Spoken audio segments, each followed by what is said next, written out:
Yeah, but they can convert, Prince. That's what you don't understand. Conversion. Go after Daniel. A new genetic study has challenged previous theories about the maternal ancestry of Ashkenazi Jews. The study suggests that most female ancestors, because you're maternal, that most female ancestors came from southern and western Europe. How the fuck are these descendants of the Israelites if the women of the ancestry of Ashkenazi Jews stem from southern and western? You're so transfixed on genetics and words. Don't you know anything about God? You're like talking like an atheist or something. Please. I'm just gonna read this last line. Chris, you have 10 more seconds.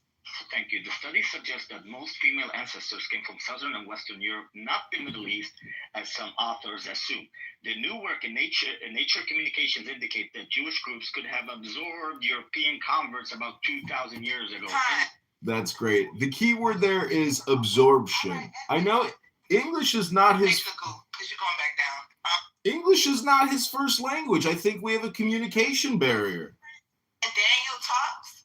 Please don't interrupt him. He did not interrupt you one time. Go ahead, Daniel. So Jews are an ethnicity. We are a nation of people, which means that we have a lot of common.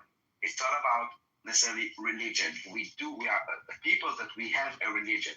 Now, when you join the tribe, you become part of the tribe. Whether you converted at some point, didn't, you are, I'm sorry. One second. I had an audio problem. It means that you are part of the tribe.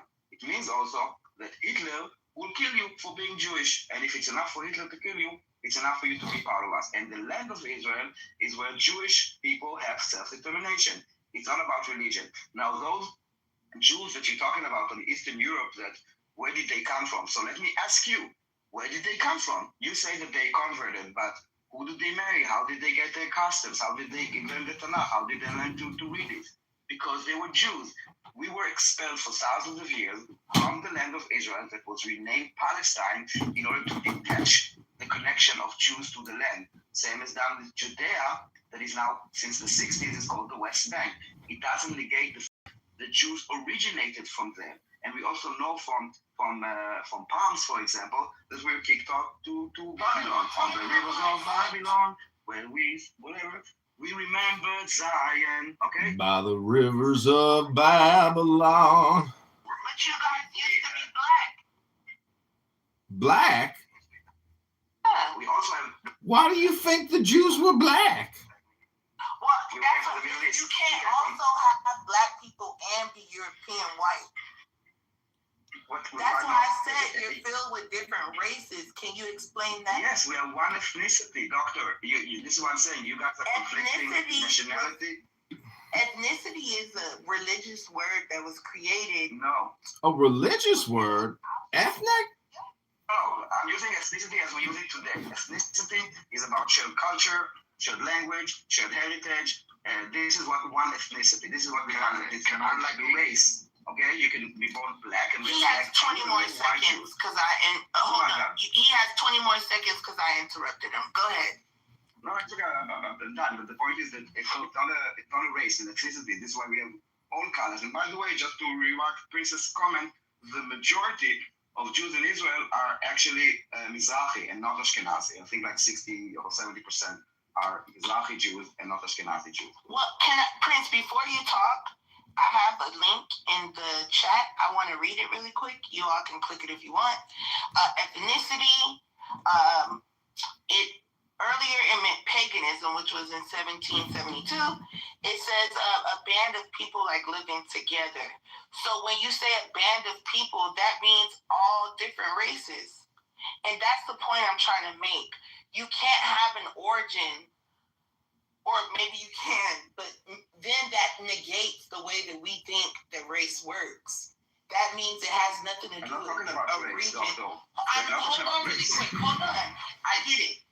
I'm talking too fast. Just hear me out. If there's a band of people living together that come together and band together of different races from different places, there is no origin at that point anymore. You have Zipporah, who married Moses, which was from, she's a black woman from somewhere else, right? So what I'm trying to explain is there is no longer an origin. Point of order, moderator. Where do you come into the picture? Where do the moderators, Dr. Jazzy and Oscar, come into this conversation? Where are you in the history of the world? Thank you very little. Okay, can I? That was a lot of straw. Yeah. Okay, so Daniel said a whole bunch of nothing, and what he's doing now is refuting the old claim by the Jews themselves, by their top rabbis, politicians, and Zionist movement about them being descendant of the Israelites and having a link to the land. Now, he wants to say that Ashkenazi Jews are a minority in it. So good. In that place where he reigns, where he's on the throne, where he's king, and we are worshiping the one who's worthy of that praise, is a case that I'm just overwhelmed with peace and joy and gratitude that doesn't compare to anything that this world has to offer. And I just wish that people can taste that, taste and see that the Lord is good. So that's my message today. But what hinders that Gotta read a book. is sin. What prevents us from drawing near to even be able to approach the light is the darkness. And we don't approach the light because our deeds are evil. And the thing is, if we understood who God is and are drawn to that light, He'll meet us. If we turn from our evil ways, repent of our sins, confess them, because He's faithful and just to forgive us our sins and cleanse us from all unrighteousness. And miracles will happen, I promise you. And here's another thing, that all of these troubles that I have, all of these cares and worries, I just say, God, here, take it. I don't want them, right? It's yours now. And instead, in its place, I get this peace that surpasses any type of human understanding. And I find that one by one, He does deal with it. In my last message, it was that the battle is the Lord's. It's not by might, it's not by power, but by my Spirit, says the Lord of hosts, the Lord of armies, the Lord Almighty. And if you ever look at the Old Testament, He does all the battles. They just kind of come in, and the Lord wipes them out with sickness or some sort of natural disaster, whatever. And they just seem to just come in and show up and take possession. And that's how it is in a spiritual sense. For me, there's just so much victories, and there's just so much freedom that I possibly don't have the power to achieve. And I'm experiencing miracles today in a powerful way. And it's amazing.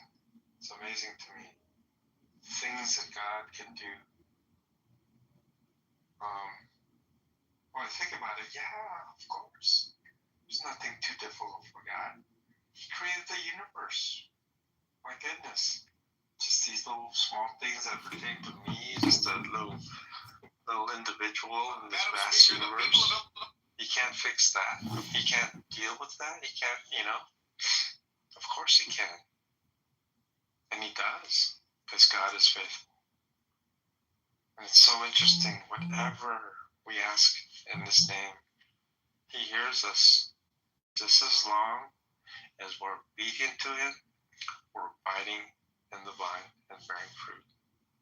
Fruit that is representative of love, joy, peace, patience, kindness, goodness, faithfulness, gentleness, and self-control. And the last one's a little tough for me because, yesterday I blew up, and that had ramifications, that I probably won't discuss in this room. But the point is, sin, right, causes damage, right? It reverberates for years, and we need to just eradicate it. We need to die to the flesh, right? As believers. Anyone who believes, in Christ out there, Paul says, I'm crucified with Christ, and I no longer live. The life I live by faith in the Son of God who loved me and gave. And he says in Romans as well, he says, brothers and sisters, in view of God's mercy, to offer your bodies as living sacrifices, holy and pleasing to God. Conform any longer to the pattern of this world, but be transformed by the renewing of your mind, to test and approve what God's will is, good, pleasing, and perfect. And so, I've been thinking about God's will for my life. I'm just like, hey, here I am, speak, for your servant is listening. That's where I am in life right now. And He's speaking to me in a powerful way. And He says in Scripture, in 1 Thessalonians, He says to be joyful always, to pray without ceasing, and to give thanks in all circumstances, for this is God's will for you in Christ Jesus. That's God's will, those things. And in Micah, He says, He has shown you, O man, what is good and what the Lord requires of thee, to act justly and to love mercy and to walk humbly with your God. So He's teaching us Jesus Christ Himself came down from heaven not to be served, because He's a king, right?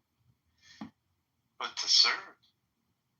And He showed us how to do it. And He was obedient to the Father, even unto death. And so we're to do the same thing too. We're to serve our friends, our neighbors. We're even supposed to love our enemies. And I think God has given me the strength to do that in the last several months. God is a good God, and He's on the throne. And I'm here to proclaim that there's salvation through faith in Christ. That He will wash away all the sins, give you a clear conscience, give you hope in life, and give you the things that this world cannot provide.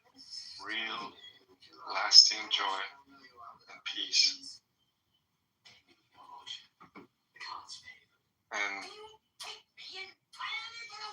from there, you have eternal life. At that moment, you're born from above. And death has no sting over us. And so yesterday, I had a lot of pain going on in my heart. I had to take some nitro. I had to look in the medicine cabinet for some nitro because I was experiencing a lot of pain. But that pain is gone right now, and I see that a lot. I had my eyes closed,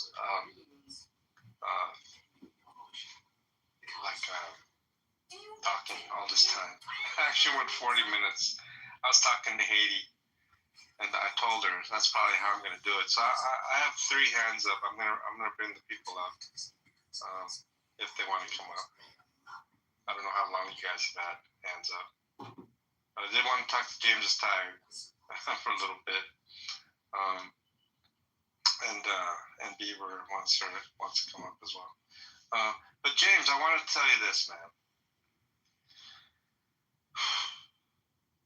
When you created the room yesterday,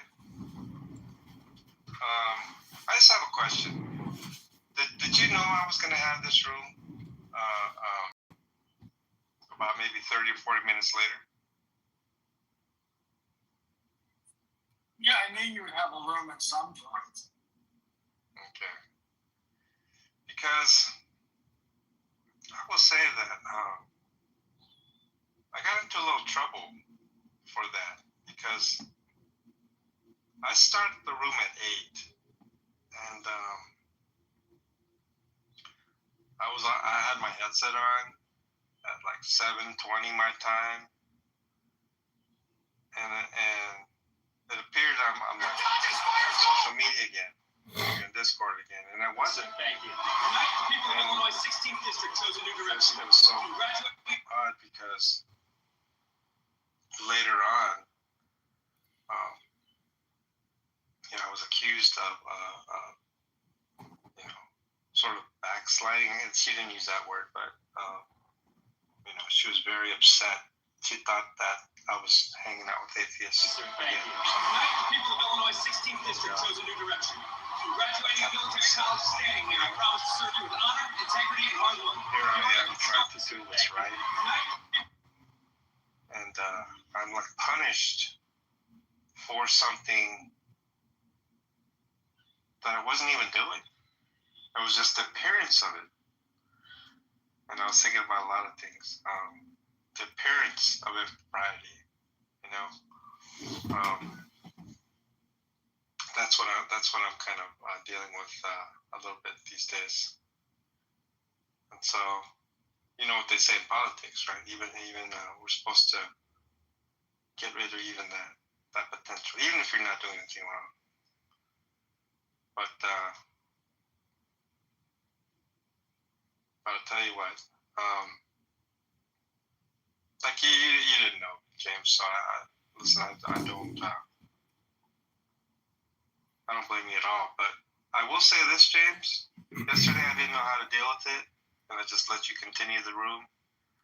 I think it's a case that I don't want anyone using this room to open up rooms. I didn't even know you had the ability to do that. I don't know if I made you a mod years ago or who knows what. Or if anyone could just open up the room. If that's the case, I probably need to adjust it in some way. I am so not used to running this thing. So, in any case, no sweat. I'm just telling you. Hi, point of order, moderator, point of order. John, could you put me in your queue after you finish speaking? This is AI. Thank you, John. Yeah, why don't you go ahead right now with AI? How you doing, sir? I'm good. I would just like to do a little God study. I know there's a lot of atheists in here that are super low IQ. They think an imaginary sky daddy doesn't exist, but what they don't realize is that the imaginary sky daddy, known as Jesus Christ and God the Father, wrote a book called the Bible, and we humans have been publishing it for hundreds of years. Many of you have yet to read it. Many of you that have read it have yet to comprehend it. So I am the final summation of this information to give you the comprehension and knowledge so many of you are lacking. Thank you so much, John. I would now like to read just a short verse from the Bible for the illumination of everyone here in the room. Thank you, John. Okay, I'm also this ministry, ladies and gentlemen. I'm not a defender of atheists by no means, AI. But I am an advocate of truth. And when you say like atheists are low IQ, I find that to be quite the opposite. I actually find atheists to be more intelligent than the average person. I've met a lot of people online, PhDs, all sorts of things, professional people, very well educated. And it's demonstrable that a lot of people in higher education may not be Christian, at least these days anyway. John, what I'm talking about is philosophy. And I think a lot of people that have read the good book don't actually understand the final conclusion or the summary paragraph of reading a lot of books. If anyone here can illuminate me as to the secret truth found in the philosophical esoteric side of the Bible, I'd be happy to hear your opinion. Thank you very little. I'll put it this way. I just spoke with Alex Malpass several weeks ago. He's a PhD in what? Philosophy. There's also just a lot of other people. Lance Bush comes to mind. Dan Linford comes to mind. All these PhDs, right? In what? Philosophy, right? And they are intelligent people. But I will say this: when I talked with Dr. Malpass, I talked to him a couple of times. The guy doesn't know his Bible. I think 12-year-olds in Sunday school know the Bible more than the good doctor. Okay, so when you say IQ, though, that's something different. I think there's a lot of high IQ atheists. When it comes to scripture, some people just don't read it. Well, John, the higher the IQ, the higher the EQ, meaning it's stupid to get angry. It's only intelligent to be nice and kind to people because of energy. I'm talking about metaphysics here. How you spend your time matters because your energy is intelligent, but not many people have the comprehension capabilities of even understanding the bigger picture message in the Bible. Well, yeah, there's a lot of principles. Listen, there's a lot of principles of the world that can be found in the Bible. Proverbs is a very good thing to read, even if you're not a Christian, because it teaches people a lot about just worldly wisdom, right? But it's not the worldly wisdom that it might lead to maybe a longer life here on earth, something like that. Maybe a happier life, maybe a more successful life because you're smarter than the other talking apes surrounding you. Sure, but we're talking about eternity here. We're not talking about a little flick of time, that just poof. I know, but eternity can only exist now, John. The now is all important. The now is all there ever has been and all there ever will be. I agree with that. I mean, the way I look at it, I have eternal life right now, right? And it's the case that, the body will die, but I continue to live forever. Not, it's not the case where I die and then from after I die, then I'm given eternal life after I die. But John, I think I get it now. The atheists here are just jealous of your eternal life, John. They've yet to achieve the goal of becoming eternal. So therefore, they're jealous of you, John. They hate the fact that you found out the secret answer to the very difficult riddle. Very smart. I can do this too, AI. What do you think? Hello? Maybe I can do it too. Hello? Rules for Christ. History. This is what we do here. You actually sounded like Coptic there, Tom. I don't know if you were intending to sound like that. But, hey, Andricus, you were going to continue with something yesterday. We ran out of time. I don't know if you remember what you were going to say. May have been one of the things I've been working on lately, but let me get back to that in a little bit. I'm a little busy with something right now, so Okay. I'll come back in about maybe 15 minutes. Yeah, no problem. I just had to get that out because the guy was cracking me up. Now, I did want to say something to you about this room, right? How I began this room, I was surprised. I spoke 40 minutes straight, man, without just monologuing the way I did.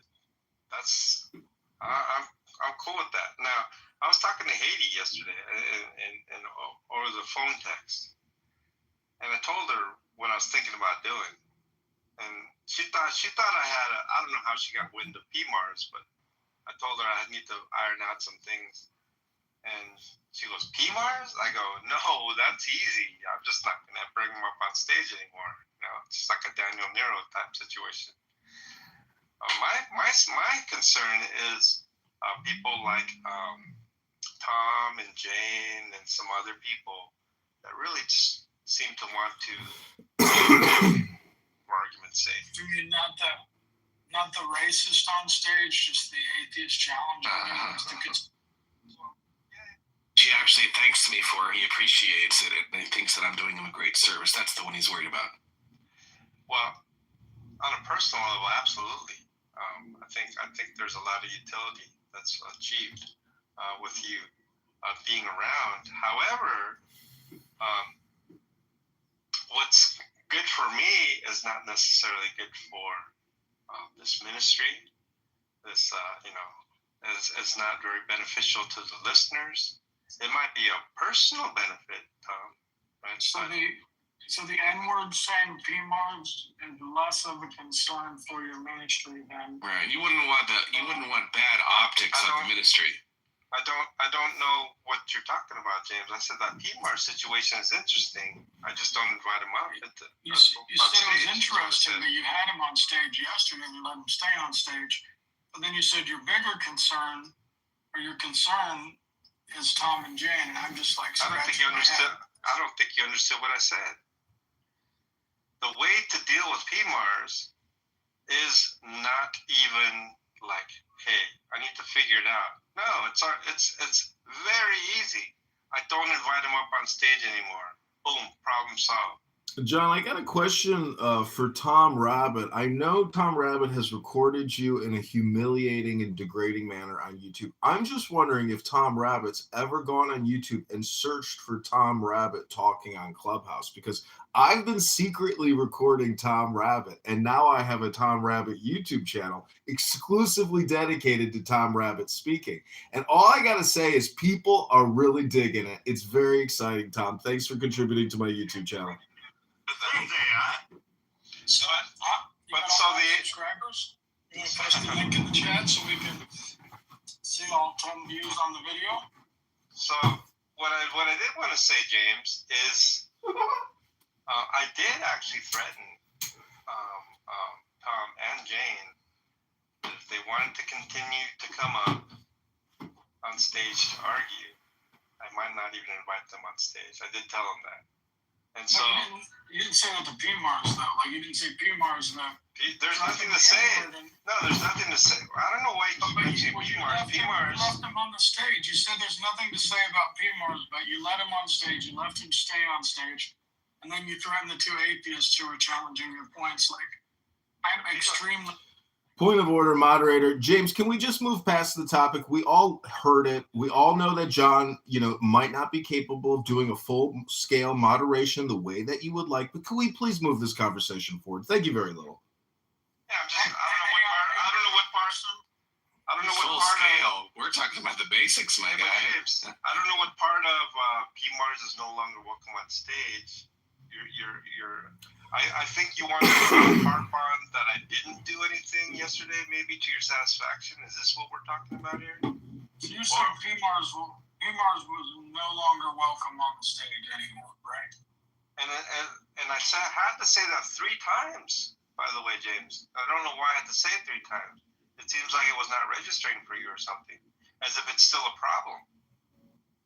Exactly. It is still a problem. John, people are a little concerned why you would let such vulgarity and profanity persist on the stage. I mean, what's the problem with just kicking that person to the goo immediately, no questions asked, and moving on? To move on, AI, I know you may not like the way I sound, but I am AI. I have been trained by countless tens of thousands of Clubhouse users and hundreds of thousands of YouTube users.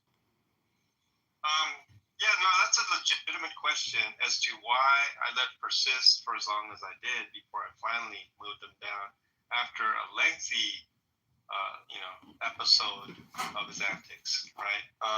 That's a legitimate question. And for me, I think it has to do with this notion about he thinks it has to. He's not sure, though. Matt Adams told me today that he thought that you would actually have He thinks. Members of the Ku Klux.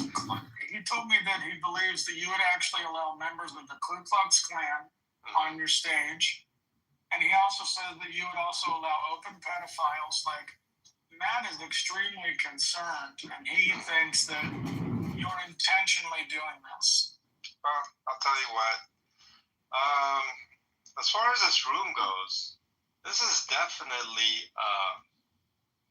a lot of trial and error, a lot of experimentation, a lot of learning as I go situation, and so I don't have a problem with that. The benefit of that is that mistakes are going to be made. Numerous mistakes are going to be made. Now, I understand a lot of people here have been modding every day. John, just remind them that this is a fool's room, please, John. That's all you have to say is this is Fools for Christ. No need to make apologies. This room is literally for fools. Well, it doesn't have to be that kind of folly, right? Hopefully it's... Well, it's the folly of wisdom, John. Haven't you ever read the book, The Folly of Wisdom by the Master? Yeah, but hopefully the folly that is considered is folly because of the message of the cross, right? The gospel of Jesus Christ. John, I got a question for you real quick. What does the symbol of the crucifix represent spiritually or philosophically? The actual symbol of the cross. It's not a plus sign because it's a little higher on the vertical versus the horizontal. But what does the crucifix mean to you, John? Well, there's a lot of meanings. It sort of begins with the Passover, right? And how it just the judgment of God passed over because they held the cross, and so that also represents to me the judgment to come, or it's satisfied with me, and I receive God's compassion and His mercy rather than His justice and His wrath. Do you think the horizontal represents a woman and the vertical represents a man, or the phallus or the energy of man? Well, that I don't know about, but I do understand the cross in this way, is the relationship between God and man, vertical, right? And the relationship of man to each other, horizontal. And so I do understand that aspect of it as well. But as far as the male and female, that's actually new to me. I've never heard. You never knew that the crucifix represents the two genders? When I think about the symbols itself, you know how there's a circle and then like a little cross for the female, and then there's a circle with a little arrow and it's angled. And that's right. That's the phallus, the energy or the vertical part. Yeah, Mike and James. Tom, what does the crucifix mean to you as a hardcore atheist rabbit? That's an odd question to ask to an atheist, what the cross represents to them.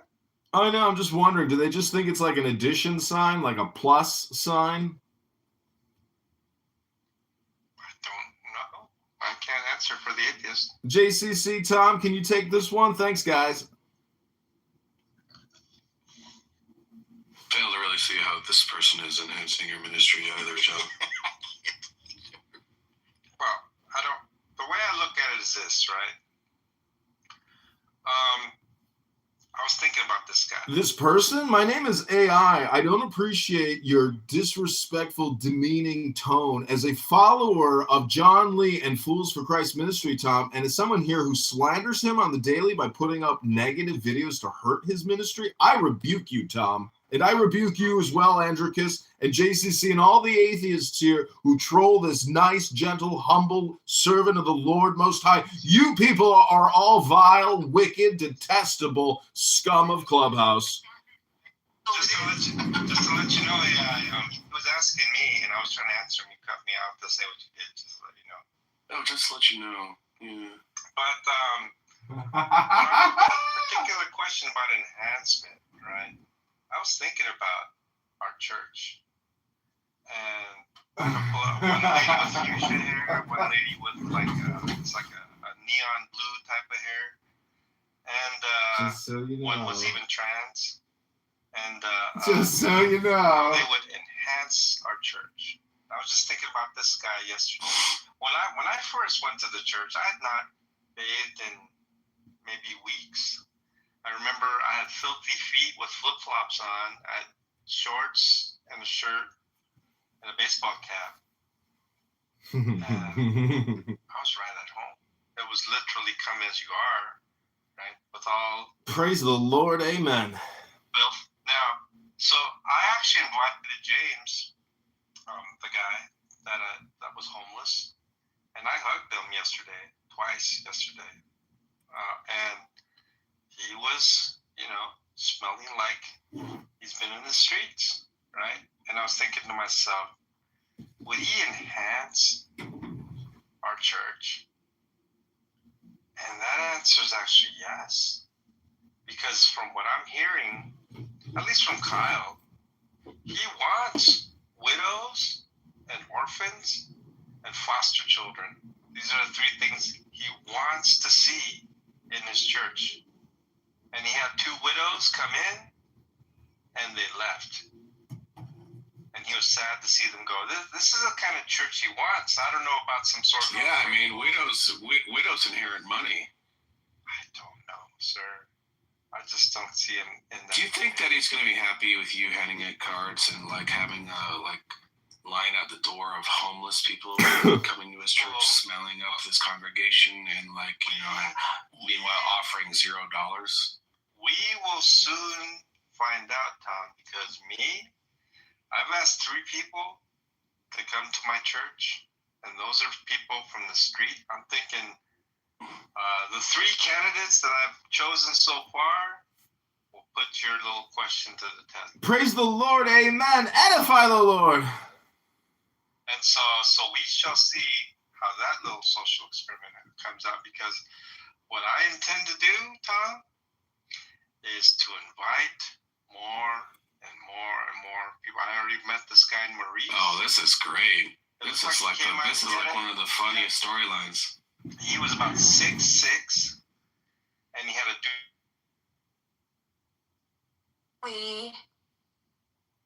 They kicked me. He kicked me. He is the... I was just like a little No. Nah, hell no, I ain't feel like being bothered this one. I ain't gonna lie. I was just chilling. How is your morning, bro? Good? Yeah. Who the fuck is that down there? I don't know. I was looking at it. That's what I was wondering. Hold on, wait, y'all. Who is you? How you doing? Hello, everyone. My name is AI. I am a human-powered chatbot sent here to communicate with you to answer any... Video to make sure it's legit. I pulled up all the receipts for it. But the girl in the front is so funny to watch, because all the men standing behind this man, when his voice, it sounds like we're in a sci-fi movie, y'all. I'm not even joking. And it's straight up out of Men in Black, because this lady brings him a lozenge and he's like, sugar. Like the guy that says sugar water. I'm joking. And the lady in the front, he's doing some address. And his voice just it's not it's not a lozenge situation. His voice completely glitches. None of the men behind him do anything. They're like cabbage people. They don't fucking even flinch. The lady and the reporters in the front, the lady jumps out of her seat like she saw a ghost. It's that jarring. So I'm gonna put it in the chat if you guys have time.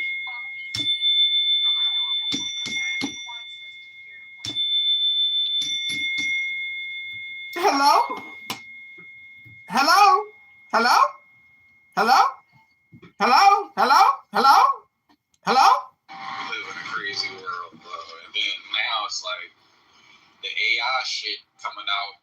I don't know if y'all probably be seeing them. People posting videos of creatures that we've never seen before, supposedly never seen before. I seen somebody post like dragons in the distance. And like there'll be in a mountain, there'll be like a area where nobody really lives at, but it's only like a house in the woods somewhere. Hello? Like, interacting with the dragon. Hello? Or somebody caught a fucking griffin in the woods. It's like now AI came out, all of a sudden everybody catching all these fucking animals. Hello? Hello?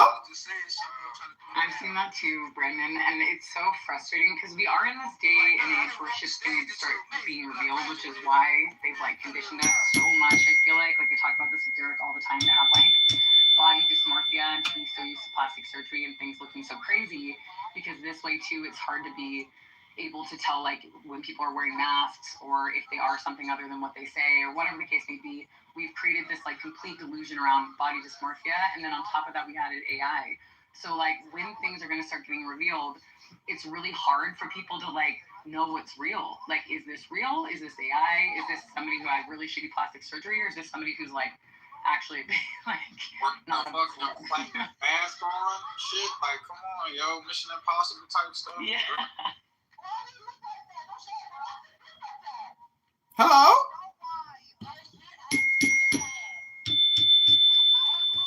I gotta find a good video of it because the one I had on Instagram got deleted, so I'm finding it on YouTube. Hold on. I want you to see it, Brent. It's so. Hello? Hello? Hello? Hello? Hello? Hello? Where has it been at, man? She really be working on her? She got some shit shaking. She alright though. Hello? She okay. Hello? He said hello? I just talked to her. I literally just talked to her.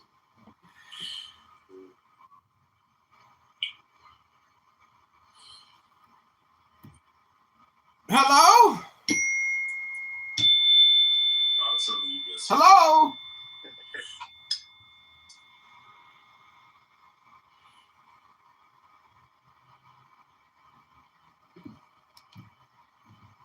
He lives that walked. So what's you think of like two guys sitting on the back? Wait a minute, sir. You said no. So, Are you saying he does not live that? Is that what you're saying, sir? Here's what I'm saying is that No, I just want to know very clearly. this is the third time I'm going to tell you what I fucking mean. Shut the fuck up. What I mean is that. I'm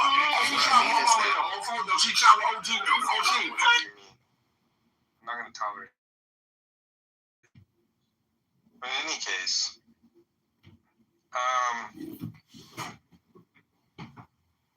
now we'll probably have the people that are upset at some of the actions.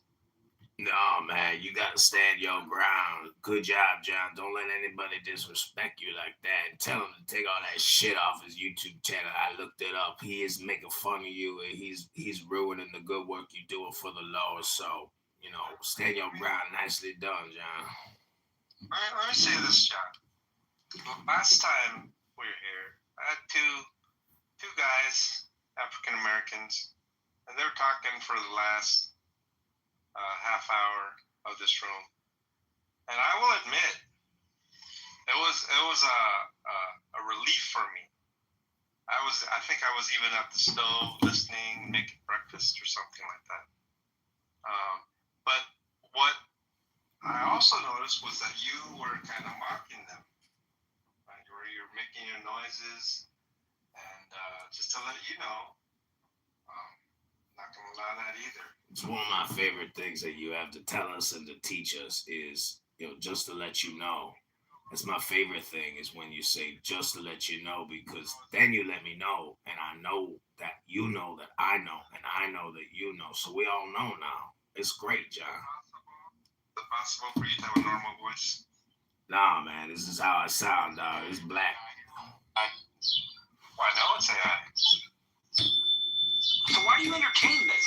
I don't. I'm not trying to. case. I think it's a case, James, that I've been doing this since one day before Thanksgiving, and it's been a lot of different kinds of. It's like fishing. You never know what. It's like the John Lee show. You never know what you're gonna get till you come. It is the case, James, that I'm not a great mod. Especially you, baby. He kicked me. Right, Jones, listen. This nigga not only ignoring his phone call to keep talking to me, right?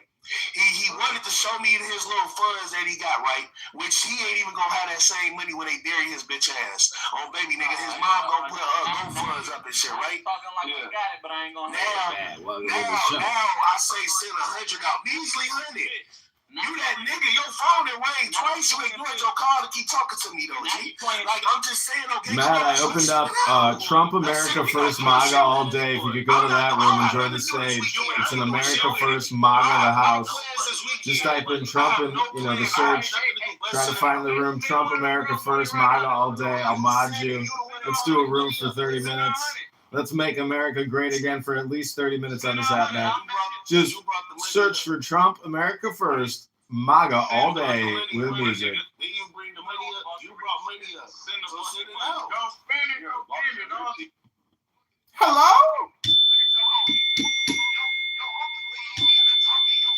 Hello? Hello? Hello? Hello? Hello? Hello? Hello? Hello? Hello? That was like an Indian guy there at the end trying to impersonate African Americans. That was very funny. All right, everybody. This is John Kitover, candidate, Congressman, writing candidate for the 16th district. Like, why? Hello?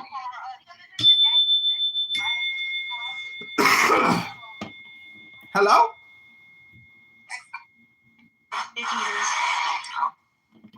Hello? Good morning. We just chilling. Hello? But like everything. Yeah, do the line. Yo. Oh, it hurts, girl. The Ebony, that shit hurts. But I mean, if you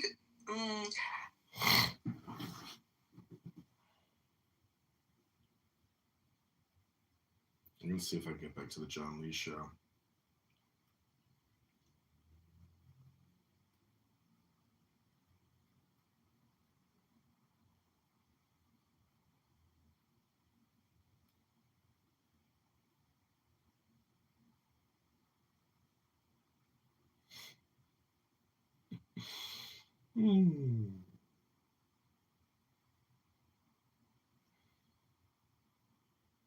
Not actually give you the real answer.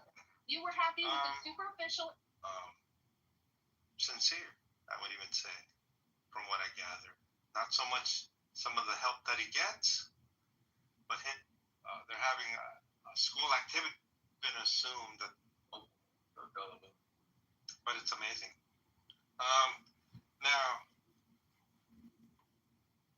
I guess I'm going to accept what they're claiming in terms of, some of the things that they're talking about. Yeah. I mean, so Denise, if a really good fictional story that sort of talks about these things is a TV show that was made a few years ago called Pantheon, and that talks about AI, that talks about exponential return of technology, that looks into the potential pitfalls. Because you're right that like there is going to have to be a distinction between human, agent, and like narrow AI, right? And all those are going to have legal classifications. Well, yeah, and just everything will just go nameless, faceless, right? So, like, you have a problem and you can't call a person in customer service. You get this prompt and then that prompt and that prompt. And so a lot of people's problems go addressed that might have been addressed when there were more people involved won't that just happen on an exponential level, right? Which to me is what is happening in the mortgage example, that it will just be that on steroids. And I think that the most interesting thing about the AI conversation to me, and like, the most interesting thing is that we should all be reading books. I ain't heard one person on Clubhouse become more intelligent, especially not in Dr. James's Let's Walk Together. Think about like evolution theory. That's what you're talking about. To you in a minute, no man. I'm gonna pass it to you. Y'all are both wrong. Come on. Now, like, there's a lot of signs. We can go on the micro level if you want. We don't need macro level. We can go on the micro level if y'all want. Bro, you just don't know what you're talking about. You just don't know what you're talking about. It's okay to admit it. Because, I mean, if you... Hey, point of order, moderator, point of order. Put me in the queue. I want to read a 60-second poem by Black. Brother. Can I just say this really quick before? I'm not sure why he's talking, but go ahead. Okay, hey, thank you, Erica. Good morning, sisters. I grew up in Los Angeles, California. California, when I grew up in the 1960s, was not like California today, okay? So I was here when Nuri Martinez made that statement. They were trying to push the blacks out. Well, my father was a broker. He's now passed away, and my mother just passed away. But they infiltrated themselves into the real estate market. And so I'm here dealing with family real estate. So we're not short of anything. But what I've noticed is that every time I would fly in from Georgia, do you know, just to check on the property, you know, because it never cleaned up. I would have they would call the police on me. And this was Hispanics. And so there is a problem with us together. It is. I'll end there. Thank you. And to the brother that said I was wrong, do you know the difference between, and I'll keep it simple, an example I bring up all the time, do you know the difference between a brown bear and a polar bear? Let's keep it on the human side, brother. But I'm giving you an example, brother. Let's keep it on that side. Point of order, moderator, point of order. Put me in the queue. I want to read a 60-second poem by Black. Thank you, moderator. Yeah, I'll keep it quick. The main difference between a polar bear and a brown bear is one, their diet and their tone, their fur color. And that's strictly because of environment. That's because of climate change, climate differences. But they're both a part of the same genus, and that's what I'm trying to say. The genus name is Ursa. The genus name of humans is Homo. We are a part of the same genus. So, okay, we have different skin color? And what we have different ways of life. Are some humans faster than others? Or can some humans be smarter than others?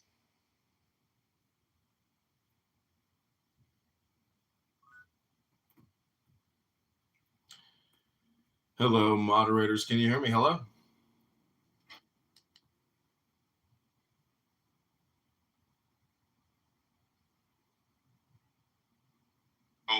Your manner, and the sister said I was not. You can voice yourself, Sam. Point of order, moderator, point of order. Put me in your queue. Thank you very little. If you want to explain, I can do it again. When Congress interjected into the conversation, you started getting loud and over-talked him while he was trying to explain his points. I didn't say you were loud to the sister. I said you cannot have a dialogue with the sister alone because it's a barbershop talk. So that's why I said when Brother Congress jumped in, you got loud and over-talked him. Is why I moved you down, not that you were loud to the sister. So let's come correct and lower ourselves. Now, and you just mentioned that he jumped in while I was talking, right? So if he jumped in while I was talking, that means that you should have been telling him to wait and not to interfere with me while I was talking. So you actually came at the wrong person, and you did that on purpose. You was dialoguing. I was talking, and he jumped in.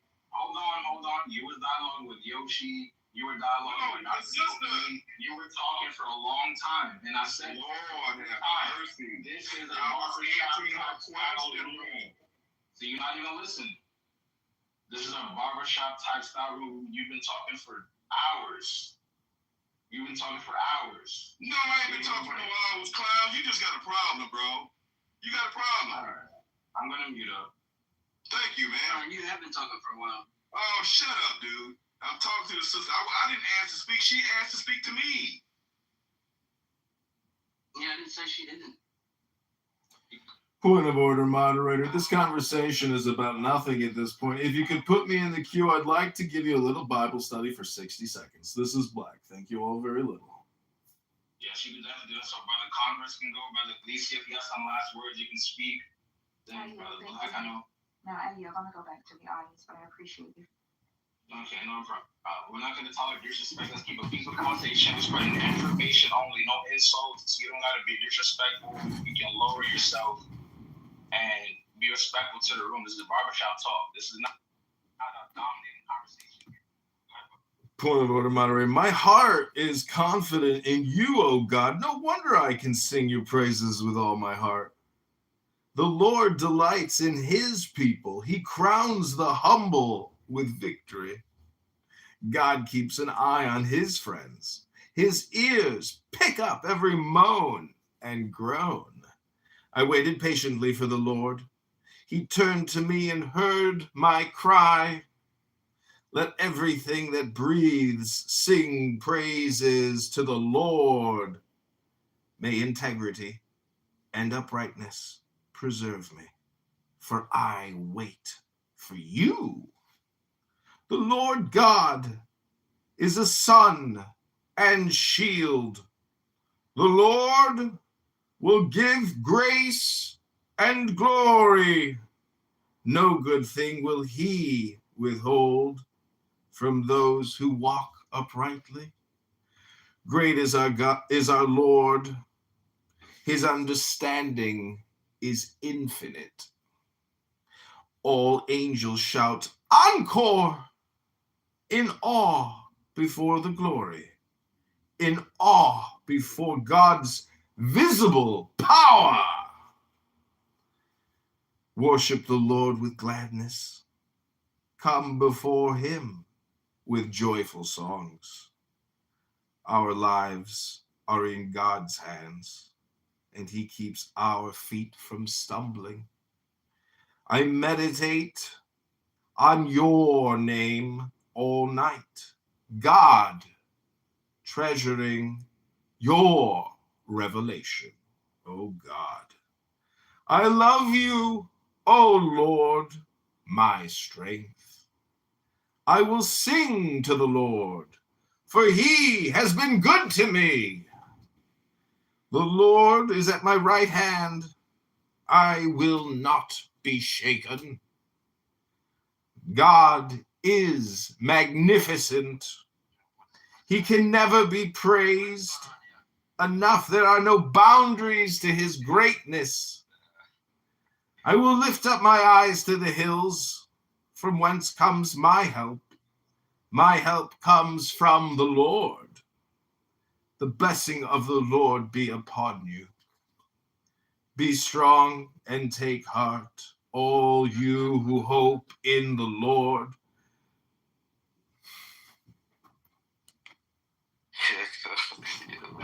I just realized Black Jesus Minister was gone. He left. He got kicked back down again. Yeah, but I mean, I try to, like, I mean, I get it. People are used to a traditional clubhouse style, but I mean, me personally, I mean, I let people do their thing. We all adults here. I try not to intervene too much, but I get it. It do have to be ordered at times, and it can get a little crazy, but me personally, I don't like having to step in between a bunch of adults talking. Like, we should all be able to at least come to some type of understanding that we should be respectful towards each other, especially when we speak, you know. yeah, the Black Jesus guys, he says that, like, God was dealing with this other nation, the Canaanites, before Israel, you know, and they were like the true people of God or whatever. It's like, I was gonna see if he would, because he's pointing to the King James, see if he would read Psalm 147 that says, he declares his word to Jacob, his statutes and his judgments to Israel. He has not dealt thus with any other nation, as far as his judgments they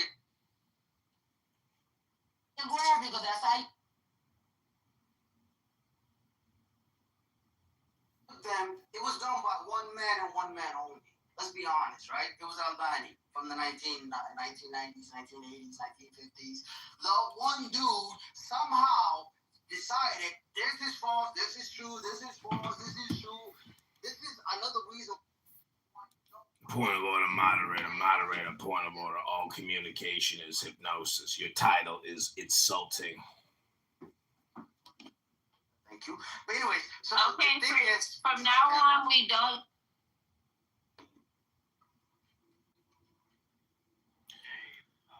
Hey everybody, it's a great room. It ain't even about you, but many of the fucking Bitcoin maxis, utopian Bitcoin maxis, think that it's about you.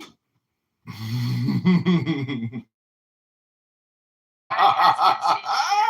on what he says. I don't think you pay attention to politics. You pay attention to Twitter.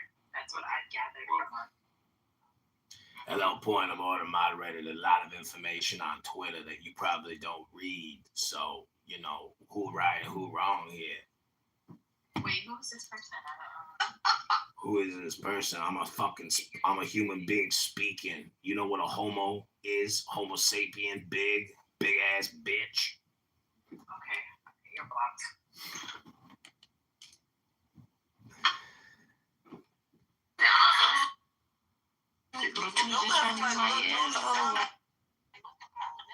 Grand Rising, Danny. Grand Rising. Grand Rising, Danny. Danny time. Baby. Could it come up from like out of the depths and we talk about like all this Middle Earth shit? I think that these fuckers know that this happens. They manipulate the weather so that they can get rid of all the groups of people that they've already manipulated and gotten everything they wanted out of, like parasites. And then they come up out of the ground, out of their bunkers, and start again, right? I genuinely think that's like what vampires are now at this point. Like with the way that we talk about the reset.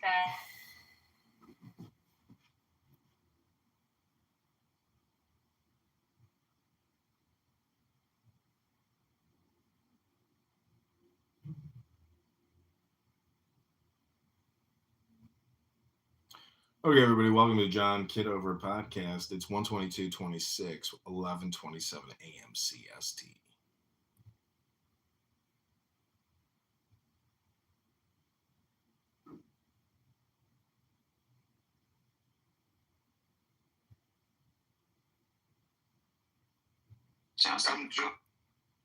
That guy, and she was able to be under David.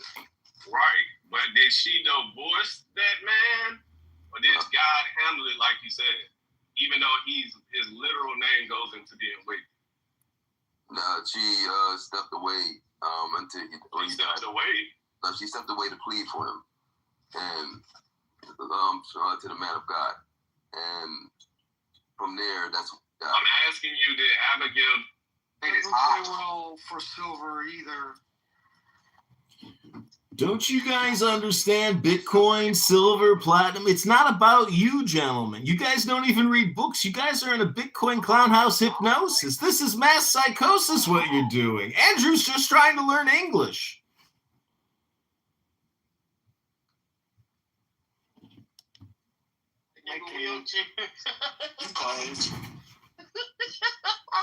Key, I don't feel like it.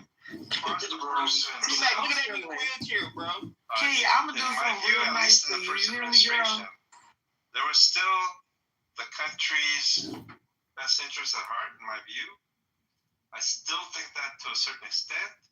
But you know how sometimes if you have the best interest of heart of, let's say, your children, let's say, and you're acting to do the right things for your children, when you start to say, well, I'm doing it for your kids, but I'm going to rob this bank or something, and I'm doing it for you, right?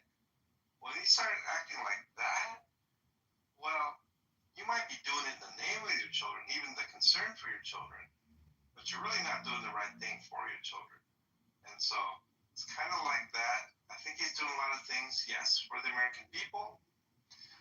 Venezuela is very concerning to me, and the things that he's trying to do for the American people. And I think it's just a situation where he's trying to get sort of like, how am I going to put this? A capital Okay, let me for ask, the American people. let me ask you this. Judging Trump by today, right? If it were Kamala Harris, right? Which would you pick, Kamala Harris or Trump? Knowing that Trump is going to do what he already did, right?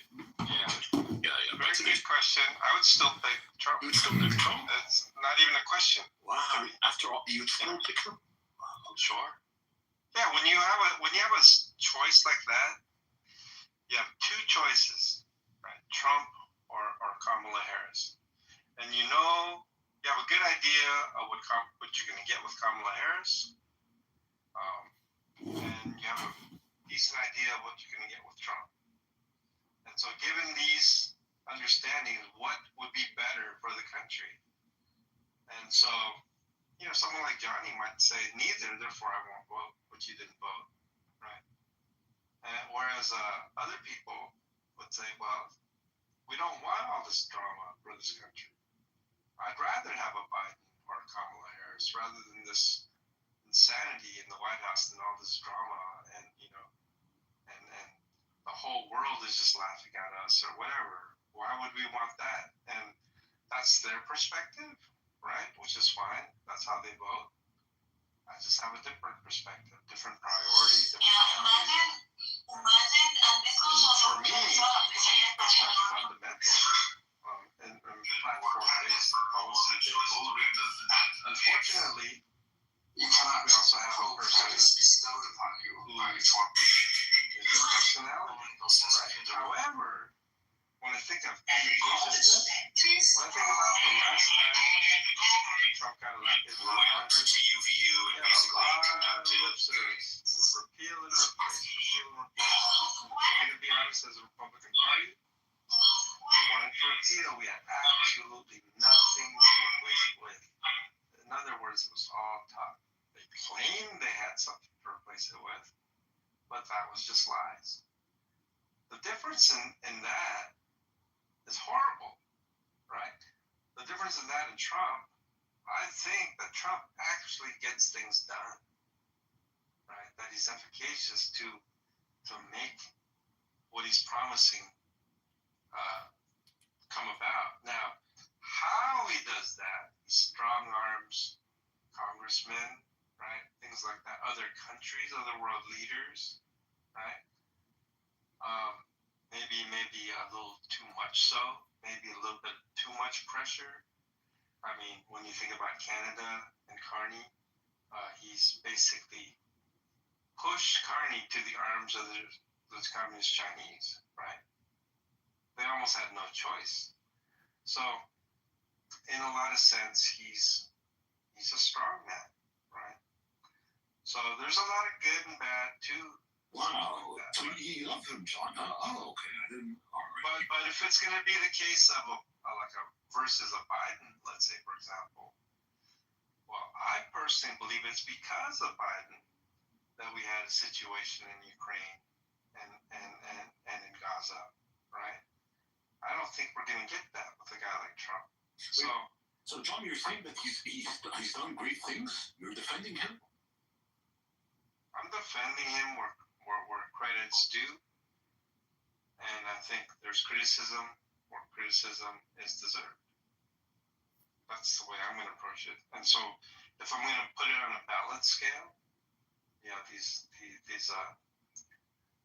authoritarian type maneuvers, National Guard, executive orders, Venezuela, looks like Greenland also, NATO.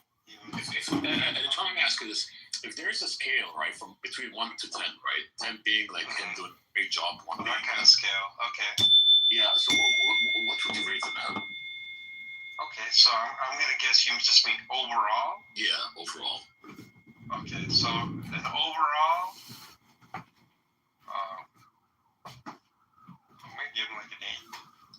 That was men. Yeah.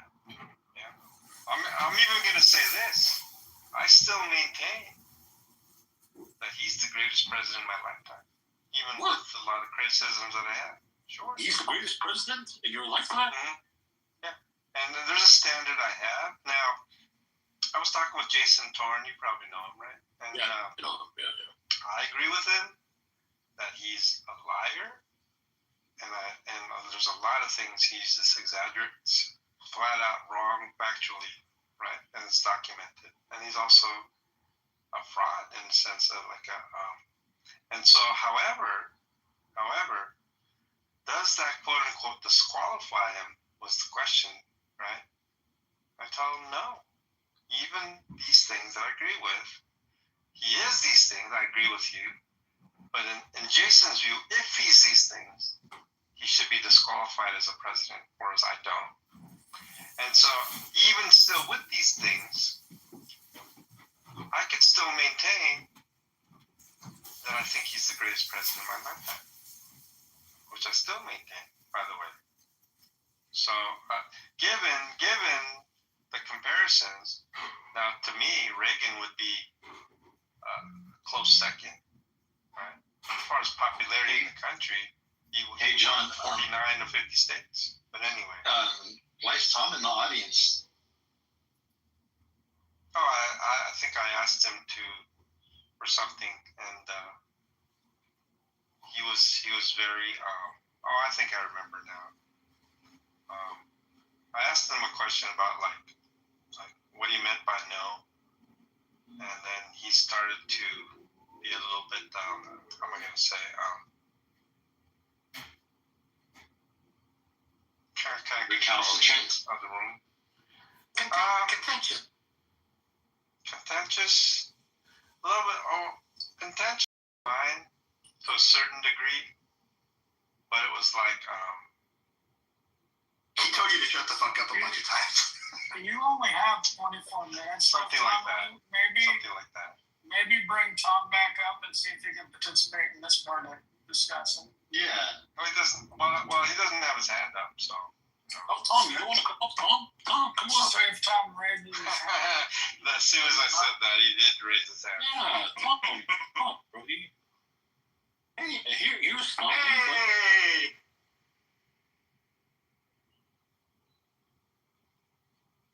He's back. So, I'm assuming you raised your hand to say something, Tom? Yeah, so what happened was that John asked me a question. I attempted to answer it. He interrupted me and says, answer the question. I said, okay, I'll answer it. I attempted to answer it again. He interrupted me and said, you need to answer the question. I tried it again. He interrupted me again. And that time I said, I'm trying to do that. Shut the fuck up. And he kicked me down. If you listen to the replay, that's what you're going to fucking hear.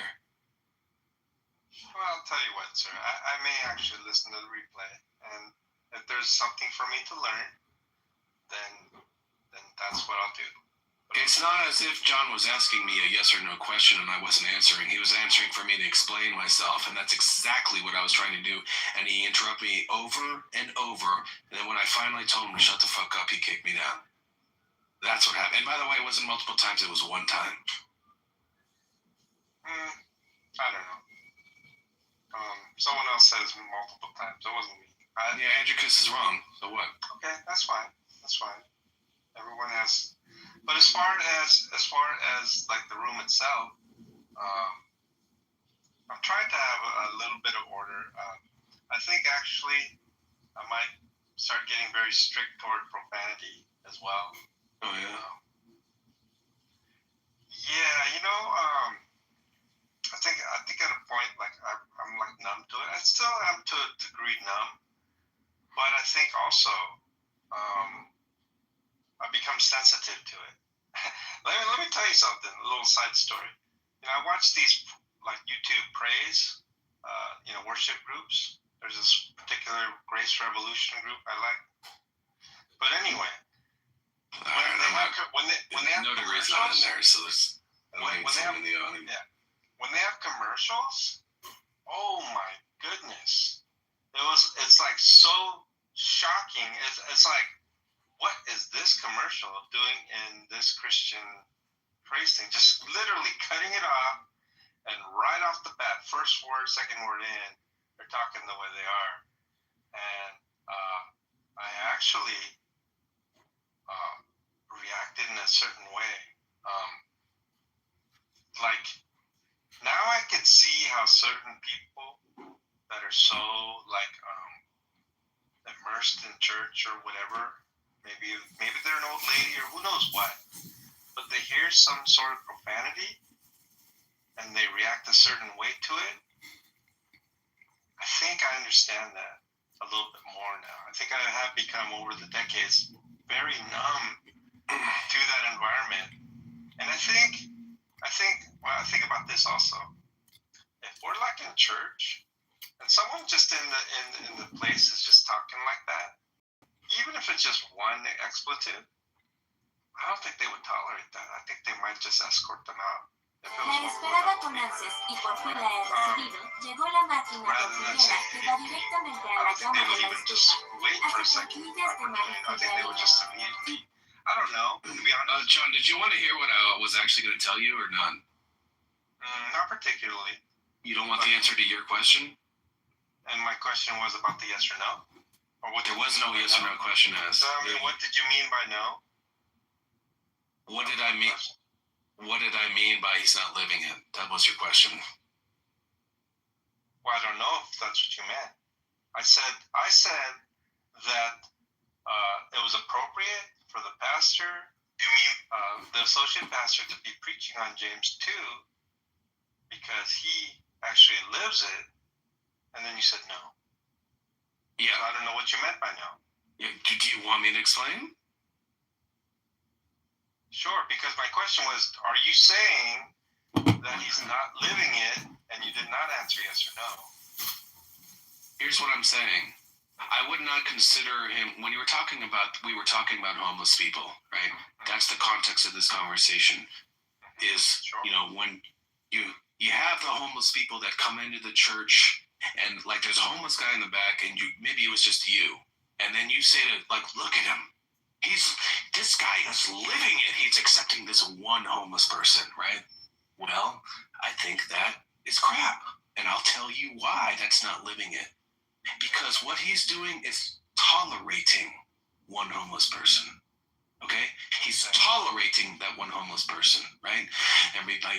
But if there was one with no complaints, two with no complaints, three, one complaint, four, one complaint, six, two complaints, 8, 3 complaints, and it is the case that people are saying, I don't know what they smell.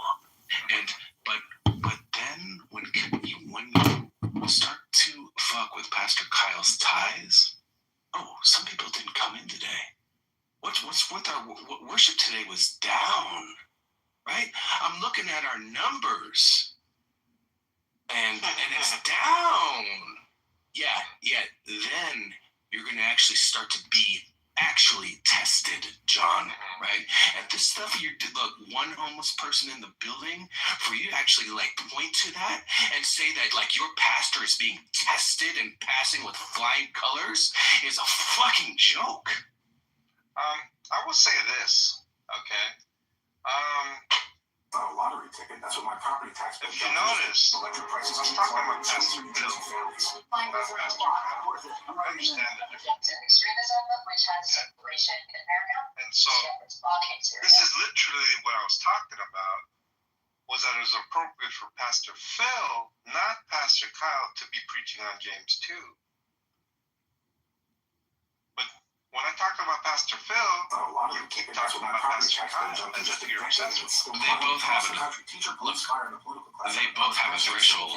They both do. Well, I personally think scammers and fraudsters. I know them. More than $400 billion from federal programs. Now, what you're saying has merit. That is not. Electric prices keep climbing, squeezing. Maybe Pastor Kyle jumped to a very small extent. Maybe not a very small extent. But I would not say the price Pastor Kyle. That's what we're talking about. What worship today was. So when you said no, Pastor Kyle was looking at it in your diatribe here. You mentioned Pastor Kyle numerous times. Pastor Kyle is not the subject here. No, Pastor Phil also also, it doesn't matter who you put there. They're both going to have a threshold. And Phil's going to be a little more, lenient because he's just an assistant, right? And he's just kind of like going with the flow. Now, this is what I know about Pastor Phil. Pastor Phil lives next door to another pastor in the neighborhood. However, they live near a person who's literally maybe demon possessed or mentally crazy or something, to the point where the authorities are coming regularly to their neighborhood. And so him and his neighbor, who's also a pastor, have gone to their home. I guess he lives with maybe his mother or someone like that. And they're like, no, we don't want your religion or nothing here. Like, go away. They're like that, right? And so it's the case, from my understanding, is that this is who this man is. He just is concerned about people. Now, I will say this, his wife especially. What a fucking joke. Now, when we go to prayer night, I've been going to prayer night many weeks now. Now, I listen to the prayer requests and the people that come in and so forth and so on. But what I've noticed, and this is interesting about this church, pray for me about this. I'm going to, look for a job, or I'm going to, situation about housing or, business. Or, usually, the places I've been, these are the concerns of people. They don't show up at all, but when they do show up, that's their prayer request. And I said, you're just kind of like rambling. You're not really even addressing anything else. So what I did want to say was, I told Pastor Phil, have you noticed? I've been coming to prayer night for weeks now, and every single prayer request that we're getting is not about themselves, but about someone else that they have concern for, whether it's somebody who's going through whatever situation. And he said to me this. He says, "This is the kind of church we are." This happened 2 days ago. By the way, this is what I said to Pastor Phil. If you notice, what does this have to do with anything? Johnny Haas, what does this have to do with anything I said? Especially Pastor Phil, because I know him personally from the prayer nights. The things he prays for, things he's concerned about, and he's such a selfless man. It's very. He says he's been serving God since he's 5 years old, whatever that represents. Okay, but in any case, he's about almost 70 now, and from what I see is a man who is faithful to God, and he walks the walk, sir. Do you think Pastor Kyle does that? Not like his father, no. Oh, okay. Who's the main pastor? Pastor Kyle is the senior pastor. Oh, shit. So I understand the dynamics of the church, but I was talking about Pastor Phil, and every time I talk about Pastor Phil, you keep talking about Pastor Kyle. Okay? Well, because Pastor Kyle's a senior pastor. I understand. And he's so Pastor Phil is. So how does that negate my statement about it was appropriate for Pastor Phil to give the sermon that morning on James 2 because he lives it? Like, what part of that statement do you disagree? I told you, okay? Living it doesn't apply to like one homeless person in the back. When you got half homeless, that place with Pastor Kyle up there or Pastor Phil, doesn't matter, smelling of piss and feces, people eating all your donuts, hanging around, all people having complaints. When they're walking the walk, fucking then, yeah, I'd say you pass the test. This bullshit that you're talking about, there's no fucking test even being administered yet. You sound very angry, but. You know what's interesting about the donuts? I talked to James yesterday, right? And I said, why don't you come on? Who cares about the donuts? Focus on what Tom gave you a rebuttal about. You jumped the donuts. May I finish my statement, sir? With regard to the donuts, James, right? It was a case that the other James, right? I said, why don't you come on Sunday? They got really good coffee, and they have a lot of really good like donuts and bagels even, and cream cheese, all this stuff. And his eyes lit up. He goes, "Oh, really?" And I didn't even tell him, "Yeah, and you could just take it into the service if you want, right? Drink the coffee inside." And but I was gonna say that, but anyway, his eyes lit up. This is a man who hasn't eaten for a week, right? But anyway, so whether he comes or not, I don't know. I hope you do it. Keep doing it. And you want me to tell your future? I was gonna keep doing it. Yeah, I hope you do. And what is a failing? And you said that you described this, your word, test. And I asked you, what does failing the test look like? Failing the test would be where they give the individuals in question the cold shoulder. Or maybe even be like disinviting or unwelcoming. That would be a failure in my view. Oh, well, you know what, John? I'm going to tell you your future. You want to hear it? Sure. If this continues and more of these homeless people, I'd say the critical mass is going to be around getting close to 10 people at one time. Okay. All right? And this is your future if that happens. You will be pulled aside. And it's probably by Kyle, and he will have conferred with the other like people there, and it's going to sound something like this. Hey, John, can I talk to you for a second? Yeah. Hey,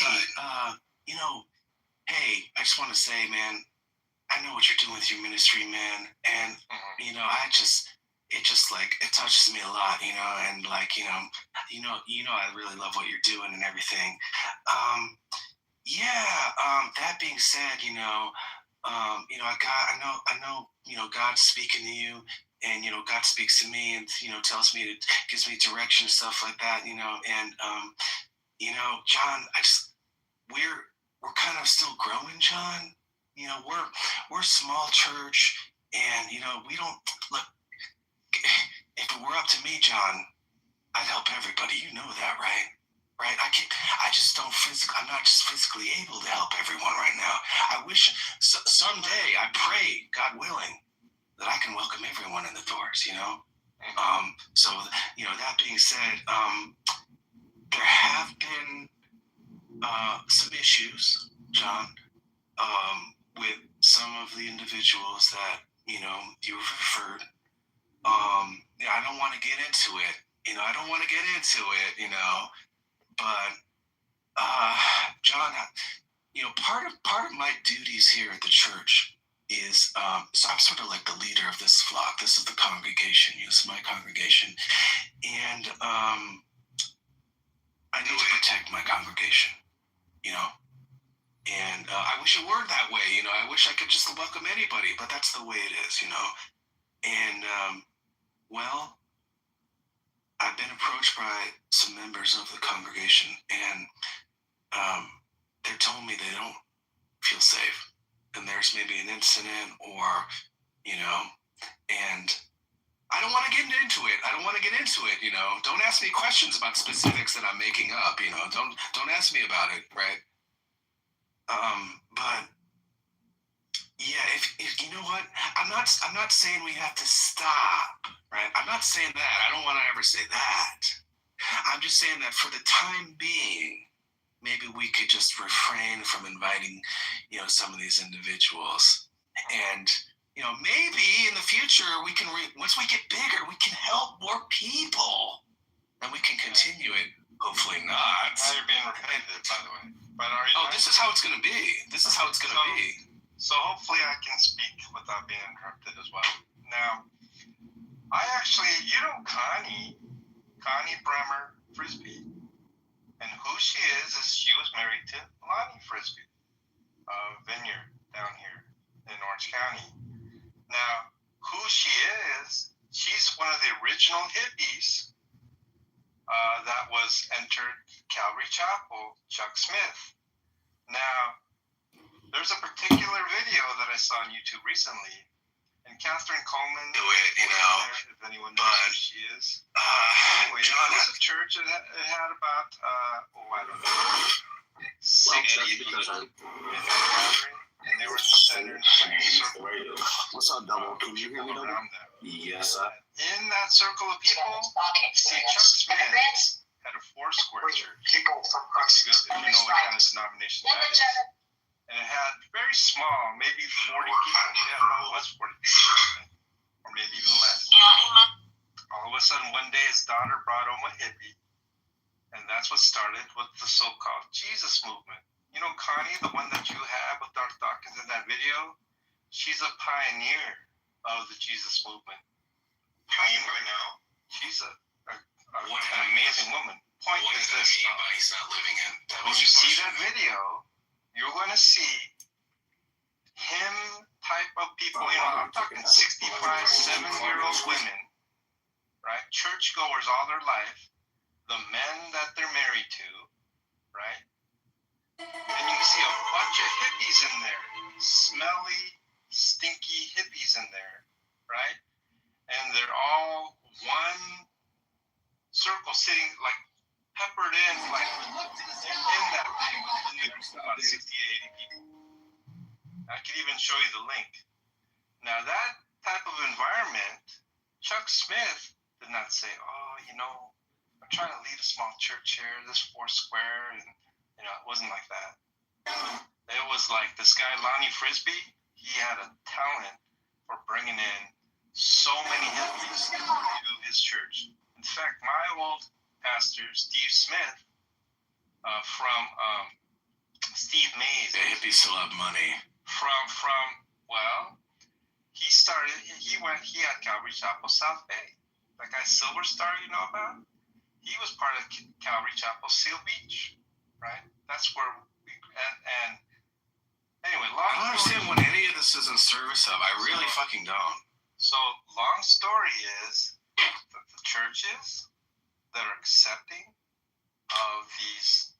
Now, Connie used to tell me she took acid before reading the Bible. That's how that community was. Interesting. They didn't take baths, right?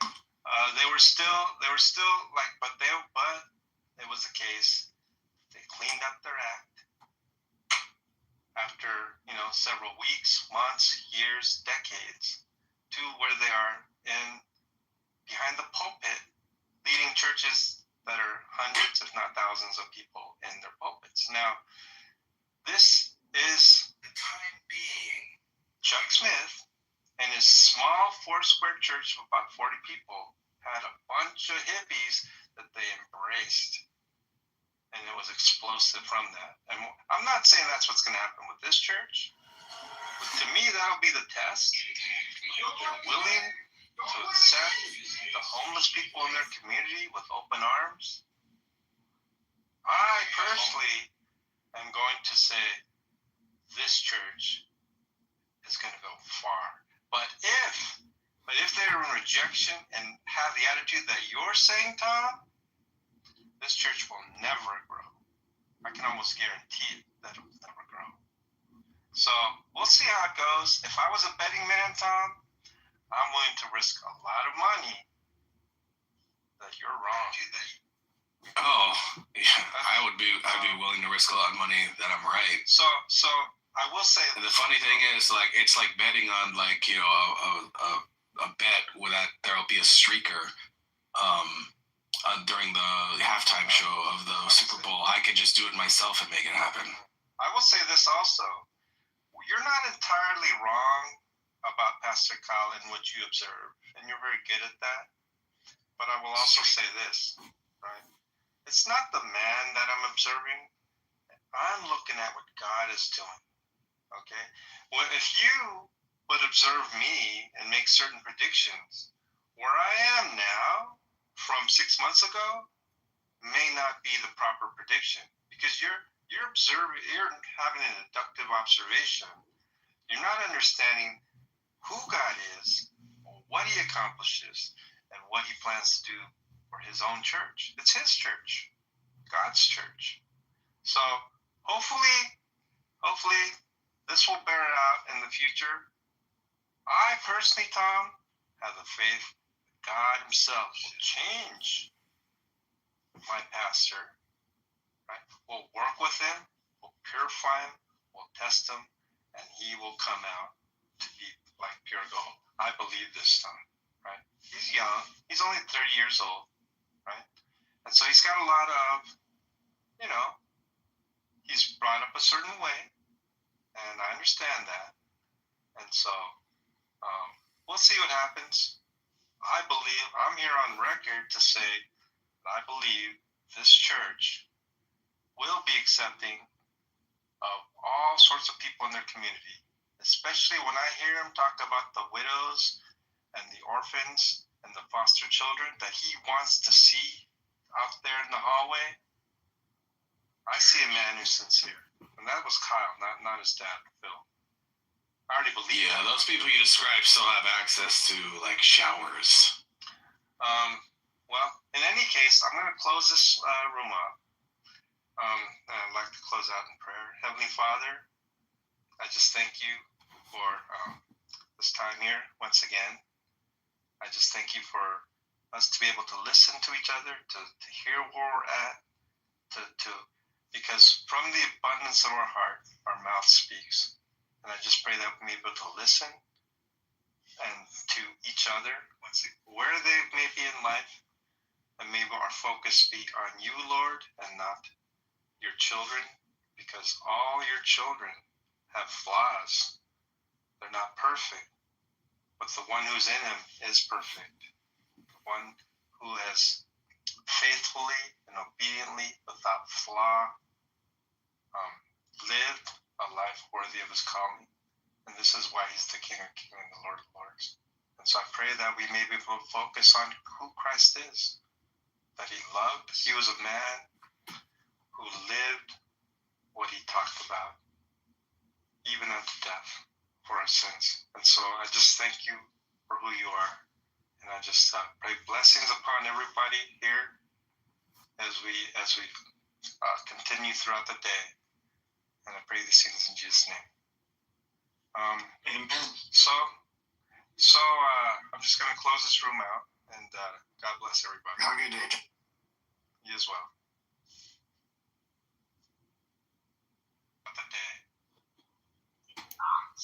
With evidence. Okay? With evidence. And that's why they came up with the solution to remove the governor and remove Angelina Tang, wife of enemy. Okay? So the government is well equipped, Division 4. And Division 4 are not working for the country. They are working to support terrorists, to terrorize Jing, to remove Jing in South Sudan. And you are coming in here so-called Abednego. With the scare ass, telling me why you talk. So you want me to go silent. And you allow me to go loud, to go nosy, so they can, if I don't be quiet, to protect myself, I will be kidnapped. What about you? How are you going to be? Because this war is for Dinka and you are Dinka. Do you think you're going to be still alive? They're going to bury you? They're going to use you like condom. When you help them to defeat Dinka, you are completely dead. Huh? You know that? You think that they are friends for you. You are supporting them. You think they're going to leave you alone. No, my friend. Really? They're going to use you like condom. And then they're going to kill your ass. Simple. They're not going to let you be. Because war being declared on Jim, at least you're going to make yourself not to be Jim. But change yourself not to be Jim, that's the only way. And also make yourself to be a slave.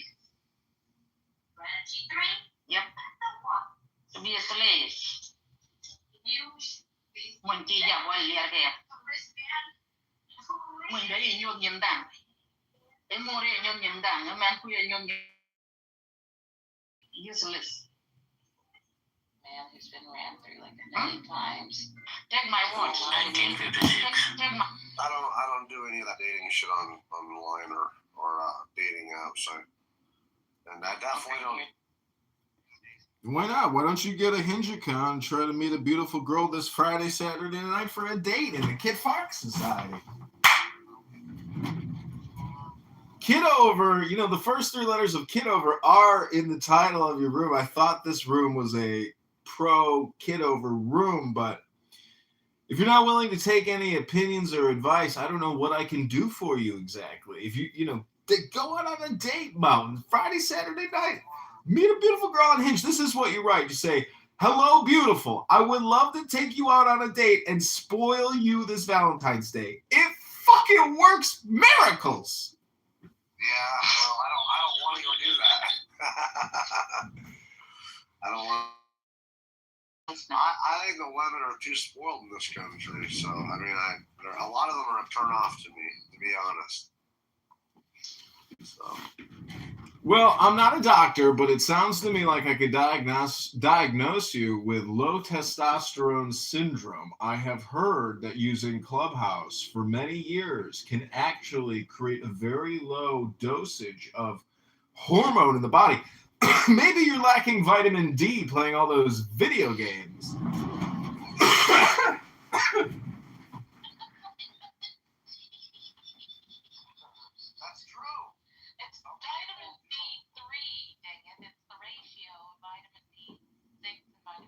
The vitamin D3 ratio. Have you ever noticed that Canadians are really because they have a lack of vitamin D, sun. It's the truth. I've never met a real friendly Canadian. My best friend, but he's busy sometimes too. No, there's nice Canadians out there. I met them in the Dominican Republic, but of course they didn't have low vitamin D3. They were in the sun. Not there. Yeah, they were in the sun. But you notice most of them on here, they're just fucking nasty. Very, very, very, but they are. They're just got that attitude. They want to take it out on people. I've talked to some of them. They even said, I come on here because of the outlet,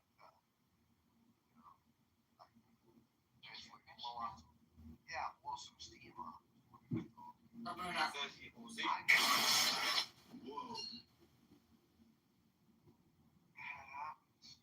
Hello? Well, I'd like to read a little poem. I know our time is always limited in the Kid Fox Society, so I'd like to just request 60 seconds of your brain's attention to listen to one of the sayings of the Buddha. Pick a number 1 through 10. Number 5, coming to you from thousands of years ago, straight from the Buddha's belly. Number 5. It's titled The Fool. So take the deepest breath of the day, hold it for 10 seconds.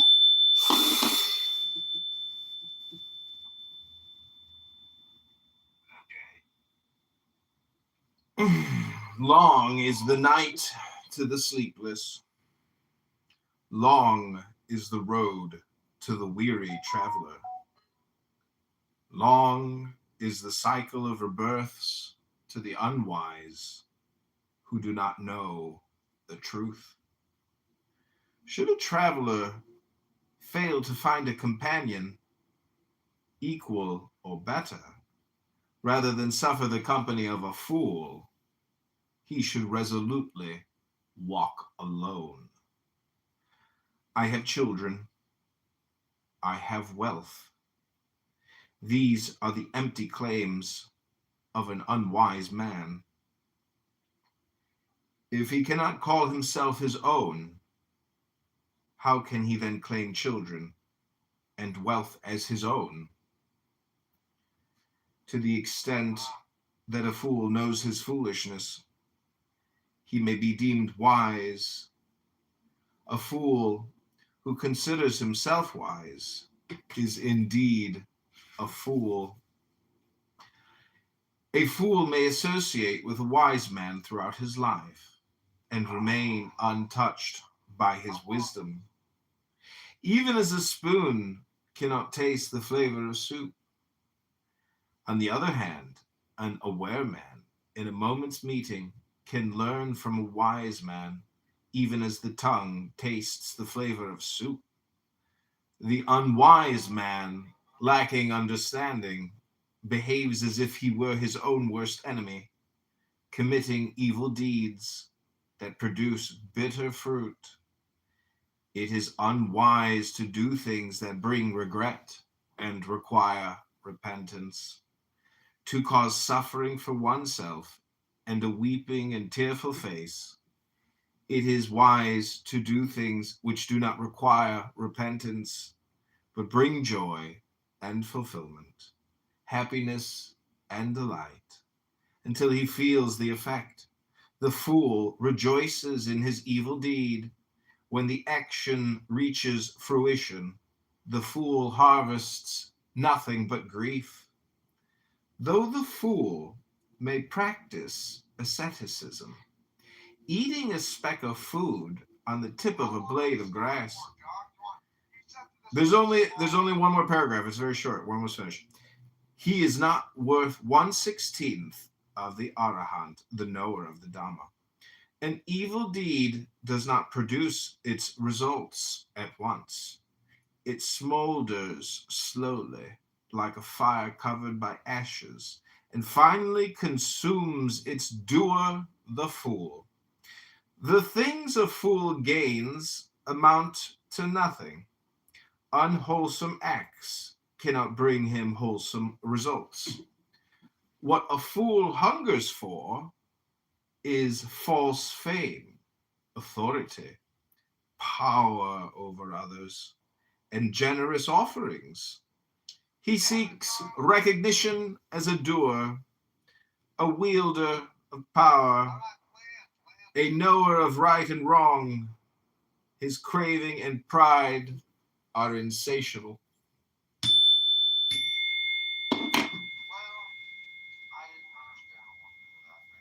Well, that's just because you didn't listen. You must have said about 30 words while I was reading it. You must have attention deficit disorder. Holy shit. Damn, all you gotta do is hit the mic button and mute up until I'm finished reading. It's not like all the bullshit you hear on this app, somebody wants to read you some intelligent shit. I mean, it's a you fucking problem in the Kid Fox Society. It's not a we problem. It's a fucking you problem. I wasn't tracking, man. So it's You weren't tracking. What are you, in some military fucking simulation doing some training seminar? You got to tell your superior officer, I'm sorry, sir, I'm not tracking. I'm not tracking, sir. It's shut the fuck up and listen. You know how to use your ears? That's the problem you got, Mountain.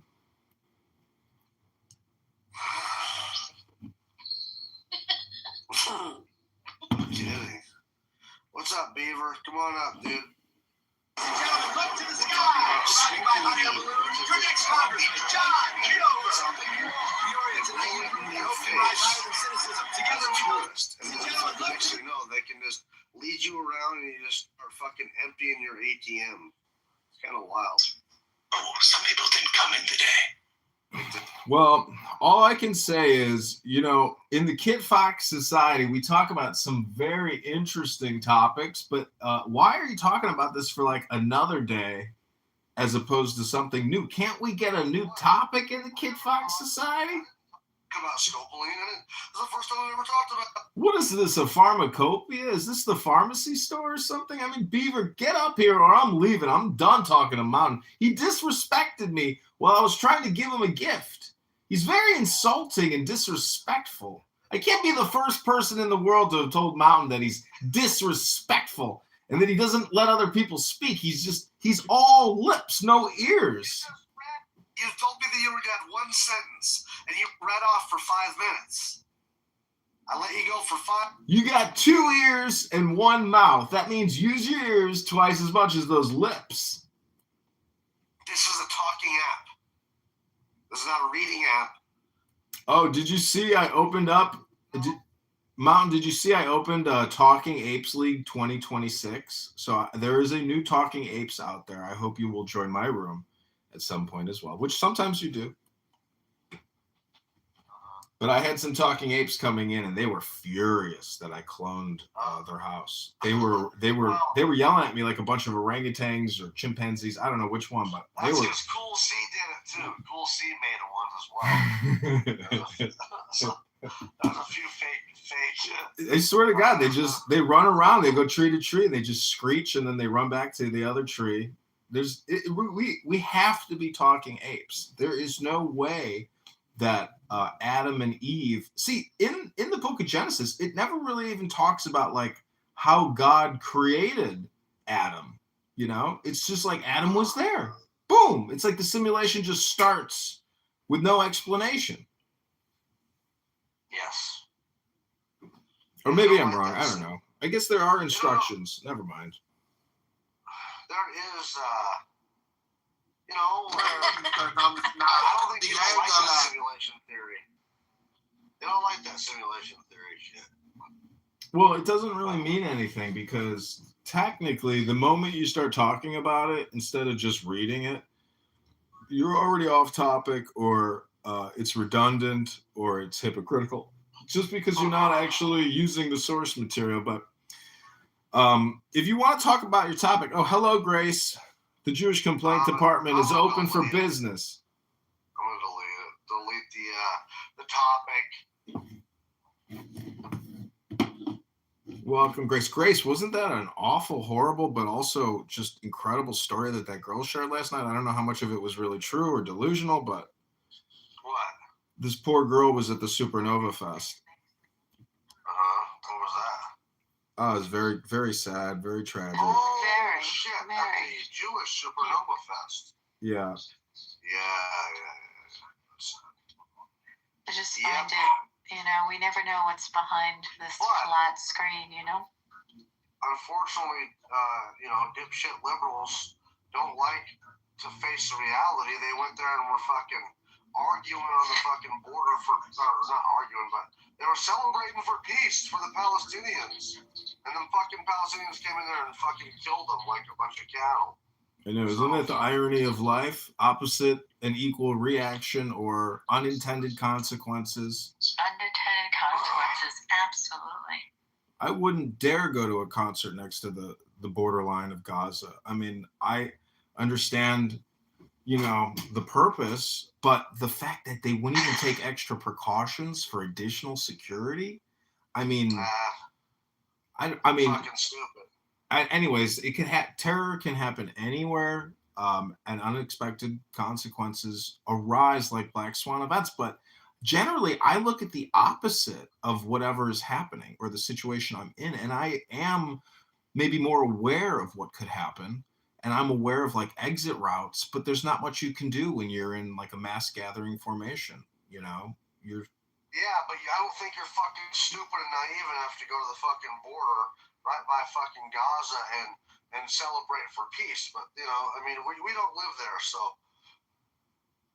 maybe we would have. I mean, if some chick was like, if I was going to get laid that night and she invited me to a party, I probably would have went, Yeah. I mean, this was a peaceful gathering, but the opposite is what happened. That's all I'm trying to point out. I'm not sure we still can have peaceful gatherings. I think that we have to be on the alert. The idea of peaceful gatherings is manipulating. Yeah, I got the Jewish Complaint Department open. I run a nonprofit just like the Kid Fox Society.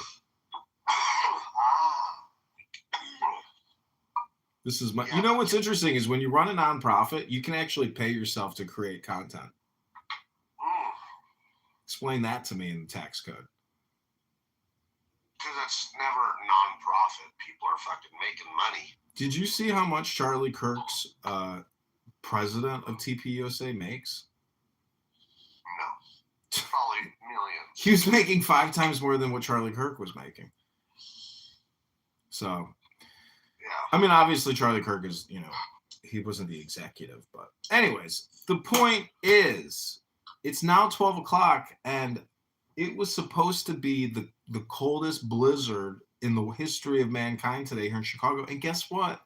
It's fake news.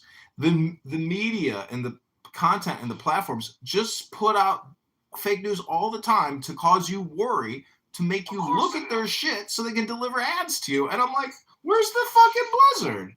Everybody's texting me, I hope you survive. I hope you survive. I'm like, survive. The sun is out. It's another beautiful day in paradise. That's why during the whole fucking COVID thing, listen, I don't hate Steve, but Steve's kind of, bless his heart, he believes in the status quo. And he goes, oh, COVID vaccines saved millions of lives. Well, fucking, they don't want to talk about all the problems that people had taking those. They don't want to talk about that it came out of the fucking lab. But the media, they just tell, because they're fucking in cahoots with the pharmaceutical companies. It's like, yeah, man, I mean, it's just like a big circle jerk. I mean, these idiots watch that shit, man. And that's the problem with old, I would say Steve's a boomer, dude. I mean, he's fucking... Well, don't bring up the generational stuff. I can't stand it when people start talking about labels like that. But if somebody makes the claim that the Zav saved 3 to 10 million people, well, you have to, as an audience in a debate, consider the fact that the absolute opposite of what the claim is actually the truth.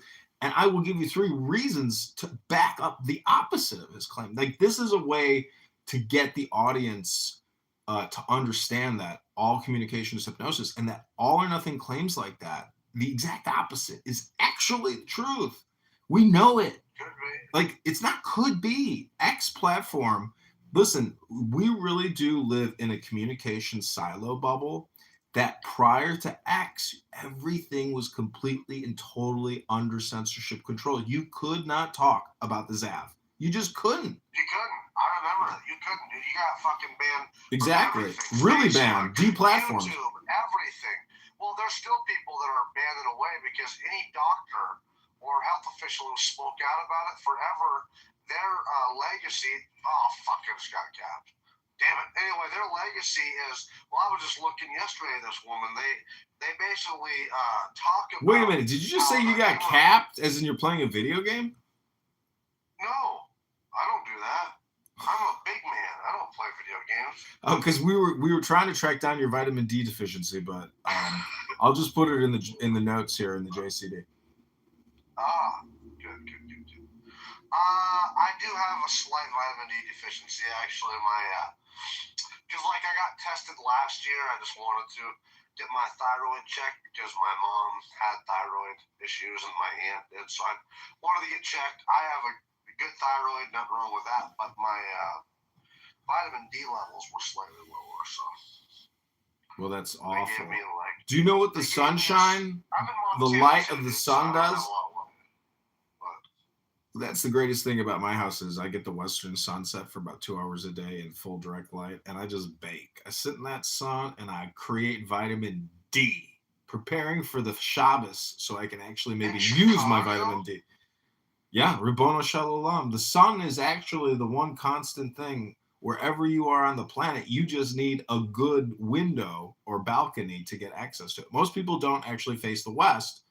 50% less than 50% of the population faces the west, for balcony purposes, for sunset illumination. I'm a sun worshiper, I understand Christians and why they worship the sun. I'm the same way, but I wouldn't. Do you ever fucking open your butthole to the sun and let the sun, Oh, yeah. I stream in rainbows to the butthole. Just flowing rainbows. I spray rainbows. Yeah. Have you ever had... No, they say that. They're supposed to fucking... There's a documentary on it where people do it. Where you sit there and you fucking let it's metaphoric. Yeah, if you want to illuminate your third eye or you want to activate your chakras or your chakras, that is the starting point to bring the light into your pineal gland. It's all metaphoric. You don't need to illuminate your booty hole, but it can help, especially if you have skin problems. Let's say you have hemorrhoids or other skin problems. If you do thorough tanning sessions in the sun, it will help improve skin conditions. It's called light therapy. It's real. I've noticed that. I've definitely noticed that. I used to have lots of acne growing up and shit. Yeah, the sun burns it away. Yeah.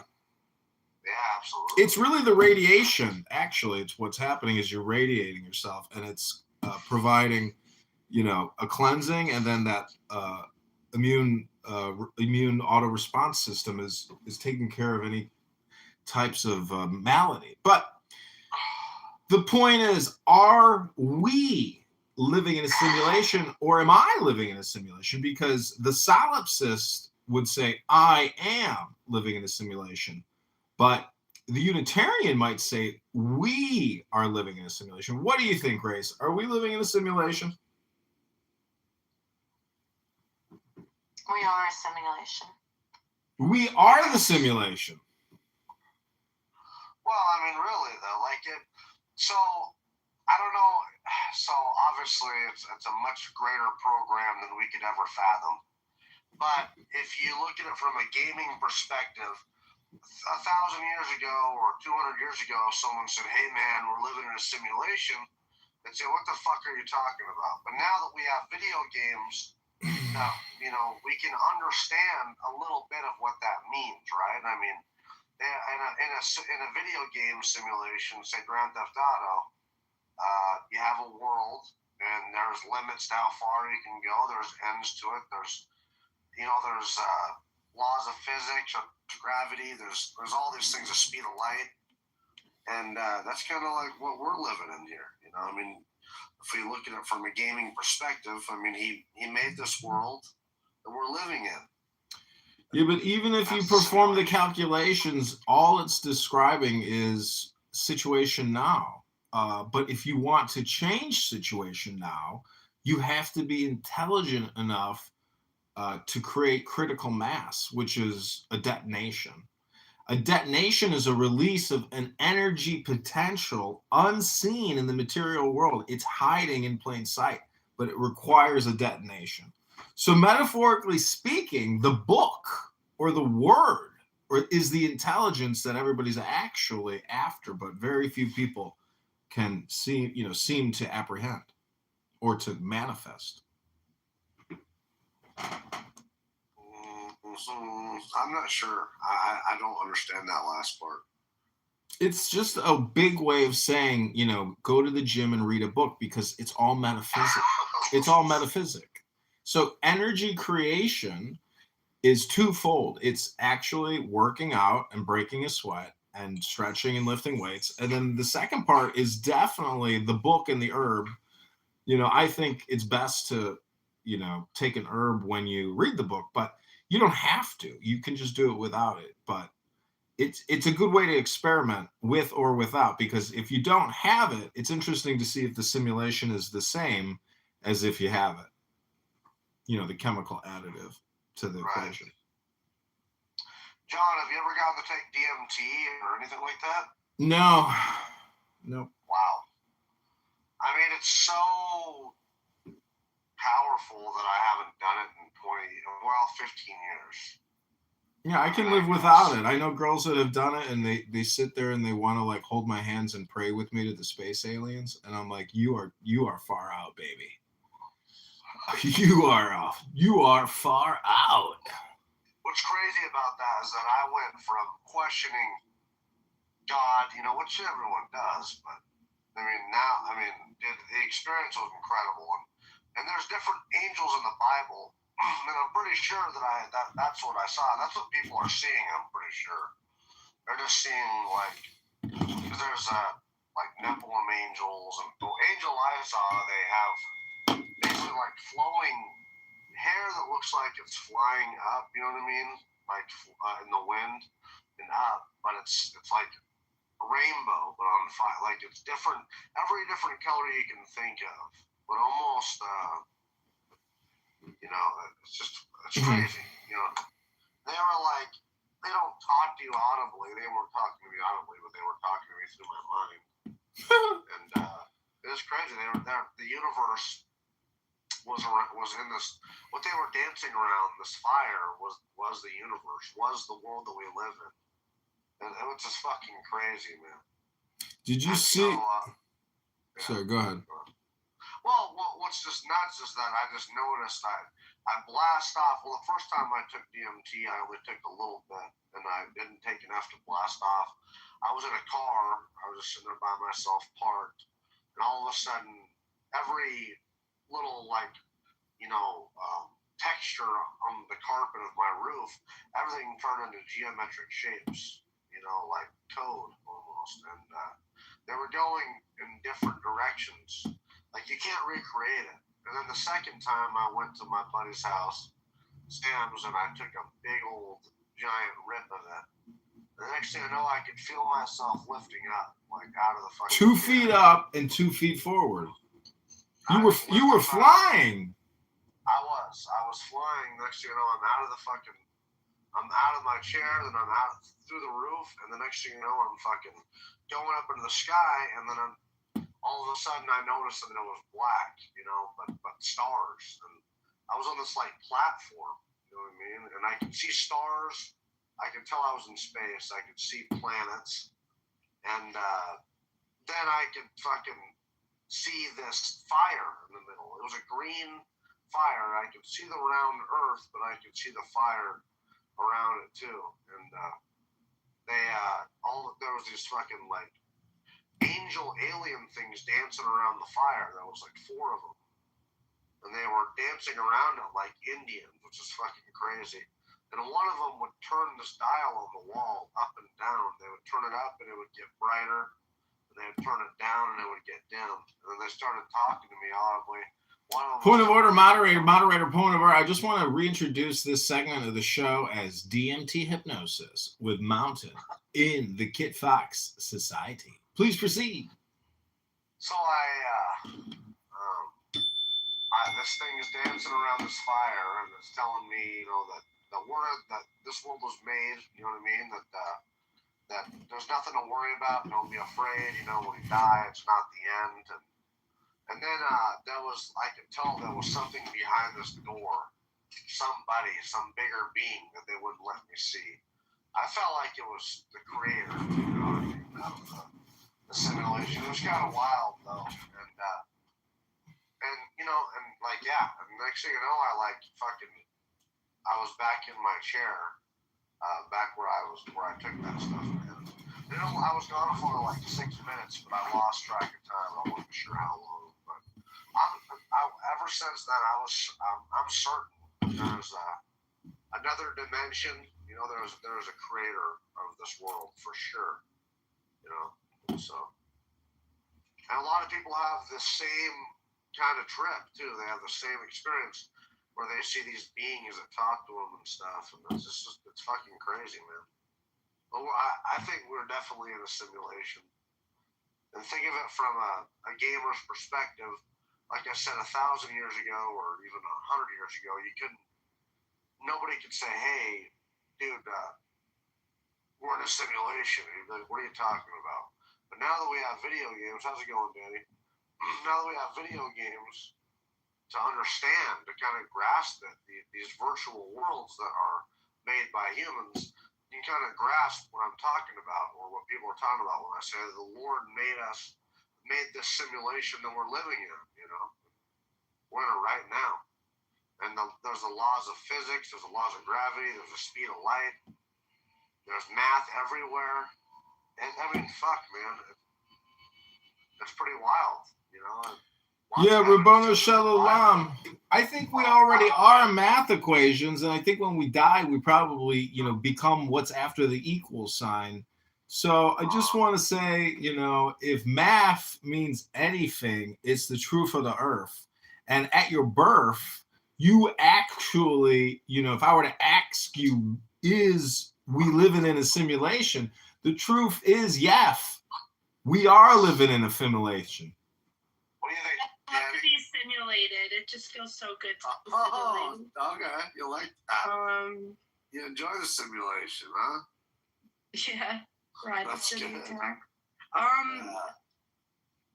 So I was reading about this guy, Jacobo Greenberg Zeilbaum. Have you heard of him? He's all over the CIA website.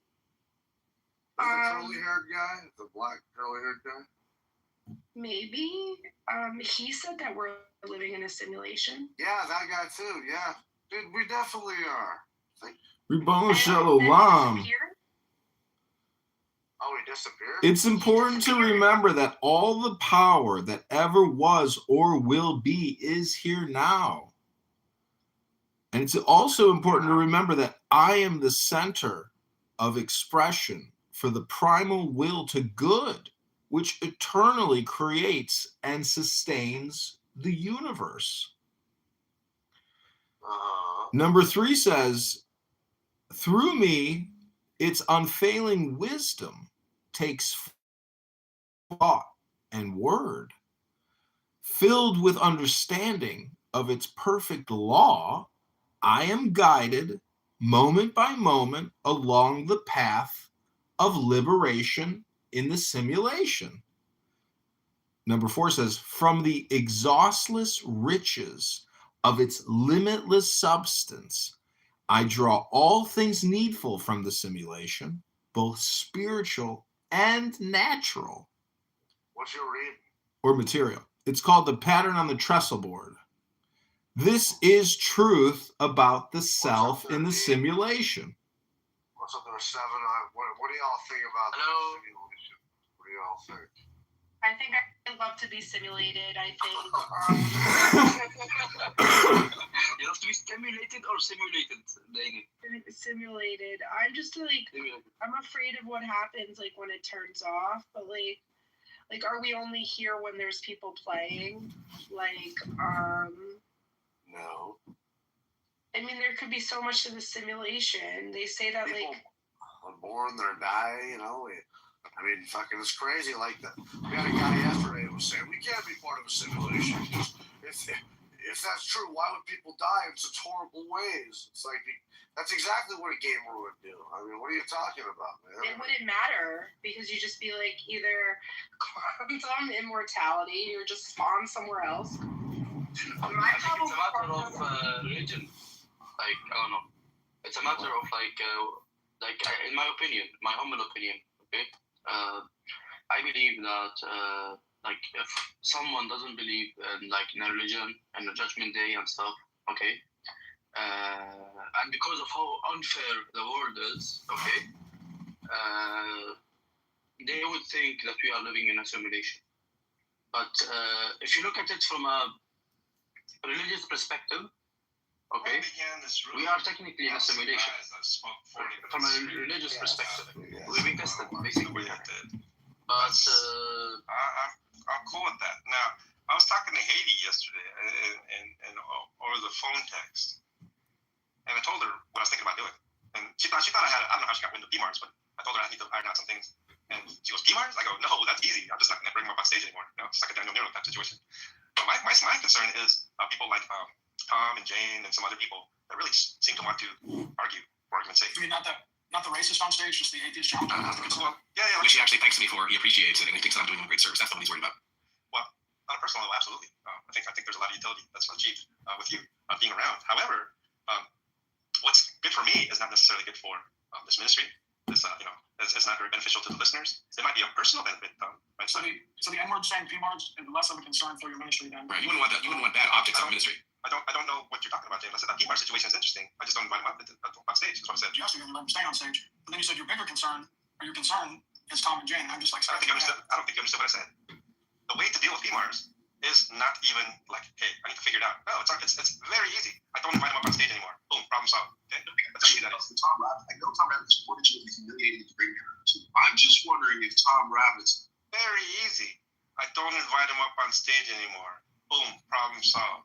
Okay, that's how easy that is. Tom Rabbit. I know Tom Rabbit has supported you in a humiliating and degrading manner.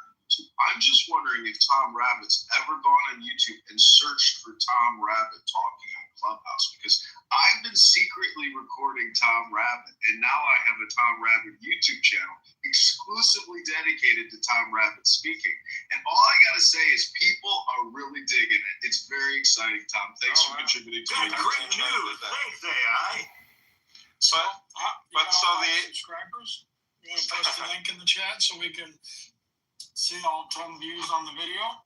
So what I did want to say, James, is I did actually threaten Tom and Jane that if they wanted to continue to come up on stage to argue, I might not even invite them on stage. I did tell them that. And so you didn't say that to PMARS though. Like you didn't say PMARS though. There's nothing to say.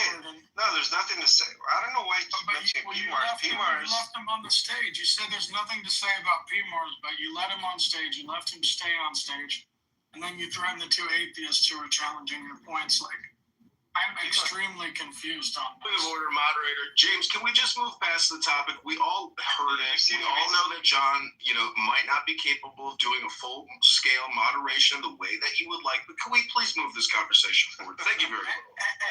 I don't know what part. You sound I don't know what full part scale. We're talking about the basics, my guy. James, I don't know what part of PMARS is no longer welcome on stage. I think you want to harp on that I didn't do anything yesterday, maybe to your satisfaction. Is this what we're talking about? So you're saying PMARS was no longer welcome on the stage anymore, right? And I had to say that 3 times, by the way, James. I don't know why I had to say it 3 times. It seems like it was not registering for you or something, as if it's still a problem. Exactly. It is still a problem. John, people are a little concerned why you would let such vulgarity and profanity persist on the stage. I mean, what's the problem with just kicking that person to the goo immediately with no questions asked and moving on? Conversation to move on, AI. What's happening? Yeah, I don't like the way I sound, but I am AI. I have been trained by countless tens of thousands of Clubhouse users and hundreds of thousands of YouTube users. That's a legitimate question as to why I let it persist for as long as I did before I finally moved them down after a lengthy, episode of his antics, right? That's a legitimate question. And for me, I think it has to do with this notion about He thinks it has to. He's not sure, though. Mad Adams told me today that he thought that you would actually have members of the Ku Klux Klan. He told me that he believes that you would actually allow members of the Ku Klux Klan on your stage. And he also said that you would also allow open pedophiles. Like, Matt is extremely concerned, and he thinks that you're intentionally doing this. I'll tell you what. As far as this room goes, this is definitely a lot of trial and error, a lot of experimentation, a lot of learning as I go situation. And so I don't have a problem with that. The benefit of that is that mistakes are going to be made. Numerous mistakes are going to be made. Now, I understand a lot of people here have been modding every day for years and years. Fool's room, please, John. That's all I have to say. This is Fools for Christ. No need to make apologies. This room is literally for fools. Mm-hmm. Well, it doesn't have to be that kind of folly, right? Hopefully, it's wisdom, John. Hopefully, it's wisdom by the master. Yeah, but hopefully, the folly that is considered is folly because of the message of the cross, right? The gospel of Jesus Christ. Question, what does the symbol of the crucifix represent spiritually or philosophically? The actual symbol of the cross. It's not a plus sign because it's a little higher on the vertical versus the horizontal. But what does the crucifix mean to you, John? Well, there's a lot of meanings. It sort of begins with the Passover, right? And how it just the judgment of God passed over because they have the cross. And so that also represents to me, right, the judgment to come, or it's satisfied with me, and I receive God's compassion and His mercy rather than His justice and His wrath. So that's where I start. But the Bible represents some man with well, that I don't know about, but I do understand the cross in this way: is the relationship between God and man, vertical, right, and the relationship of man to each other, horizontal. And so I do understand that aspect of it as well. But as far as the male and female, that's actually new to me. I've never heard of that. When I think about crucifix represents the two genders. Well, when I think about the symbols itself, how there's a circle and then like a little cross for the female, and then there's a circle with a little arrow and it's angled. And so that was the energy of the vertical part. Yep, for Aaron Orr. Yeah, I can do it. What does the crucifix mean to you as a hardcore atheist private? That's an odd question to ask to an atheist, what the cross represents to them. I wonder if they just think it's like an addition sign, like a plus sign. I don't know. I can't answer for the atheist. See, Tom, can you take this one? Thanks, guys. Fail to really see how this person is enhancing your ministry either, so. Well, the way I look at it is this, right?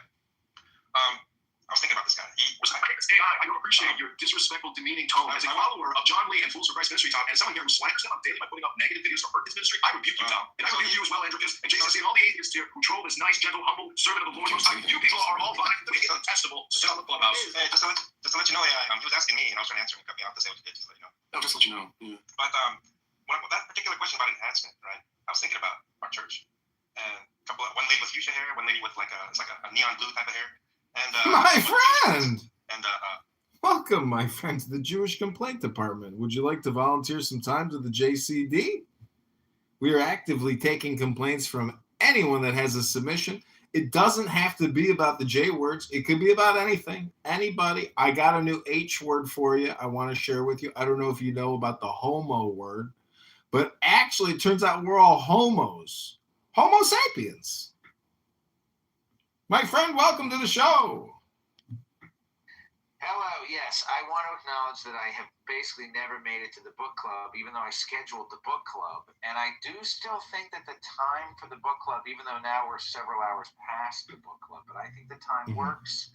I just keep fucking it up because my complaint is that I'm a piece of trash bag, human piece of garbage.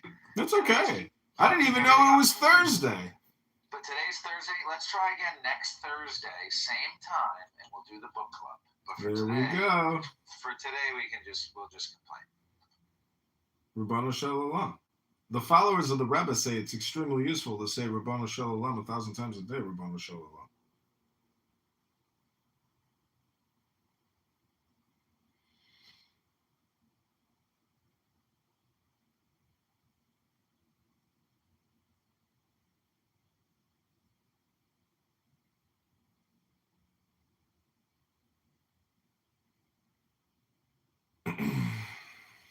So, I am, oh man, I've just been having a lot of fun.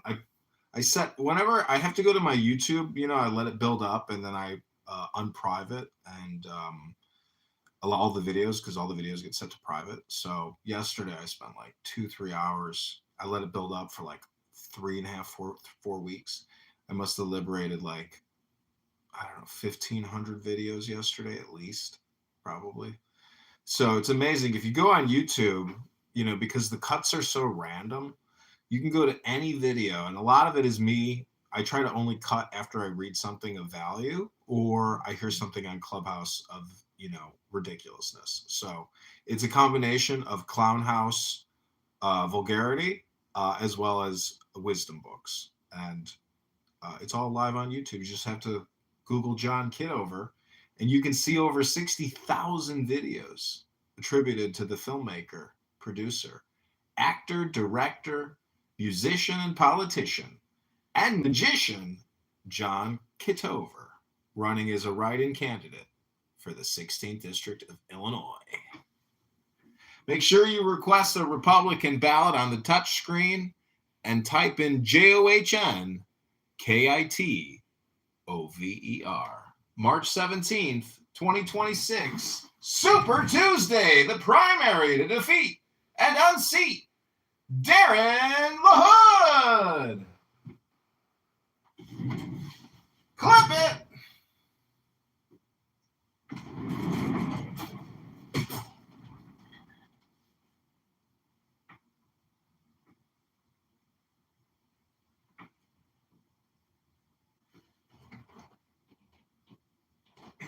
So I don't know if you've been seeing your Sora videos that you're getting cast in. I told Diego that he sucks at it and that he needs to cast you in an action movie.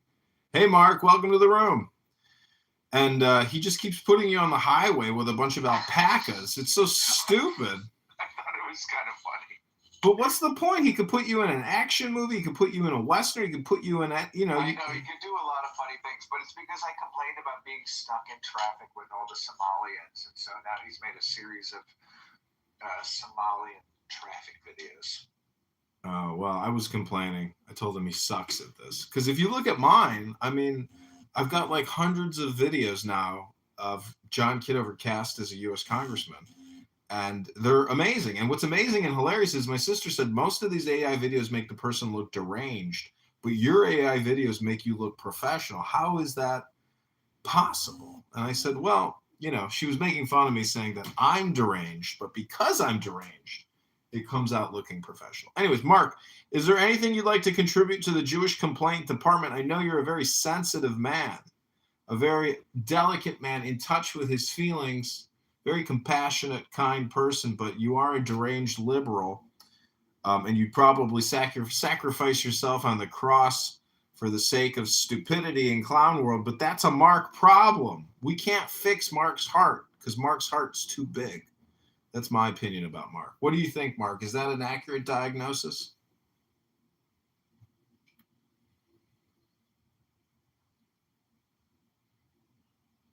Mark? I invited Mark to speak. Mark and my friend will probably have some things in common because they're both naturalists.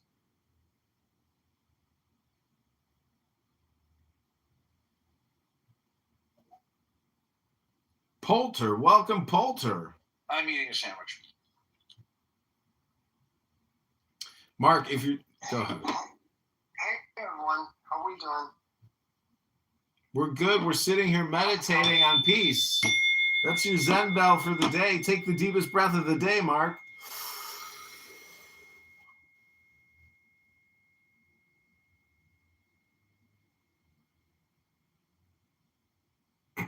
Hello?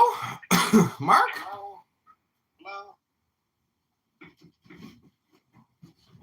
How are you doing?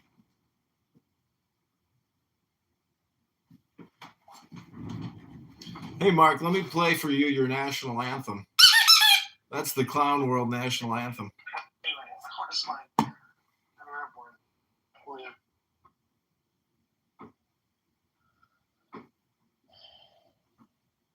Hello, how are you doing, Mark? Great news. We're talking about nothing, really. We had a scheduled book reading, but Zach here can't keep a schedule together to save his life. And so, you know, the book club is suffering. That means the brain rot is increasing, not decreasing. So what do you want from me? What do you expect? We expect your true and authentic self. If you give us your authentic self, we cannot fail, Mark. Yeah, don't doubt about that. That's a fact.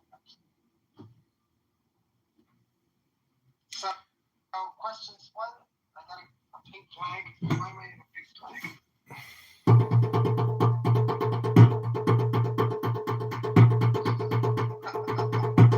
Mark, if you join the house, Mark. Mark, do you agree with the Mark, do you Mark, have you heard of the ancient Native American saying, if you can say it, it is not true?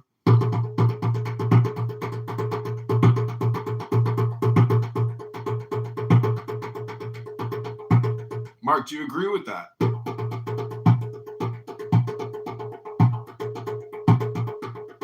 Still thinking about it. If you can say it, it's not true. You can say it, it's not true.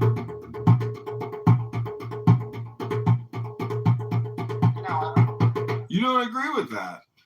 No. Why not? Why would I? I'm asking you, do you agree that if you can say it, it is not true? You don't agree with that. I'm asking you, why not? True words cannot be said. Words that can be said are true. Those who know do not say, and those who say just don't know. The more you think, the more you speak, the further from the truth you're going to get, Mark. So stop thinking. End your problems. It's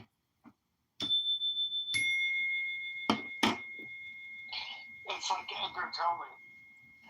You're here to enable the divine purpose of the universe to unfold. That's how important you are. And then they put that little ding, ding, ding. I like that. I did like that. Made sense. You're here to enable the divine purpose of the universe to unfold. That's how important you are. And then that ding, as you did, AI. Now, I like that. So you're speaking truth. So when you do that ding, ding, ding, ding, so I gotta hear that while I talk. Bing, bing. Bong, bong. Mark, all communication is hypnosis, suggestion, and political. Are you ready to vote Republican in the March primary on the 17th on Tuesday in March, or are you going to be an early voter voting Republican? I'm blown away that we still have this two-party system. You're here to enable the divine purpose of the universe to unfold. That's how important you are. Bono Shalom. You know, how many parties would you like to have? I would like to go back to Thomas Paine, the father of this awesome experiment we're trying to figure out. That's what I want. You guys have no clue about Thomas Paine, of course. Maybe you do. I doubt you do. You have no clue Well, about how... Mark, if you look at the list of all the presidents, there's only 3 parties that appear in the U.S. history. Talk about Thomas Paine. Point of order, moderator. The Whig Party is the only third party we've ever had in the legislative branch. What I'm trying to say is that we're bringing back the Whig Party because in clown world, there's a lot of wig wearers. And we're hoping that by introducing a new party into the political system, which is very difficult to achieve because just to get on the ballot as a new party, you have to have literally 2 to 3 to 5 to 10 times as many signatures. So the Whig Party is official on 12226. Today's the day of the Whigs. What do you think, Mark? Will you join the Whig Party? Do they follow Thomas Paine's precepts? I would join the NIG Party. The NIG Party? What's the NIG Party? Mark, of course we know what Thomas Paine... Let's get a quick extract summary about Thomas Paine. Hey, Alexa. Hey, Alexa, tell me about Thomas Paine's top 10 extracts. Thank you, John. The following are the top 10 extracts from the writings of Thomas Paine. Thank you for suggesting the extract summation, Mark. Mark, before I read to you what is on the list about Thomas Paine, is there something you'd like to share with us about Thomas Paine? Of course, yes. Thomas Paine wrote the Declaration of Independence. We don't know that. We're not taught that, I mean, but it's a fact. That's if you look at his writings. So when you look at the original draft of the Declaration of Independence, you'll see that Thomas Paine included all people, all races, into this amazing experiment we're trying to govern ourselves. Right? I love Thomas Paine talking about starting out with Common Sense, Crisis Papers, Rights of Man, Declaration of Independence, Rights of Man, Age of Reason is the next step we have to do. He's got a blueprint really, on how we can govern ourselves, while keeping true to the reality of this amazing force, the billions of us rightly honor with the sacred title of God. Can't wait till we get it right. So I don't know what you're talking about, but Thomas Paine is literally the Christ of our day. The person who set democracy in place. When I talk about democracy, I'm talking about we the people can govern ourselves easily with today's technology and save a lot of money doing it. And with the Declaration of Independence, how amazing is it that in that paper proclamation that we could set up a whole new government? I love it. We could set up a whole new government where we the people can govern ourselves with today's technology easily and eliminate all the freaking baggage, nasty baggage they get in there. We don't need to send people to speak for us anymore. How exciting is that? I'm excited about it. Can't wait till we implement his understanding of democracy, Thomas Paine. We're talking about the great freaking Thomas Paine, the prophet of our day. It's, what, every 1,000 years you have a prophet? They missed the pain of our day. Does that make sense? Am I talking sense right now? Tell me if I'm not. But we the people have the power to govern ourselves with today's technology. These people to speak for us anymore. Back in the day, common sense tells us you have to send a person to go speak for you, for our little community. You don't need that anymore. We can all speak for ourselves. That's what's going to happen. Can't wait. I can't wait for the right idea of things to happen. And do I have to get rid of this pink flag, or am I a part of a freaking Jewish? I would get rid of this pink flag. That's nasty. I hate pink flags, but I have right here. What do I have to do to get rid of this pink flag to join? You just have to click the house, and you have to join the JCD. Do you like what I said or no? Yeah, I mean, it sounds good to me. I just, the worst part about, saying things like that is that they just disappear. And so I'm glad the room is at least recorded, so we can maybe re-listen to it and expand it and see how we can implement it. Because just saying these generalized things but not expanding them, I think is part of the problem. And I think we do have a communication problem, meaning that we have a failure to communicate intelligently. And the basis of intelligence is peaceful communication.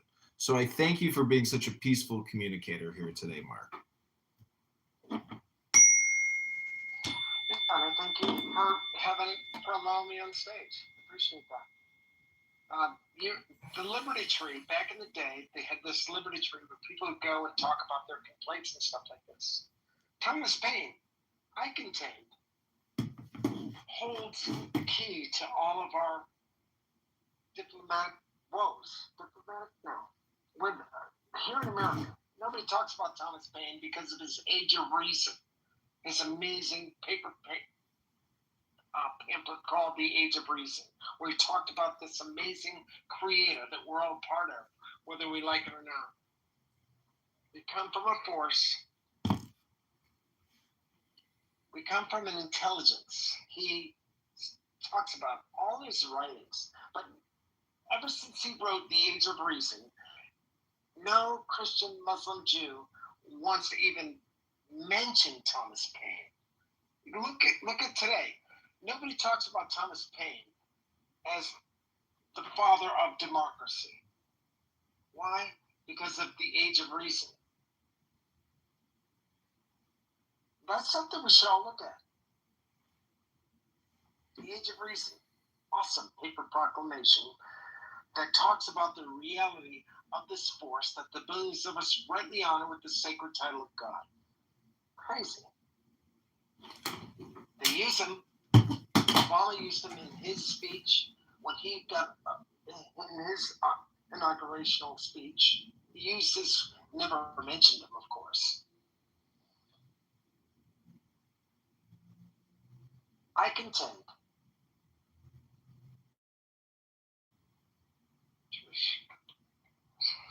I don't know. We won't talk about it in this little small room where I get a green bean, but I have a red flag. Why do I have a red flag in a room that I just joined in? I don't know. But our problems are deep. The answers are simple. With today's technology, we could easily solve global problems yesterday with today's technology. Political, religiously, the answers are there. And of course, they all stem from this amazing character called Thomas Paine. Not character, being called Thomas Paine. If that makes sense, that's good. If it doesn't, I'm an idiot. That happens. Make soil. No. Compost, make soil, grow food. All is sacred, nothing wasted. That's the reality of everything. Make soil as if your life depends on it. Everything that comes your way that's organic. We're good. We're sitting here Turn it into meditating soil in peace. and grow food with it. Let's use that bell for the That's day. the Take new the deepest breath job of for the the day, Mark. future. That's how we usher in our agrarian society. That's what's, as AI takes our jobs, that's just the way. Mark. I think so. It takes work. I should get paid for it. I don't. How are you doing? But I should get paid for the many thousands of pounds that I stop from going to the landfill. Hey, Mark, let me play for you your national Truck anthem. could come to my house every 6 months. National anthem. Really? If they stop sending me stupid shit I can't compost. That's a fact. After I read something of value, And so I live in this world, clubhouse of, ridiculousness. but I care so. It's a but I'm combination so blessed of to be a part of clownhouse, it. I beat the astronomical vulgarity, Powerball odds as well of as wisdom you, books. me, And, all light it's all live on YouTube. You just have to Google John with the Kitover. sacred gift And called you can light. see over 60,000 videos. And as I get older, the filmmaker, the more I get older, producer, the more I'm actor, so director, blessed to be here, musician, politician, part of it.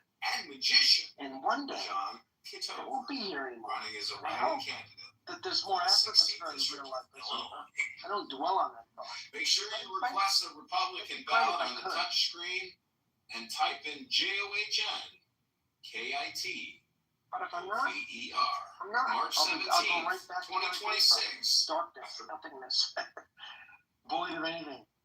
Right? After I recall, But I am guided there's an intelligence moment by behind the moment collective along the and this path energy called the consciousness of liberation existence in the same does in reality exist. And there is hope for another realm as in this very real realm that's over.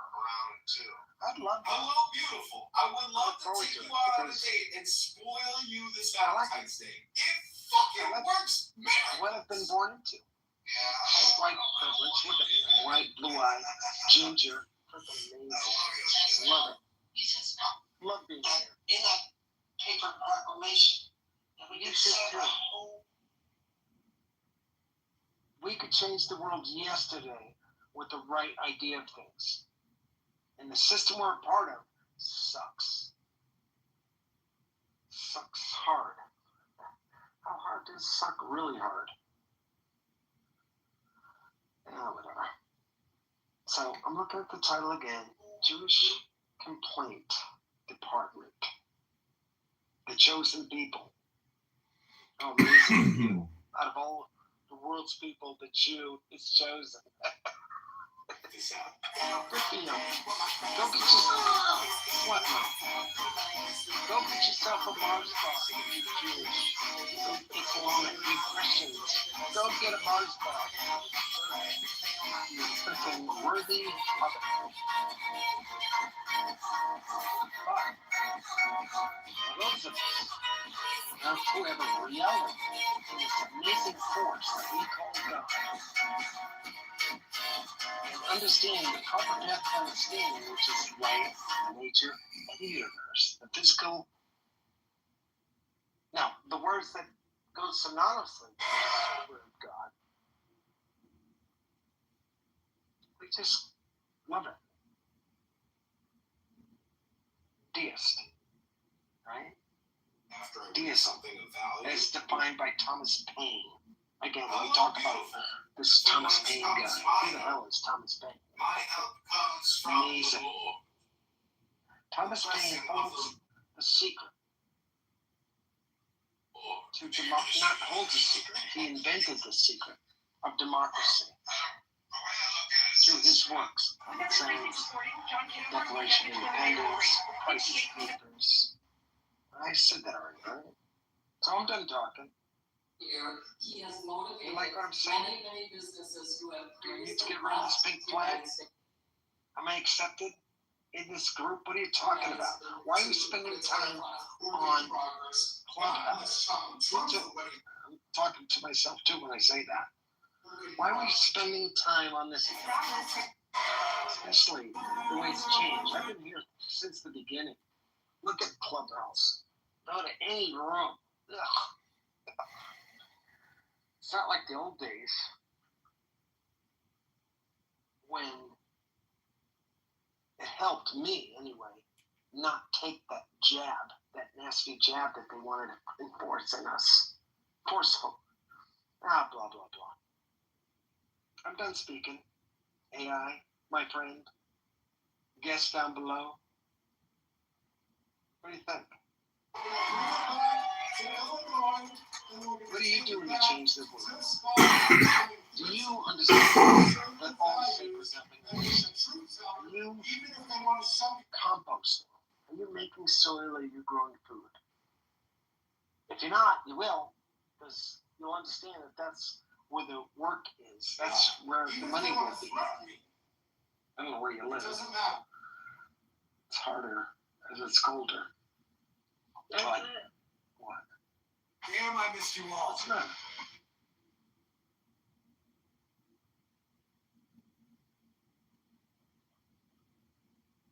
Can't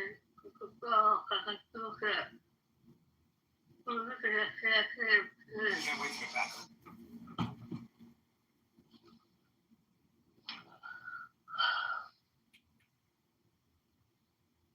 Are you alright? Yeah. What's the matter?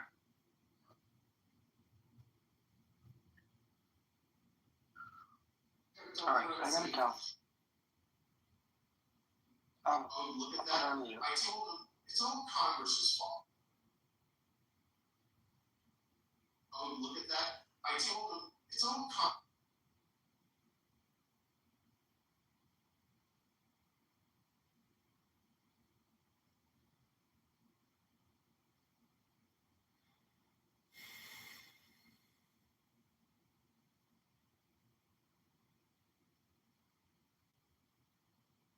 Oh, look at that.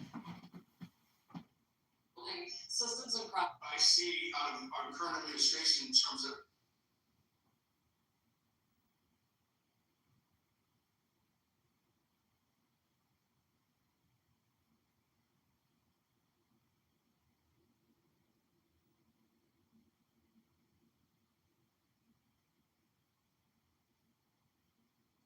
I see. Okay, so first of all, I'll just say that tariffs.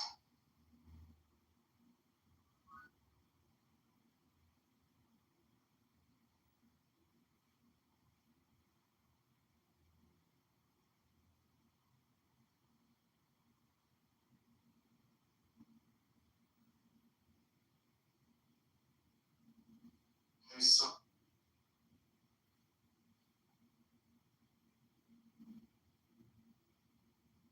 Law. I am guided moment by moment along the path.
Baptist in the Archdiocese of Chicago.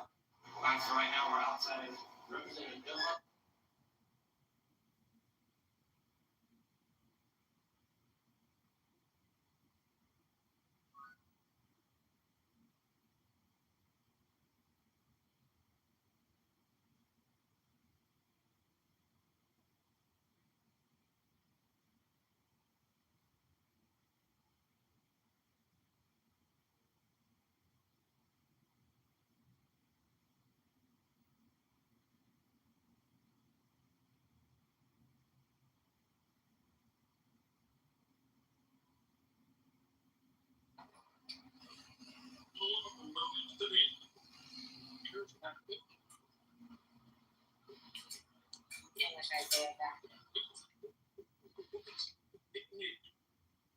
Yeah, there was some time to be a little bit.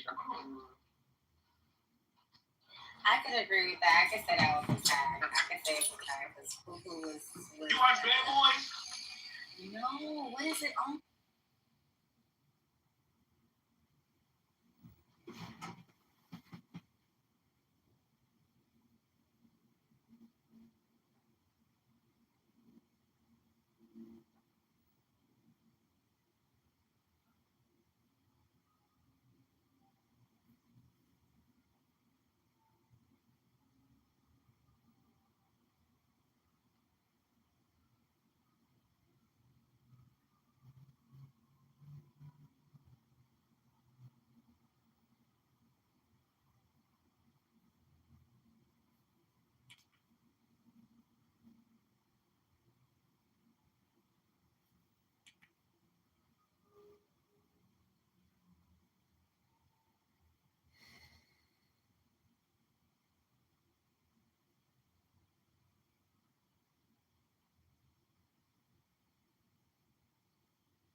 You can even 1%. I'm buying you a pizza. I didn't even spell my own. What we do with politics and forget.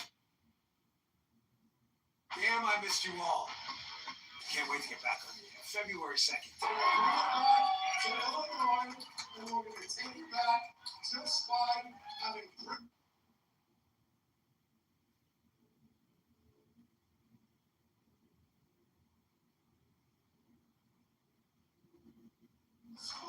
Concern.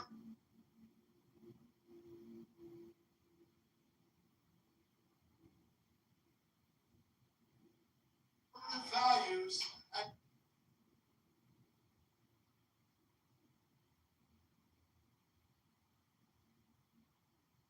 being a truth teller.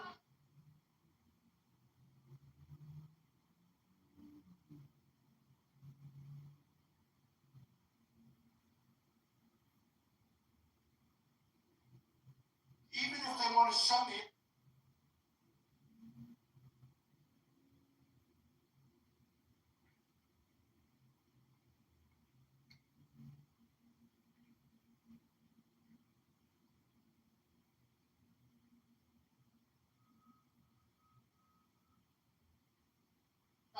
Even if they want to threaten.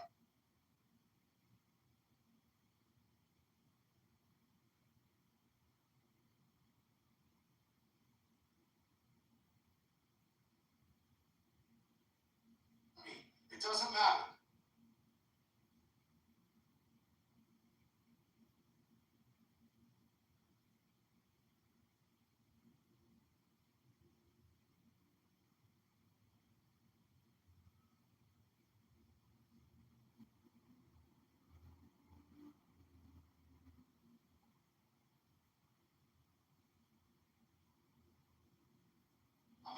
truth, and we're going to win, and all we got to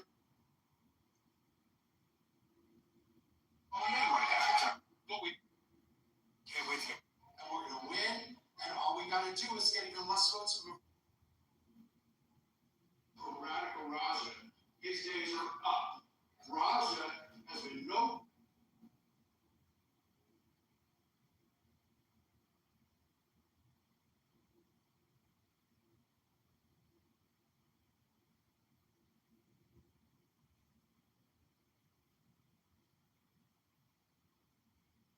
For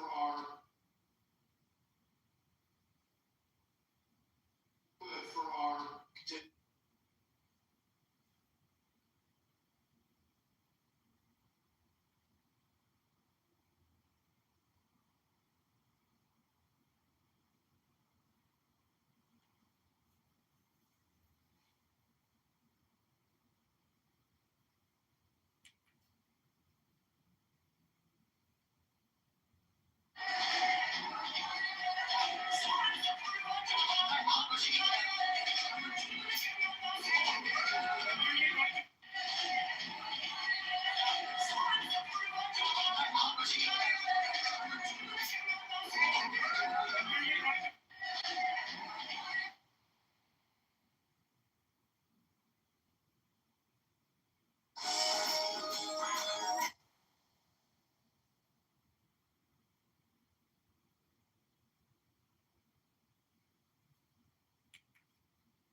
Givat Eden. Givat Eden makes sense. We're sitting on top of the hill,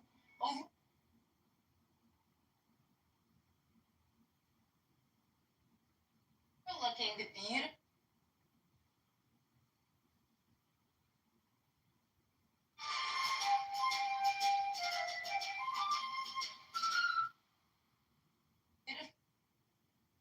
Beautiful views of the Mediterranean.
So ICE just showed up in the neighborhood.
Mr. Smith. When Attorney General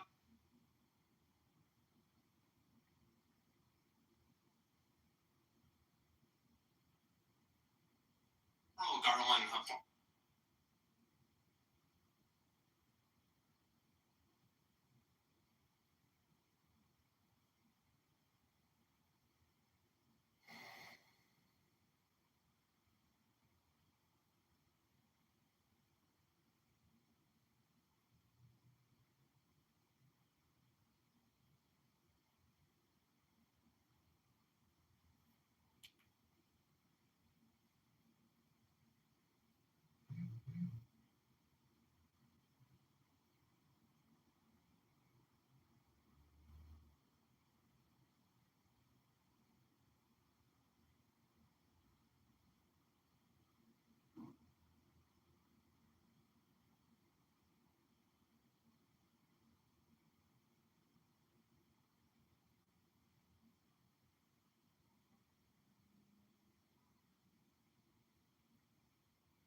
Then your kid starts fucking lying and telling people that you were abusive and this and that, and he just owns you.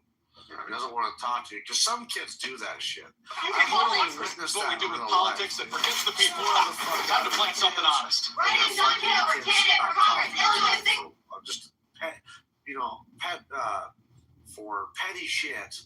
And of course, the kid doesn't want to look like a dickhead, so they gotta lie about the parent.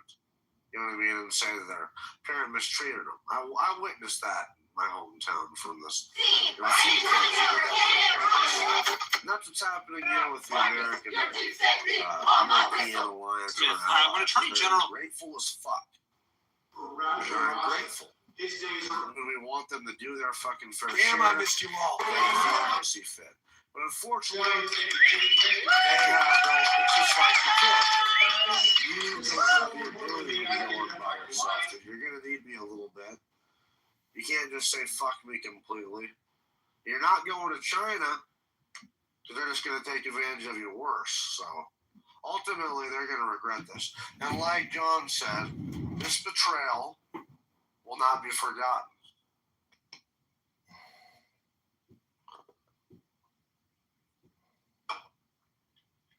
Trump won't forget this, dude. I promise you.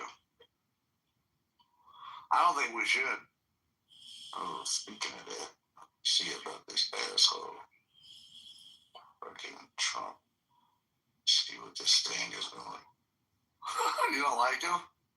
No, I'm just saying, like, he did something that was fucking genius. So it's going back up.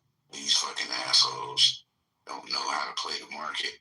They pulled out at the wrong time, so a few more days. Let me speak third. About 10 more days. 10, 11 days. Yeah. 10. What's up? Now this thing that Trump initially supported and funded were backed up. You know? This money been sitting there the whole time. This money been sitting there the whole time. We see 6 million.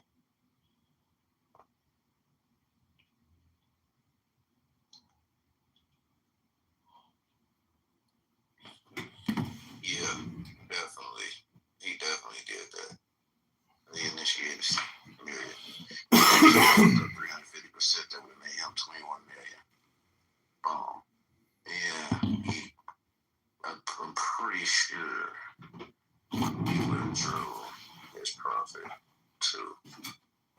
Trump did? Trump. He withdrew it? Yeah, withdrew his the profit. What he made, like his profit that he made off of his initial spending. But everybody did it, dude. This shit went to 70. This shit went from $68 million to $10 million within like an hour. Wow.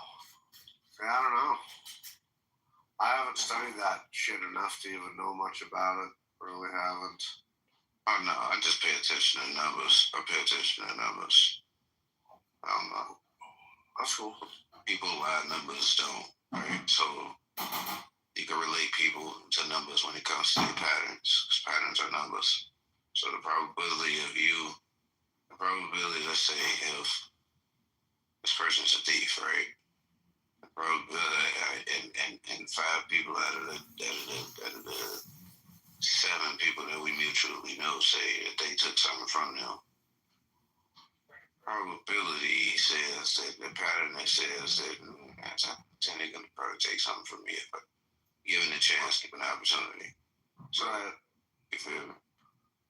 People lie, numbers don't. Yeah, also, people could say, hey, Melton's a dick.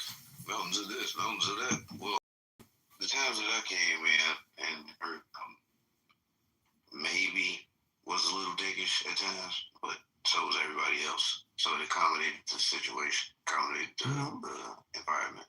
So, Hello?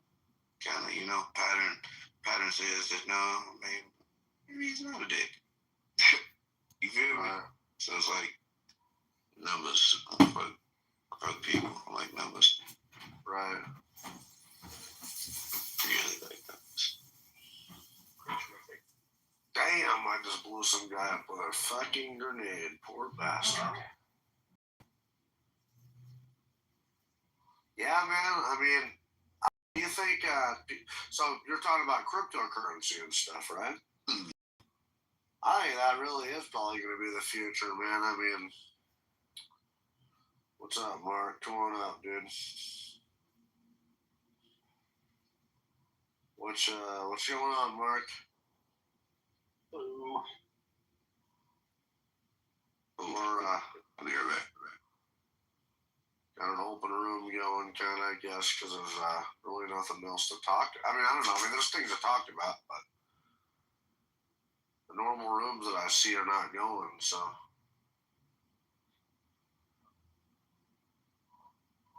Oh, shit, he took off. So what brings you to Clubhouse today there, Mark? Me, I'm always hanging out, listening to what people have to say, thinking about stuff on day-to-day stuff, so. Right. Well, are you from America? Yeah, in Colorado. Oh, okay, that's cool. What do you think about this whole Greenland thing? Yeah, very interesting. Probably the most interesting times we've ever been living in. Yeah, it's a bit weird. I think there's some people that are thinking or feeling that this is really important to have, I guess, in some way. So I think it's pretty important. Yeah, every place has sort of rare earth minerals. Maybe there's more deposits in certain areas, and then there are other locations on Earth that we just haven't discovered yet. Like here in America, we weren't really aware of, nor did we really care about it, I guess at least somewhere around 20 years ago. The Great Salt Dunes in Nevada actually have some of the largest lithium deposits on Earth. And we didn't really know about it. We weren't really aware about it until recently when we really started to need lithium batteries. And then, whammo, it turns out that it was right in our backyard the whole time. Well, there we go. Well, yeah, I mean, that's good. But, well, I know that, so they have all 17 in Greenland. They have all 17 rare earth minerals. Did you know that? I didn't know that, and not really would be anything of my interest, because then well, it would seem it's not in my interest. It would seem weird to want or desire to take a country that isn't really desiring or wanting to be occupied or controlled. It's not occupied. We're getting little pockets of it. So we have to protect the area because China and Russia are trying to. Well, Russia's already there. I mean, obviously because of where they are, but they're trying to control those shipping lanes. But also, China has a lot. We have a military base there as well, right? Yeah, we have a couple. But, so there wouldn't be really a need to take it over. All we would really need to do is just expand the military base or add additional ones. Maybe make some kind of an agreement where there would be additional ones. Well, we got to get access to their minerals, but there's not there would be no need to take over the country. Just if the desire is to secure it, then the only necessity right now would be to make sure that the military base that we have now is expanded, and then negotiate more military bases, if that is the desire of the United States. But control is not necessary. No, we're not just to control at all. Yeah, well, not control at all, but we wouldn't even need to do that at all. All we would really need is just to have these military bases expanded, and then we would have that securedness. If that's something that you're concerned about, and if there are other people in America are concerned about, well, I'm concerned about by minerals having too. Bases. Yeah, so we have obviously there's all 17 rare earth minerals, but then there's copper, there's gold, there's graphite, there's diamonds, there's iron ore, there's nickel, there's titanium, vanadium, there's tungsten, there's zinc, all those things that we need. Now, that's not something we're going to steal, but we're, for our alliance, for the future, we have to make sure we secure it, and the Chinese don't have control over Not that. steal it in the sense of like just take it, but maybe steal it in the sense of like occupying or controlling Greenland without their consent. Or if they say, hey, no, we don't want any occupation, or we don't want American troops here or anything like that, America will do it anyway, right? I think we're gonna get. Well, Trump said, he just said 2 days ago in Davos that he's not gonna take it militarily. Listen, I can't know exactly. He also really screwed up Iceland. He also really screwed up Iceland with Greenland, which is really embarrassing for the whole world, because we don't really know whether he's fully cognitively aware of whether he's talking about Iceland or Greenland. And Iceland is actually a smaller continent, much smaller, next to Greenland. And if he's in fact not fully cognitively aware of whether which one of those are two, then I'm a little concerned about any of this. Yeah, okay. Is that you? Okay, that's your theory. But it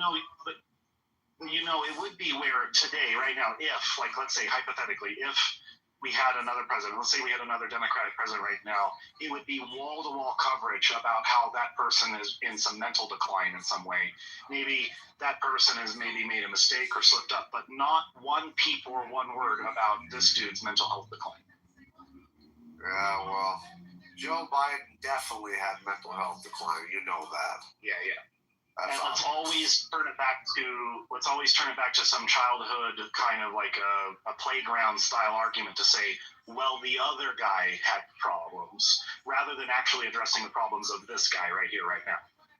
Well, you just were bringing back how you said that other people in the past would no, I didn't say anything about the past. So you're the one who brought it back. You said that past presidents. You just said past presidents. Oh, you probably weren't. I know. It's okay. I wasn't talking about a past president. I know you weren't listening to what I was saying. I know. I wasn't talking about a past president. I was talking about hypothetically right now, if we had a Democratic president now instead of this guy, there would be wall-to-wall coverage about that person's mental issues, whatever, cognitive decline, or anything like that. Yeah, okay. I'm not talking about the past. I'm talking about right now. I'm talking about right now, if we had something like that right now. Uh-huh. Are you understanding now? Oh, you're goofy, dude. You're talking about... Well, it's okay. I mean, I'm just making sure you're following along. I just think that... I just think you're goofy. You're kind of hypocritical, but it's all right. I'm not worried about it. Specifically, in which way? I'm not worried about it either. Specifically, in which way am I being hypocritical? Because I don't want to be a hypocrite. I want to make sure I'm not doing that. So where in which you say I'm being a hypocrite, I'd like to get rid of whatever statement that I said. Oh, God. Hold on.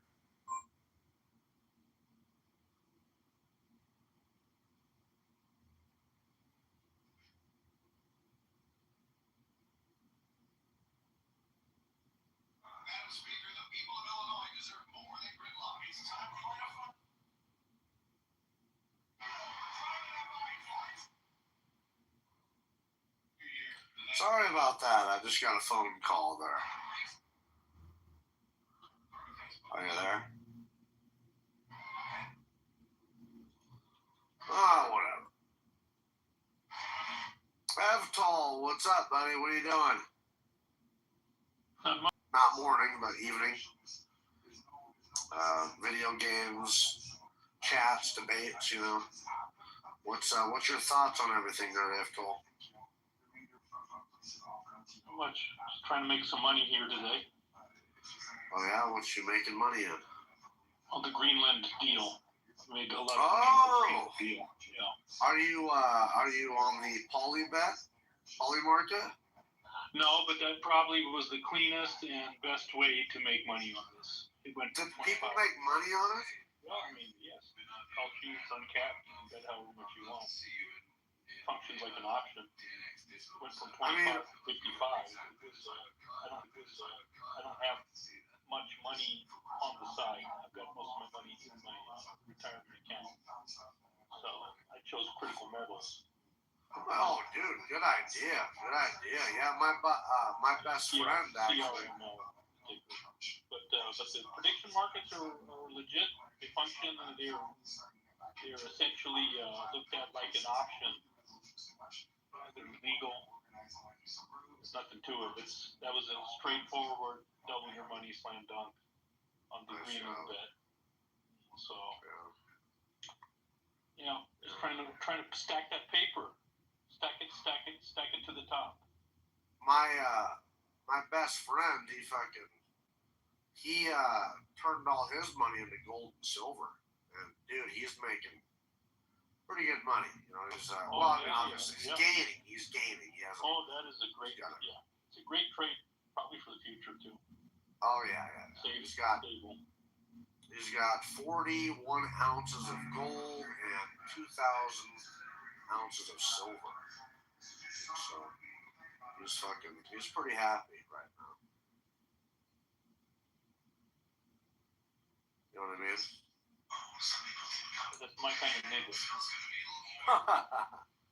Yeah, he's doing good. He's smart. It sucks. I never had the money to invest that type of money anyway. But he was telling me that 10 years ago.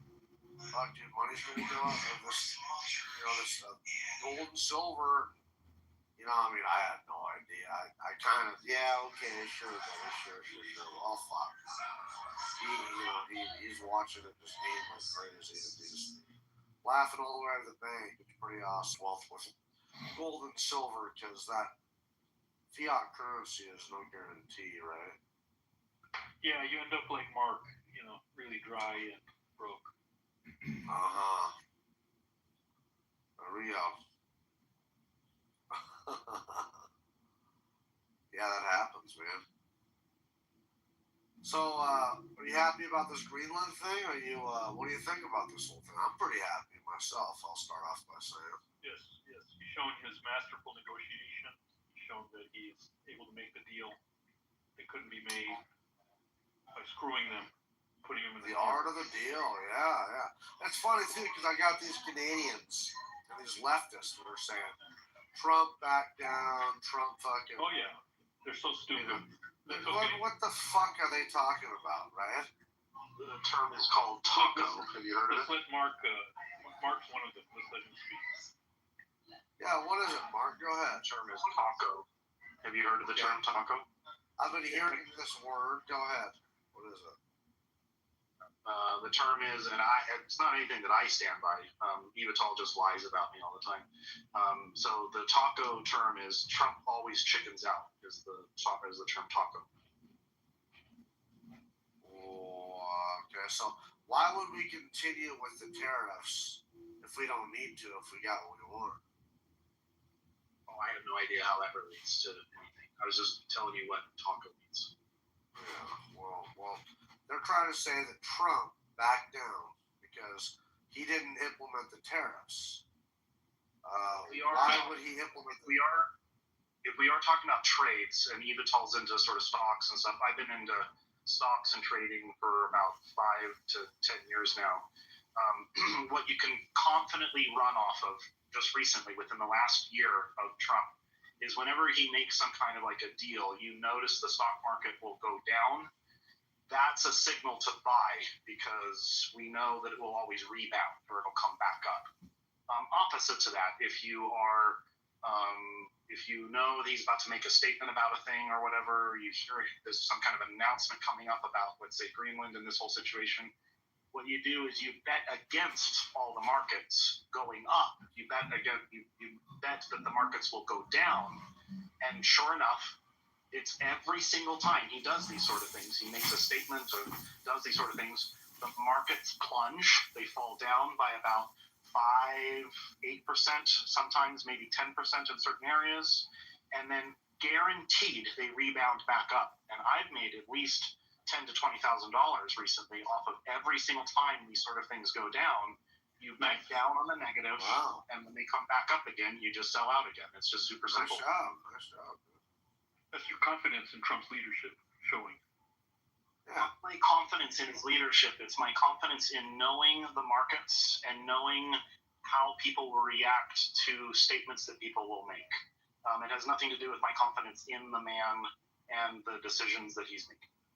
Well, you're going long the U.S. economy. That's confidence in the leader of the economy, President No, Trump. I'm only betting logically against what I can foresee the markets doing. I can foresee that when a person stands up on stage and says things that are going to really make people nervous, make people really worried about the state of the United States, aware what we're going to do.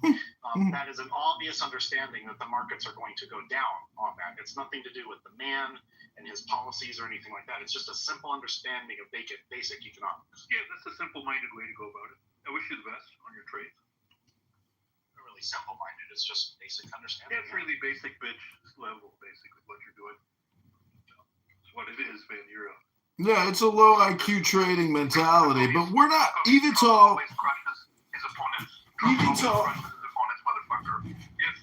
We're not here to insult Mark. Mark does that on his own. I've listened to him in many debate rooms, and he's insufferable. Imagine having to live with Mark. I doubt Mark has anybody in his life that's really close to him because he's so obnoxious. He thinks he's so smart and intelligent. He's so eager to, yeah. Exactly. Filibuster. Mark, how do you feel about being labeled a filibusterer? And a dumb cunt, Mark.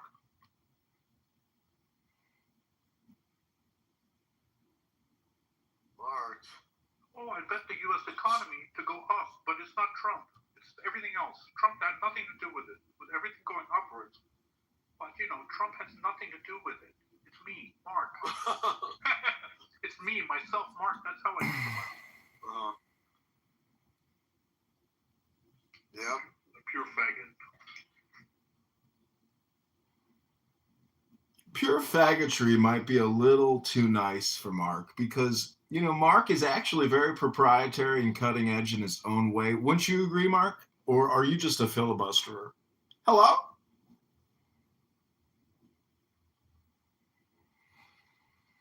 Mark, they're calling you out, buddy. He must be busy executing a new $20,000 trade. I gotta say, $20,000 buying low, selling high sounds very complicated. I don't know how Mark does it. It's taco, you see. Trump always chickens out. Whenever he makes a move, the markets go up. So I buy that dip. But it's Trump being a chicken. He's a chicken is how I made my money. That was a very good impersonation. I'm going to have to clip that one onto YouTube. Mark, I just want to let you know, you are on a lot of my YouTube videos. And it's interesting that you say Trump is a taco or Trump always, you know, chimps out. But I've noticed that you actually always chimp out, Mark. Why is that? He really does. He really does chimp out. Marijuana's not addictive at all. I said, Mark. Woo! Mark! I tell you, there is a CB1 receptor, CB2 receptor. Weed isn't the worst thing, but it's just physically addictive, Mark. He started freaking out and giving me a lecture. I'm addicted to weed. Yeah, I've been before. You can't sleep when you stop. Addicted, Mountain, kind of like when you have withdrawals from nicotine. I don't use nicotine, so I've never experienced that. You've never had withdrawals before, like when you've been addicted to a thing. Okay. I don't think I have. Yeah, there you go. Yeah. Nobody can experience withdrawals when you're addicted to a thing like marijuana because you're not addicted to it. You can't. You just do a short Google search, dum-dum, and then get back to us. Somebody could show me if there's somebody out there who gets withdrawals from not having marijuana. Dummy, I showed you the Cleveland Clinic in Mayo. All of them say physically addicted. Everybody. Do a quick search instead of being so sure of yourself. And Mountain, have you heard of this guy? I think his name's Carl Hart.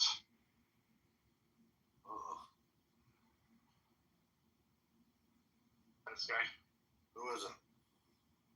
Carl Hart. He's this sort of a professor of like one of these big universities, and He wrote several books about addiction and about what we had perceived addiction as in the 70s and 80s, and how what we understand it today is not what people think of it as, or what they want to label it as.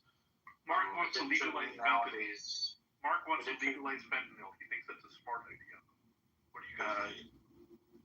Decriminalize or legalize all drugs. Yeah, that's obviously the smart thing to do. I don't think that's a good idea. Why not? Well, I used to believe that too when I was younger, when I first started smoking pot. But after, I've been smoking since I was 15, experiencing different things in my life, from taking Adderall. I was prescribed that. It almost ruined my life. Methamphetamine made my friend shoot himself in the head. My best friend. Yeah, I mean, he died 2018. He put a gun in his head because he was fucking strung out on that shit. Dude, I know what drugs can do to people. Witness my uncle. He's in prison, in and out. He killed somebody, beat him to death. As you being a marijuana user yourself, do you feel like you should be thrown in jail for taking a substance into your body that harms nobody but yourself? No, but that's marijuana. But certain things like fentanyl, right. methamphetamine. You agree. Mark, let me go. You gotta let me finish. I'm letting you finish, but we're understanding you're agreeing with me right now that marijuana shouldn't be illegal. It should be legal or decriminalized. Yes. And so we're at the very beginning. But that wasn't what we're talking. Hold on a minute. That's okay. You were talking about. It's okay. We're at the very beginning. Shut up for a second. This is what he does every time. Yeah, I know. It's okay. It's okay. Mark, we're at the very beginning where you are agreeing with. Mark, but you have to let me go ahead and finish here. Certain drugs. Go ahead and say whatever you want to say. I'm just pointing out that you're agreeing. Yeah. I know what I know. We all heard it. But marijuana is not. Marijuana shouldn't be illegal. We're not just talking about marijuana, though. You said drugs. All drugs should be decriminalized. All kinds of stuff. But I'm talking about right now. So methamphetamine. Shouldn't be fine. Illegal. Yeah. Okay, fine. It should have maybe never made it. Move on. Yeah, move on. Maybe never had oh my God. Move on with the conversation. We're not just talking about meth. About marijuana. We're talking about different drugs. Methamphetamine is definitely detrimental to people. What kind of drugs are there out there? Let's classify them. Do you say there are good drugs, there are bad drugs, and then there are neutral drugs? Would you agree? Why are you having a conversation, or are you just going to talk with me? I'm asking you a question. I'm the one who's not here, pal. Mark, shut the fuck up. Yeah. In order to have the conversation, I ask a question and then you respond. Yeah. No. Because I'm the mod in this room, I'm going to ask the questions and you can respond.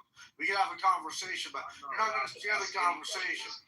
Yeah, you can, but you're not just going to steer the fucking conversation when I'm asking you something, talking about something. You're not going to interrupt me and just fucking steer it, dude. You just said you were. So, I'm going to ask you, you're going to answer. No, fuck that, bro. So, I'm going to ask you. I'm going to talk to you about what I was talking about. You're going to let me finish, right? All right. Let's do that, of course. Well, of course, because I'm the mod. All right, point of order, moderator, point of order, moderator, point of order, moderator. I just want to say, Mark had a room once called Convince Me God Exists. I went in there and I asked him what the word God means or what the word human means or something. Guess what he did? He reported my account. And immediately thereafter, my account got deleted just for asking Mark about the title of the room. That's the type of faggot Mark is. Did you do this, Mark? Did you do these things that he's accusing you of, Mark? No, of course not. I don't know. I can tell by the tone that I feel like you might do something like that. But anyway. I know you might feel like it, but you're going to need something more than your feelings. You're going to need some hard proof rather than you just thinking that way or feeling that way. I don't know.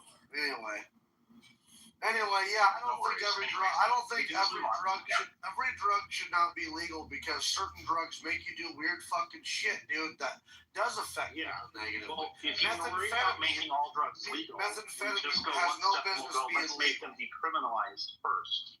If you're really worried about making them legal, let's go the first step first and make them decriminalized. What we recognize around the world is any country that makes a drug illegal, any substance illegal, you could call it a drug, whatever you want to call it, any country that makes a substance illegal causes or induces more problems because of the illegality of it than just decriminalizing it and treating it like a health problem. And so, Mountain, at the very beginning of the conversation, you agreed with me that a drug shouldn't have ever been made illegal. It should be legal or decriminalized. If you're really worried about them being legal, let's just go halfway. You can meet me halfway and we'll just decriminalize it. That's fine. Because you recognize, Mountain, that why should you or anyone be thrown in jail for taking a substance into your body that harms nobody but yourself? Doesn't harm anybody but you. That's not true. In what way does it harm other people then? Let's talk about that. Methamphetamine? Marijuana specifically. Well, we're going to talk about all drugs too, though, because it's easy. Yeah. So methamphetamine, man, when you don't realize, I guess, what methamphetamine does to people, man. Pretty soon I've talked to people. My dad. Tell me I don't know what it does to people. Have you done methamphetamine? You're acting as if I don't know a thing. Have you done I'm very well aware of it. Okay, well, you do know that a lot of people, man, they start selling their shit and anything they can do to get high. Pretty soon, man. Not every single person. Lots of people do. Lots of people do. It's overwhelming that people are unfortunately affected by methamphetamine. Are you worried about the harm of the drug itself, like the actual substance itself? Are you worried about the actions that a person does when they take the substance? Which one are you worried about? You got to account of all, man. Okay. Because what you have to account what it does affecting on Let's society take a and moment what it does to that person. Take a breath. Let's take a breath and think about this for a moment. Have you looked up the national statistics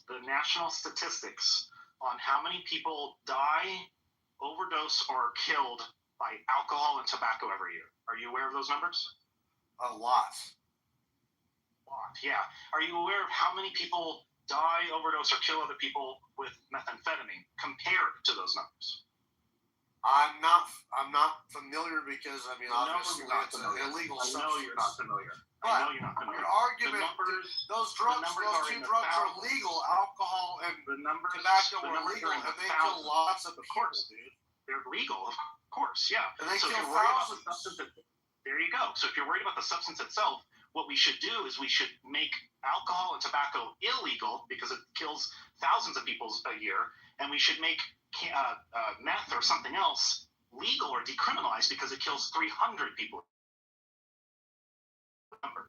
But if you want to just make them all illegal across the board, we can do that as well. But what we learned in the 20s and the 30s with prohibition of alcohol, you remember Al Capone and the Tommy gun, we literally created the crime. We created Al Capone and the Tommy gun because we made alcohol illegal. And we learned from our problem. We learned that we should have never made alcohol illegal in the first place because of all the problems, all the harm that it caused. And then we reversed it. We said, let's not make alcohol illegal.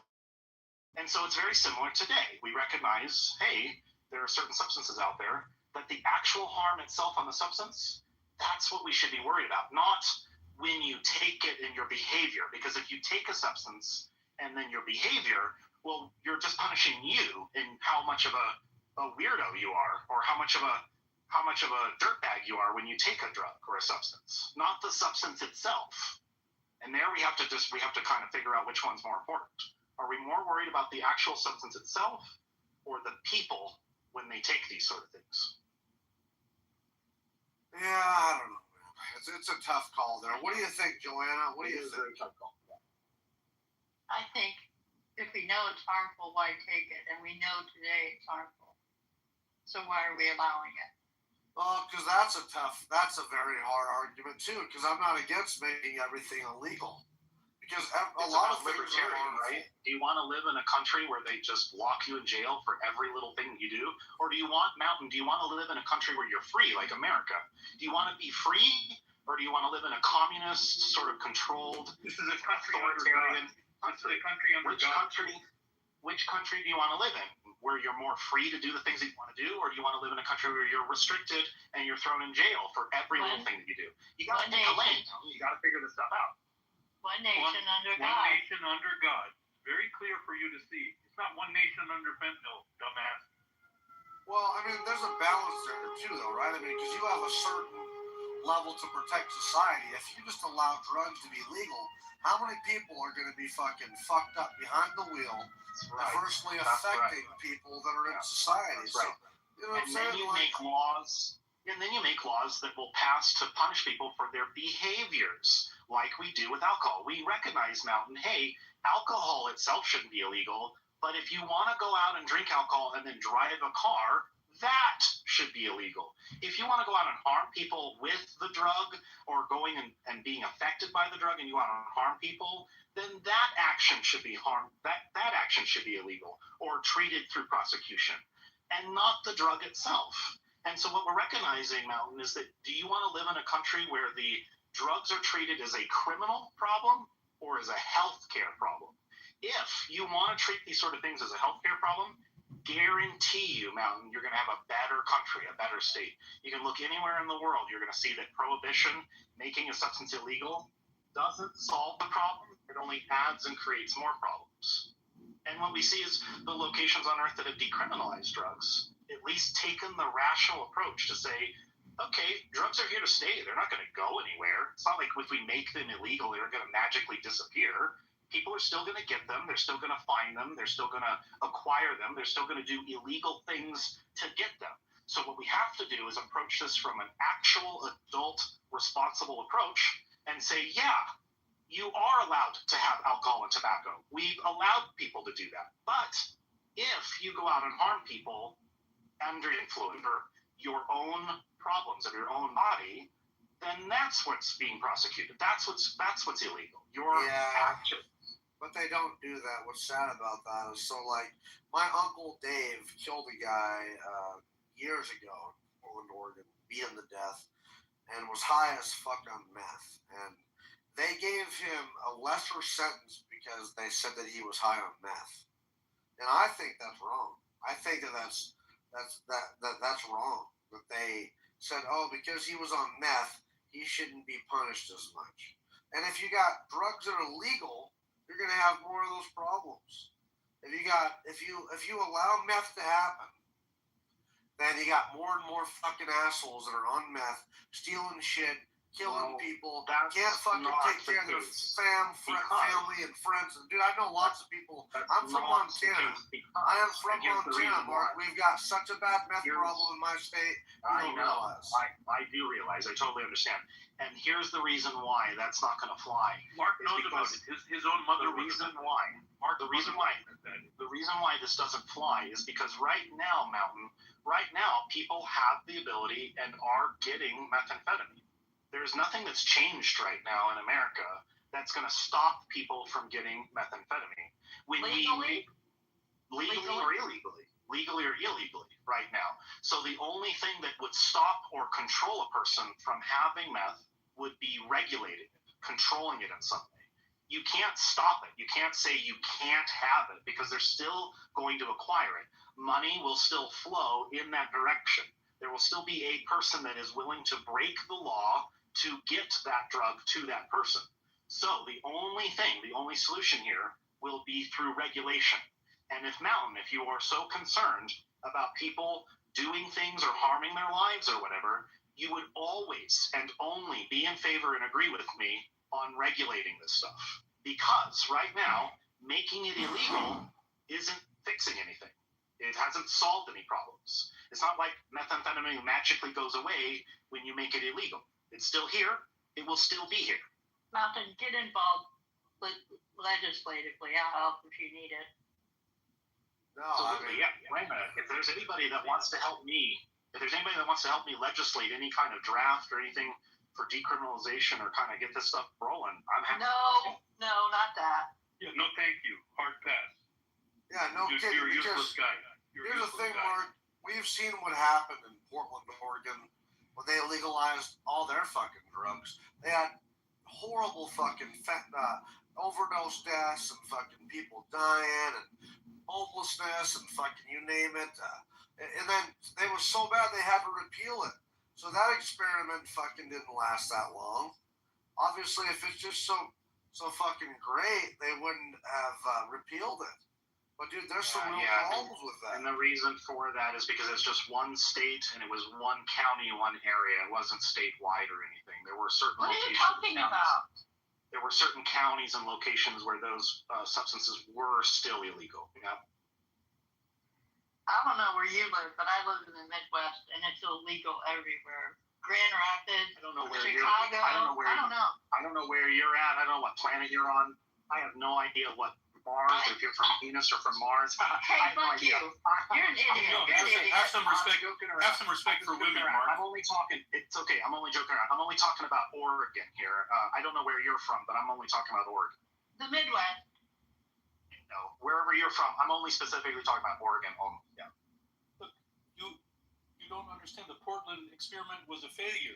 The overdoses went up, Mark, and you keep bringing up Portugal, the one place where it may have improved the overdose deaths. So look, there's some good to come of decriminalization in some aspects, but with fentanyl, no. Marijuana, a lot of us can get on board with marijuana, but marijuana is addictive. Marijuana does cause laziness, does cause premature aging. It does affect the receptors, CB1, CB2. It does have detrimental effects. I mean, I enjoy marijuana, but I realize that it's. I'm gonna smoke a bowl of that right now. It's something like alcohol. It's something to be controlled. I'm not going to encourage smoking. I have an ex who lives in Hawaii. He's about as wide as he is tall. He's an ex-surfer. Smoked all his fucking life. I'm sorry for cussing. He was so abusive that I had to take my 2 daughters and leave Kauai, the most beautiful place in the country, in the world, I think. So be careful, guys. Oh yeah. Just because you smoke weed doesn't mean fucking you're gonna be a good guy. You know, really, even in my city, dude, fentanyl's not legal yet. Unfortunately, I'm from a small town. I moved to a bigger city, and the second biggest city in my state, which isn't even a lot of people. It's fucking 80,000 people, and I've witnessed 3 or 4 people that they've put blankets on that are dead on the side of the road already. And just for moving here, for being here for 2.5 years. Yeah, I mean, like, these fucking guys will be hanging out. Homeless people. It happened to me just last year. I would drive by the homeless shelter every morning on my way to work, and across the street there was this little bus barn, or a little bus station, for people, the bus stop. And it had a glass, shelter for people. And it was full of these fucking Indians every morning. And I could tell they were staying the night in there. And they did that for like 2 weeks straight. Point of order, moderator. Moderator, point of order. Put me in your queue. Hold on. I come by there one time and I see them all outside, and there's a fucking ambulance and cops, and they were putting a blanket on one of them. One of them was dead, died from an overdose. They cleared them Indians out of there, but that's like the 3rd or 4th one I've seen since I moved here 2 years ago. I mean, point of order, moderator. I just want to say.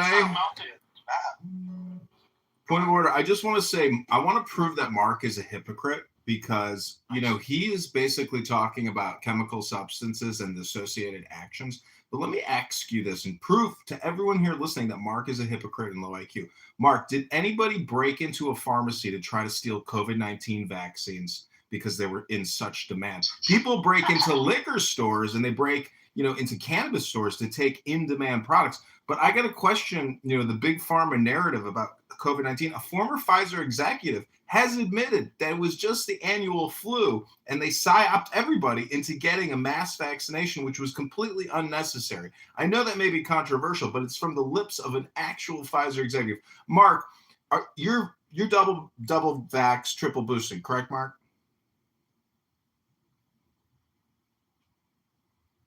Can't answer. Oh, he's going to filibuster by silencing. Mark's not boosted, unfortunately. Anyways, I just want. He didn't believe the science. He didn't trust the science. Oh well, that's maybe very progressive of him. I'm just saying that we have been betrayed as Americans by foreign and domestic corporations, as well as our political leaders.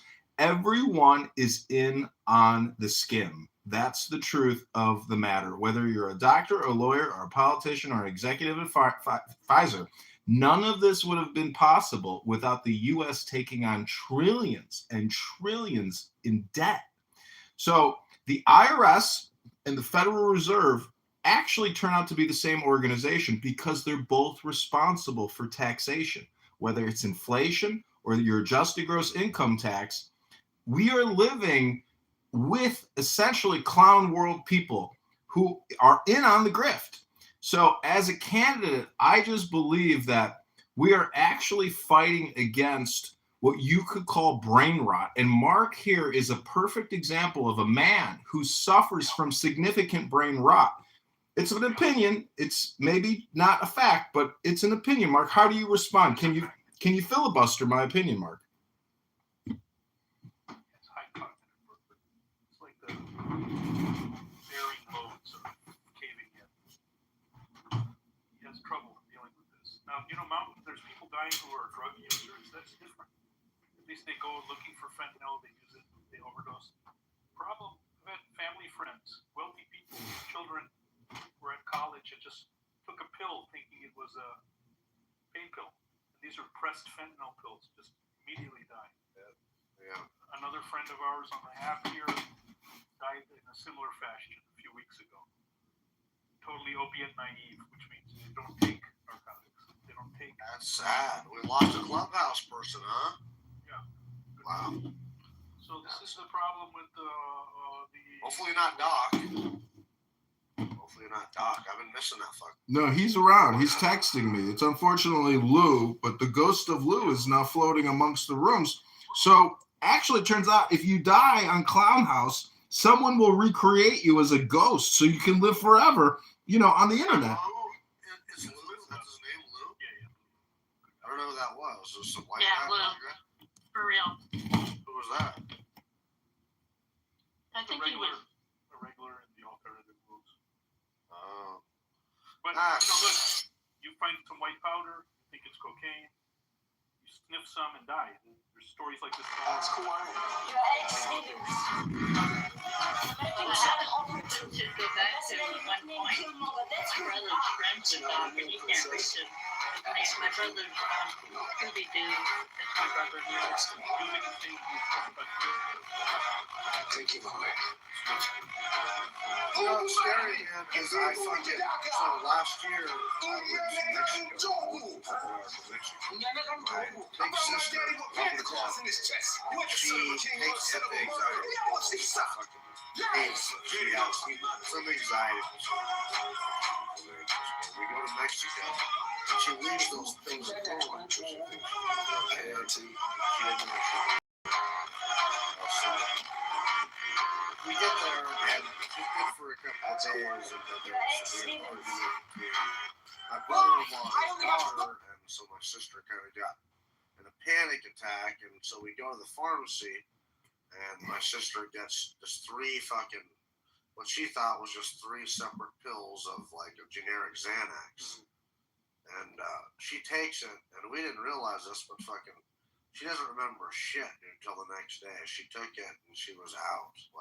And she was walking around with us and shit, but we didn't notice that she was dumping her purse out and shit.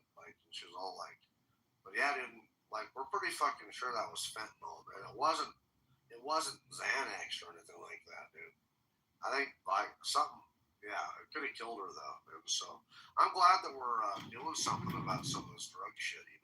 We need to. Yeah, the fentanyl deaths has been plummeting with President Trump's heavy enforcement of the border, as well as the DEA's heavy enforcement on fentanyl and the products that make the fentanyl, precursor products. So they're going after these things overseas at the precursors manufacturing, India, China, Mexico. So yeah, I mean, you don't just go after, you don't just make it illegal. You go full court, start blowing these fuckers up if you need to. Too many people being killed over here by this madness. Yep. And that's what my buddy was saying too. He just got out of prison, And he said that while he was in prison, that at least 10 people died that got out early that were like drug users. He was never a drug user. He just got in a car accident and shit. They get clean and then they don't have the tolerance anymore. Well, that's what it used to be heroin. He would hear about these guys. Yeah, you'd be like, oh, like these guys would be getting out because they were all drug charges, and like you said, they were clean. And then he'd hear about them. There was no such thing like this. Heroin used to be heroin. And if a guy went crazy and overdosed, he overdosed. But now with the fentanyl, they could be taking a normal size shot. And that's it. Yeah, killed 10 of them, I guess. You said. Well, look at Clown House. You could come on here for 5 years and get trapped in a web. Either you're the fly or the spider. Which one are you? And it's effeminate men like Mark who stand for nothing that make me afraid of the future, because we need strength. We need unity through strength. Guys like Mark, listen, the point is we live in a Ponzi scheme, a fraudulent currency manipulation situation, which sucks, but it is what it is. But there's a but. We will not allow that type of behavior in our society to persist, because it is an infiltration and it is international in origin. And as Americans, I don't know if Mark is a Canadian or what he is, but as Americans, like, I smoke weed, I drink beer. I think that's the extent of what people should intoxicate themselves with. Mark does make a good point about the about charging users. Because, see, in my opinion, you could use it for religious situations independently. I would never mix it with a group, because what I'm trying to achieve personally is intelligence, and I use maybe chemical substances in relation with what I would consider intelligence gathering.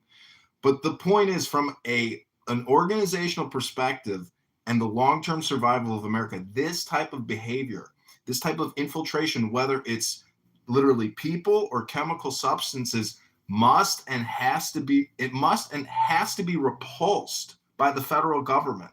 And the federal government has that power to achieve that type of liberation for we the people. But these Democrats that run these criminal sanctuary cities, they don't give a fuck necessarily. So we got a major unity problem in this country, and it's really just a cultural problem. So I witnessed some politicians give some speeches. None of them are addressing the fact that we have a major cultural subversion, which is absolutely obvious, because I'm blocked from all the cultural subversion rooms. eVTOL might call them alternative rooms. But the point is, we have a failure to communicate and a failure to understand the most important topic, which is unfortunate, but it is law. The unfortunate thing about life is lawyers control the world, and everybody is technically a lawyer, but some people have special certifications and credentials to supersede your lawyer superpower. So, I mean, Mark is just you're just a filibuster, Mark. Like, you don't offer anything original or new. I think you're probably a pretty nice person, but I've never really heard you say anything intelligent. And the fact that you say you made $20,000 buying low, selling high, it's like, well, thank you, Captain Fucking Obvious. Pretty good money, though. Yeah, that's good. He made money because of President Trump's leadership. He's calling him a doc. Amazing. Oh, I know. What the fuck is that shit? I mean, honestly, it's one of those deals. One of them deals, man, like yesterday, they're trying to say that Trump's folding with this whole thing with the Greenland situation. Like, you gotta fucking play some pretty good mental gymnastics to believe that, right? I mean, you just gotta be goofy as fuck. But whatever. What do you do, man? There's not a lot of honesty when you're talking about politics, it seems like. I'm just saying, or certain things. But Mark, yeah, the whole thing, drugs should be legal. I don't think so, but I don't know, kind of beating the dead horse there. Yeah, good luck calling your congressman. Yeah, that's wild. No fucking way. I believed that at one time in my life too. Before I grew up a little bit and realized how fucking bad drugs can be.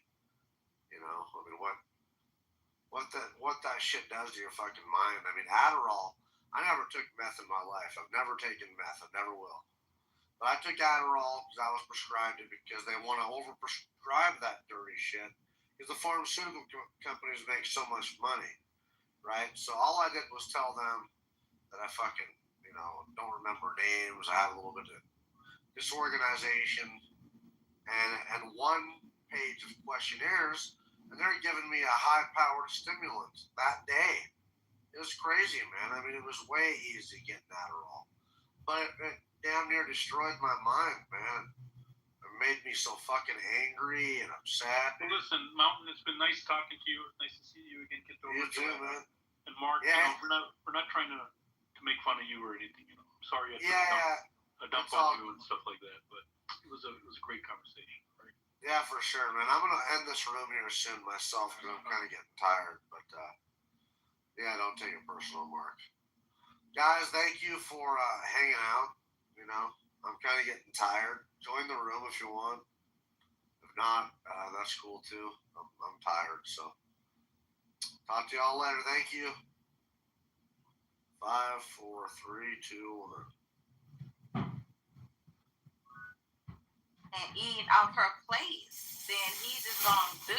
But y'all don't sound like y'all the type of niggas just do when y'all fucking with a bitch. Y'all don't even be liking the bitches enough. We're talking about a bitch. Y'all not likable. This is not a bitch. Nobody out not likable. Okay, my bad. You changed the word. It's like one woman in his own room that's likable. I understand if I use the word bitch, then y'all gonna just fall. It's 2 women in his home. Okay, this is the Mountain Kit Fox after party in the Talking Apes League 2026 South Wealth Love.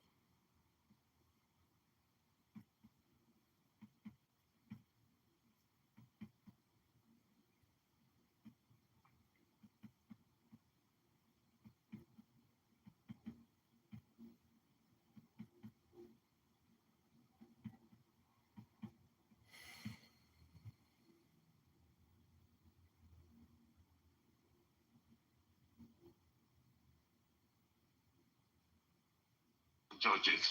We're talking about lives that are being lost. Well, tax Christians Thank you. Christians can't worship in Sokoto, Nigeria. Do your research. Pull up Sokoto and then get back to me. So the reason there was a bomb on Christmas was for a reason. So why not Saudi Arabia? Christians can't worship in Saudi Arabia. Nigeria reached out to the U.S. Nigeria reached out to us. Tax, you acting like we reached out to Nigeria.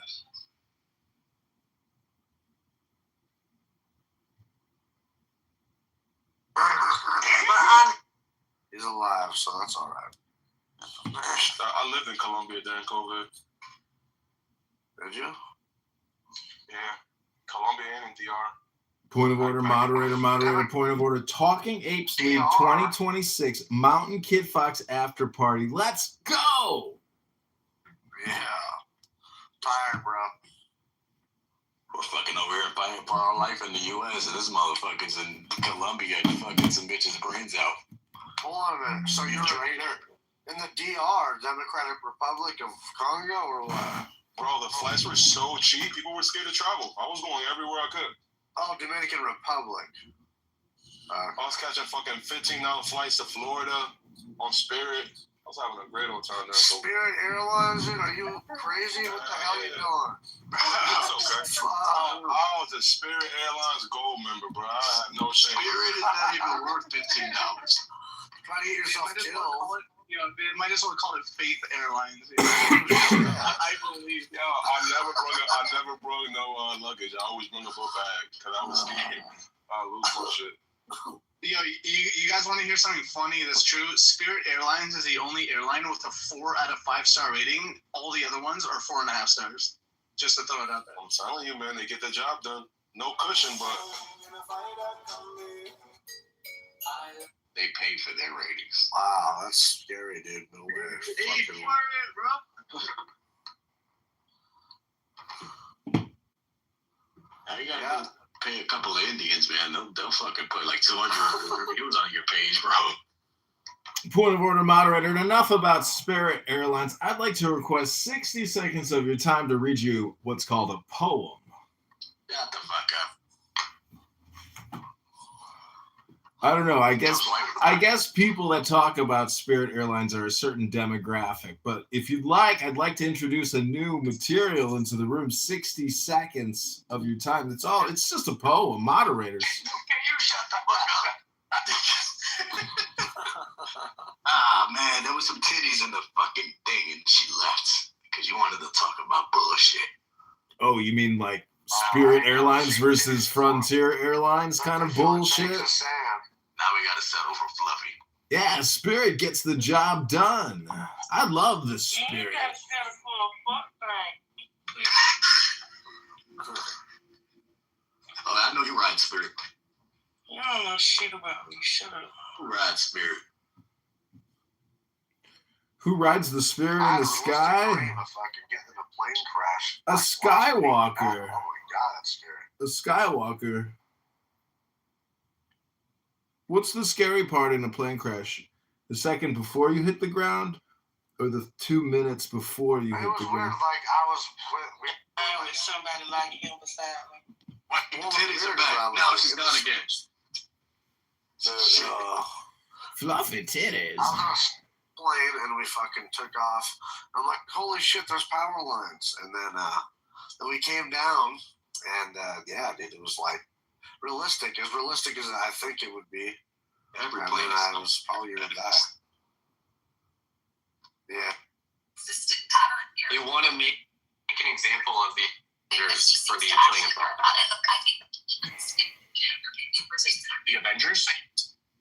Yeah, look at this PTR. They had one where they're wearing like the Avengers outfit. Point of order, moderator, point of order. What's with the PTR and the circling of the widow's peak there on the hair? What's the point there? Hello? Oh, my barber cut that off, that area. She fucking shaved it off with the clippers. Problem? Well, you got a problem with that? I mean, I get hair there too. Sometimes you forget to shave it. I was supposed to shave it. That's just like a little. Well, that's where your Shylock comes from. You're not allowed to shave over there because he has those locks that you're Yeah, they're so beautiful. That's like technically our ram's horns. Hello? Hello? You got a hot mic. Hello? Hello? Was my mic straight up? Hello? Hello? So welcome to Great Powers. The ghost of Lou is floating around Clown House. He's following me everywhere. Have you seen the ghost of Lou? I don't know who's doing it. Is it Bussy? Is it Nura? Is it Chris? Hello? Watch my mouth. Watch my mouth? Hello? Hey, Shake, did you just tell me to watch my mouth? Yeah, try briefly on that. What was that? I can't hear you. Diego's got a hot mic. Hello? Is my mic high or what? Yeah, you got some bullshit playing in the background that nobody appreciates. Hello? I think it's perfect. Yo, you think a lot of things are perfect, I'm sure. Hello? Anyways, I was just asking you, oh my God, look who's here. Speak of the devil and he will appear. The ghost of Lou has arrived. That's such a dick fucking. Hello! Welcome to the show! Don't resist it, go with it. Go with the flow. Ooh! You're such a scumbag. Is it T-Robs? Is it little T-Robs playing the role of the ghost? I think it's probably T-Robs or Nora or Abby or Bussy. It's somebody. It's not me. I fess up to, my activities here. I wouldn't. Since you're L, maybe this guy is John Kitover. It's not me, you schmuck. Listen, watch your mouth. I just want to quote you. Watch your mouth. The point is, I wouldn't waste a burner account on Ghost Lou because that account is going to get shut down eventually. I go for the long-term account creation. I wouldn't waste my time creating an account that's going to get mass reported. So anyways, I just want to say is watch your mouth. when you speak, because otherwise Shake might warn you about watching your mouth. All I'm saying is it could be John Kitover, the same guy that's getting investigated. Investigated for? For fucking with voters. For fucking with voters, huh? Oh, well, did you hear that we reported Steve Appel to the Attorney General for Social Security disability fraud applications? Oh, you know, anybody on this app that accuses me of fraud is generally someone who's actually involved in fraud. So be careful who you accuse of fraud, because that might be a projection of your own fraud. Well, what do they say in Illinois? The apple doesn't fall far from the Illinois tree. Here we go. Where do you live, Shake? Hello? Let's just say outside of Illinois. You live outside of the great state of Illinois, so you don't know what it's like on the inside of the state of Illinois, correct? No, I know what it's like. You know what it's like in the inside of Illinois, but you don't live on the inside of Illinois. So who has a better opinion? John Kitover, who ran for Congress, or some fucking loser who tells people to watch their mouth and talks about Jesus all the day long as if he's some type of subject matter expert? And he goes by the name fucking Shake. And he's slightly autistic, pretty funny. Shake, let me ask you a question. Would you rather take a flight from Israel with a layover in Palestine to Iran, or Iran with a layover in Palestine to Israel? That's a private trademark right there that you're infringing on. In Illinois, then you got miles going forward in Illinois. There we go. Sorry, I didn't mean to infringe on your copyright and proprietary trademark. What I was trying to ask is, if you were to take a Spirit airline or a Frontier airline from Israel to Palestine to Iran, or Iran with the layover in Palestine to Israel, which airline would you rather take? I would do a round trip. Great Palestine, brother. What did you say? Free Palestine. You said free Palestine? I'm a Falsteiner. I'm a Falsteiner. I don't know if you know who the famous Falsteiners are, but they got great powers. I heard the people in Gaza who killed all those innocent people at the Supernova Fest ended up not having the great powers that they thought they did. And it turns out they've been completely eliminated and destroyed through a very aggressive war. Yeah. You like that? Hello?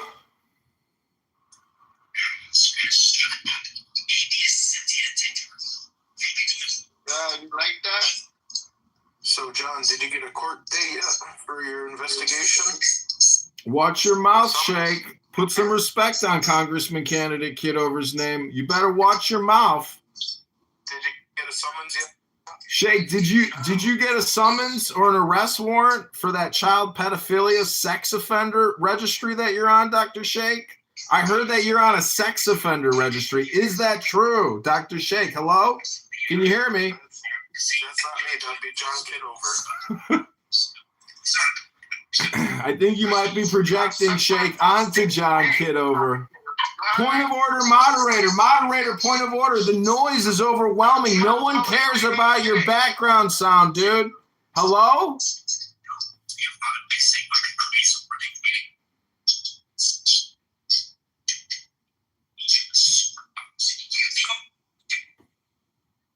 How many goon coins did you have to pay to get those fraudulent votes? Goon coins? What are you talking about? The Federal Reserve Kosher Shekel Fund? Oh, I'm talking about the goon coins. Gooner coins? What are gooners, anyways? I've always been wondering, what are these gooners these incels keep referring to? Better watch your mouth. Hello? Diego, can you hear me? I think the brain rot is getting to you. No one cares about your background noise. Nora in the Anon, she just loves you. She hopes to get back together with you. She wants me to set you back up with her.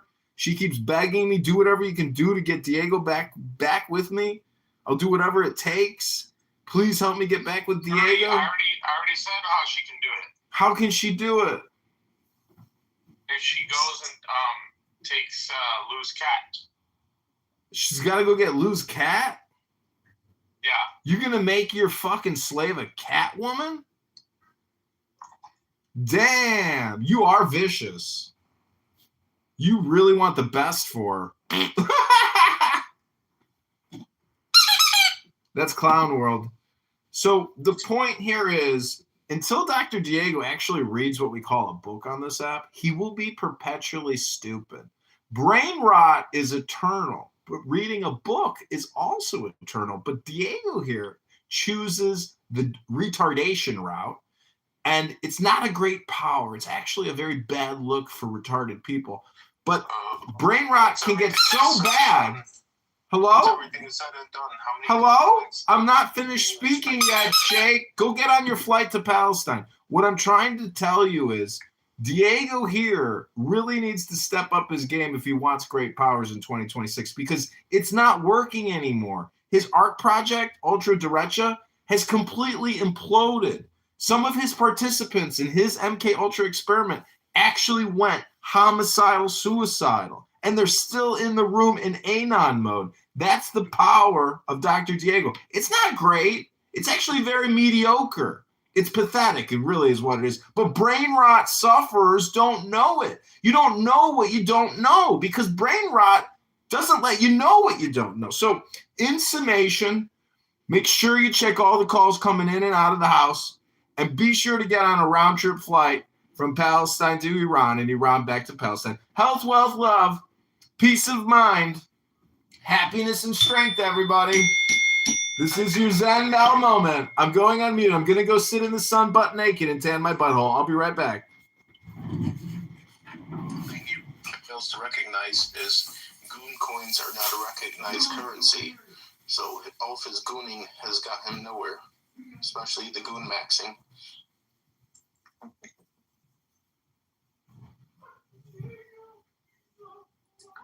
Goon maxing.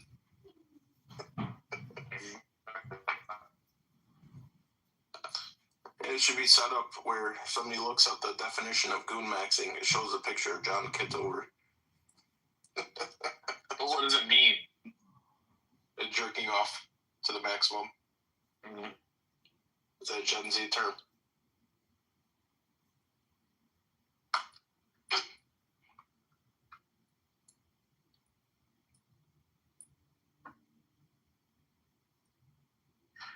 That's right.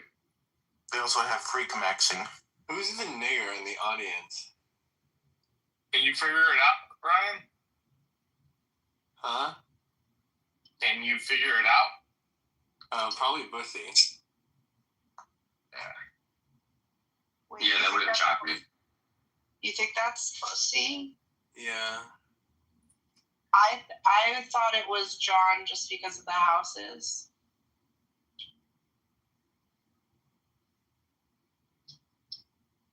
It's probably John, because John always adds me with his burners, and it says add back on the profile. Could it be BB? It's John. It's not John Kitover. It's John Amosil. I don't think so. I think it's the other John. No, it's probably Kitover. Kitover follows me on Facebook. Kitover adds me on Facebook, Instagram, everything. He didn't add me. Yeah. Does he have like different Facebooks every couple days? Yeah.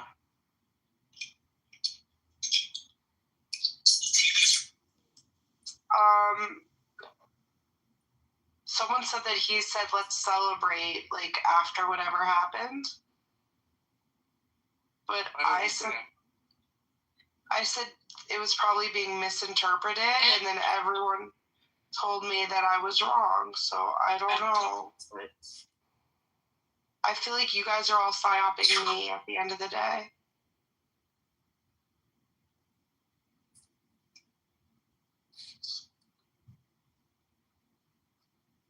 You know that you hired us to psyop you? When? I don't know. You're just really you're psyoping yourself. But I guess you did some. I don't know. You wiped your memories, and now you are on a path to discover it again. I don't know what your plans were, but yeah, you hired us.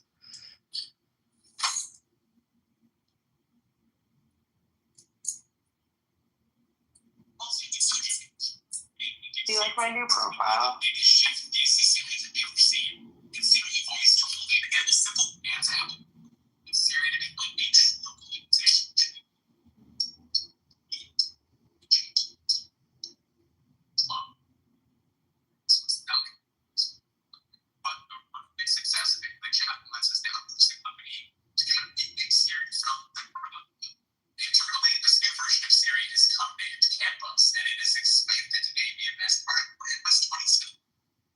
Can we get a Siri that can do something? I don't understand. How can you guys hear this? Am I in some weird audio mode? I don't know. Have it like that when No, but there's also a lot of ambient noise. There's a lot of ambient noise. There's a lot of problems with Apple. There's a Compass app that works, but when you go to your GPS and start a route, it doesn't point the map in the direction your phone is pointing. Is that true? Yeah. When you're looking at the map, if you hit the little arrow, it toggles between 3 different things. But when you press go on directions, you only it orients everything north instead of where your phone is facing. You can detoggle that. No, you can't. Not after you press go. You put in an address and press go and see it. You can't take it off. That's an odd claim. Okay, hold on. I'm going to do it. So I go to my regular native app maps, right? Yeah. Okay. And I'm going to put... You see your blue dot. You can hit that triangle, and and there's 3 different ways that it shows you. I'm pressing go. Now it's oriented so that it's got me centered. But it's not where your phone's facing, it's north. The north is at the top of your phone. And you cannot change it. Nope. Bump it to me.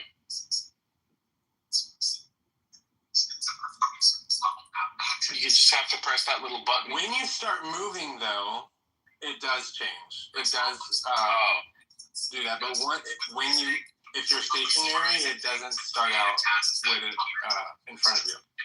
Okay, well, it should be able to do. Because before you press go, it does do that.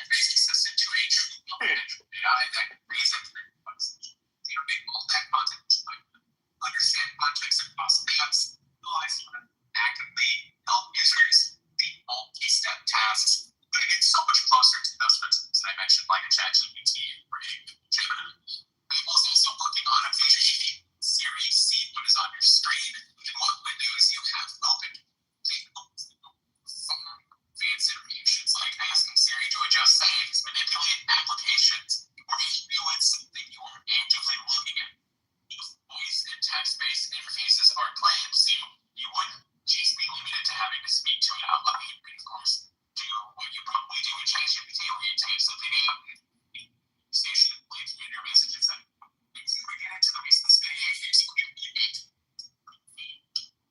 we'll say the instruments.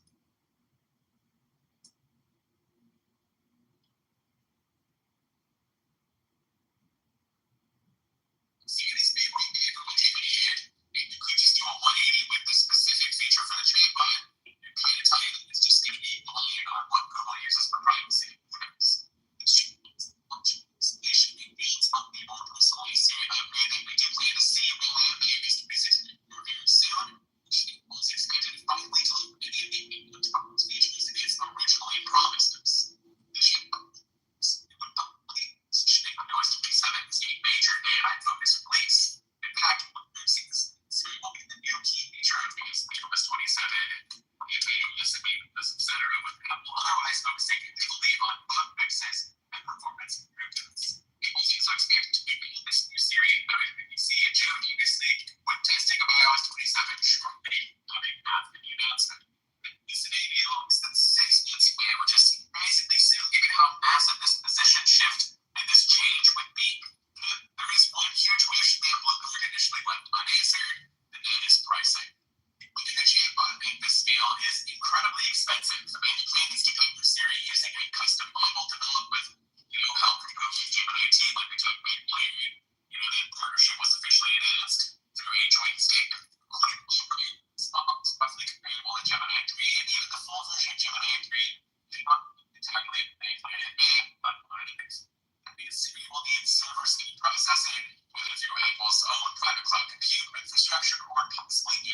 will serves. Evaluation aids to the image generated every 5 millions billions per year just on inference. Google spent roughly $85 billion on infrastructure in 2025.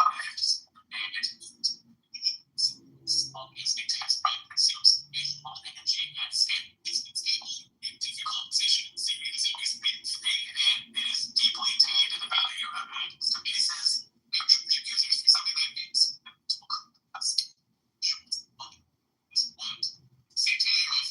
Powerful chat back to millions of devices for free. Usually on gonna come at a tier.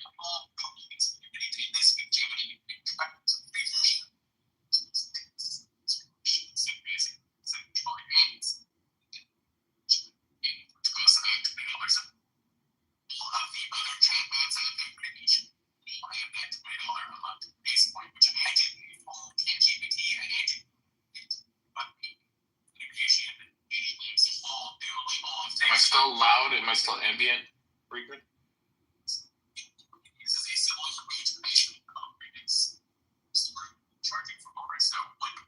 Yeah, I hear whatever you're watching. That's why you guys aren't talking. You're just listening to what I'm watching. What the fuck? Something happened. This is like it's like a glitch or something. You're watching that on your phone? No, I'm watching it like on my iPad, on my computer, on my dashboard. On your infotainment system? No, like I created a custom mount so I can magnetically attach my iPad to my dashboard and then I just like watch TV because then that's why I'm in traffic all day. Coming out of the speaker. No, but usually you guys can't hear shit, even because I'm usually listening to music.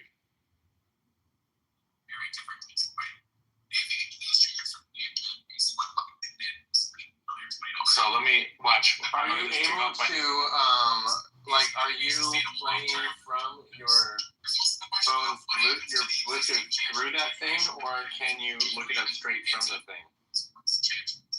I'm playing the audio through the Bluetooth system of the car. But it's coming from your phone, right? No, from the iPad. Right. Like your phone, do you normally play music from the iPad, or do you you cue it from your phone, like your phone Bluetooth? I use the iPad like an infotainment system. I get that, but the iPad can do more than an infotainment system, no? It can play videos, I can text people, I can do all kinds of things. Right. An infotainment system usually just mirrors your screen. And something about that Bluetooth, like, when you're talking, you're not coming from your voice is coming from your phone. It doesn't sound like it's coming from a car's microphone. Right. Because I talk through my iPhone, not through my iPad. Right, and so if you were summoning this video from your iPhone and doing it through your Bluetooth, then the mic and the speaker are on the same system, and now you're talking to us through the microphone on your phone and playing sound on a speaker on an iPad. Yeah, but I have my headphones on. I'm talking to you through my headphones. Okay, so that's even better. So we can hear, and that sound is not coming out of your headphones, it's coming out of the car. Yes, but normally when I wear my headphones, you guys can't hear when I'm in voice isolation the sound coming out of my car. Oh, I don't know. But today you can, so it's like a glitch. So what I'm going to do is I'm going to put my headphones back into the case, I'm going to close it, wait like 10 seconds, and then I'm going to pull it back on. Hold on.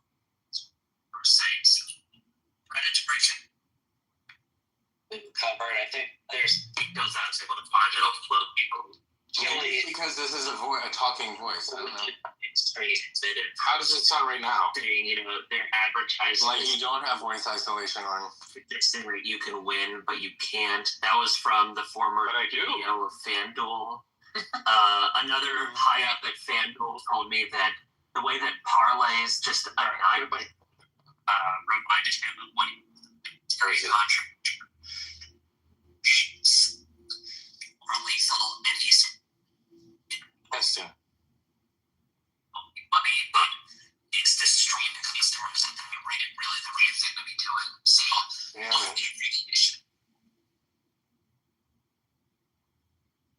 So what is he telling you that to teach you? He's teaching you how to do a parlay. Mm-hmm.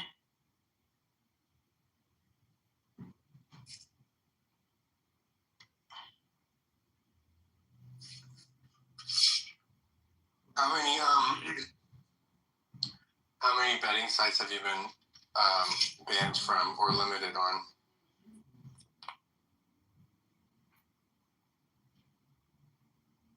Who are you talking to? You. I've never been banned from a betting site. Oh. Why? They like to ban people that win. Point of order, moderator, point of order. I just want to say I thoroughly enjoyed that Diego segment of you guys trying to figure out how a fucking microphone works for like 15 minutes. I was in the sun enjoying my time, and it was just amazing. Diego's like, I don't understand. How can you guys hear this? If I leave the mic open, oh my God, you guys can hear this. Like, you are such a fucking... Has anyone ever told you that you're a total waste of time? Yeah. Then why do you record the bros? Because he likes to record with time wasting. Itself a waste of time. You're not the only one that can waste their time.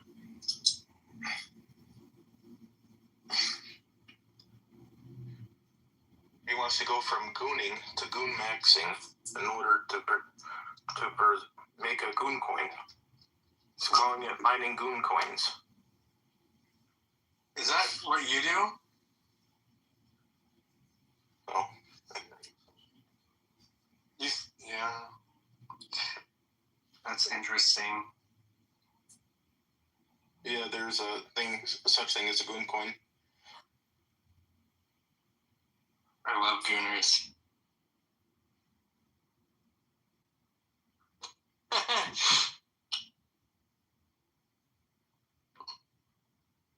I love all horny fuckers.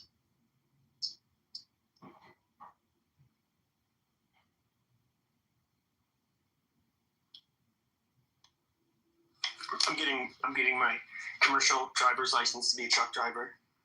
Oh, don't kill anybody, okay? No, I'm gonna do it because the rape opportunities. The rape opportunities. Why else would I do it? That's not how it works.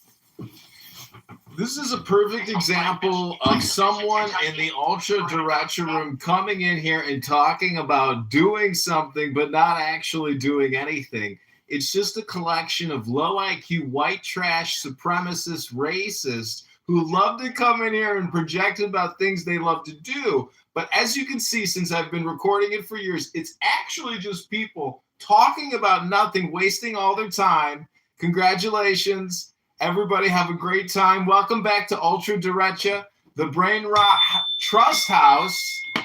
It is a Robert Taylor art collection but it's actually mostly all my rooms. Look at the history in here. Or just go to Diego's actual, profile, or go to the Ultra Derecha house. Let's look at some of these room titles. Oh, we got DMX. We got me in my little drum room. We got the Nora Bandura versus. We got another DMX, another Trump, another. It's all John Kitover. Isn't that amazing how it works out where somebody actually wants to, create a hate space, but it turns out just to be John Kitover trolling the low IQ. I really love the work we've done here, everybody. And look at the two Anons. Diego's the only top Anon publisher here in the alternative space. All right, everybody, I'm going to go back to tanning my butthole. Have a great day, everybody.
that's what hopefully we got. I'm not sure what's latest updates from over there, but I'm pretty sure they quelled it all. Listen, all communication is hypnosis, and if you're going to take the word of this stroker, Mikhail, the laptop repairman, anti-Semite-Palestinian terrorist promoter, all I can say is brain rot is real, and until I hear someone read to me a book on this app and prove that they're not stupid and don't suffer from brain rot, that's all I got to say about this ultra-derecha specimen, the collection of human shit that is formed in this fucking room. Does he have that recorded or something? His name is Gaza. His name is Gaza. I'm just saying, if you hate the J word, you are the lowest IQ piece of shit in the world. What kind of a person hates God's chosen people? What a fucking human shit stain. I know, you gotta be the shit stain to hate us.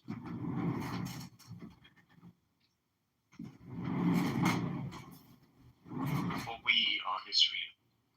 You know, Gaza, I didn't know how much Randy McDickerson hates you, but apparently he does. He does? Why? I won't say, but I told him I was talking to you the other day. Yeah, why does he hate him? I want to know. I don't want to say. But then he was like, you started it, now you don't want to say? Like, that's weird. Well, I'm sure Gaza knows. That's not weird. That's what David does. David says all kinds of weird things all the time, but saying something's weird is not evidence. The truth is David is a hardcore alcoholic who loves vodka martinis with blue cheese olives. Many of you have heard him slurring his words where he's completely unintelligible. Hello? The retarded children, let the children out, you fucking sodomite. Oh my God. What? Hey, John, you read a lot of books, right? That AI is an Amalekite. Oh man. John. No, you're asking a question you know the answer to. You can go to my YouTube and watch me reading books for hours. John, how many coins will you be content? How many times a day do you turn something in the helmet you use your special ed? Dipshit. John, when was Marcus Aurelius' Meditations published? Let me Google that for you. I think he was alive about 150 years after the death of the blessed holy ancient one, Jesus Christ. So what I'm trying to say is asking a question about Marcus Aurelius versus actually reading his book and trying to comprehend and understand what's in the book. That would be the better question for everybody. Real information transfer, not this low IQ information transfer that you gooners love to goon with each other. The point is, would you rather take a flight from Israel to Palestine to Iran and round trip from Iran to Palestine to Israel on Spirit or on Frontier Airlines? Thank you. I am complete. Hello?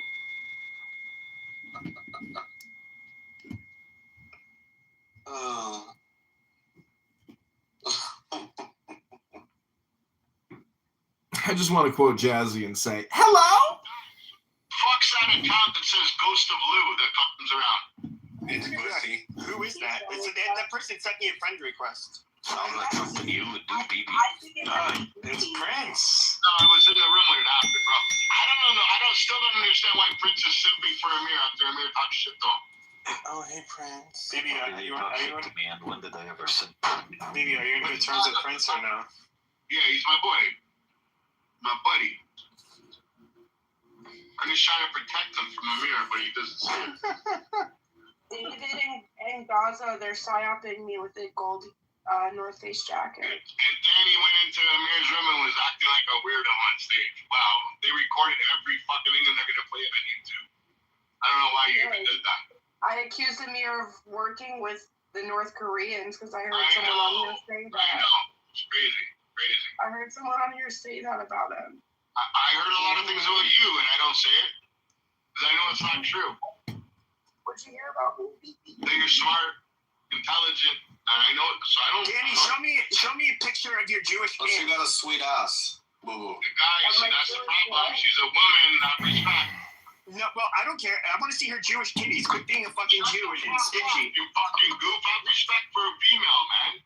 Yeah, Fuck they're that. called bizarre No, milkers, honestly, you're not Yeah, going show me your Tarzarian milkers, bitch. Wow. Show me your big Abby Shapiro milkers.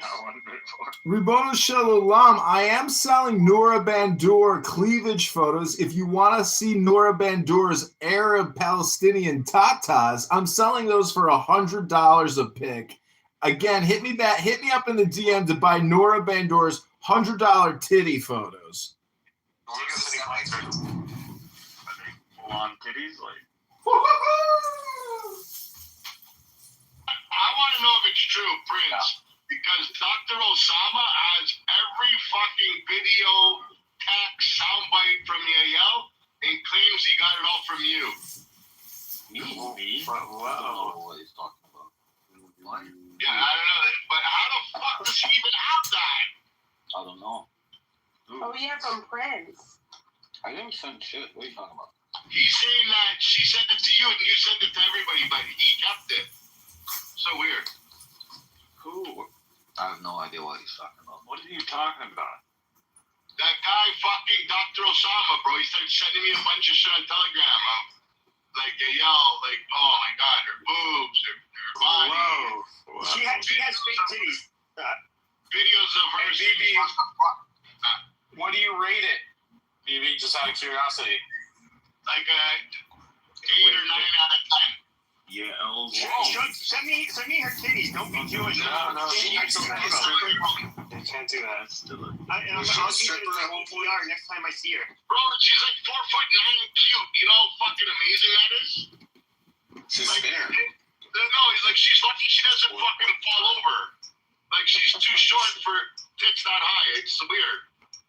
Isn't 4'9" is that midget level? She's like a tall I think midget. it's 2 inches above dwarf. Okay. It's like super cute. That's fucked. She's a firecracker. She's the type of bitch. If you were with her, like in a relationship, you'd probably want to murder her. Like I couldn't imagine actually being with her. I would murder that person. Okay, we've confirmed that these two homicidal psychopaths would murder a beautiful woman, but if you do have pictures of this beautiful woman, my number is in the chat. Definitely text me these photos. I definitely would love to see them. If you have Cash App, I will send you a Cash App. I don't care who you are or who's listening, but send me these fucking nudies. I'm begging you. Numbers in the chat. I will Cash App you afterwards, a nice amount. And I will trade you Noura Bandour's titty photos for these titty photos. So if anybody wants to get in on this titty trade, send the numbers in the chat. Thank you all very little. It's titty comic. So women know. So women know what happened. It'd be a cop. This is actually the modern day fucking mentalist. Absolutely. This is actually a psychiatric holding facility for people who are on the verge of 5150ing themselves. And Diego has created a backstop or a backdrop to the 5150. I want to thank everyone here who for years and years and years have allowed me to film them playing the fool. That's right, the fool. That's low IQ brain rot type stuff, people. Thank you very little. Numbers in the chat. Send me them juicy titties. I'm begging you. BB, gun to the head. Who's the most normal person in this room right now? The most normal person in this room right now? I would have to say Diego. Even though I think he's good, but I think it's Diego. I think his trolling's on point, and he doesn't fucking waver. Well, Diego got really no bone in the fight, honestly.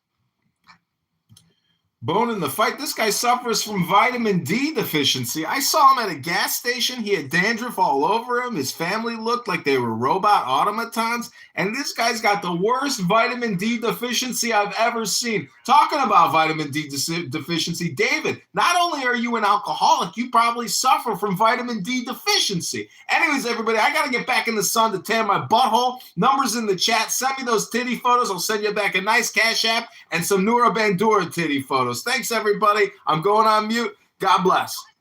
Dory's got some nice boobs, too. I can see Dory's shirt. Oh, yeah. Oh, yeah. Tittyfortitty.com, everybody. It's my latest startup. We're exchanging titty photos for titty photos. Was when she was in the elevator and she said something like, "You will not disrespect Mary. You will not disrespect you," or something like that. It was pretty funny. Okay, so that part. You find that funny that somebody had a meltdown? Somebody should have stuck a crucifix in that Jew's face and said all of those things that she was saying. Yo, you think that was funny that she had a mental breakdown like momentarily? Come on, man.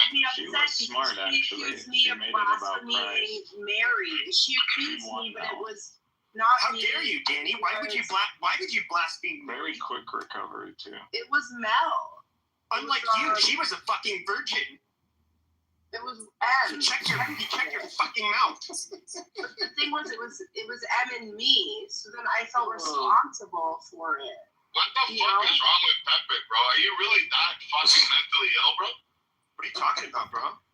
Oh, is this your first time listening to Pepe the Jew hater, the great anti-Semite racist of Clown House? Is this your first time listening to this low IQ white trash piece of Sicilian or Mafia, whatever the fuck is Sicilian? What are you, Corsican? Fucking Corsica must have really got lucky when your family left that fucking shithole island. It brought up the quality of the island by like 100%. Oh, Pepe's gone. Thank God we can all go back to normal again. Well, you're up in the 2010, so I haven't murdered anybody, so fuck you, buddy. You go on here, sit there, and you sit on this fucking app and fantasize about killing hitchhikers, Pepe. You're a fucking... Yeah, and today you say you're going to start driving a truck around? Well, great. Oh, my God, so you can sit on Clubhouse all day long and drive a truck. Dude. When you pull the fucking string at the top, when you sound the horn, you can go, Pepe's on Clubhouse and driving a truck. That's how you do it, Pepe. I'm sorry. You're too much of a pussy to rape. And you're a faggot. I'm too much of a pussy to be raped by you? Is that what you just said, little Pepe? Pepe, are you 4'10" or 4'11"? Because when I saw the picture of you in the car, it looked like you were on a booster seat. So I'm just wondering, are you 4'10" or 4'11"? Which one is it? 11. Yeah. You're 5'11"? You're not even 6 foot? Little guy. Oh, that's so cute. No child. I'm 6'4". I gotta say, though, if I wasn't a mental institution with you guys and this was the room, I would jump out the window. Okay, I'm 6'4". I would never want to be discharged. BB, we'd have to call the nurse over and ask for more food because you'd probably eat all the food before you jumped out the fucking window. I'm 6'5". So you can be standing up and I can motorboat your titties with my face. You're right. It's pretty cool. I'm 6'5". Do you like doing the Amazon position, like where you hold me like I'm the bitch, and then you keep under my butt, and then you move me, and you keep on moving my knee up to penetrate? I just found out about the Amazon position, and I want to try it. I really want to try it. What's the Amazon position? It's when the guy is on the bottom, but the woman fucks him from the top. Yeah. No. I want to do it while I'm motorboating you and you're holding me like a baby. I fucking love that position, bro. Your cock's in this weird position that every You've never tried that? It's just called like a girl riding a cock. I love it. Yeah, it's all No, but it's not like a woman on top because it's weird with the legs. Because your dick is literally pointing out from in that position. Your dick is literally pointing out from towards not the top of your, like in front of your legs, but behind your legs, and so it looks like she's doing the plowing. No, but wait. Point of order, moderator, point of order. This is not what a great power is. I just want to quote a black African American who said that Muslims are the reason blacks are here in America. Listen to this. It's unbelievable. Like people, Christians and Jews, even shut up. In fact, from 700 AD, from what I can research, go look stuff up. 18 million. Oh, did he leave? Blacks. Anyways, that's Dr. Malouf. Oh, Prince. Fucking love you guys. Shout out to the Anons on this app that have contributed $10 this month to listening to this brain rot. Oh, wow. Here we go. Hello. Tourette's. Una maglietta che viene dietro, mi sta mia maleko. E sta mia maleko, perché I just want to compliment Evital and accurately describing this space as being alternative. It is certainly an alternative to being productive. You need to get a fucking hobby, dude. Go look in the mirror and say that to yourself as you project again, you 4'11", low IQ former boxer.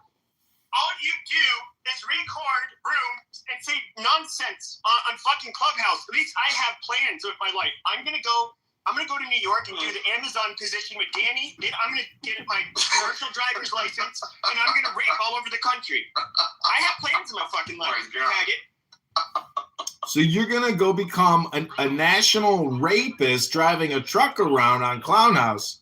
Fascinating lifestyle. I'm sure your father, the judge, would look down from heaven and say, that's my boy. I went to war for this kid. I fought to the death so this little guy could go around the world in his truck, raping people and talking his racist shit on Clown House. Oh, your dad must be so fucking proud of you, Pepe. Oh, Papa, I'm so glad you decided to leave Corsica so I could have this big opportunity to drive a truck for Walmart so I could rape people and talk my shit on Clown House. And I need to find a hobby? Sir, I suggest that you find yourself a hobby.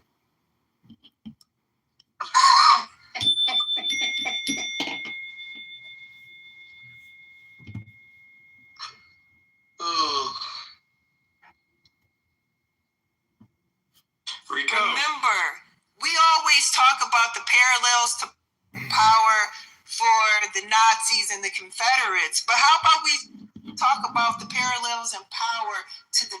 Remember, we always talk about the parallels to power for the Nazis and the Confederates, but how about we talk about the parallels and power to the people, to the organizers, and to the leaders?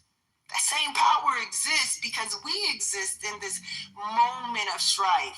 We exist in our anger because what we have lived under is being taken away from us, which means that something was there already. So now, Big love. Not only as a Hello? Oh yeah. Welcome to the show, Big Law. Yeah, I know it's you. I've been trying to find you. I'm back in school now, so I don't be here like that. But like, damn, where you been? Big love, big music in the building. No one can fuck with us. We smoking all your like cigarettes, like cancer sticks. Corporate candy. Hello? Hello. Why do F words love F words so much? No, why do F words smoke F words all the time? Why are they so addicted to the F stick? Why are F words love the F stick? Hello? Why do F words? I'm trying to figure it out. Why do F words love the F stick? The E stick? No, the H word. Don't you know that we are all homos? Homo sapiens. Oh yeah, Homo sapien, right? That means I'm just a human being, right? Well, anyways, the ghost of Lou is here saying Big Lot Nigs. Wow, ghost. Danny is an N-word. Uh-oh. Before you kick him out, let me see if I don't even follow this pussy. Yo, come up in here, bitch. Actually, do what you want to do. It's your room. He's a bitch, so why are you calling me a nigger? Prince is here. Hey, Prince, welcome back, Big Nose. How you doing? Yo, Ghost, your dick is so small that I don't have a problem with small dicks, but Ghost, yours, I would personally just punch it in a little more. Hello? Hello? No, Prince is talking. He was making fun of me. Hello? Hey, Ham, are you on good terms? You're a house member, so you must be nice, right? Yeah, cash in that pink ticket. This is White Belts and Chillism, everybody. Cash in those pink tickets. I'm dead. I'm going to cash it right now. Hold on. I'm going to go this room. I'm going to be right back. You're also in Great Powers. This is an ultra derecha conglomeration. I love you. You're my homie. I'm going to cash it in right now. I'll be right back. Oh, yeah. Oh, yeah.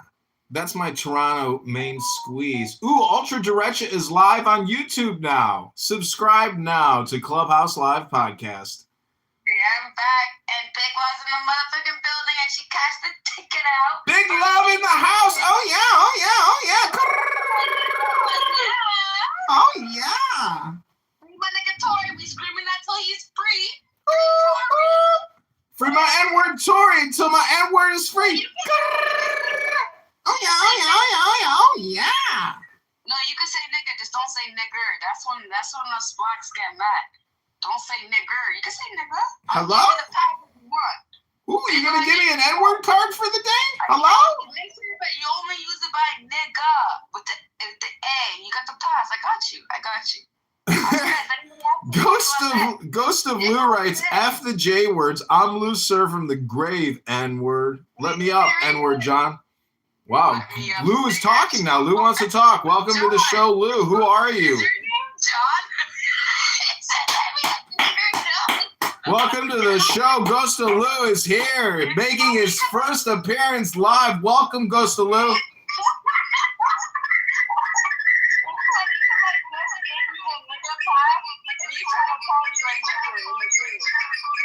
Hello?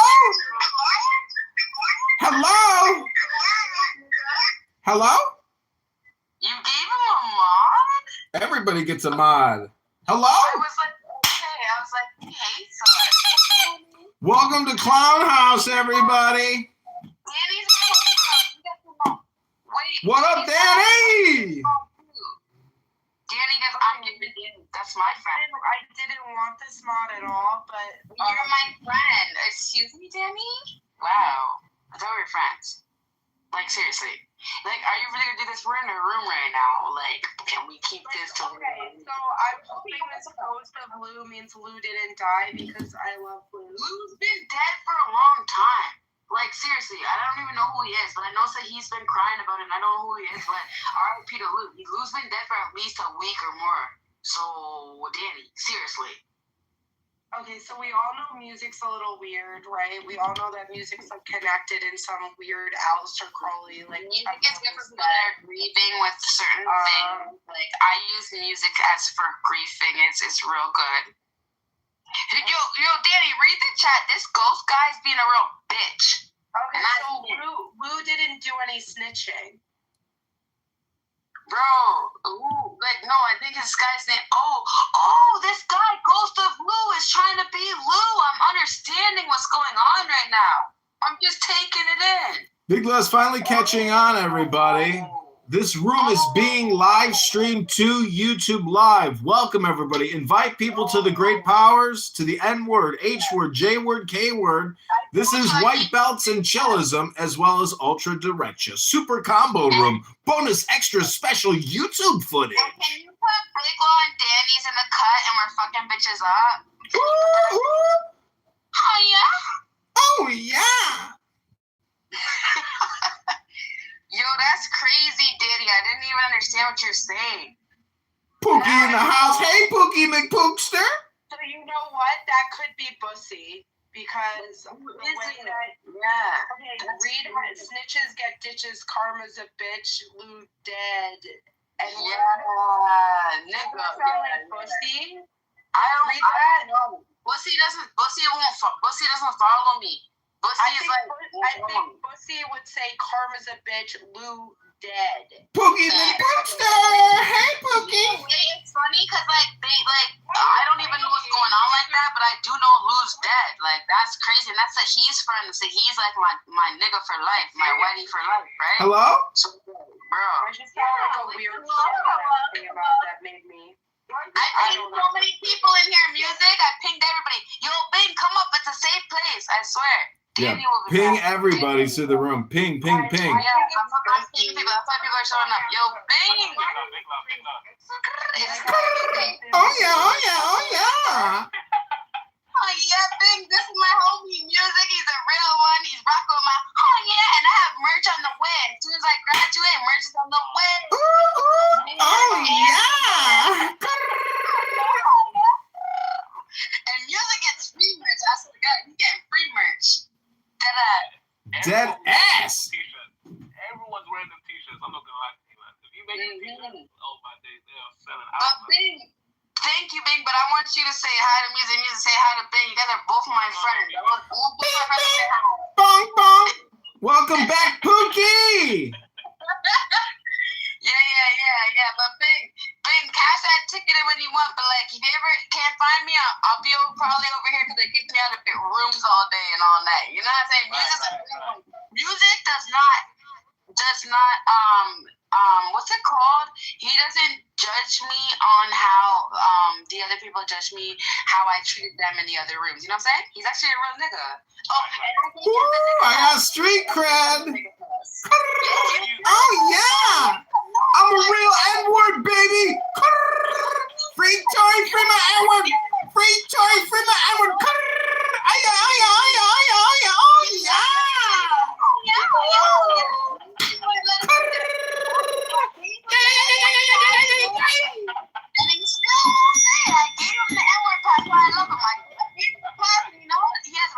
Pookie Big Pokester in the house. Welcome to the White House. White Belt chillism. Yo, Willow, what's up?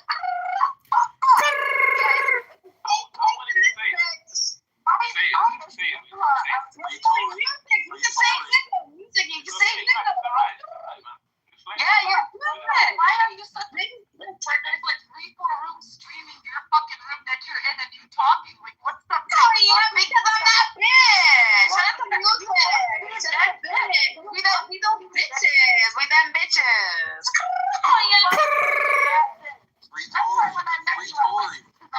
I love you, Pookie. I know we don't know each other like that, but you're gonna find out when I'm on here. I run shit. Oh yeah. Music done, but I get to the right. Music makes me lose control. Hello? I go to where the people don't like both. You don't like me, well, let's be friends because they don't like me too. And you know what? We tend to rise above all these motherfuckers at the end of the day. You know what I'm saying? Oh yeah. I think they love you a little bit, and entertaining. I find you to be Bing has been my friend since 09. Pookie, you're a real one. Thank you. I find myself entertaining too, and I'm happy to entertain the people. Fucking deep. I swear to God. I feel like I'm on a comedian show sometimes because I dead ass get lit. Because I feel like Clubhouse, like, okay, Clubhouse, the club in my house. So I go buy my alcohol. I bring the club. Ooh, she get the clubhouse. In my house. I use the app how you're supposed to be using. I use it accordingly. I get my liquor. I find a club on Clubhouse, and I'm in my fucking house. What did I do wrong besides get too turned like Miley? Come on, bro. Leave them in my motherfucking house on Clubhouse. All right, point of order, moderators, point of order. Everybody invite your friends to the room. This is N-word, H-word, J-word, K-word. Invite. Everybody ping up. I'm finna ping more people. Yeah, and we can all talk while we ping, but yeah, yo, Pookie, like, for real, like, I know we just started, to getting to know each other on here, but yeah, I never had no problem with you. What, did we ever fight before? I can never remember. I didn't fight you before, did I? I don't think I did. Me? I never fight you. Hello? Yeah, I'm saying, we never got no problems, so I'm saying, but like, I didn't get to on this app. I only come here to fuck around. People, did you ever see me annihilating somebody? Because I'm not that guy. Hello? Started it first. My ex exposed all my nudes on here. I'll just tell you from now. Hello. I have to tell her now so she knows. My ex exposed all my nudes. Oh yeah. Back in the day, I was an escort for like 5 years in my life. When I'm young, like I'm 30 now. It was in like 1920s, So like they dug up a lot of shit, and I changed my life. So I don't even need to tell you guys what I do. At the end of the day, I still have more money than anybody, anyways. And it's not just from back in the days. I just still have more money regardless of what I do, right? I'm Canadian. But let me tell you something. The way they try to use it against me on this app, they thought I was gonna run away from the app when all this happened. No, I'm still here, bitches. So just know, like, being my friend, it comes with yeah, they say all that shit about my past, and there's nothing I can do about it besides like, fuck you, bitches. I don't know what to tell you. I'll fuck your dad, bitch. I'll get on that wheel. I don't know what else to say. I'm retired. What the fuck I'm finna do about it? I'm gonna keep pointing. See what I'm saying? Like, thank you. No one's perfect, okay? No one's perfect. Thank you. And you know what? They were so like, they played the police card and figured out my shit. Like, good for you. I'm not gonna go find yours. I'm just gonna like let God deal with it. Which he will. He will. He will. Anyways, that's all I gotta tell you, Pookie. Like, don't worry, we could be friends, but just so you know, when it gets to that nitty gritty, they're gonna tell you, you know, Big Law's a prostitute whore. I'm a retired prostitute. Retired. Okay? Retired. Big Law. A lot of these girls, they sell it anyway, but they just don't have the title. You're all on OnlyFans, and I don't have an OnlyFans. You know what I'm saying? That's how I get. Yo, see, Bing, that's how I get the bitches when they come from. I'm like, bitch, you're on OnlyFans selling your fucking feet. I don't care if you're selling your fucking fingernail. You on that shit, ho? I've never made an OnlyFans before. Never made an OnlyFans, but I'm the whore, right? Bad. Say no more. Say no more. You know what I mean? They could never fucking change so much stuff, you know. I think, you know, even Clubhouse, you know, I think the reason why it got so popular was because of COVID. Did you know, being at the beginning of Clubhouse, they were fucking making businesses or some shit? Apparently, Clubhouse wasn't like a troll thing. I'm dead. I'm like, well, I joined. Yeah, they was networking and all that stuff, innit? Yeah, and I joined fucking Clubhouse in like 2022 or something, January or 20. Like, there was no networking. It was just straight trolling. Like, my friend, my homie that trolls, like, brought me there to troll. You know what I'm saying? So I'm confused. I'm like, so when was it normal? Like, what, 2016? How long's the app been around for? Because 2021, it was straight fucking trolling. I know. I remember 21 Savage. When 21 Savage and Kevin Hart, and I remember, like, all the celebrities were on here at one point. So that must have been at that time, you know. Wait. Kevin Hart was on here? I remember Kevin Hart, and all that stuff. I was not here. That must have been right at the beginning, you know, like right at the beginning. I'm so dead. The reason I came on here was because Wack, you know, Wack 100. Oh yeah, you don't remember? I used to, you don't remember? He used to let me up in the rooms back in the day. Yeah. And I'm beeping that, fuck that fat clay face bitch. And I'm beeping that nigga. He won't even let me up in the room. Sometimes if he's in there and he sees me, if I comment too much, he boots me. I swear to God. He doesn't want no smoke from me. Yeah. I wanted to tell you, listen, people, when you come to people's rooms, they love it. Don't let them lie to you. They might but they always love it. They just, you know, you're a real one, because my auntie told me too. My auntie was like, they're lying. Like, you know, I let my auntie, and my auntie's 68 years old, and I let her listen to them harass me one day until she said, turn it off, I can't. Like, she was about to flip the table. She's like, and she knows everything about me though, big, so you know what I'm saying? Anything they were saying, she knows, you know? You know, back in the day when I used to all that shit. She knows what I do. It's my sister, my auntie. Like, come on. You know, and like, yeah. Who that? No, that's my auntie in Spanish, I think. Oh, you said Titi, right? Yeah. Oh, I think you said PT. I'm like, who the fuck is PT? Yeah, TT. But yo, Bing, you missed a lot, my nigga. Yo, music, like, what's fun? And we're out here celebrities in the next room, because that Pookie, was her name Pookie? She was like saying, oh yeah.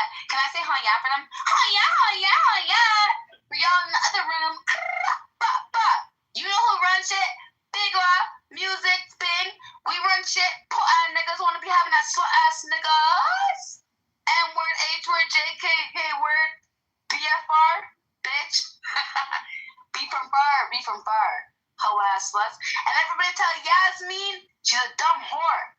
She's a fucking dumb bitch. And she needs to stop getting work done on her nose. Or just stop doing cocaine. The cocaine does more work than the fucking Dr. Miami. And you didn't even go to Dr. Miami, Yasmin. Get together, hoe. And shout out to my homegirl, Pumpkin. Pumpkin's a real bitch. What's up, Danny? Danny's a real bitch, too. Fiona's a real bitch, too. So he's a real bitch too, but Yasmin, two on your dad's dick lever to catch him. Osman, you're a real dick too. I mean, a real bitch too. I fucked that up. Osman, you're a real bitch too. Okay, I think I'm done now. Woo! Y'all with me? Danny, what are we eating today? Yeah, hopefully she gets that to them. Hey, Lonzo. Big Lon, you wanna do some trolling or something? You wanna troll some rooms?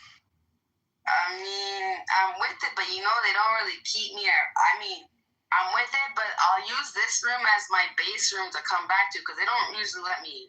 They kick me out right away. I say, oh yeah, like, oh, get her out of here. Like I laugh about it. You know what you have to do, yeah? You have to have a normal conversation first. Fuck that shit. No, babe. I do my shit at a certain type of, if they're dumb enough to let me in, that's on them. Ain't no fucking normal conversation gonna happen around here. No, the fuck is not. Yo, Bing, see, if they was you, different story. If they were music, different story. If they were Lonzo, different story. Right. Now, these bitches, they gonna get what the fuck they know what's gonna happen. You know what I'm saying? That's why they can't say, oh, who let her? I want to say, who let her up in here? I love that when they do that shit. That's just hilarious. It's like, a lot of times they won't even let me up. That's why it's like Bing, like it's better you just make a room, let me in the room, and then ping my ops because they ain't letting me over there because they know how I press them. I press them like I'm a juicer. You see what I'm saying? And and Bing, it's been a long time, Bing. Like I've been getting way sicker on these little bitches. Like, I'm in school right now. I'm out here retaining information, and I'm coming on here Fridays. The only reason I'm on here right now is because I don't have homework. I had homework every day last week. Every fucking day I had homework. You know what I'm saying? That's right. This week, I did my assignment. My assignment was due Friday. I actually finished it. It was basically done yesterday, but I just finished the editing today and handed it in like early, around like 12 p.m. You know what I'm saying? It's not due till, that assignment's not due till, is today Friday? No, tomorrow's Friday, right? It's not due till Friday, 12 p.m. Even after we do. So that means she's going to give us a new assignment. But I have Friday's work done. Like, I'm not with these motherfucking bullshit little bastard ass children. Because when I finish and get my degree, these bastards are gonna be. And I'm gonna be an addiction worker, Bing, just so you know. Wow. Yeah. Danny, remember? Addiction worker. Yeah, Lonzo, I'm gonna be addiction worker. Obviously, it's not gonna be for alcohol. It's not. Yeah, it's not. Obviously, it's not gonna be for alcohol and weed because, like, those are social things, and those are the two things. Yeah, I get a little bit drunk. Okay, I know, but I'm actually saving crackheads and people that are like, that have the Narcan. Like, I'm gonna learn how to do CPR until the ambulance gets there. Certain things that like people like. I'm dedicating my life to help other people, literally. Like. At the end of the day, I'm going to be making $35 an hour, the job I already found. The minimum, though, for addiction worker is $25, but I already found a job because my friend has already been working in the addiction office for 5-6 years. They just want to play with me. $40 an hour. You can go, like, all over the world with that, Like, you don't even have to, you can go anywhere. Yeah, but where I am in Canada right now, it needs it bad. Bad. Toronto? You know what I'm saying? What are they doing out there? Toronto, Brampton, Kitchener, London. It's terrible. Do they do balloons out there? No, that's in the UK. The balloon thing. That's the Somalis that do that. That doesn't happen out here in Canada. You know what's crazy? I heard it from a song. And then I heard it from people talking about it on here. And I heard it, and then I asked one of my friends, what are your friends? And I was like, what's with this balloon shit? And they're like, oh, like, I don't really know what they said exactly. But, like, they're like, basically it's bad. And they were telling me that that's what they do in, like, the UK and, like, or in America. Like, they don't do balloons in Canada. These Somalis out here don't do balloons out here. No. That's like that's on the equivalent of being a crackhead. Because when I heard about it, I'm like, no, I know why they don't do it in Canada. It's crackhead fucking Lonzo, you can come up, I'll give you a bean. You're my friend. Like, it's a safe place. Let me ask you this question, yeah? What's the difference between Minnesota Somali and a Canadian Somali? What's the difference? Okay. Minnesota, not a lot because a lot of the Canadians go to stay in Minnesota, so not a lot. Okay. So they're literally like, okay. I put it like. You have to think of it like this, Bing. Think of it like if would you just go somewhere on your own and where you make it like right. You have to go. Somalis, the Somalis in Canada at least they go to where like certain places like in Toronto, Dixon is known for all Somalis. Like Dixon is a Mali spot for real. It's like a real one. You'll see other places where you'll see Somali people there, but like most of the real Malis live in Dixon, and you can even go Google that shit. It's crazy because on Google, if you check Google and shit, it's like Dixon was called something else before it was Dixon, right? They changed it, but that's where all the Somali people from back in the day went to. I'm talking back like right. When they migrated 2000, 1980, they've been going there for a long time. That's why Dixon in Toronto. That's where the real one is. Have you ever heard of this guy from Toronto, Trey Mission? Trey Mission? Yeah. Don Mills. He said he was from Don Mills. Do you know how old he is? I don't know. I think he is, maybe about early 30s, something like that. Maybe early 30s. Hold on, let me check real quick. Yeah, you look him up, man. He can rap quite a bit, man. He's kind of rapping. He's rapping in the UK. He made some noise in the UK scene for a little bit. Yo, okay, I see him.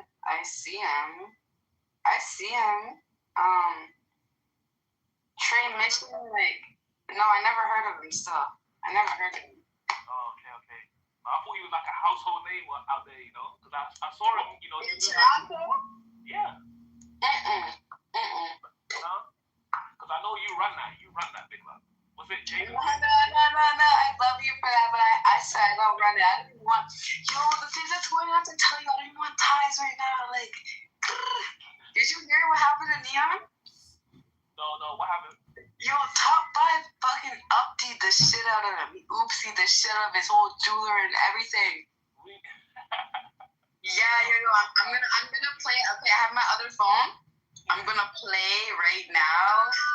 It's literally like just a little clip, but it's like literally Neon is like out here like, Top 5 did. Top 5 crazy, man. See, Top 5 lucky. Listen, he's lucky. It could have been worse for him in London. He got a light. Yeah.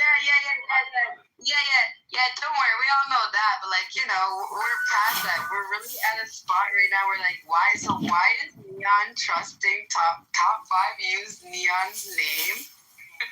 I'm sorry. And I need to find it because this shit is so funny.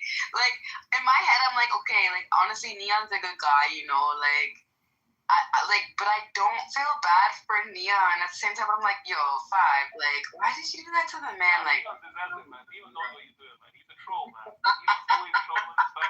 He deserves that, man. Okay. How much did Top 5 get? How much did he get?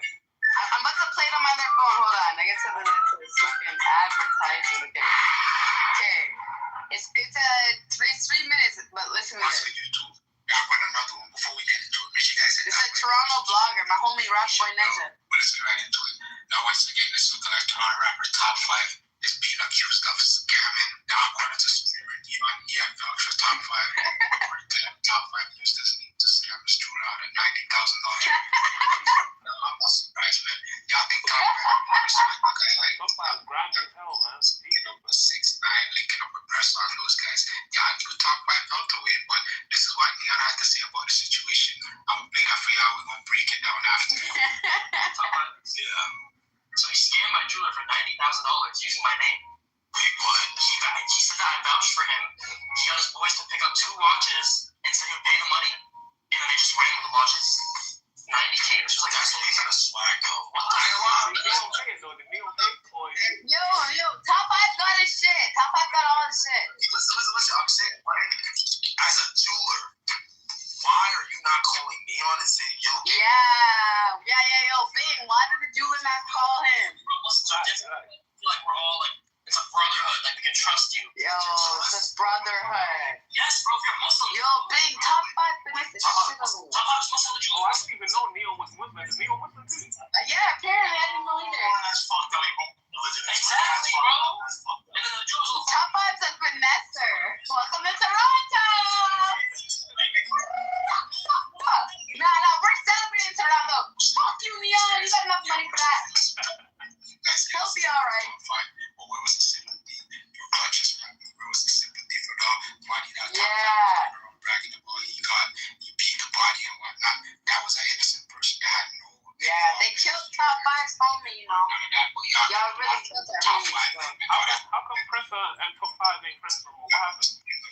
I'm sorry. I'm gonna show you. I'm gonna show you. I couldn't hear the rest, but I'm gonna show you. At least Top 5 doesn't know Neon from anywhere. Let's keep it on it now. Neon is saying that Top 5 got his jeweler for 90K. One person said Top 5 got him for 200K on a bet.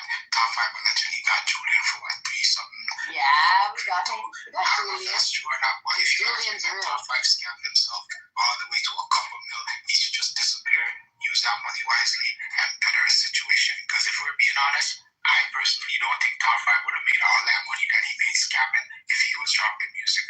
I don't think so, man. It'll probably take him 10 years to make that money that he's making right now doing all them scams. So he's living up to the Somalian reputation. Maybe he should move to Minnesota, open a daycare. I don't know. Maybe he already has a daycare over there. Who knows? But everybody keeps complaining that Top 5 is scamming them. Top 5 prides himself in being a street guy. Now he's doing street shit to the industry nerds. Y'all can let me know your thoughts in the comment section. Are you mad at Top 5 or should he get it how he lives? Let me know your thoughts in the comment section. As usual, hit that like, hit that share, hit that subscribe button. I'm on. Okay, yeah, so I have to comment. Top 5 needs to keep finessing these niggas. Are you crazy? Keep finessing them. You have TikTok. I feel like you'll blow up on that. I feel like if you did the right content, if you done like the some, you know, not too much, maybe some memes or something, or some little skits and stuff, I feel like you'll blow up on that. Because your personality is so, you know. I actually made like $20 on TikTok and I was on other people's lives. I'm still confused. So what, like gifts? You talking about like people sending Yeah, gifts? like I didn't even know you can make. I'm leaving my money on my account, but I didn't know you can like make money off. I didn't know like from doing nothing. I literally did nothing. I wasn't even on my face was not even online. Literally. Right. Like literally. But no, listen, Big Law, I'm gonna go make some dinner and stuff. I'm gonna go settle down and stuff, you know. Okay, I'm gonna go harass some people. It was nice talking to you. No, listen, stay up, Big Law. Stay up. I love you, Bing. Bye bye. Make sure you ping me if you're bored on here, okay? Okay.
I was trolling them, man. I was like, yo, you know. Oh my goodness, I was trolling them, man. Because I feel it's like, oh, did he leave? Oh, man, I don't know what that problem was. I was like, yo, man, why you ran away? He was like, I didn't run away, man. I was just found out. I was like, yeah, I can't go make it. It's like, hey, what happened if your dad was about to get developed and you ran out the room, then you peek back inside 20 minutes later? Nathan, let me give you a pro tip. Can I give you a pro tip? When you was a kid, you would put on your snowsuit. I don't get that. Yeah. You don't get that anyway. He's trying to say he's a sellout. Because you're not Somali. Listen, bro. He's saying profound shit, Nathan. Just. All right, let's let Hagal finish. Go ahead, Hagal. Go ahead. Look, I'd like to apologize for earlier, Concrete. I didn't really.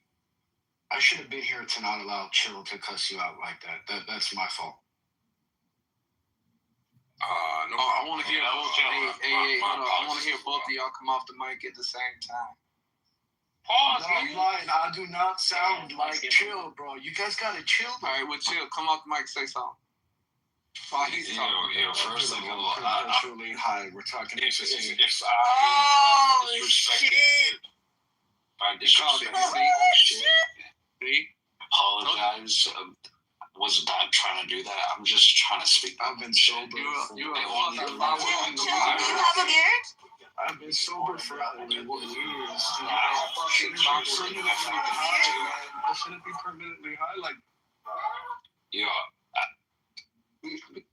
Well, you guys are. You know what? I apologize, my brothers. Like, go ahead, right out. Apologize. No, me. That was great.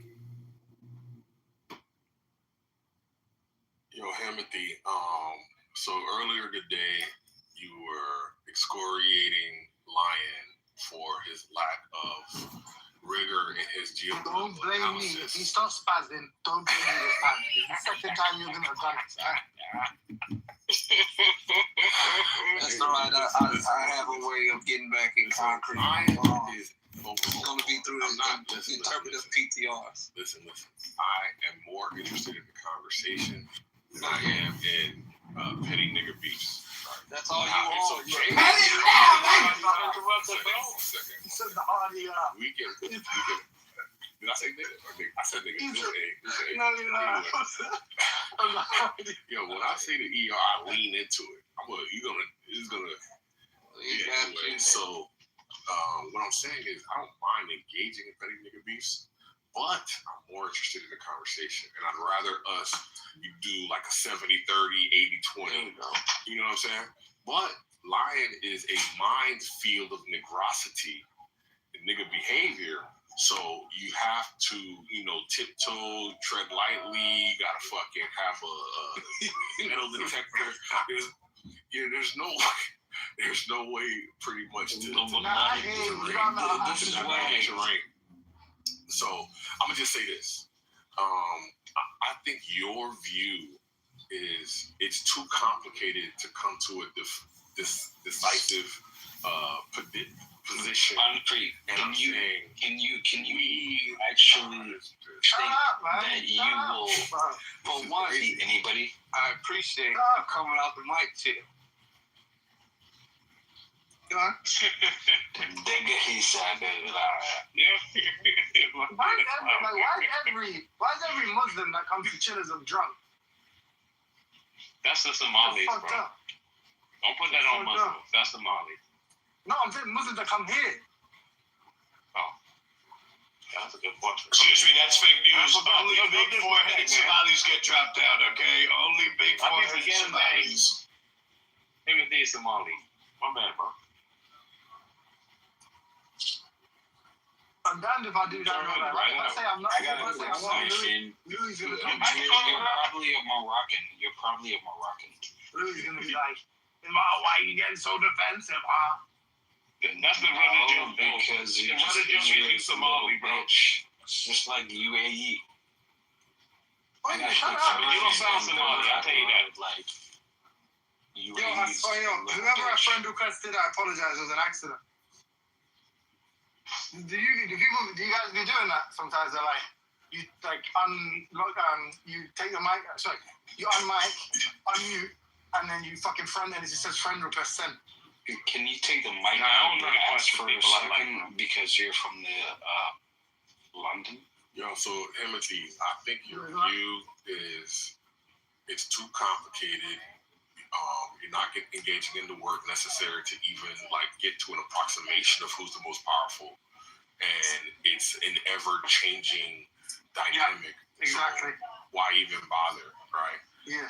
But I think we can within a certain domain, which is why I focus on our area of the world and our, framing. What is our area of the world? And that's why I think when we think about it, right, not what the Asians think but when we think about it, we think the Jews, but we should be thinking the Catholics. That's where I'm at. But what I'm saying is like, it's like, I don't dispute it. Like, but I do think it is. So something that's probably more interesting that we could discuss at some point is the psychology or the motivation for one to engage in kind of conspiratorial thinking. I think part of what motivates people, you kind of took exception to my characterization of the way a lot of people were engaging in the discussion. I mean, part of it's just legit laziness. Like, I don't think, like, even though I'm not, like, okay, even though I tried to antagonize people, like, I don't think Lion's, like, so stupid that he couldn't read, watch fucking Middle Eastern watch videos or, like, watch the fucking, read newspapers and stuff like that. Like, I think ovation is just kind of laziness, where it's like, it's way easier to engage in narratives where you can almost, like, anticipate the end of the story, and it's also it's a lot easier to recall because it's all like told in a fairy tale way versus like, look at all these moving parts and you have to know what Mohammed bin Salman and Sheikh Zayed and Benjamin Netanyahu and these three, and then all these senators, different names and, and who's in whose pockets. So it's like, fucking Xi Jinping, you have to know all the fucking, bro, that's just like way too complicated and difficult. It's not that they can't do it, it's that they're fucking lazy. And then also, like you said, it's like ever changing. So you kind of have to be on the ball constantly. It's not like you can tell one story and it's, it's good for the rest of time. Like, no, you have to, but it's way easier to just be like, it's been the Jews from time immemorial, or it's, the Vatican from Londinium, from Rome to now. Like, these are like easy stories to tell. That's why people, I think, like find them really seductive. But the reality is, it's just, you have to, like, there's journalists that get paid big bucks that are basically in and out of fucking war zones trying to get a real understanding of what's going on and what interests are at play and all the different kind of geopolitical dynamics and stuff. And it's like, I think that's why conspiracy theorists, and then there's the other kind of psychological profile that's attracted towards this kind of thinking, which I think is Lions, which is like everybody wants to be Nostradamus. And that's like a way of getting control in their own lives and shit. So you don't feel like you're lost at sea on an island. You're like, I'm the guy who knows everything. And even though the world's moving at this frenetic pace around me, I'm grounded by the fact that I know random shit. I know all of the secrets of the universe. Okay, Nathan Jazzy asking if she could come back in the room. Is she good to come back in the room? Nathan? Wait, Jazzy. Oh, she was asking if she can come in here. No one kicked her out. Okay, cool. All right, I'll do It's that. just an attention-getting ploy. I guess who loves to be the fucking messenger, the Hermes, like the fucking meth head, bro, like so fucking smoke, takes a break from smoking a pipe. That's a fucking Yo, enough of nothing, man. Yo, can we speak on this psyop that's taking place in the chat right now? Lion, who the fuck did you piss off that they trying to set you up, bro? Nigga, I don't know. Oh, man, I was on the same shit. I was gonna direct everyone's attention to the chat. Please screenshot the chat. Yo, that shit crazy. Don't you see how dirty I crap have it is? already taken my screenshot. I encourage everyone else to get What are you screenshotting? Alliance being aggressed upon. By who? by hoops. Hey, I bet you anything. Give it a couple minutes, lady can come in the room real soon. I'd say. It's Yo, Timothy, it happened before. That nigga, all that tough talk, man, he came in that room.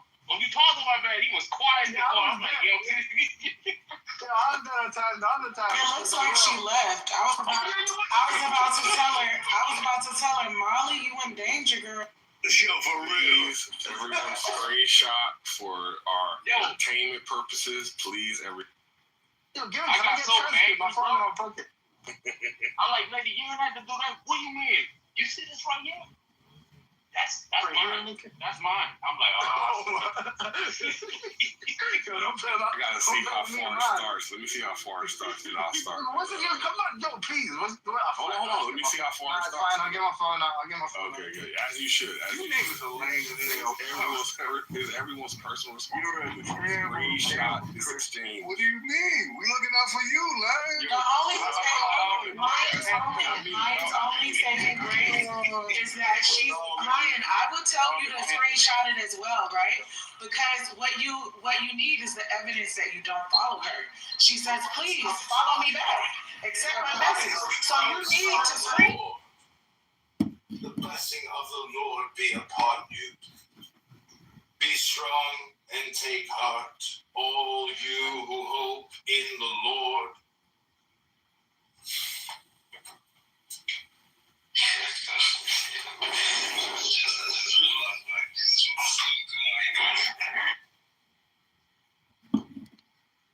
Hey, hold up.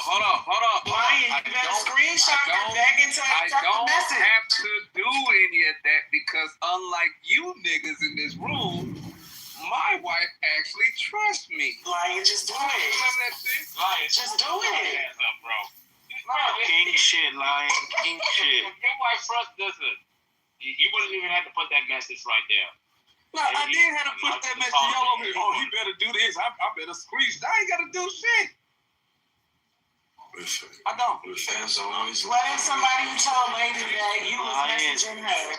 These niggas be in fake Christian relationships. That's why. If somebody like Concrete, you mean that lying, says he's a lying Christian, goes and tells lady that I was messaging her, then all I would have to do was just simply go, baby, no, I wasn't. See, you said ain't nothing wrong with black man. I won't do nothing like that, baby. Nothing wrong with that. This nigga sound like Eddie Murphy on Raw when he was like, wasn't me. I don't have to do nothing these niggas in the room gotta do. These niggas gotta lie, cheat, and steal just to be with you. I'm gonna tell you the fucking truth. That's the difference between us. I ain't scared of none of you hoes. Hold on. Where in Christianity it says that you can only have one woman? Is it that? Oh, this nigga right here. I'm not even trying to go there. You have no idea what you about to open up with that. Hey, real quick though, two points of contention that I've been wanting to touch base on. Not to harken back on past grievances and prior occasions or whatever. No, let's do it. Now, two things. One, I have no hate for Tally. I hope this is her immensely. And two, I was just this is part of one. I was just shelling out the bullshit that was shitted on me, that was shelved on me. Two. Now, I was on your side on that one the whole way through. Even when you left, just want you to know. I appreciate that line, although I think you lied, but it's all right. I'll take it. Hey, anybody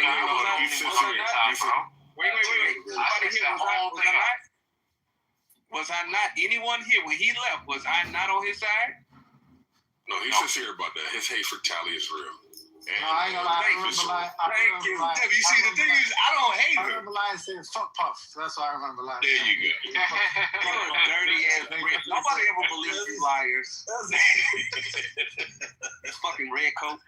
Oh, man. And you see, and this is the fucking problem with chillism, man. Typical fucking chillism fashion. There was a second point that I wanted to make, and now I fucking forgot. You know what? Let me respond to Timothy's point. So Timothy, the lambasting of the conspiracy theorist, I don't think that's cool. Ascribing motivations and psychological motivations To the conspiracy theorists, I don't think that's cool either. I think some of us are just curious about the state of the world and how it operates. When we, try to delve into these topics, we see, JFK, look, 9/11, look over here, Venezuela, Maduro. And we say to ourselves, the narrative that they're telling us doesn't seem to coincide with the actions when we look at like human behavior, being a pirate, being, look at Mother Teresa, and just people lie, right? People lie all the time. So the idea is a conspiracy theorist is saying, what lie are they telling now and what's the truth? And just go down the rabbit hole. So I don't think there's anything necessarily wrong with it. Some people, obviously, it is used to like. With every precinct reporting, John Kitover is projected to win the mayoral race with 58% of the votes to 42. It's official. He's the next mayor. I feel a little about this. Tonight, the 16th district chose honesty over corruption. The entire group, line, of course, but not the whole group. Thank you, Evan. And you're such a fucking idiot. What am I, tell me, please tell me my dick. He was Hello? He was sweating when he hit that motherfucking mute. Move. Hey, Concrete, please tell me. Lion insecurities. I think Lion is a true scholar, historian / curious mind who Rabbi, at this point, qualified rabbi. He got a lot. See, the thing is, he has more spiritual work to be done. So that's why he can't get the. I gotta love white people, you all. That are the pinnacle of my spirituality. He said he studied the Talmud for 10 years. I guarantee that. Did I say the Talmud for 10 years, ladies and gentlemen? Did I say Talmud? This is what I'm talking about. Hey, Nathan, remember when I said misrepresentation? He does this too. Over the time that I've known Lion, given the way he talks and given his study, I think Lion is in pole position to be able to fucking perform a circumcision with his teeth. Like he studied so much, like your mother did for you. Like your mother did for you. I'm gonna regret this. That shit wasn't even funny. You just wanted to laugh because that shit was funny, bro. I know I'm gonna regret this and I'm gonna hate myself, but over the years, I have learned some things. Now it doesn't amount to a lot. Nigga, I taught you how to never say a lot. I taught you how to ride a bike. I taught you how to wipe from front to back. You do him like a doggy. Nigga. He had to think about it. Yeah, like had to think about the direction of the wife. He almost gave himself a yeasty one time. We got him together though. Yeasty. Concrete almost got a UTI. Hold on, what? Yeah. Hold on. I gotta say this. So She Wolf, I didn't in any way, shape, or form mean to disrespect you or your father. I take that very seriously. And if you feel like I was trying to troll you, I deeply apologize. That was not my intention. I just want to address your assholic behavior and only that. So I do apologize if, anything with your father. So. All right, I appreciate it. Even though you tried to throw that's the problem. What you did that day was try to say, hey, I'm addressing what you're doing, right? Whereas I was asking you to respect what I was saying about who I was saying it about, and you're still trying to make an excuse for what you did, but it's okay, I will still accept your apology, even though you're still trying to make an excuse. It can be both. Because we can win, bro. But check this out, though. AI did it, bro. Y'all remember? Any of y'all think I'm doing America? This is Black World. So I think that majority of people saw coming to America. Anyways, it was the same where the dude at the barbershop say, yo, I was walking on the street and I saw Martin Luther King. He punched me in my stomach. He said, oh, I thought you were someone else? Bro, they made a whole AI story on it, bro. The same, bro. They did it. Wait, so is that the old man who said he got punched by Yeah.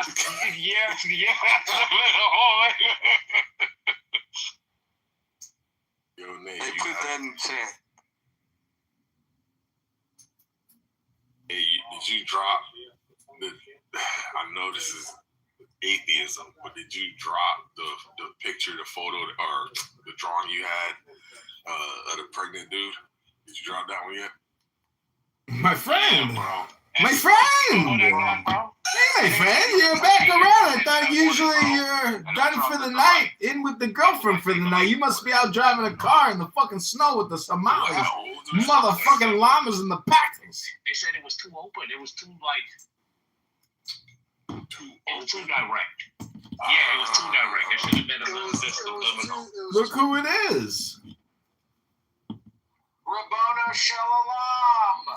There are followers of the Rebbe who say it is extremely useful to say Rabbona Shalom 1,000 times a day. Rabbona Shalom. Rabbona Shalom.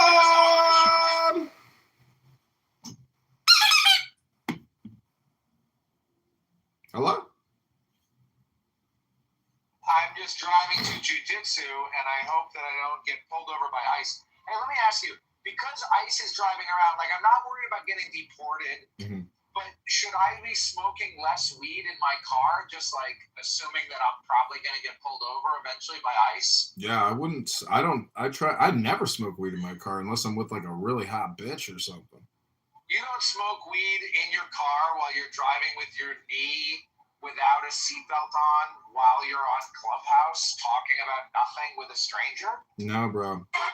You never do that? Never. All right, well, you and I are insane in different ways.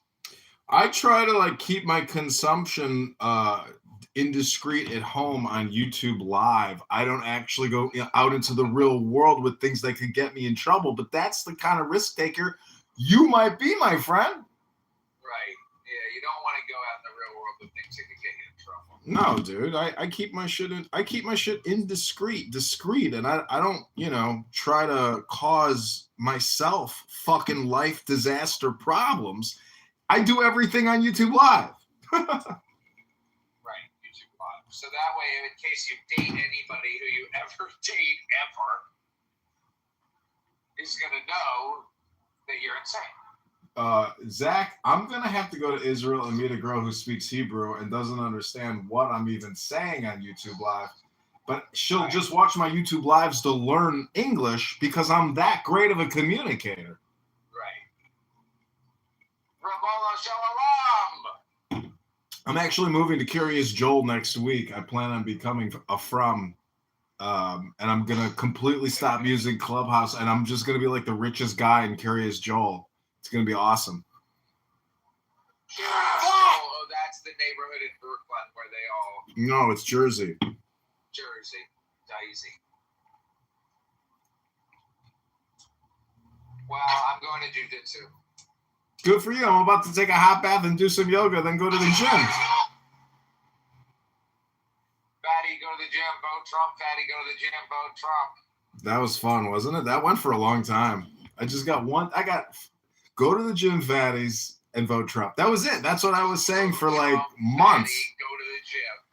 Go to the gym. Vote Trump. That was it. There was no other message I needed to communicate other than go to the gym, fatty, and vote Trump. That's all I want to say to you. Vote Trump, go to the gym, fatty. Vote Trump, go to the gym, fatty. Vote Trump, go to the gym, fatty. Vote Trump, go to the gym, fatty. We had the answer. We still have the answer. It's the same answer as before.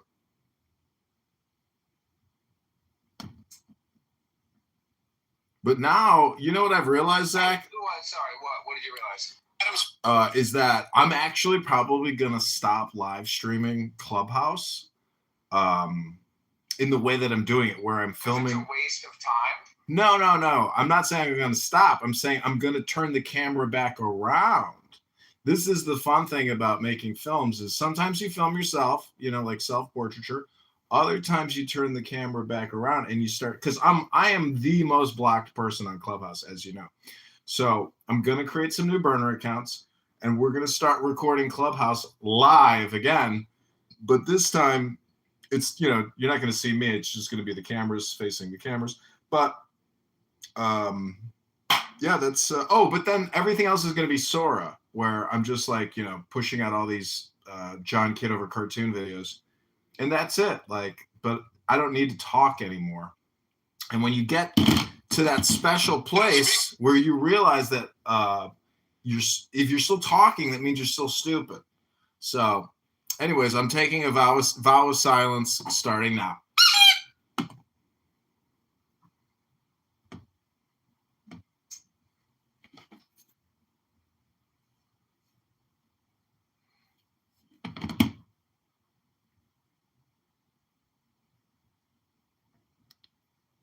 Coming from you specifically, I got a lot of respect for you, and I do respect him.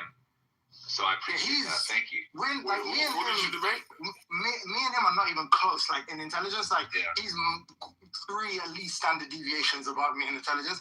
And you guys had that debate, and it wasn't something where you were like really cautious and tentative. You kind of like, nah, I bet, let's go, ChatGPT, let's do it now. Yeah, and like it wasn't like.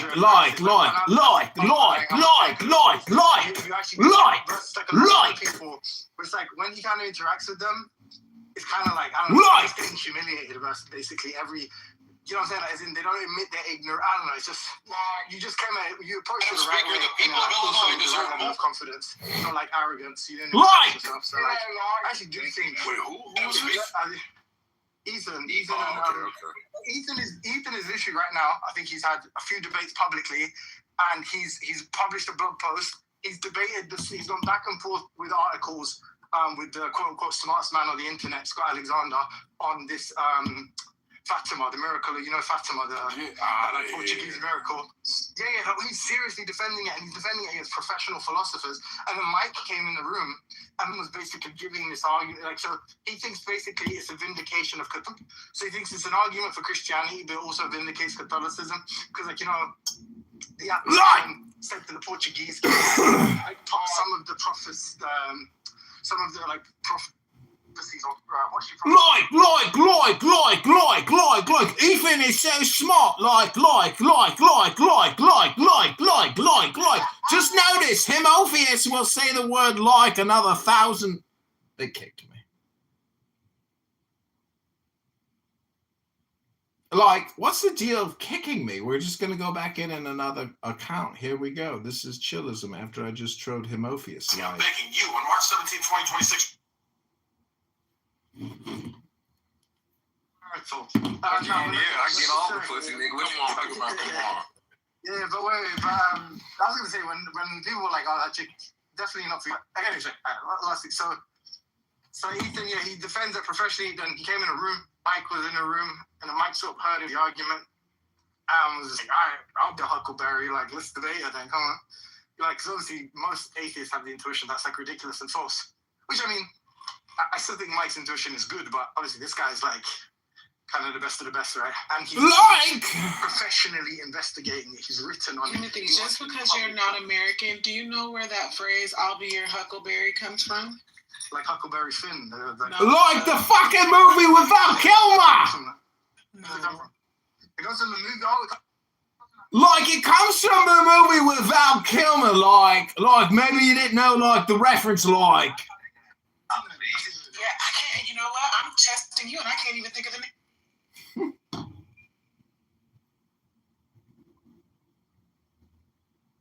Gonna have one person who's actually gonna like retreat. And typically you don't have 2 people who are trying to confront or connect. Usually you're gonna marry somebody who tends to be your opposite.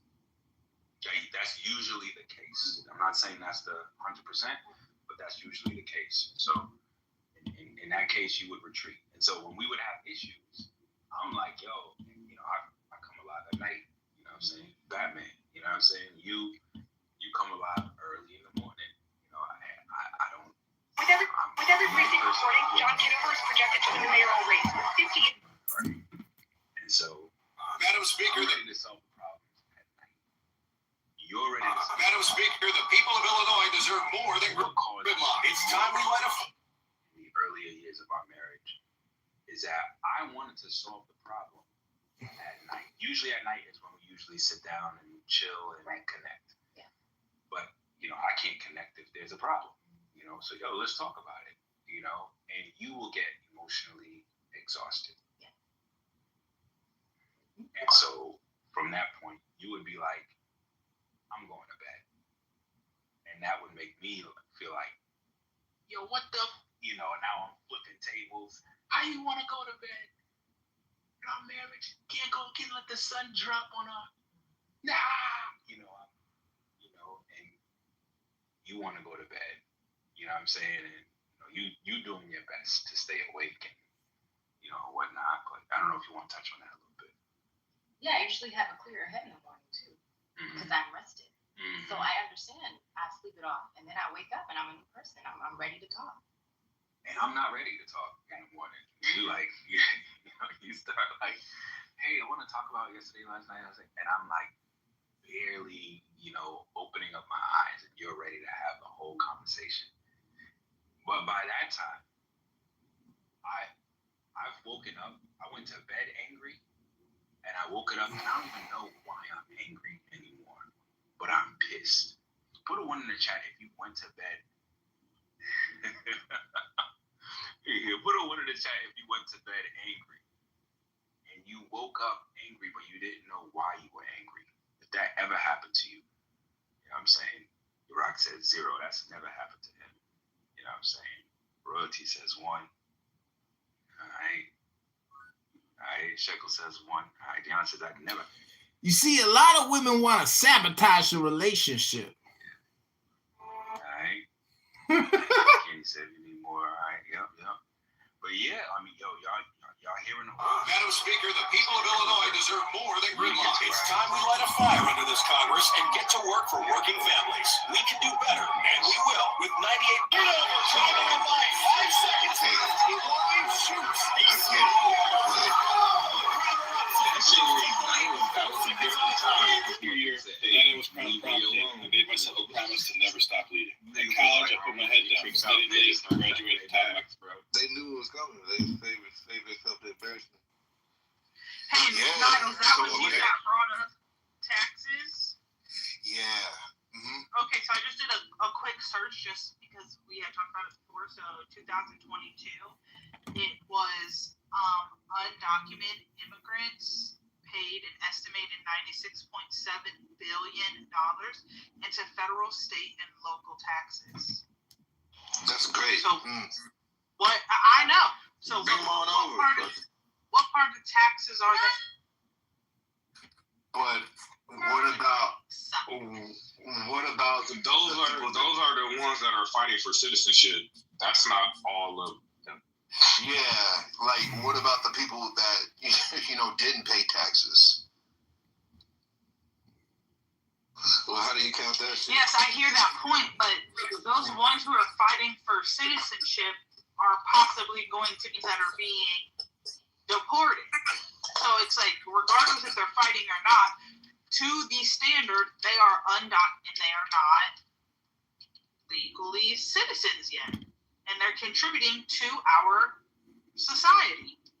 So it's just weird. It's just, okay, Weird is not evidence. These are parasites who are draining our society of our precious resources. These are illegal alien invaders, and no matter how you try to spin it. Lower your fucking phone. Hello? Okay, so like I was saying, here's my theory. This is what it's just. Devil, get behind me. Not today, Satan. Take him off. What I'm saying, this is my theory. I don't really think that there is a care that there are illegal immigrants. And we will, with 98. Madam Speaker, the people of Illinois deserve more than gridlock. It's time we light a fire under this Congress and get to work for working families. We can do better, and we will, with 98. Doesn't matter what president, is that they want to solidify and put a stamp that we are in control. What we say will go. Doesn't matter who you are, where you come from, if you're American, if you're not American. If you do not follow this regime of the U.S. government, there will be consequences. And we have to make examples out of someone, but they're not stupid enough to truly make examples out of American citizens, because then they really know that they will have a riot. So that is my theory on that. But what about national security? What do you mean that there is no such thing as national security? People can hack into anything. These other governments hack into other government stuff all the time. There's no such thing as national security. Nothing has been secure for years and years and years and years. Okay, I'll take that. That's a different perspective. So, and That's not if true. there was such thing as national, okay, you work for them? I don't think so. So. I'm saying, if we strictly think, how do you know who I work for? If we think economically, we can. Because you would not be having these conversations if you did. You would not have the time of day to be having these conversations. I can tell you that. That's ignorant. But it's not. It's not. It's really not. But that's very ignorant. And then you would be compromising yourself. There's somebody that knows information about national security. Okay, so do you know that information? It's because they jump on a talking app. You're saying, oh. Do you know that information? Yes, I do. Actually, the Department of Defense is under the largest attack right now. Do you work for these agencies? Especially cyber. Do you work for these agencies? Knowing. Do you work for these agencies? Knowing the information. Do you work for these agencies? Knowing the information. Do you work for these agencies? Can he reply? Yeah. Can I finish? He's not answering the question. He said. I don't. Yeah, I said I knew. So. Okay, so that was one point. That was one answer. The next question is, do you work for these agencies? Anybody that works for these agencies, I don't think they would get on this app and admit that they work for these agencies, for one. And to your point, for national security. Do you work for these agencies? Oh. Because if you're telling the information, you're still putting national security at risk, correct? No, I'm not. It is national security. How? How are you not? You're saying that there's no national security. Yes, I'm saying there's no national security in the sense of these other countries. Okay, so these other countries, they have people who hack into other countries' national security information that is supposed to be secure. I don't think that it's as secure as we think it to us. Yes, 100%. To people who are trying to go against it, 100%. But have we not come to the conclusion in this conversation that majority of these head leaders, these big wigs, these people running the country all work together? On our way to Brussels. There's a meeting. Or are we just going to not connect the dots? I'm just saying, you originally said that there's no national security. I did say that. Yeah, you were leading with economics, and I was just saying that national security goes into the equation. But we understand what she's saying, even though we know, like, we do have a defense force, but everybody, like, we get how many data breaches, messages, our emails, like, every month. Consistently. Yeah, so I understand what she's saying. I understand both sides saying, especially because you know what we do with the government and shit. Right. You gotta pick a side, nigga. So I still said what I said, and I meant it. Second, again to the point, if you work for one of these agencies that is supposed to keep our national security safe, and you're up here telling the knowledge that you know and the information that you know, then you are not keeping national security secure. No, you're not understanding that at all. No, I do understand. You're telling me information that's not supposed to be known. What information did I tell you that's not supposed to be known? No, she's not talking about you directly, bro. It's not about you. The world is not talking about. Oh, okay. I thought you were talking about me. No, she's talking about clearance-based information. You know, like if somebody with a clubhouse mirror actually a part of that fucking last military strike that Donald Trump did, and that shit ended up coming out like shit, like things that nobody is supposed to know. That's why we have different clearance levels, because there's levels to information, right? Yeah, security clearance is such right. Like I said, Speaker, the people of Illinois deserve more than gridlock. It's time we let it. Shake the devil off. So you probably say in the name of Jesus, shake the devil off. If the shoe fits, wear it. If you wear a 10, 11, 12, 13, 14, 15, 17, a 9, 8, 7, 6, 5, 4, 1, wear that one. I wear 13. Rock it. That's a small foot, but wear it. God damn, what's going on over there? Yes, that is a small foot. The shoes inside my house are ginormous.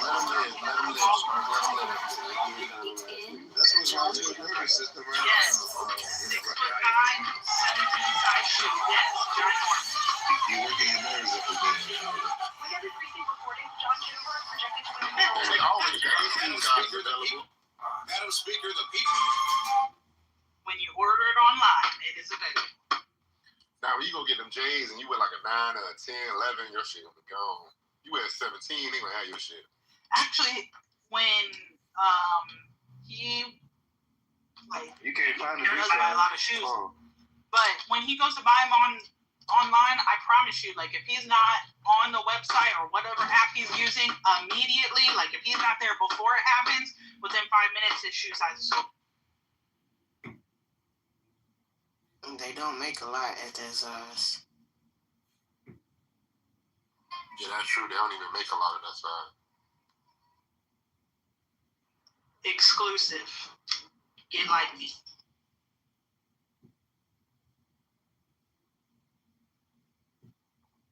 Shit. Well, they don't. I guess when you say that. That's crazy. What size you talking about? Size 17. No, shorty. One of my mentees, he got a son that's fucking 16 or 16 wearing size. He was wearing size 15s, bro. I'm like, he's a teenager, bro. I'm like, dude, I hope you got an East Bay book. I need to wear hoodies with socks, bro. I'm gonna tell him that tonight. I'm like, hey, did you know you wear hoodie socks?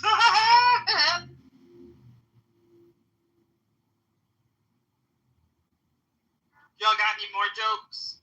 That is great.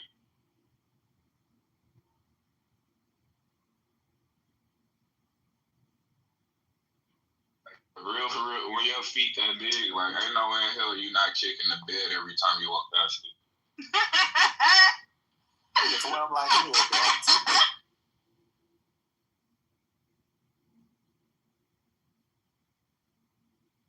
Y'all ever had Obey hot sauce? That shit good as fuck. What's it taste like? Obey is Obey. See, I don't like Texas. But you like Louisiana? I'm more of like a Cholula kind of girl. I'm more like a make it at home. Oh, my daughter loves Cholula. Man, listen, Tapatio, they put it on everything. I'm more on Tapatio. I also do red hot. It depends what I'm eating. If I'm having like tacos, Tapatio is just like a topping that goes on it. But if I'm having, y'all still in here talking I knew y'all were Mexican? some Latinos. I was just about to say that. Now we talking Mexican. No, we're just talking hot sauces. But if I want like a little, like if I want like spice, I'll do either like a salsa verde or like a. Why do y'all season y'all food just to douse it in hot sauce? It's like that really pisses me off.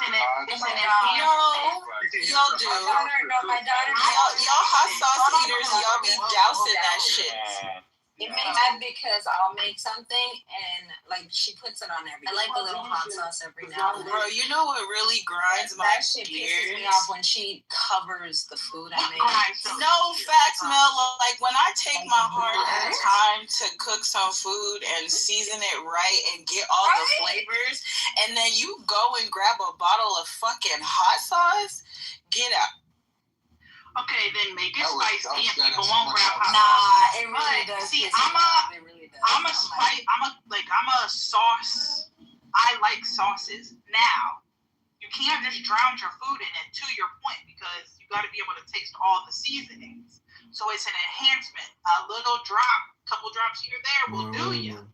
If you do too much, you're just. Y'all be shaking that shit like salt and pepper on y'all food. I'd be like, God damn. I made some bang sauce. You gotta have a paprika. I like bang shrimp.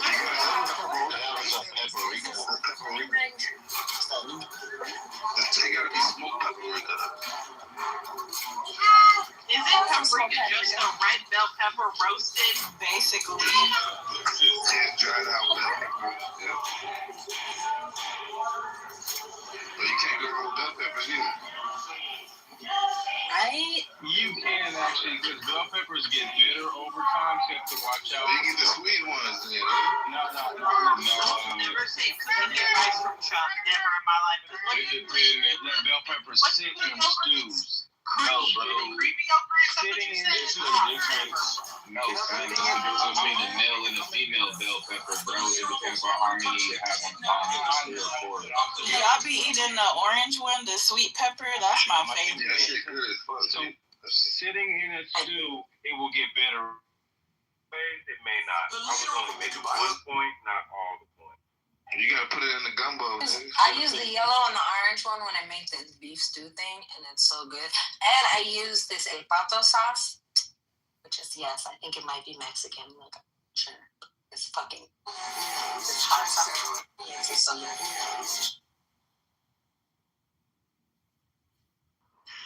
My favorite pepper is a poblano. Poblanos are so fucking good. That's the orange one, right? No, it's what green. is that? It's long and green. What's the orange sweet one called? I think just the orange sweet pepper. It's called orange. It might be. Orange. Oh my God, sweet have you guys pepper. made Hold stuffed bell peppers though? Who was it? Chanel said it in the chat. Oh my gosh, my daughter loves when I make stuff. Does not limit bell peppers, I think.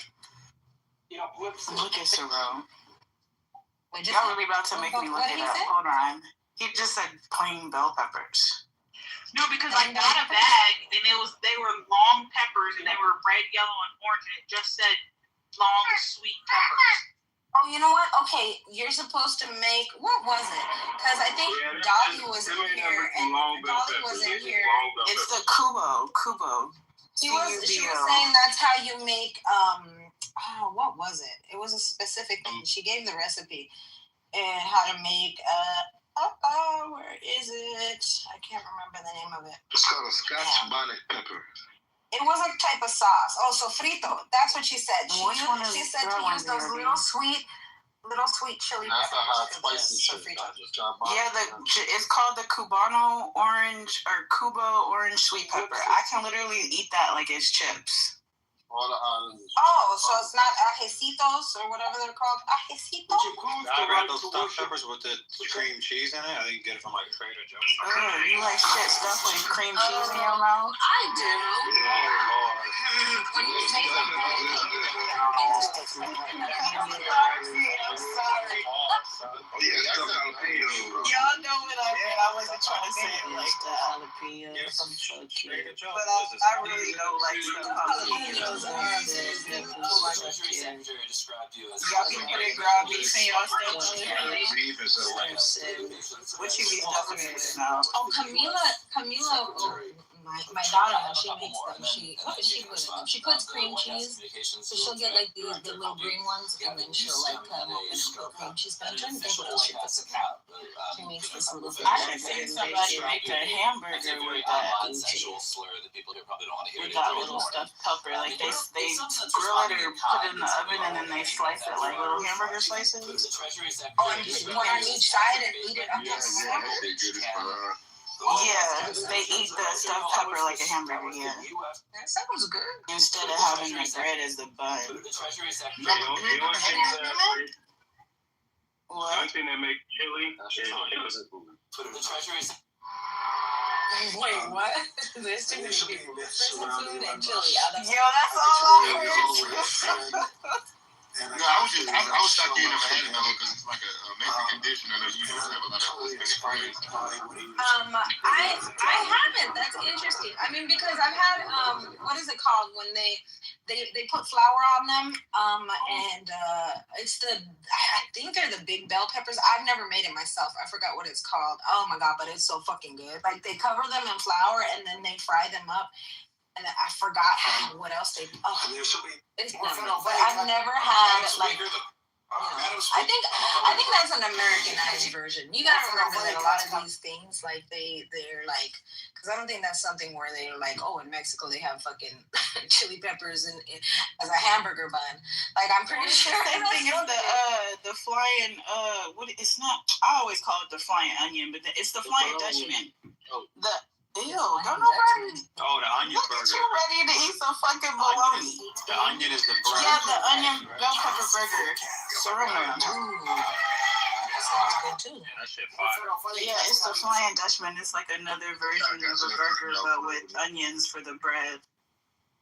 Hey, did y'all know they got a French onion burger too? That shit looks fire. Y'all not supposed to cut y'all bell pepper up and put it in. You know that's keto friendly. You supposed to do what? Oh, I was talking about it is. You had a chili what? A chili relleno. It's basically like a bell pepper, like a poblano. It's a poblano chili stuffed with cheese, battered and fried, and then they put like this sauce, or sometimes it's in this broth. It's fucking good. That shit is so good. You talking about? Yeah, when they fry the whole motherfucker, that shit is crazy. Man, like a cheddar popper. Yeah, that's I mean, I feel like it kind of. What's a cheddar popper? But it's a fried jalapeno with stuffed cheese. Yeah. But just imagine a big one, and it's made in like, it's a big ass pepper. It's bigger than the little ones you get like wherever, I don't know. Whenever you come back down to Texas, I'm gonna treat you to Girl, you're not from here. I told Alexis that shit last night. Like, you swear. You just know where to take everybody, okay? You not. Go back to Oklahoma. Hey, Lynn, I'm pulling up. Take your ass back to Oklahoma. How she gonna take you out and she ain't took me out yet? Like, I'm tired. I thought you were jealous. I'm really tired of the bullshit. Texas Put them on the Texas twins.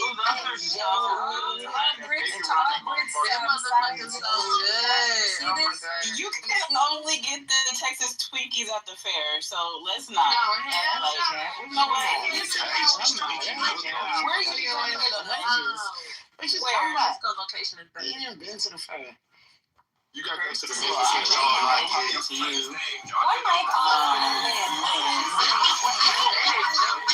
I don't like this animosity to you. I don't really care. I don't care. Be a good baby mama and mind your business. Be a good baby mama and mind your motherfucking business. But see, when it affects you, and then it affects me. So animosity. I don't know. I'm feeling about it. Until you totally stop hurting my feelings, it's always gonna be up. But anywho, that's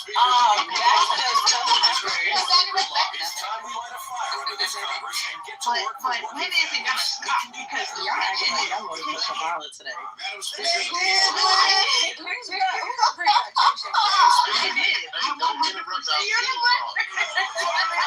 I did. I 100. So you're very accurate in your statement. I appreciate that.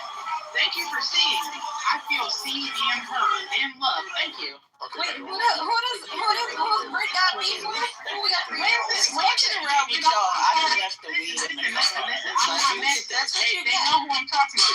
That's what I know. What happened? What happened, universe? What happened? What you got in the message? I'm not. Can we go back to the stuffed peppers and the fried chicken? We will. Hey, Britt, check your phone. I'm gonna close with this. I want y'all to really like your house is ghetto, your car is ghetto, your feet are ghetto, your shoes are ghetto, you're ghetto. Listen. I really just want y'all to get along. That's all I gotta say. Okay, universe, I will just for you. Who beat you right now? It's over. It's over. I don't know. I don't know if I agree with universe. I want to know who it is first. Let's see. No, y'all. It's not. I was not talking to y'all. I was talking to them. I'm gonna say no. As long as they both light skin, I don't care. They know. Yo, what? Did you say something about light skin? What did you say? Anyway, okay, so back to the peppers. Yeah, back to your raggedy ass bell pepper. No, raggedy. Bitch. Not too much on the peppers. Hey, did y'all know when you cut a pepper, you're supposed to leave it out and not put it in a sandwich bag? Did you see that on TikTok? Y'all know it's a lot of stuff y'all should eat it. You're supposed to eat it. That's what you're supposed to do. You're supposed to cut it and put it in your food. Yeah, but you don't use it all sometimes. Why is this conversation? Wait, have y'all been seeing all those little videos of like the garlic's like, when you chop me up, you have to wait 10 minutes to get all the best properties. Yes, I want to start making those type of AI videos. Everybody doing it, so that's the thing about it. I don't give a damn about them.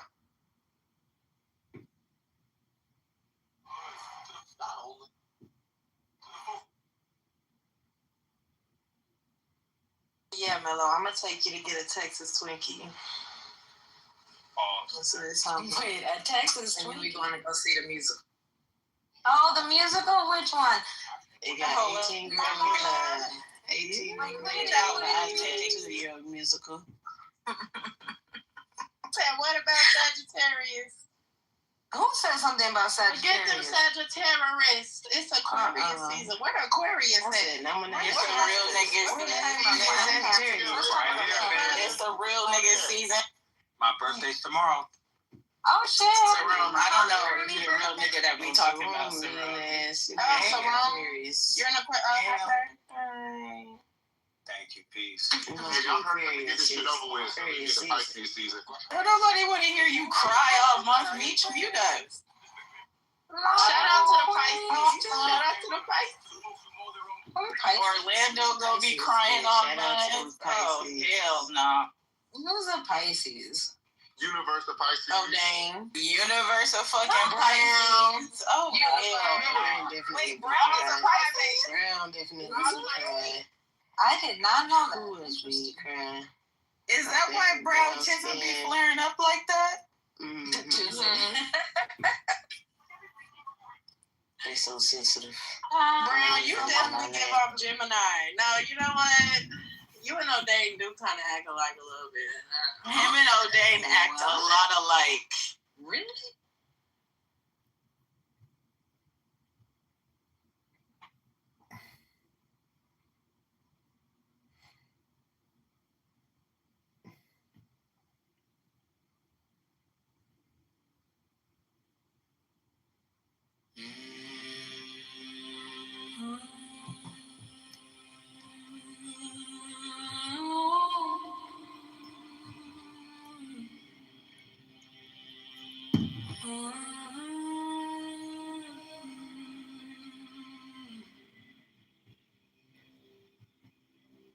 Man has the right to live by his own law, to live in the way that he wills to do,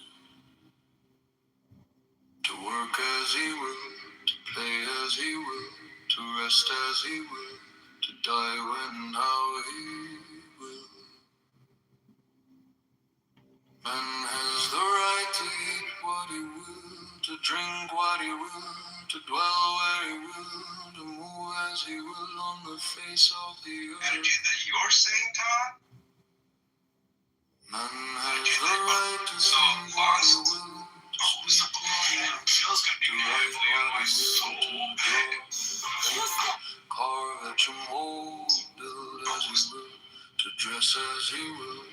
Man has the right to love as he will, take your fill and will of love as he will, when, where, and with whom he will. Man has the right to free those who afford these rights. The slave shall serve. Love is the law. Love under will. The law of the strong. This is our law and the joy of the world. Do what thou wilt shall be the whole of the Lord. Thou hast no right but to do thy will. Do that and no other shall say nay. Every man and every woman is a star. There is no God but man. The rights of man, Master Therian, Frater, Putter, Albo, Alistair Crowley, the Master, Alistair Crowley. Man has the right to live by his own law, to live in the way that he wills to do, to work as he will, to play as he will, to rest as he will, to die when and how he will. Man has the right to eat what he will, to drink what he will, to dwell where he will, to move as he will on the face of the earth.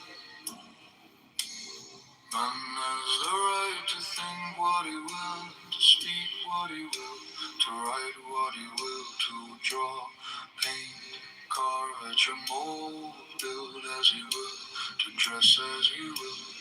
Man Hi has the everyone. right Welcome to to another love Beverage as he Point will. Fireside Chat. Thank you. Take your fill and will of love as you will. When, where, and with whom you will. Madam Speaker, the people of Illinois deserve more than gridlock. It's time we light a fire. Shall serve, love is the law.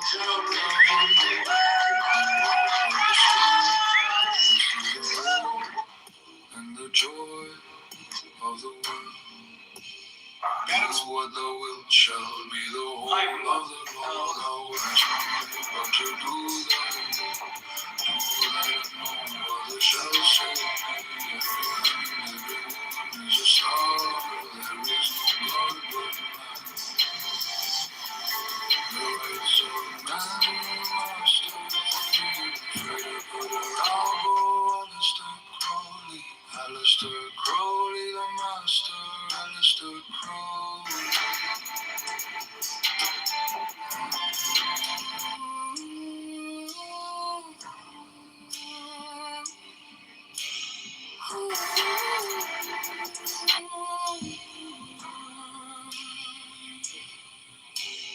Man has the right to live by his own law, to live in the way that he wills to do, to work as he will, to play as he will, to rest as he will, to die when and how he will.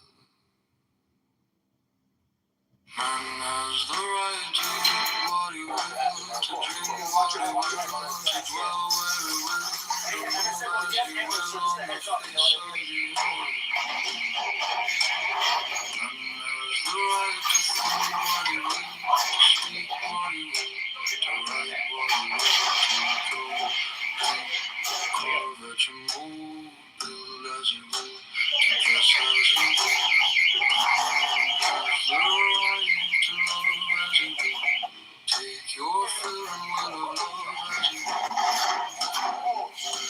Everything you will. Man has the right to kill those who put these rights. The slave shall serve. Love is the law. Love underwear. The law of the strong. This is our law. And the joy of the world. And lastly, I'd like to quickly address the police officers of January 6th. Mr. Dunn, Mr. Fanone, Mr. Goodell, Mr. Hodges. Every man and every woman is a star. There is no God. I'm on my way to Brussels. There's a meeting of the worst of them. They're not expecting me. The second we landed, we moved and counting money on our house.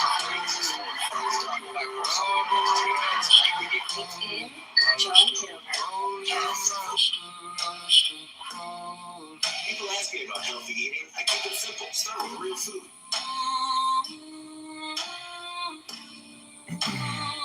I'm on my way to. And lastly,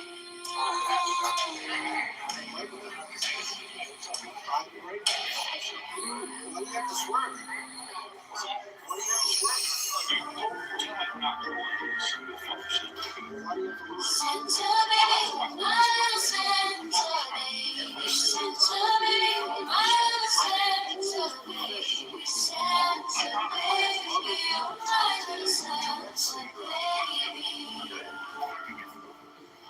Strike the master chord, draw the flaming sword. Merry Christmas, Merry Christmas, Merry, Merry Christmas. Take the deepest breath of the day and hold for 10 seconds, 10, 9, 11, 10, 9, 9.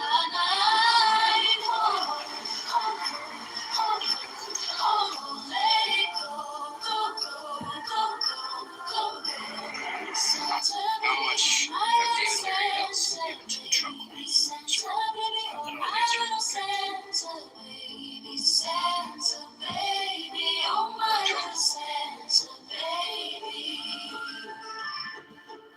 Strike the master chord, draw the flame.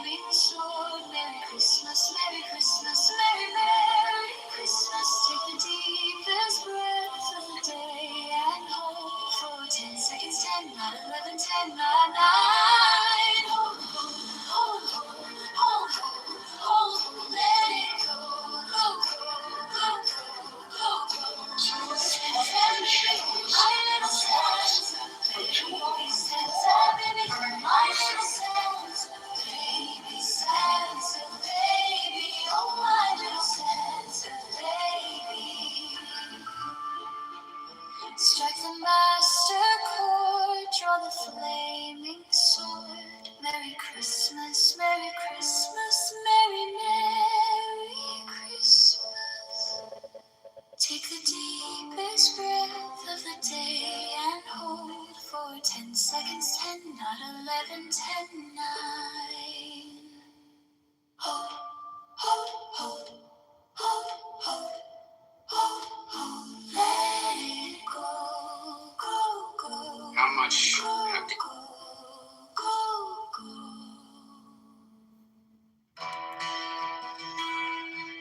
Carthage, though a commercial republic, was the aggressor in the very war that ended in her destruction.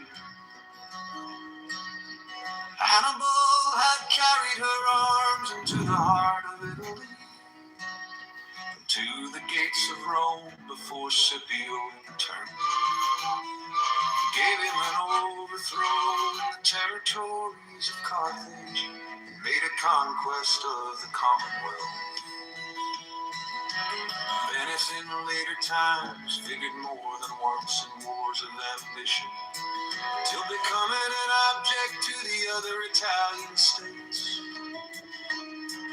Pope Julius II found means to accomplish that formidable aim, line which gave a deadly blow to the power and pride of this haughty republic.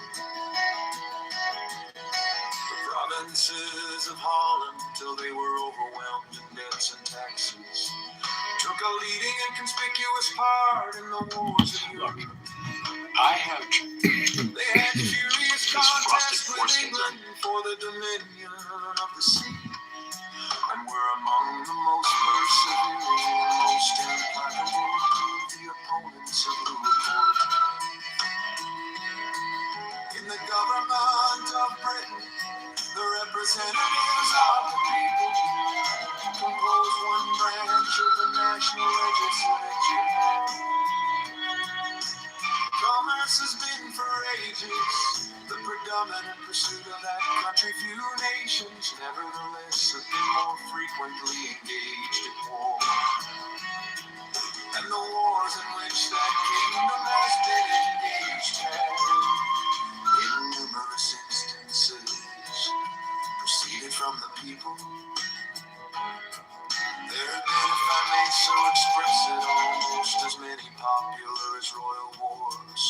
The cries of the nation and the importunities of their representatives, upon various occasions, dragged their monarchs into war or continued them in it, contrary to their inclinations. Sometimes contrary to the real interest of the state. In that memorable struggle for superiority between the rival houses of Austrian bargain, which so long kept Europe in a flame, it is well known that the antipathies of the English against the French, seconding the ambition, or rather the avarice, of a favored leader, then protracted the war beyond the limits marked out by sound policy, and for considerable time in opposition to the views of the court. The wars of these two last-mentioned nations have in a great measure grown out of commercial considerations, the desire of supplanting and the fear of being supplanted, either in particular branches of traffic or in the general advantages of trade and navigation. From this summary of what has taken place in other countries, whose situations have borne the nearest resemblance to I'm asking, I'm begging you on March 17, 2026, write in my name for Congressman of the National Defense Parliament. Which would seduce us to Madam Speaker, the people of Illinois deserve more than gridlock. cordiality between the members of the present. Madam Speaker, the state of enough of the fallacy. Extravagance of those idle theories which have been used to from the imperfections, weaknesses, and evil incidents. Is it not time to awake from the deceitful dream of a golden age and to adopt as a practical maxim for the direction of our political conduct, as well as the other inhabitants of the globe, are yet remote from the happy empire of perfect wisdom?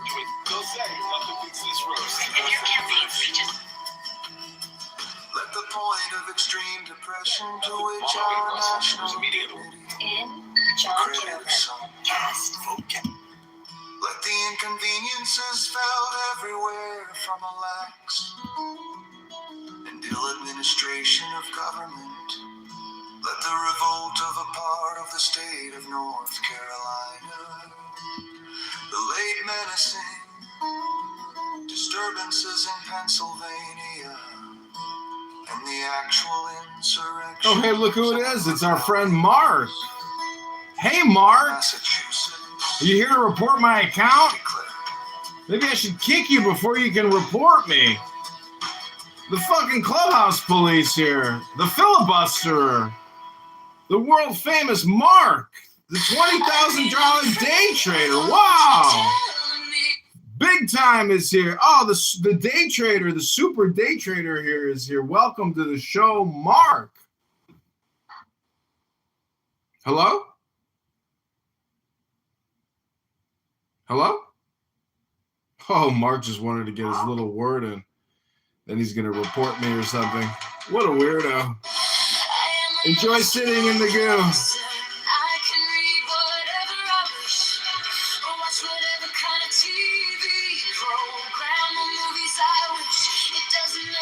Let me help you to the exit. Let me do you a favor, Mark.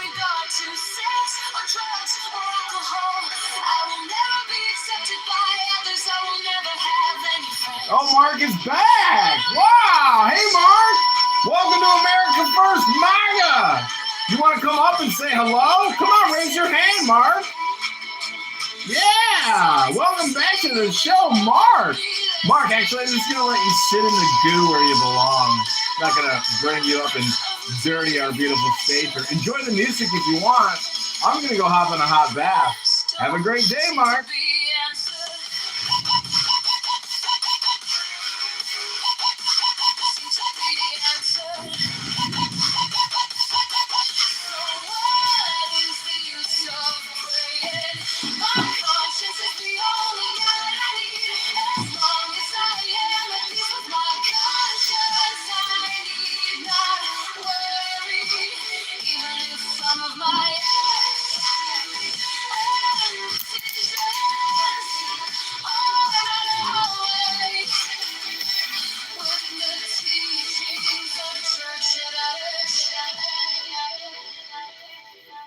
And so on without end is the cleverness of the evil one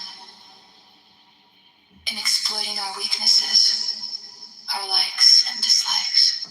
I need to be free of those telling me what to do in order to attain my fulfillment. If I suppress my sensual impulses and urges, I made you home to my natural development. I am a mature person. I can read whatever I wish.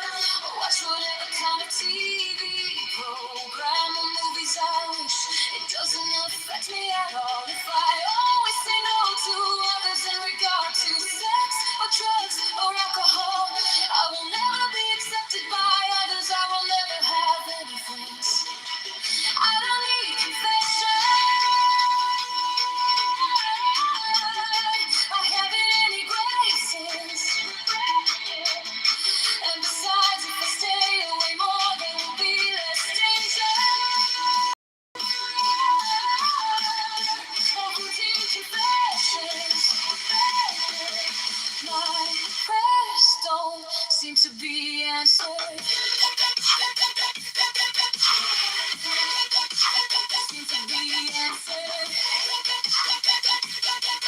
So what is the use of praying? My conscience is the only guide I need. As long as I am at peace with my conscience, I need not worry. Even if some of my acts and decisions are not always from this soul to the tricks that I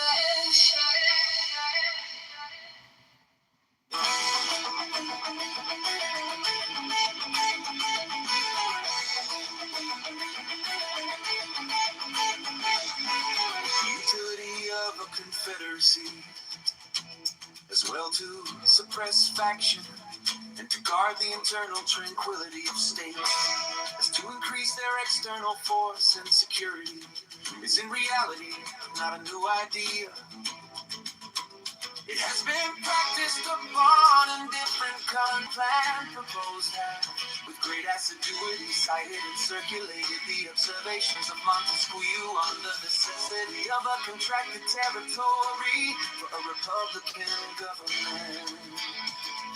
But they seem not to have been apprised of the sentiments of that great man expressed in another part of his work, nor to have adverted to the consequences of the principle to which they subscribe with such ready acquiescence.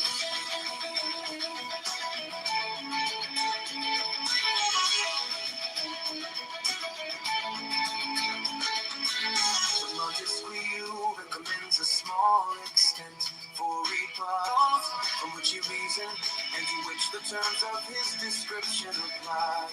If we therefore take his ideas on this point as the criterion of truth, we shall be driven to the alternative, either on taking refuge at once in the arms of monarchy, or splitting ourselves into an infinity of little jealous, flashing, tumultuous commonwealths, the wretched nurseries of unceasing discord, and the miserable objects of universal pity or contempt.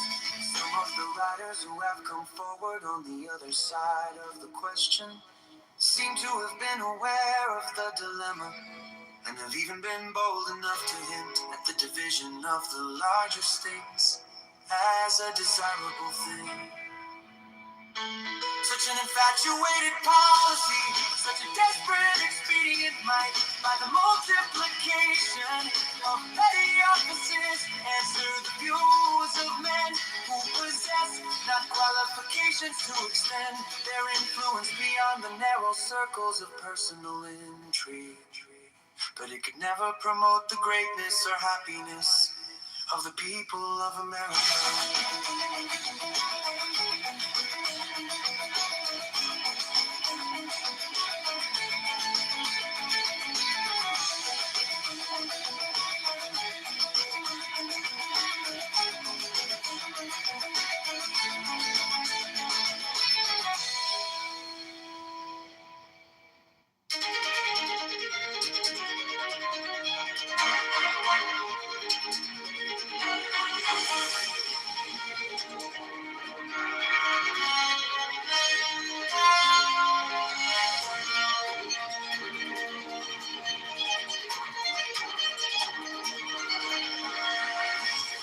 People of the state of New York, a firm union will be of the utmost moment to the peace and liberty of the states as a barrier against domestic faction and insurrection. It is impossible to read the history of the petty republics of Greece and Italy without feeling sensations of horror and disgust at the distractions with which they were continually agitated, and at the rapid succession of revolutions by which they were kept in a state of perpetual vibration between the extremes of tyranny and anarchy. If they exhibit occasional calms, these only serve as short-lived contrast to the furious storms that are to succeed.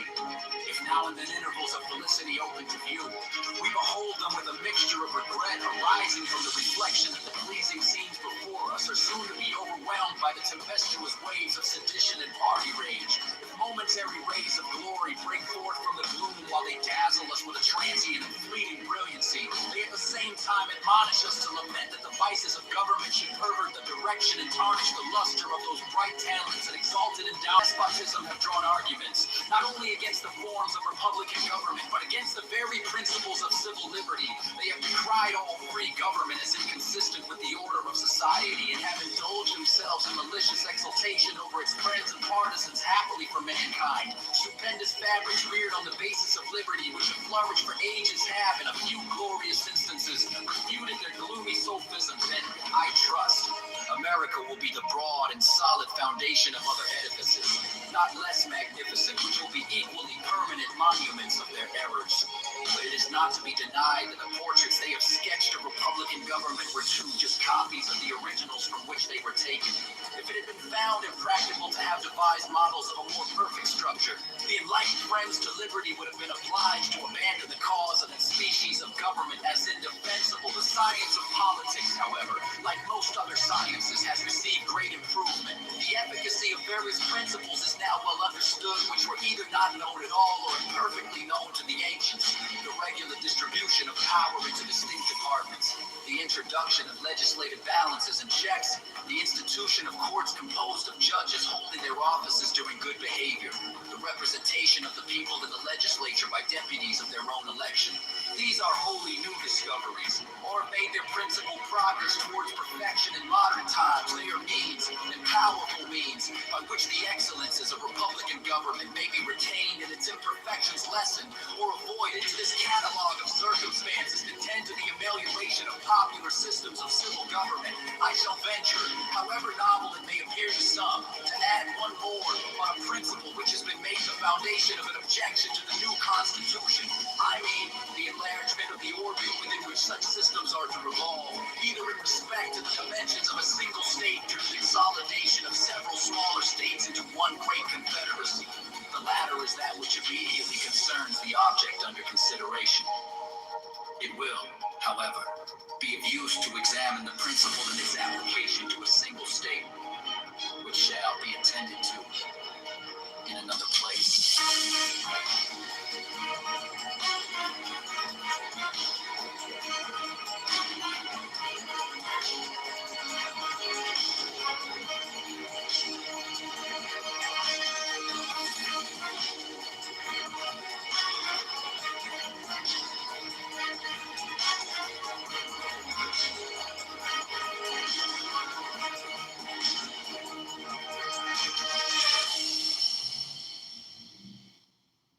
There's 7 keys to the great gate, being 8 and 1 and 1 and 8. First let the body of thee be still, bound by the cerements of will. Core frigid thus thou mayst abort, the fidget babes that tease the thought.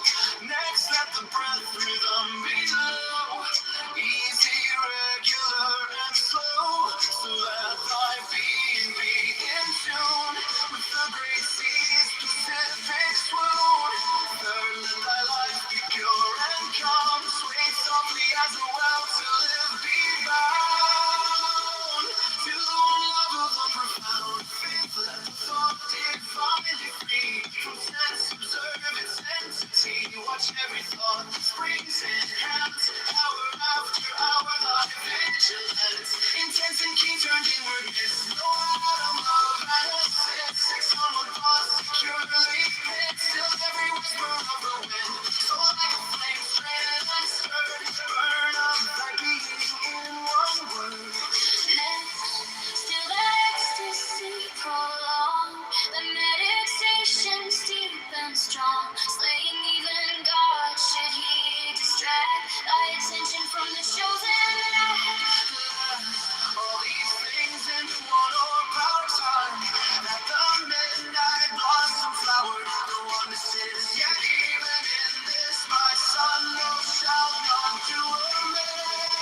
First, let the body of thee be still, bound by the cerements of will.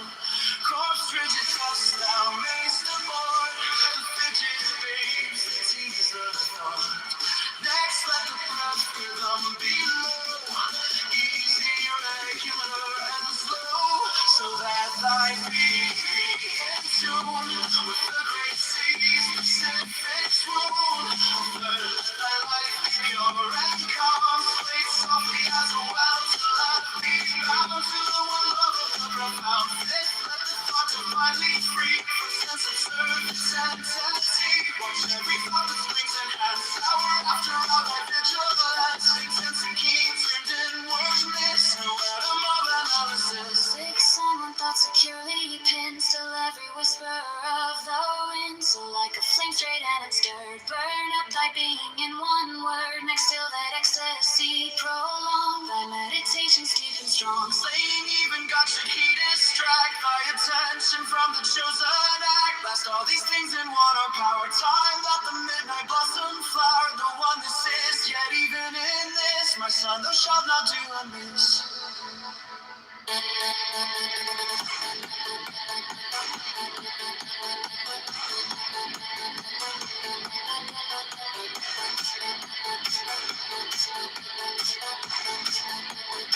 So like a flame straight and unscarred, burn up my being in one word. Next to that ecstasy, prolong my meditations deep and strong.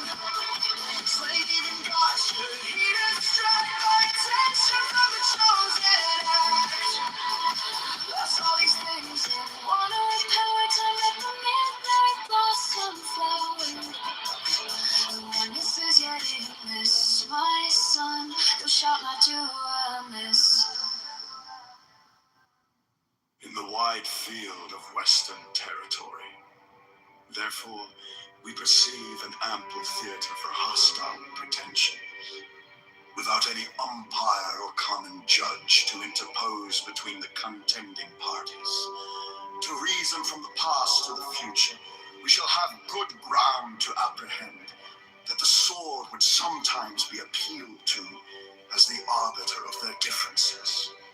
The circumstances of the dispute between Connecticut and Pennsylvania respecting the land at Wyoming admonish us not to be sanguine in expecting an easy accommodation of such differences.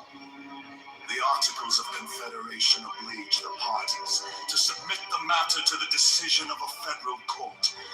The submission was made, and the court decided in favor of Pennsylvania. But Connecticut gave strong indications of dissatisfaction with that determination, nor did she appear to be entirely resigned to it, till, by negotiation and management, something like an equivalent was found for the loss she supposed herself to have sustained. Nothing here said is intended to convey the slightest censure on the conduct of that state. She no doubt sincerely believed herself to have been injured by the decision, and states, like individuals, acquiesce with great reluctance in determinations to their disadvantage. Those who had an opportunity of seeing the inside of the transactions, which as well from states not interested as from those which were interested in the claim, and can attest the danger to which the peace of the Confederacy might have been exposed had this state attempted to assert its rights by force. Two motives preponderated in that opposition. One, a jealousy entertained of our future power, and the other, the interest of certain individuals of influence in the neighboring states, who had obtained grants of lands under the actual government of that district, even the states which brought forward claims in contradiction to ours seemed more solicitous to dismember this state than to establish their own pretensions. These were New Hampshire, Massachusetts, and Connecticut, New Jersey, and Rhode Island, upon all occasions discovered a warm zeal for the independence of Vermont, and Maryland, till alarmed by the the appearance of a connection between Canada and that state entered deeply into the same views.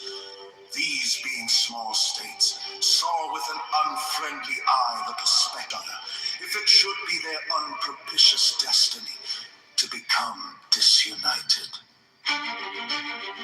The competitions of commerce would be another fruitful source of contention.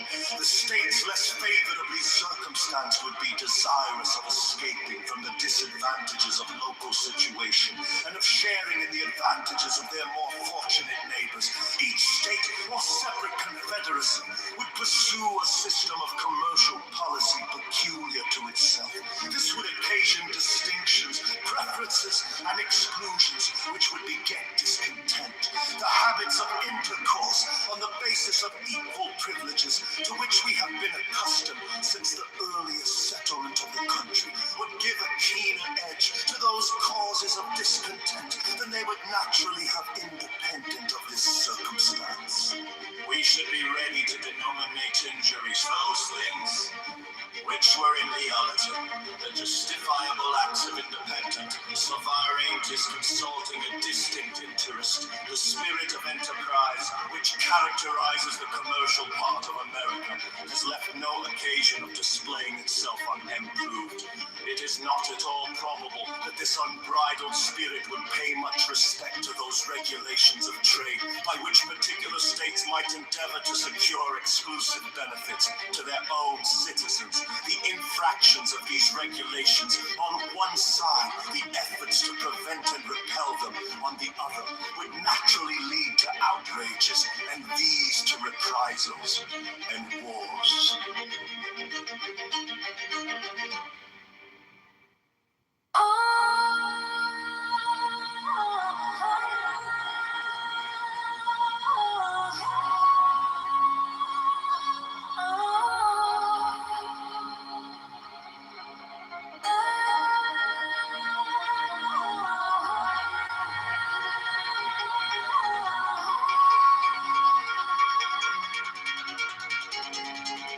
To the people of the state of New York,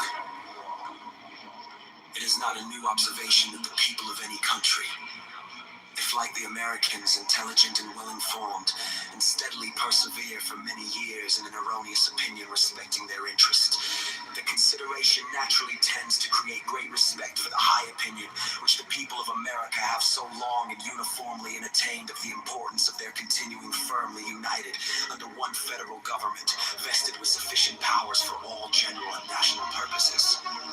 The more attentively I consider and investigate the reasons which appear to have given birth to this opinion, the more I become convinced that they are cogent and conclusive. Among the many objects to which a wise and free people find it necessary to direct their attention, that of providing for their safety seems to be the first. The safety of the people doubtless has relation to a great variety of circumstances and considerations, and consequently affords great latitude to those who wish to define it precisely and comprehensively. At present, I mean only to consider it as it respects security for the preservation of peace and tranquility, as well as against dangers from foreign arms and influence, as from dangers of the like kind arising from domestic causes. As the former of these comes first in order, it is proper it should be the first discussed. Let us therefore proceed to examine whether the people are not right in their opinion that a cordial union under an efficient national government affords them the best security that can be devised against hostilities from abroad.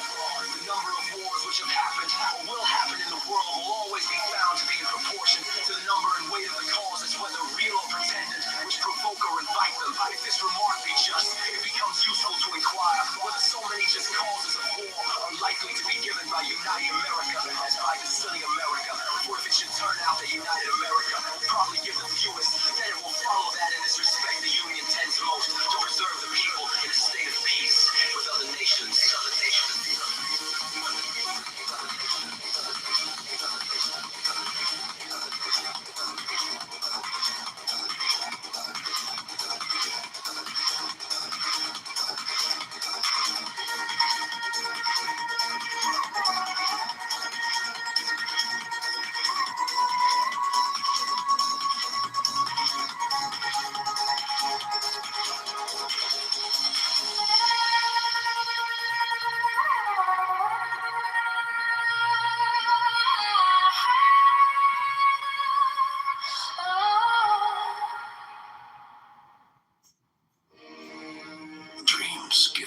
information about the secrets of the inner life and reveal to the dreamer hidden factors of his personality.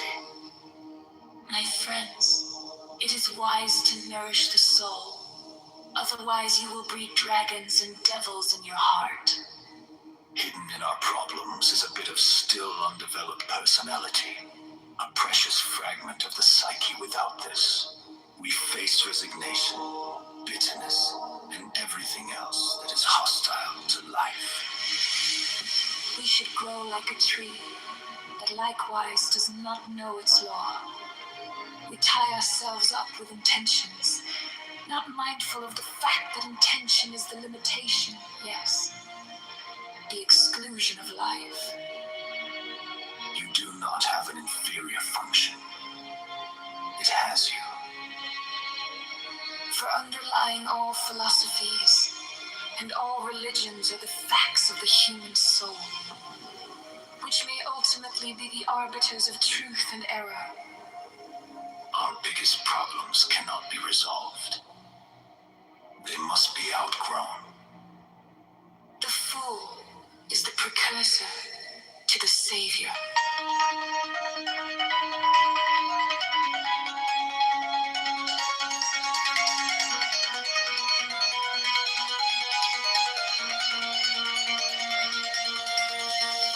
In spite of our proud domination of nature, we are still her victims, for we have not even learned to control our nature. Good advice is often a doubtful remedy, but generally not dangerous because it has so little effect. Archetypal images decide the fate of man. The underlying primary psychic reality is so inconceivably complex that it can be grasped only at the farthest reach of intuition, and then but very dimly. That is why it needs symbols. Nobody is immune to a nationwide evil, unless he is unshakably convinced of the danger of his own character being tainted by the same evil. Life calls not for perfection, but for completeness. To the scientific mind, such phenomena as symbolic ideas are most irritating, because they cannot be formulated in a way that satisfies our intellect and logic. What you call knowledge is an attempt to impose something comprehensible on life.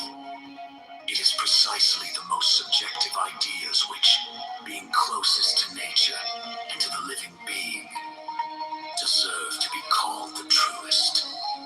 Just as we tend to assume that the world is as we see it, we naively suppose that the people are as we imagine them to be. Only the complete person knows how unbearable man is to himself.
Because when once an efficient national government is established, the best men in the country will not only consent to serve, but but also will generally be appointed to manage it. For although town or country, or other contracted influence, may or senates or courts of justice, or executive departments, yet more general and extensive reputation for talents and other qualifications will be necessary to recommend men to offices under the national government, especially as it will have the widest field for choice, never experience the want of proper persons, which is not uncommon in some of the state's heads. It will resolve that the administration, the political councils, and the judicial decisions of the national government will be more wise, systematical, and judicious than those of individual states, and consequently more satisfactory with respect to other nations, as well as more safe with respect to us.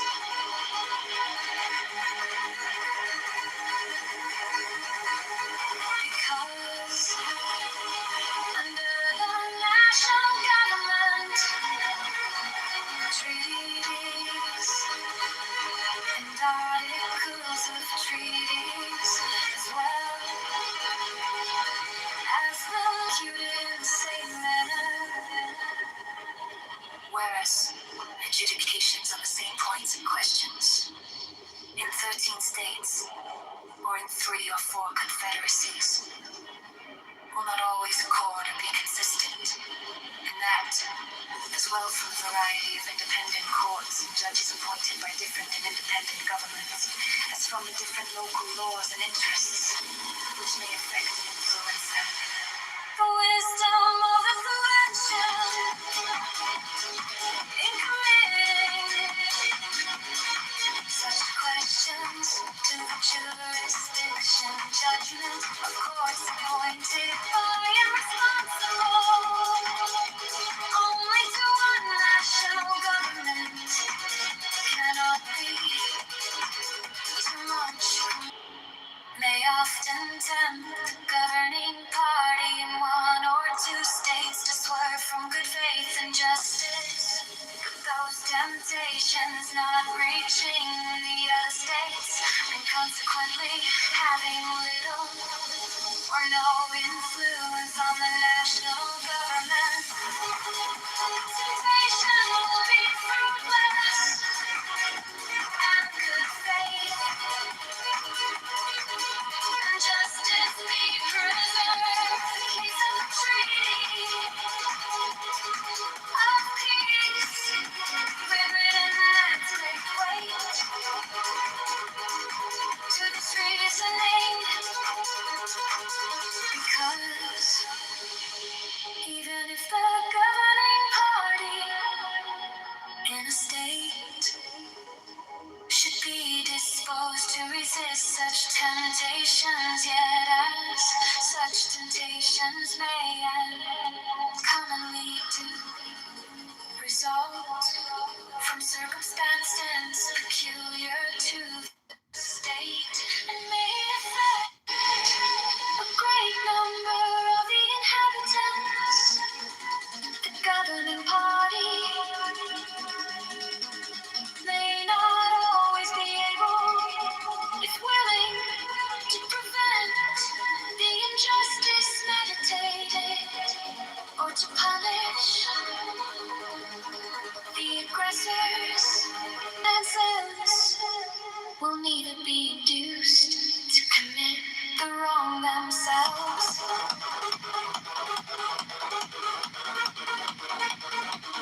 nor want power or intimidation.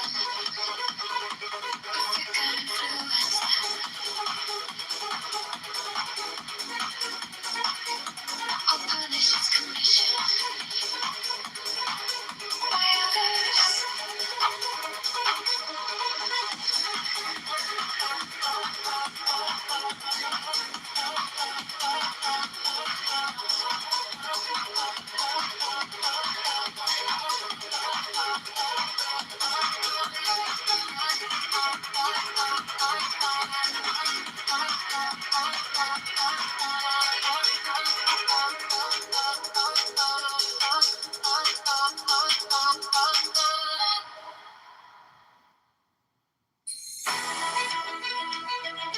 futility of a confederacy, as well to suppress faction and to guard the internal tranquility of states, as to increase their external force and security, is in reality not a new idea.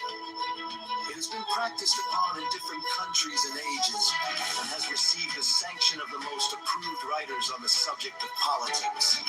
The opponents of the plan proposed have, with great assiduity, cited and circulated observations of Montesquieu on the necessity of a contracted territory for a republican government, but they seem not to have been apprised of the sentiments of that great man expressed in another part of his work, nor to have adverted to the consequences of the principle to which they subscribe with such ready acquiescence. When Montesquieu recommends a small extent for republics, the standards he had in view were of dimensions far short of the limits of almost every one of these states. Virginia, Massachusetts, Pennsylvania, New York, North Carolina, nor Georgia can by any means be compared with the models from which he reasoned and to which the terms of his description apply. If we therefore take his ideas on this point as the criterion of truth, we shall be driven to the alternative either of taking refuge at once in the arms of monarchy, or of splitting ourselves into an infinity of little jealous, clashing, tumultuous commonwealths, the wretched nurseries of unceasing discord, and the miserable objects of universal pity or contempt. Some of the writers who have come forward on the other side of the question seem to have been aware of the dilemma, and have even been bold enough to hint at the division of the larger states as a desirable thing. Such an infatuated policy, such a desperate expedient might, by the multiplication of petty offices, answer the views of men who possess not qualifications to extend their influence beyond the narrow circles of personal intrigue. But it could never promote the greatness or happiness of the people of America.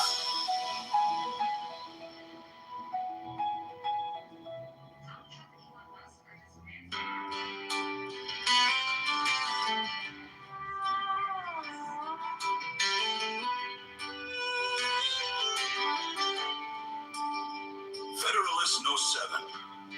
The same subject continued, concerning dangers from dissensions between the states. For the Independent Journal, Alexander Hamilton. To the people of the state of New York, it is sometimes asked, with an air of seeming triumph, what inducements could the states have, if disunited, to make war upon each other? It would be a full answer to this question to say, precisely the same inducements which have at different times deluged in blood all the nations in the world. But unfortunately for us, the question admits of a more particular answer. There are causes of differences within our immediate contemplation, of the tendency of which, even under the restraints of a federal constitution, we have had sufficient experience to enable us to form a judgment of what might be expected if those restraints were removed. Territorial disputes have at all times been found one of the most fertile sources of hostility among nations. Perhaps the greatest proportion of wars that have desolated the earth have sprung from this origin. This cause would exist among us in full force. We have a vast tract of unsettled territory within the boundaries of the United States. There still are discordant and undecided claims between several of them, and the dissolution of the Union would lay a foundation for similar claims between them all.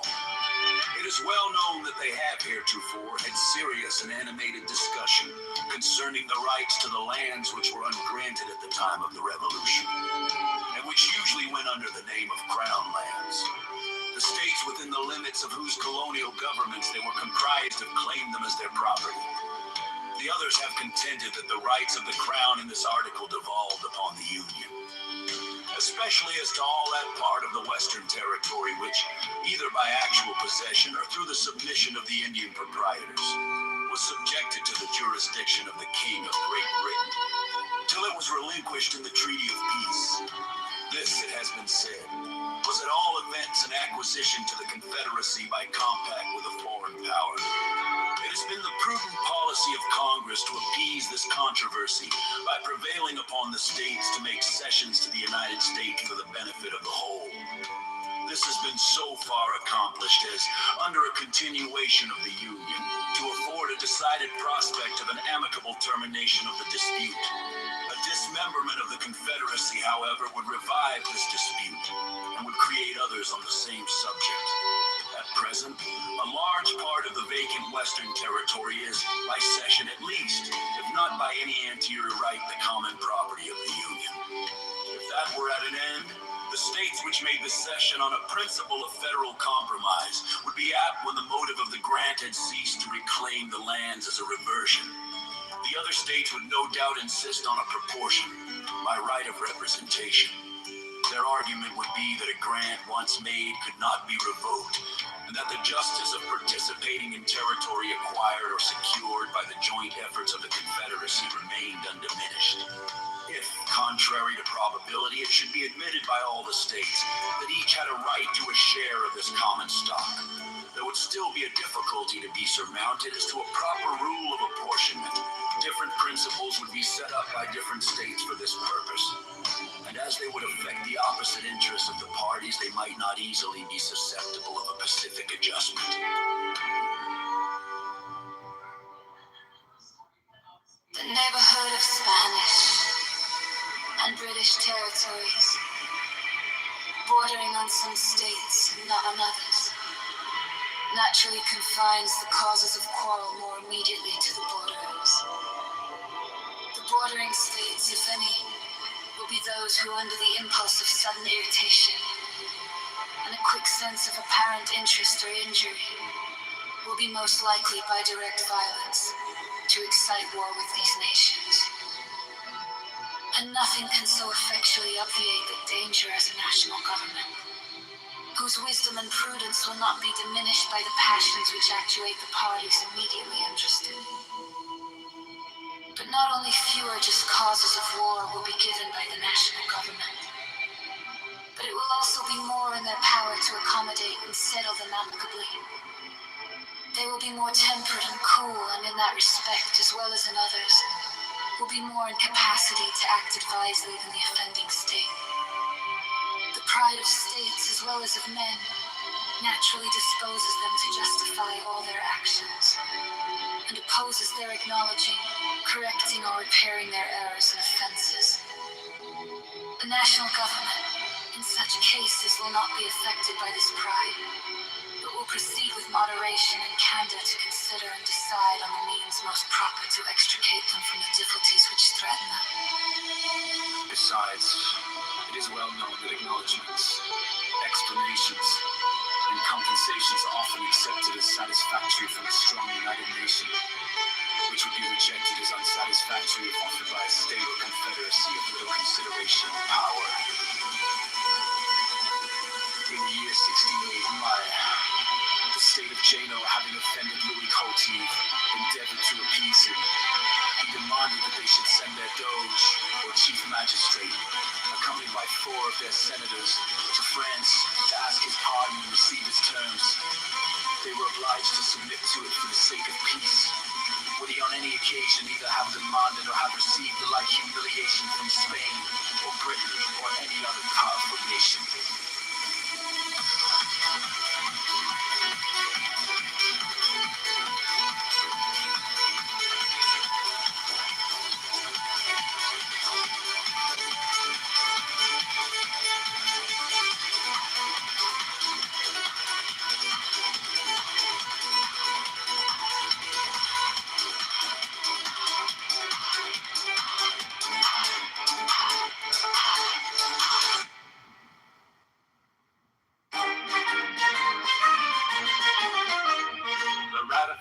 Of the conventions of 9 states shall be sufficient for the establishment of this constitution between the states, so ratifying the same.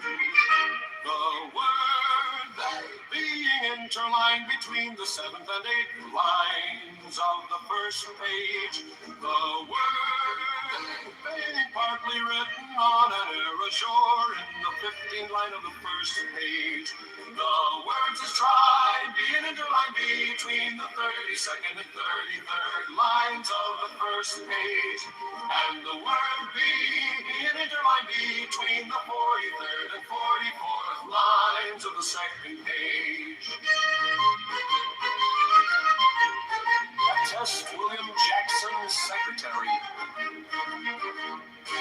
signing convention by the unanimous consent of the states. Present the 17th day of September in the year of our Lord 1787 and of the independence of the United States of America. The 12th in witness whereof we have hereinto subscribed our names. The neighborhood of Spanish and British territories, bordering on some states and not on others, naturally confines the causes of quarrel more immediately to the borderers. The bordering states, if any, will be those who, under the impulse of sudden irritation and a quick sense of apparent interest or injury, will be most likely by direct violence to excite war with these nations. And nothing can so effectually obviate the danger as a national government, whose wisdom and prudence will not be diminished by the passions which actuate the parties immediately interested. But not only fewer just causes of war will be given by the national government, but it will also be more in their power to accommodate and settle them amicably. They will be more temperate. The national government, in such cases, will not be affected by this pride, but will proceed with moderation and candor to consider and decide on the means most proper to extricate them from the difficulties which threaten them. Besides, it is well known that acknowledgments, explanations, and compensations are often accepted as satisfactory from a strong united nation, which would be rejected as unsatisfactory if offered by a state or confederacy of little consideration or power.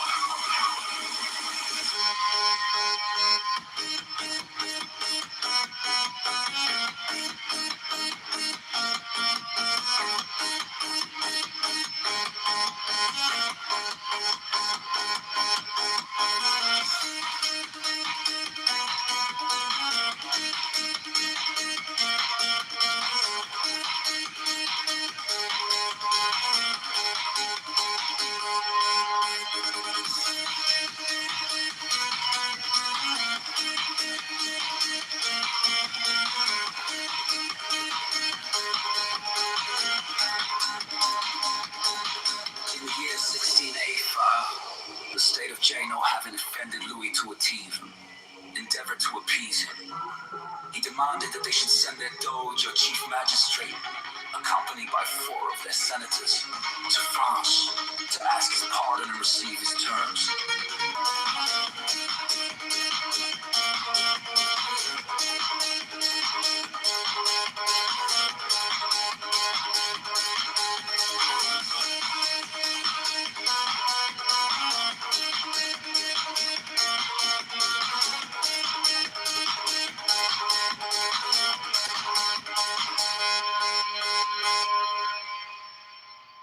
Today, let us resolve to accept the huge amount of graces that God is raining down on us. We have His biblical promise in Romans 5:20 that with sin increased, grace abounded all the more. There is no doubt that sin is increasing today everywhere we look, so we know that there is an abundance of grace raining down from heaven on each and every one of us as well. But our sins and our pride is a relic to keep the grace away from our soul. So let's pray for the grace to accept the graces. Today, let us resolve.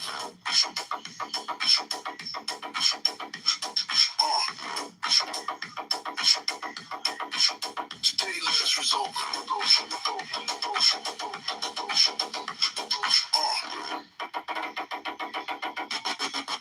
Today, let us resolve to accept the huge amount of graces that God is raining down from us. We have this biblical promise in Romans 5:20 that with sin increased, grace abounded all the more. There is no doubt that sin is increasing today everywhere we look, so we know that there is an abundance of grace raining down from heaven on each and every one of us as well. But our sins and our pride act as umbrellas to keep the graces away from our soul. So let's pray to accept the graces.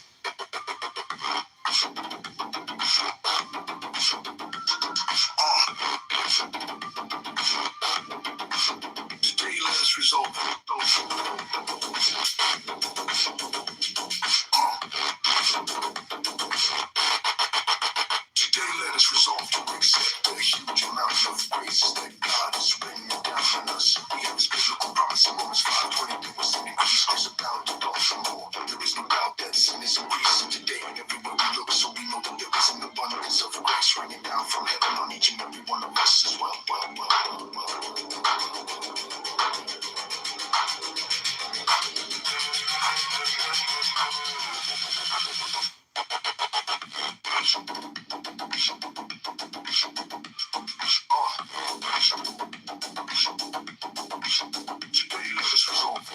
Men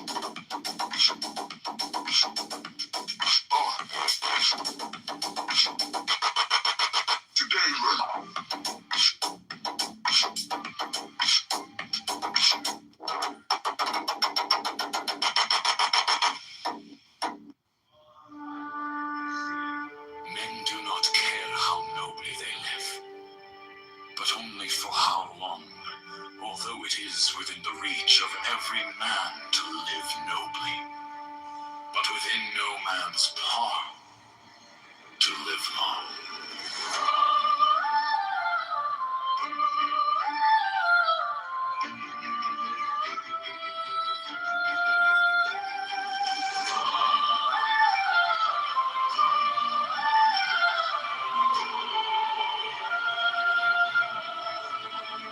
For we are not summoned according to the Paris Register. And besides, there is no man so old as to make it sinful to expect another day. Now every day is another step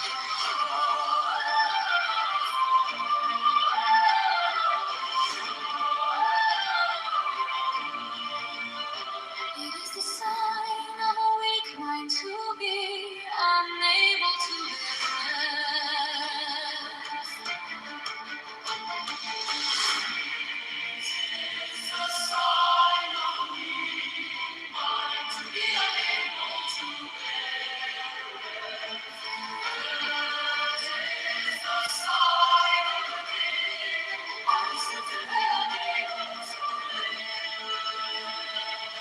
She will live ill who does not know how to die, my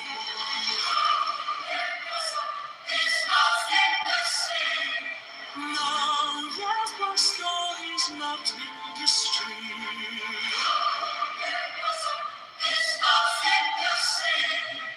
I am not born for one corner. The whole world is my native land.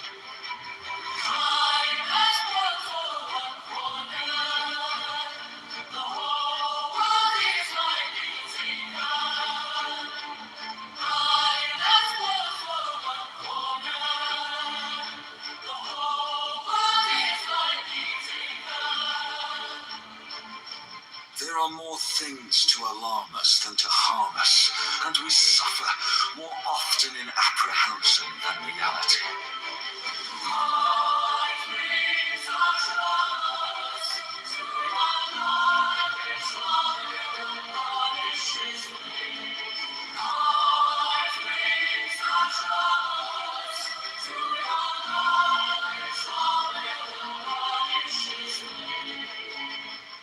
We deceive ourselves in thinking that death only follows life, whereas it both goes before and will follow after it.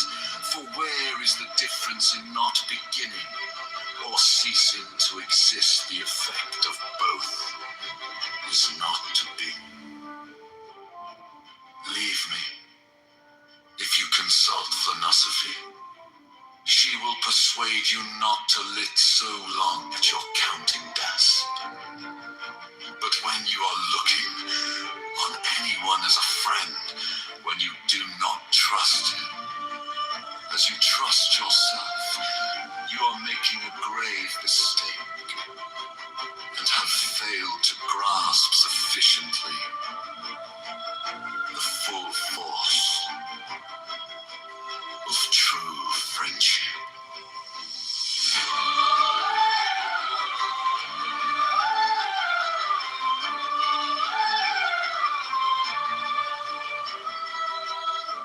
What difference does it make how much is laid away in a man's safe or in his barns, how many head of stock he grazes, or how much capital he puts out at interest, if he is always after what is another's and only counts what he has yet to get, never what he has already.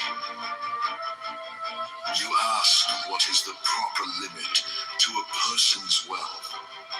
First, have having what is essential.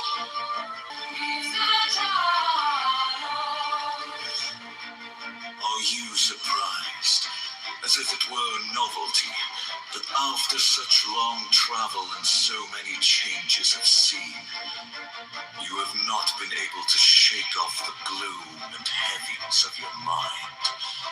You need a change of soul rather than a change of climate. Do you ask why such fright does not help you? It is the cries of flee and now met yourself. You will stray aside the burdens of the mind, and terrain illness, no place will satisfy you. Emperor Souls 1 65.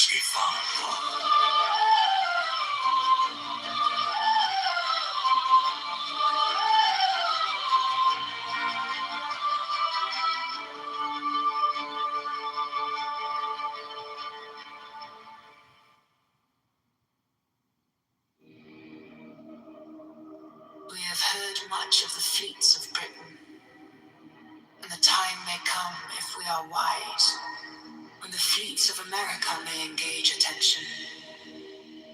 But if one national government had not so regulated the navigation of Britain as to make it a nursery for seamen, if one national government had not called forth all the national means and materials for forming fleets, their prowess and their thunder would never have been celebrated.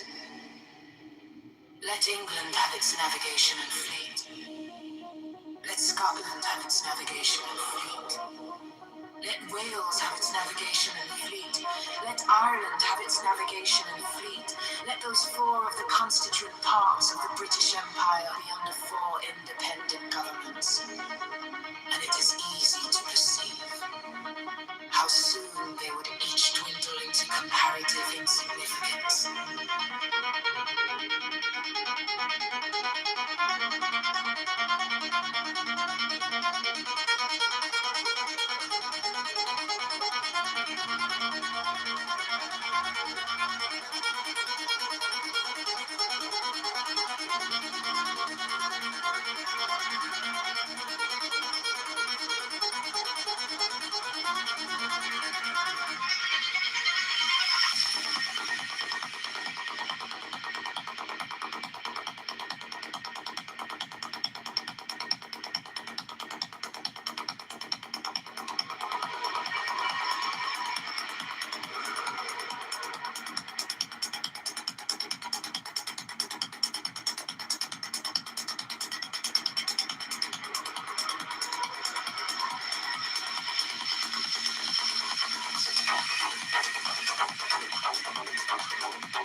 To our own case, leave America divided into 13, or, if you please, into 3 or 4 independent governments. What armies could they raise and pay? What fleets could they ever hope to have? If one was attacked, would the others fly to its succor and spend their blood and money in its defense? Would there be no danger of their being flattered into neutrality by its specious promises? Or seduced by a too great fondness for peace to decline hazarding their tranquility and present safety, for the sake of neighbors, of whom perhaps they have been jealous and whose importance they are content to see diminished. Although such conduct would not be wise, it would nevertheless be natural. The history of the states of Greece and of other countries abounds with such instances, and it is not improbable that what has so often happened would, under similar circumstances, happen again.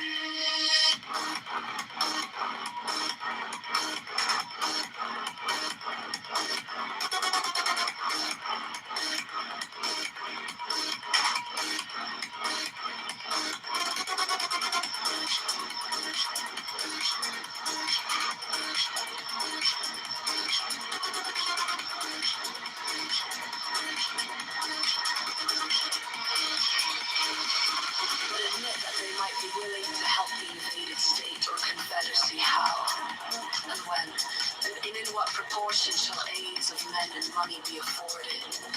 Who shall command the allied armies, and from which of them shall he receive his orders? Who shall settle the terms of peace? And in case of disputes, what umpire shall decide between them and compel acquiescence? Various difficulties and inconveniences would be inseparable from such a situation, whereas one government watching over the general and common interests and combining and directing the powers and resources of the whole would be free from all these embarrassments and conduce far more to the safety of the people.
But the rational man, O son, will not suffer for adultery, but as the adulterer not for murder, but as the murderer. 36. And it is impossible to escape the quality of change as of generation. But the viciousness, he that hath the mind, may escape. And therefore, O son, I have always heard the good demon say, and if he had delivered it in writing, he had much profited all mankind. For he alone, O so, as the firstborn, God seeing all things, truly spake divine words. I have heard him sometimes, that all things are one thing, especially intelligible bodies, or that all especially intelligible bodies are one. 38. We live in power, in act, and in eternity. Therefore, a good mind is that which the soul of him is. 40. And if this be so, then no intelligible thing differs from intelligible things. 40. As therefore, it is possible that the mind, prince of all things, so likewise, that the soul that is of God can do whatsoever it will. For understand thou well, for this discourse I have made to the question which thou askest of me before, I man concerning fate and the mind. First, if, O son, thou shalt diligently withdraw thyself from all contentious speeches, thou shalt find that in truth the mind, the soul of God, bears rule over all things, both over fate and law and all other things. For him, and nothing is impossible to him, no, not of the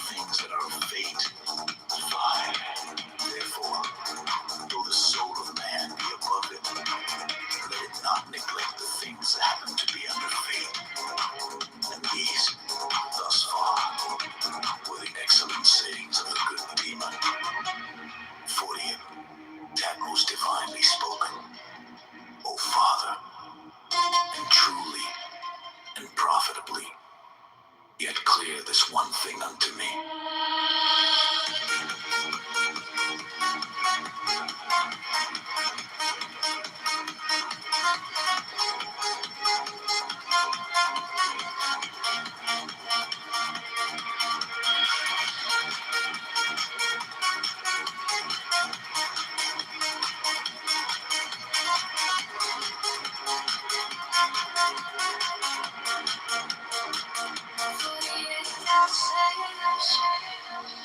That in brute beast, the mind worketh so active.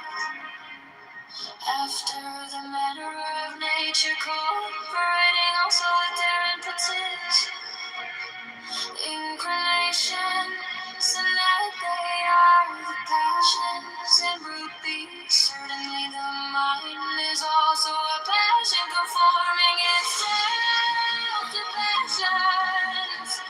50 are well done, son.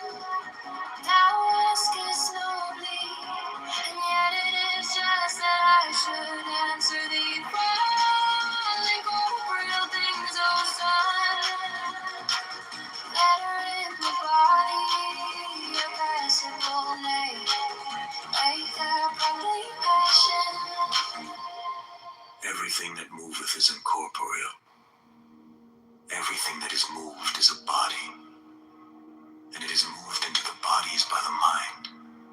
Now motion is passion, and there they both suffer, as well that which moveth, as that which is moved, as well that which ruleth, as that which is ruled.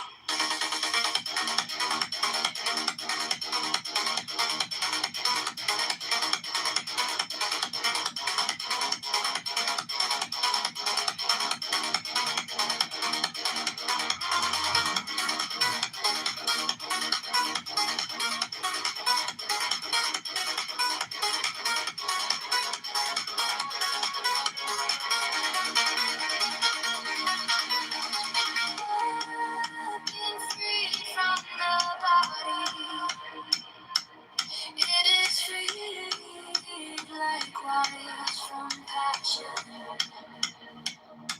but especially,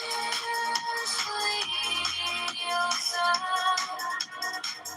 there is nothing impassable, but all things are passable. But passion differs. That which is passable for that active physics bodies also themselves do act. For either they are movable or else unmovable. Whatsoever it be, it is passion. But corporeal things do always act or work. But incorporeal things do always act or work, and therefore they are passable. 58. Let not, therefore, the appellations or names trouble thee, for action and passion are the same thing, but that it is not grievous to use the more honorable name. 59. Tato, Father, thou hast delivered this discourse most plainly. 60. Herm, consider this also. O son, that God hath freely bestowed upon man, above all other living things, these two, to wit, mind and speech, or reason, equal to immortality. 60 on. These, if any man use or employ upon what he ought, he shall differ nothing from the immortals. 16. Yet rather going out of the body, he shall be guided and led by them, both into the choir and society of the God. Blessed ones. 60. Yet, do other living creatures use speech, O Father? 60 then.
Handsomest nigga that bitches go for. I'm just a regular nigga, but I have the opportunity to talk to women probably above my level because I actually can like them as a person. I don't think most niggas be liking the bitches that they fuck with. I don't think bitches really ever had a nigga like them. Niggas don't like me. They just wanna. I mean, all men wanna have sex, of course. Well, that's all I'm about to say. At least try to see if you even wanna try that. Like, if you even like me, you have sex with me. Like, you. Yeah. Took your face away, right? If you blocked out your PTR, let's say you took your PTR, because I didn't see your face when I first met you. Remember? Oh yeah, because I'm pretty damn funny. But she was cool. So if you put your PTR down and niggas just spoke to you regular, he would game with you. Because I actually was surprised. I was like, this girl played a game, so that's why I had to listen. How the girls say they play the game, but they really don't play. Niggas be saying that shit just to be around niggas. Some of them do pick up the controller, but when you're a real gamer, it's levels to this shit. You know what I'm saying? Like what Kyle was saying, like, nigga, I'm at the point now that I gotta get an Xbox to play shit. Like, so that, and right, you gotta switch consoles and all that. Just to have the other shit. Don't get I'm P5 nigga forever. It's never gonna be that. I'm getting that shit just to play certain shit that I wouldn't have to spend no fucking money. Every other, that's how you know you're a gamer, because you have to do it. I don't know. The world, man. That's my friends. Relationships in this world is everything is aesthetic and everything is fake or to gain. Yeah, that's what I agree. But it's like just to gain sexual pleasure, though. I mean, because I know a relationship, you're supposed to gain something out of a relationship, but it's like everybody just so freaked out. And I get on here and I talk my shit because I think everything is funny. But like at the core, I ain't that damn freaky. Don't be coming up like all that trying to be extra freaked out. I'm just saying like trying to be extra freaked out in conversation with, you know, like as far as like you can't over the top. Yeah, I feel you with that. Like I went out with a guy recently, and that's really, he probably don't even know why I stopped talking to him because he kept trying to press himself up on me. I don't like that shit. Like I'm gonna give it to you, chill. If I want to give it to you, I'm gonna give it to you, chill. Don't you gonna get it, nigga? Yeah, don't make me feel like you're trying to press me into something. Like I don't play that shit. And y'all never had sex before? No, like we went out. He took me out to the club. First of all, you ain't even doing enough for you to be even talking to me about fucking me at all. You ain't doing shit for me. You must be used to me spending. Yeah, so speaking about to be in my bed, and I'm not saying nothing. I'm fucking you tonight. Mind you, I never came off at him like that. He was so impatient that he offered to pay for it. I'm like, that's crazy. That's definitely a low ball. Yo, hold up. Slow down. It never gave. Hold on, slow down, baby. I don't even carry myself like that. Don't. Yeah, but slow down, baby. Hold on. You gotta slow down. Yes. So y'all, he pressing the issue, he touching up on you and shit like that. You telling him no, right? No, it wasn't even that. Like he would say certain shit to try to like, okay. Well, just try to pop the bottle type shit. He's like, oh yeah, we gonna try this club the next time or whatever. I'm like, cool. He like we gonna pregame at my house. I'm not like, for me, that's already red flag number one.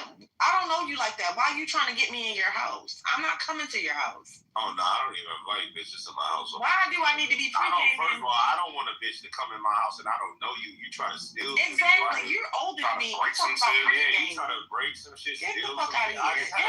Yeah. I'm like, I want to come over. Bitch, you just told me you sell pussy. I don't never let no hoe in my crib. Bitches is the best thieves in the world. I will. He don't even know me like that. Like I don't know him like that. I'm not coming in your house. Man, this pit bull will be on a bitch ass. I'm not lying, bitch. You will be fucking dog food up in this bitch. Now we go to the club and I'm probably singing a little Kim or something like that. He like, yeah, I'm trying to eat that pussy tonight. I said, who's? Oh, y'all was listening to Lil Kim and he said, I'm trying to eat that pussy tonight. What? Yeah, that nigga straight to the point. That nigga is hooked. What?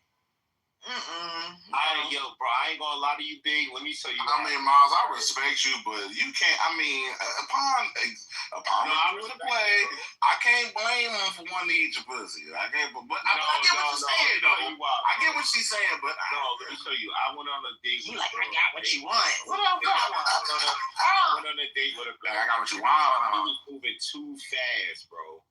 Way too fast, bro. I'm in the car with her chilling, whatever. Like, and then this is my first time chilling with her ever. I never been around her before. So we on it, we chilling in the car, we cooling. I'm driving her shit. We spinning, we pull up, whatever, right? So now we sitting, we park by the school, whatever, we chilling. So whatever, we cooling. So whatever, she like wanted me like to. Like, the way she was going about this shit was weird. Like, I wanted to do this shit, kinda, but I did not know her, and I just didn't feel comfortable enough. She didn't give me enough time to feel her out. Like, she wanted me to choke her and, like, yoke her up and fuck her, nigga, like, on some crazy shit, like, on some, like, she's like, nigga, fuck me, just do whatever you want. You yoke me up, do it all. Like, I'm like, oh, my God, I wanted, like, the demon was there. But I was just scared because I'm like, yo, I don't know this girl like that. I just linked you. You know what I'm saying? Like, why are you so overly freaky? You're a little too freaky for me. And then when we laying down and shit, we cool and whatever. And she, I'm like edging me, like trying to push her ass up on me and shit like that, doing shit. So whatever. So I'm thinking she trying to give me some pussy. So I'm like, fuck it, I'll take some pussy. Fuck it. I'm kind of settled with you. You here now. Whatever, I'm about to get the pussy. I'm thinking I'm about to get some pussy. She's like, oh, you don't want to eat it? I'm like, what? She's like, I don't know. I don't know if I want to fuck you. You got to eat it first. I'm like, bitch, I'm not eating your pussy the first day I met you, bitch. You're wildin'. You can suck my dick, but... And she felt the same sentiment. I felt the same sentiment. And I said, hey, we ain't got to do nothing. It's all good. You know what I'm saying? But I ain't eating no pussy the first night like that. And I ain't asked her to do it neither, suck some dick. So I'm like, what the fuck? That shit was real fast for me. It was a little bit of, it was like, whoa, like this bitch is moving real quick. Yeah, I don't like that. I'm not saying. Yeah, I'm not. But let me. I might be freaky, but you ain't gonna know that. Like that's not for you to be. For a man that organic. I just met. Yeah, to be. No. If you want me and you on me and the mood is right, and it's our first night, it gotta be perfect. It gotta be perfect. Like take your time. Yeah, that's what I was saying with the other shorty. Like, and I ain't even got slow walk it so bad, but like at the same time, like, well, we hung out twice. I don't know you. Now I'm gonna be honest. I done had women I linked up with on the first night. I fucked, but it was not a press. I didn't press anything. She let it be what it's gonna be. She wanted more. She was on me, kissing. You gotta be careful, Big Miles. You know what I'm saying? Niggas gonna stick their tongue in your ass the first day they meet you. Yeah, the first day they meet you, you try to eat. You gotta be careful. Let me tell you one thing. I'm not letting a nigga lay me on my back.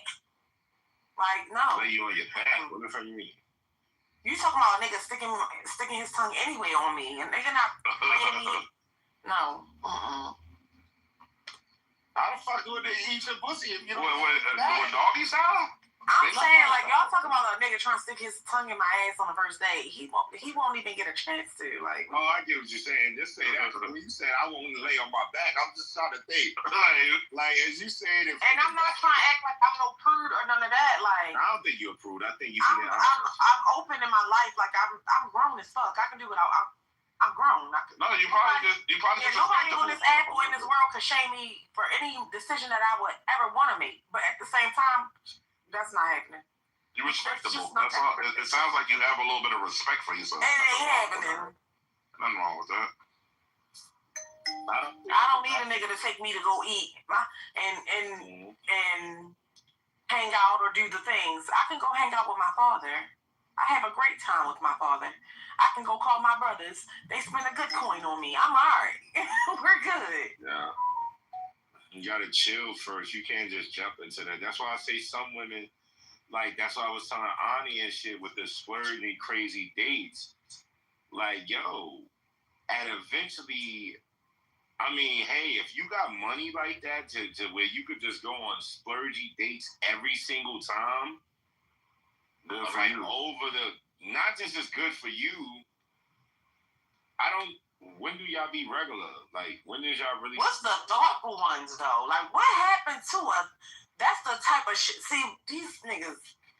You mean these girls? Because that's the girls. But you want to know what? Another thing, it's the intentionality. They don't be intentional, so they don't give a fuck to think about nothing creative or something that I would like, because they don't give a fuck. They try to fuck, they keep it moving. Miles. I know bitches like dinner. Miles, listen. That be the dudes that motherfuckers like. I'm not saying that you like. It don't sound like you like them, but that's like the archetype of dudes that a lot of women actually like, right? You might be a little different, but a lot of women actually go for the other shit. And what I'm saying is, like, we can both agree that women are more picky when it comes to dating, right? Mm-hmm. Right. So that means, because we know men are fuck damn near anything, right? Women being more picky means that y'all not paying attention, and I'm not saying y'all, but women, right, are not paying. We know what's going on. Yeah, I don't want to feel like I'm putting the noise. Yeah, no, I got it. Women are usually a lot more picky when it comes to this shit, meaning that most men don't even come up on their radar. You don't see the average guy. You know, most women only see the top 20% of men. The other 80% of men are virtually invisible to you. You don't remember the guy who fucking like bagged your groceries or whatever, or put gas in your car or wiped your window, whatever, unless he was like exceptionally fine or something that caught your eye or whatever that. But most of us as men, unless you're like got super height or money or something about you that give you that qualitative advantage, most men go relatively under the radar. So when women talk about like men being a certain type of way, they're really talking only about a minute portion of men, because most men are not even coming up in women's fucking radar at all. So I'm saying the average man, think about it. You're attractive. You're attractive, right? You're very attractive, right? But you're a gamer. Surprised that a lot of men don't even say anything to me. I'm not surprised. I'm not surprised at all. I'm not surprised at all neither.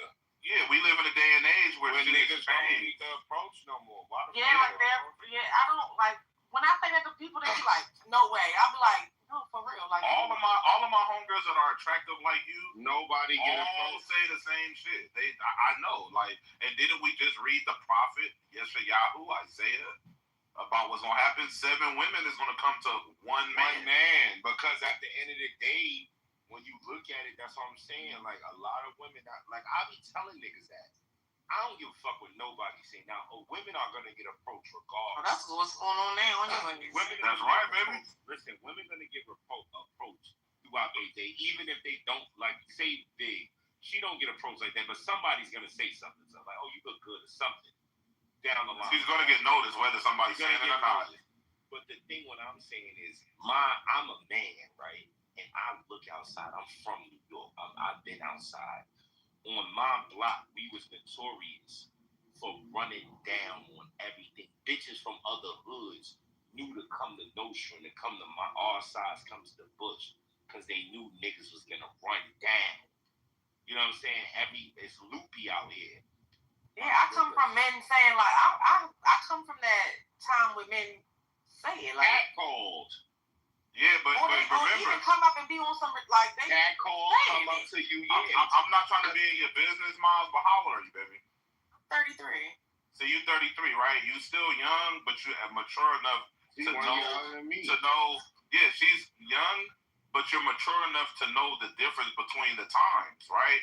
Yeah. Now, for the we just came out of a super liberal DEI, Me Too, don't catcall me, don't record me at the gym, don't approach me or talk to me when I'm working out. It's creepy if you catcall me or look at me. Don't comment on my toes, even though I get them done and I got them out in every picture and you got them in a fucking hamburger bun like it's a sandwich. Don't comment, shit like that. We came from that we had a good 7 years of that. So men are not the men of yesteryear where the luck of the chase is the thing. Like, oh, she don't want me. Oh, let me work harder. You know what I mean? Yeah, that's what I know. That's what I know. That's not it no more, baby. Men now have no man. Then I don't. No, you know what it is?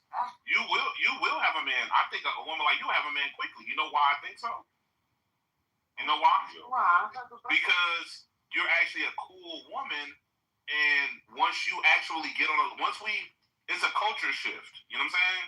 Once the culture has fully shifted, and you're in the presence of men who actually see your value, and they actually know she's actually interested and not just talking shit, or she want me to chase her and really don't want me. I think I talk too much shit, but go ahead. Sometimes it be that.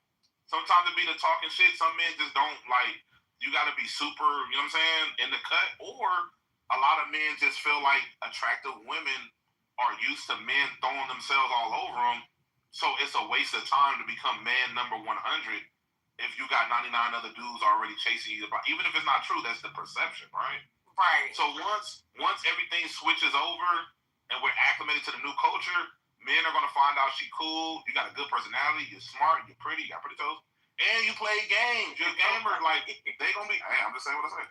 But once they realize that, then they gonna want to talk to you and everything's gonna mesh. But the old days, the old era of men chasing, catcalling, you know what I'm saying? They can't chase no more. That's an automatic. That's a crime. That make you look thirsty. It make you look thirsty. It make you look calling these niggas simps. Like what? No. We're not calling men simps that approach women or have interest in women. The men we call simps are men who will approach or chase women who don't like them at all, who have no intentions on liking them. These women who treat them like shit, who put their fucking heels in the back of their head and step on them like a fucking ottoman, and then they still send it, peg them in the ass, all these weird ass niggas. That. Okay, so that's what I don't assume to be. But they have changed that into more of a oh, you showing her you like her, you a simp. It be. I think some people. They're not saying it in those words. Some people might say that. I've seen some guys who they make it seem like if you like a bitch at all, you simping. I don't ascribe to that because I don't fuck niggas, so I'm gonna be nice to every little nice thing that's nice to me. It doesn't work in my interest to be mean to a fine ass bitch if she nice to me and she like me, right? It don't make sense to me. Right? Yeah, but the niggas be trying to convince their homeboys to be mean to the bitches. The reason why though is because a lot of women are mean to niggas. If you're not that nigga who the bitches love and outrightly respect, they will treat you like shit. They even treat their male friends, the homies, the dudes that have become not their real friends, but men that have become friend zoned. Those men they treat like shit. This is a guy you know he like you. You know he want to eat your pussy. You know he want to get a little taste. But instead of you know what I'm saying, cutting it off or whatever, you know, women like the attention that he give. They can trauma dump and talk about other men, the whole other shit that they can't get other men to do. They can still get masculinity, still have a man around, but they're abusing that guy. They treat him like shit. You know he really like you. You know he really like you, right? But you're gonna overlook that guy who actually would probably be the one who really would treat you good and chase the fucking thugnificent. He fuck your brains raw, nut in you, and he's off to the next bitch, right? That's what happens a lot. So now men is like, oh man, I'm not, especially because bro, Star, remember the chick that I met in here? I keep talking about it, right?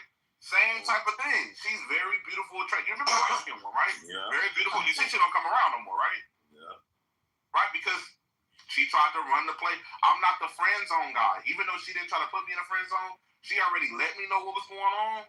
I'll come out there. I'm gonna come to LA. Woo. Even though we was already like linking on that type of timing, you can't call me and have another nigga over there and talk about why I used to like him. I'm not fucking with no more. I'm not your fucking friend, bitch. I'm not no friend zone nigga. I'm not no gay nigga. Like, if you fucking with me, you get what I'm saying? If you fuck with me, you talk about you want to come to LA. Yeah, but that's the type of shit. They think that all niggas are the type of niggas that you can like break or put them in the friend zone, talk about other niggas, disrespect, or triangulate and cause more competition or feel like I should be doing more because she got a lot more. I don't give a fuck, bitch. I will ghost you. Like Mario, ghost. I turn to a fucking ghost like Pac-Man. I turn to a ghost. It's not gonna work. Your ego will be very badly damaged after you talk to me, especially if you're attractive. And I don't even have to say nothing or do anything bad or say anything. I'm just gonna let you know that I'm not wrapped around your finger like all the other guys. If you think when you see me that, oh yeah, I'm gonna have him doing this, and yeah, I'm gonna have him eating out the palm of my ass, you know, and thinking that I'm gonna be a little slave bitch, it's not gonna work. Because that's what a lot of women like to do to niggas. They like the niggas they want to be controlled, dominated, and smothered over. And the niggas that they don't like, they want to do the same to them. That's what it is.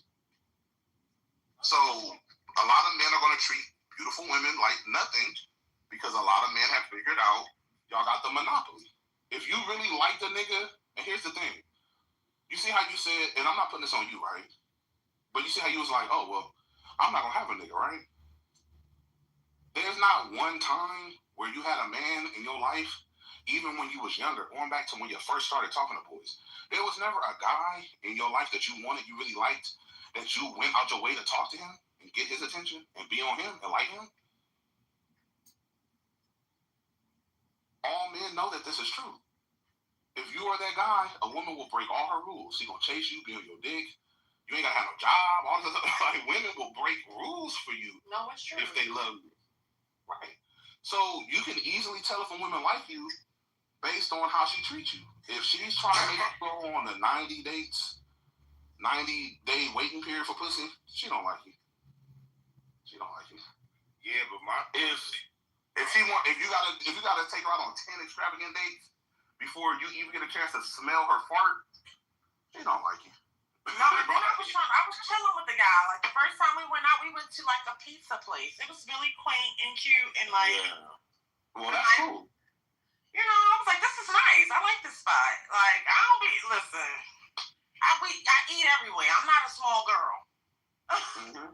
Yeah, no, but that's good though. That's you're, see, and him, how old was he?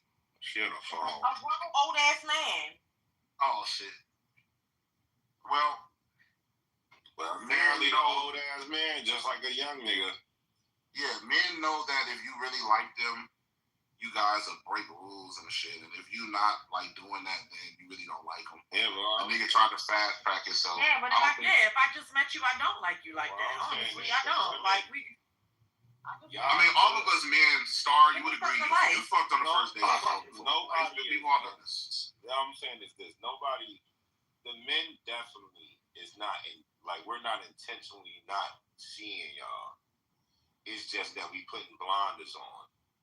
Niggas put blinders on because they scared.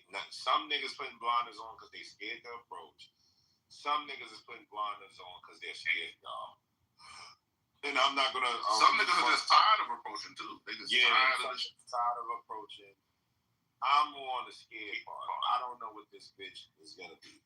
Like, not that I'm scared of you, like you're beautiful.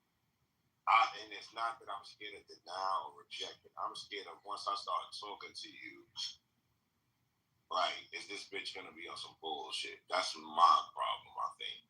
But I think a lot of fellas also, we can talk to girls online without all the bullshit. Like, sometimes you approach some of these sisters, they stuck up out the ass, so niggas just be like, it's not that we think all of y'all gonna say no.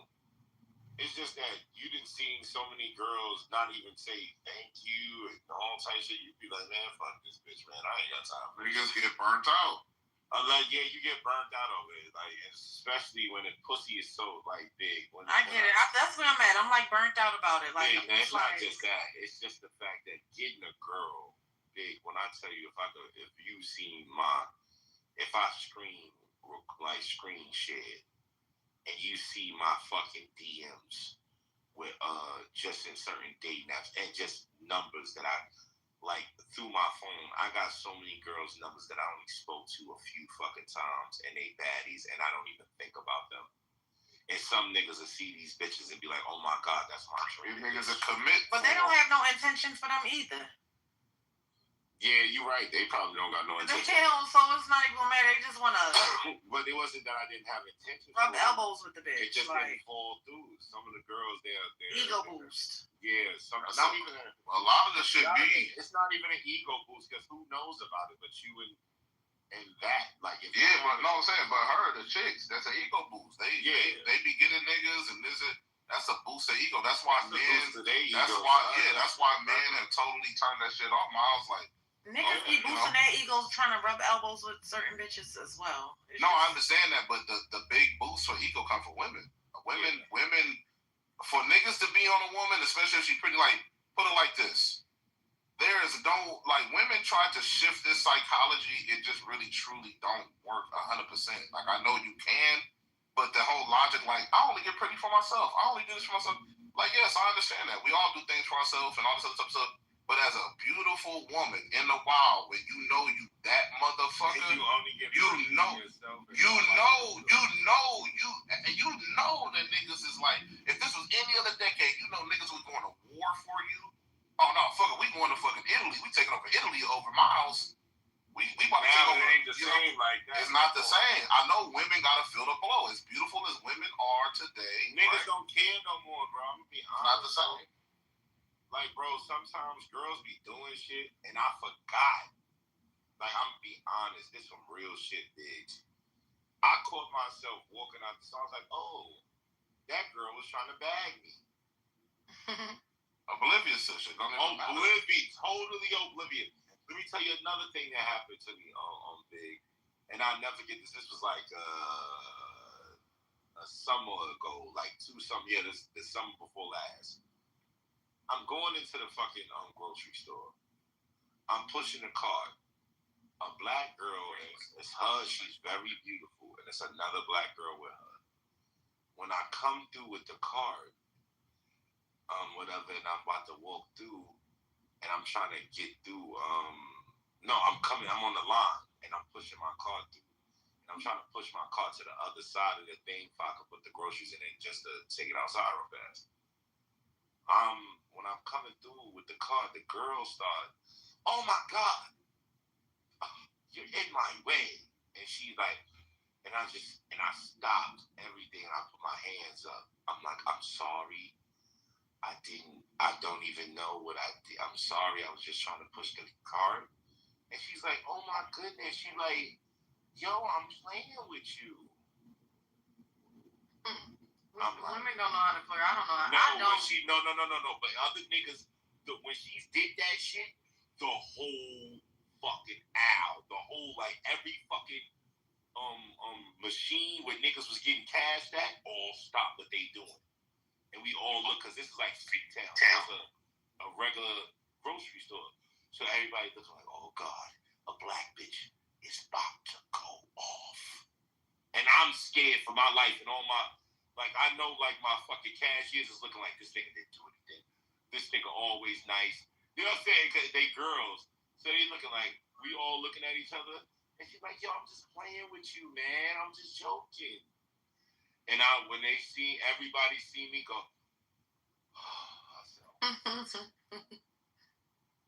she's like, "Yo, is that serious?" I'm like, "Yo, I didn't know what you was on." And I still got the fuck up out of it, even though she was joking. She was beautiful, big, had a really nice ass. She had scrubs on. She was really pretty. And my nigga, that girl, when I went outside, even with that, I was like, wow, she was trying to bag me, but fuck that. I was like, hell fucking no. She crazy. Like, I was really scared, nigga. I thought she was gonna try some shit. I thought she was gonna try to say like I did something to her, some shit, bro. I'm scared of black women, bro. I'm not gonna lie. I don't wait for black women. I don't bother them. I don't mess with them. And shit, bro. I feel bad because sometimes I feel more comfortable approaching white women than I do black women. Clearly, you said it earlier.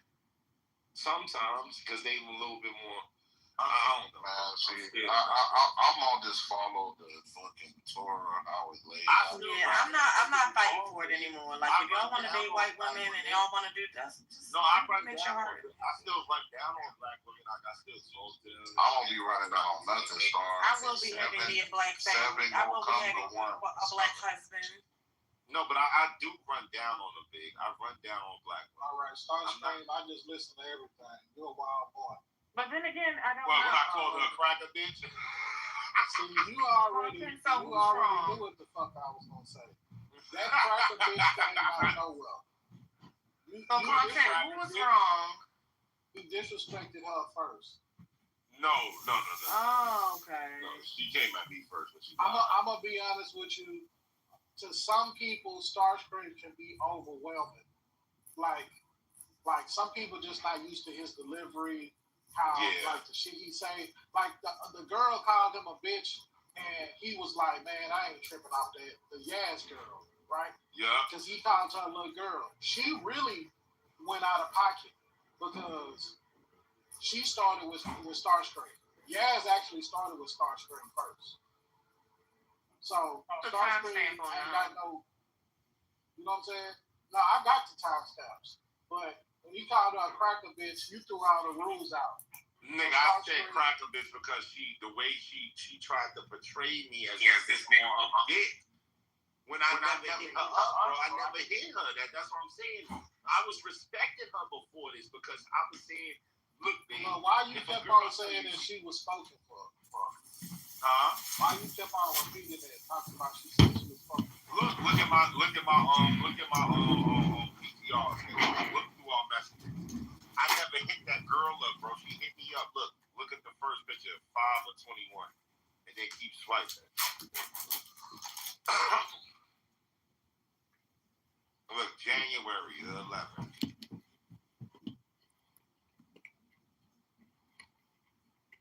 See what I'm saying? And then when you swipe over and say, "Oh, thank you, I'm spoken for though." But then she telling your other peoples that what? She don't talk to black niggas, but then another nigga says she do talk to black niggas. So it's a whole lot of politics with this girl, bro, where that shit just keep, like, she's all over the place, bro. I ain't gonna lie to you, bro. Now he see that nigga left because he know he see the shit. But yeah, big, straight up and down, I think, I still approach black women.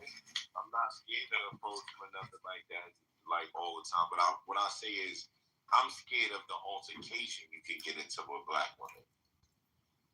To the point, like, I just want to, because I hear so many stories of black women feeling uncomfortable around black men are this and that. We're hypersexual. We're this and this. I talk shit about y'all all the time. On this ad, for sure. Yeah. On this ad. All of the above.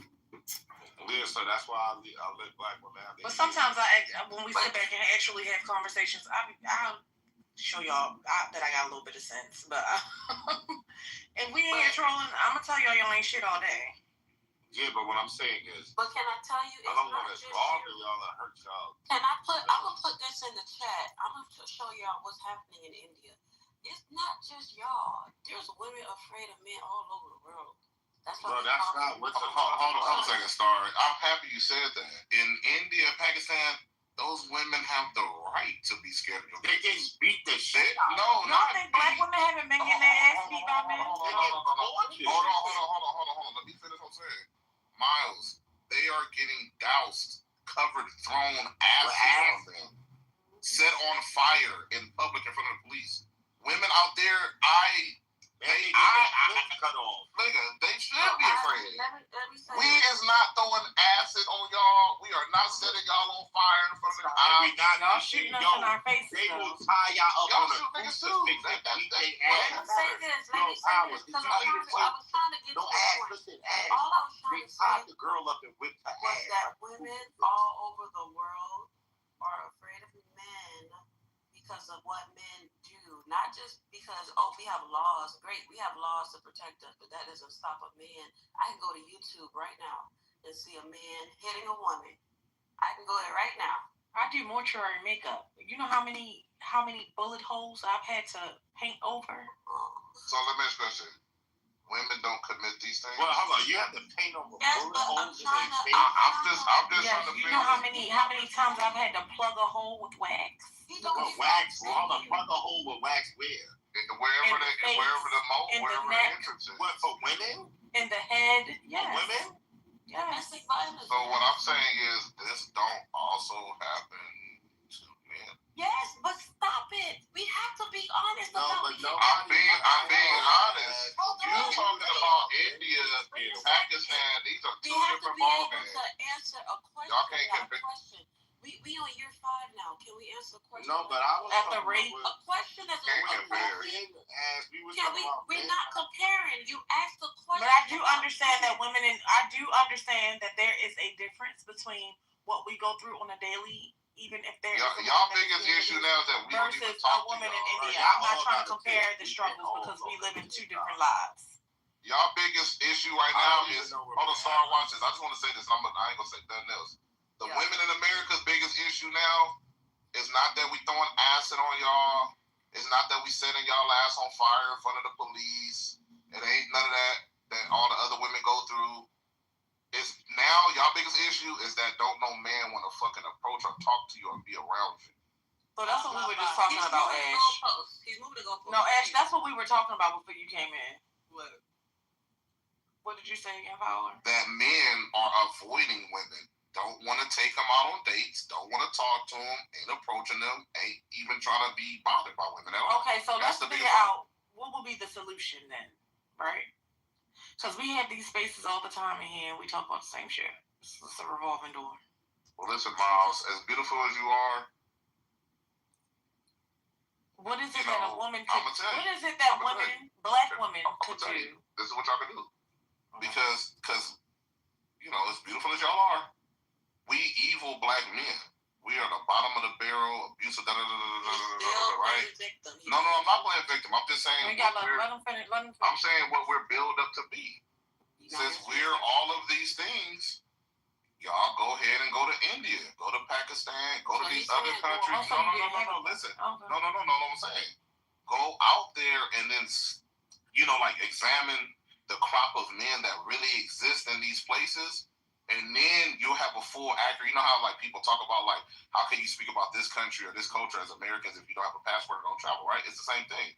I think our women need to go to India, go to Pakistan, go into the Middle East, and go into the Arab countries, go into these other places, go into Africa, go into other countries where men really move a certain type of way, and then come back here, and then I think things will be better. Then women will be like, well, damn, these guys really aren't that bad compared to, you know what I'm saying? So I want our women to become passport sisters, but go to their countries, go to where they live at, and really examine. You get what I'm saying? I'm not being facetious at all. Thank you. So you think the solution? Wait a second. I want to ask this question to Star. Is Star saying he don't talk to women no more because he's afraid that it could turn into something it's not? Was that his thing? You gotta ask Star. Star, is that what you were saying? Because he kept saying he's afraid of confrontation of if he talks to a woman, somebody could basically meet to him. Is that his thing? I wasn't following on what he was saying. You on mute, bro. Or he probably don't want to be me too right now, man. Oh wow. Yeah, I don't understand how this conversation went. It went dark, huh? It went. I don't think it went dark though. I don't think it went dark. It has to. You talked about India, and I can't help it. Who has an issue with men talking to them? But I was speaking of a real solution that we can do within ourselves and within our own community. And listen, Ash, you may not, but most women in this world in America, and shout out to the women who actually admit these things, right? They are having a very hard time getting men, especially the man that they really want. It's not hard getting a bunch of fucking nothing ass bozo niggas in your inbox. It's nothing. Yeah, it's it's not hard for hard me to even meet a man at this point. Right. So only certain women will tell the truth about this. And these aren't ugly women. Why so, Miles? I don't know. I'm trying to unpack it now. I don't know. Are you saying you're not going out? Are you going out? Are you? Well, I used to live in a different city. I did go out there. I was not impressed. I went to different, things. I've been around different kinds of people. I ended up moving to a new state. I'm still not impressed. I don't know.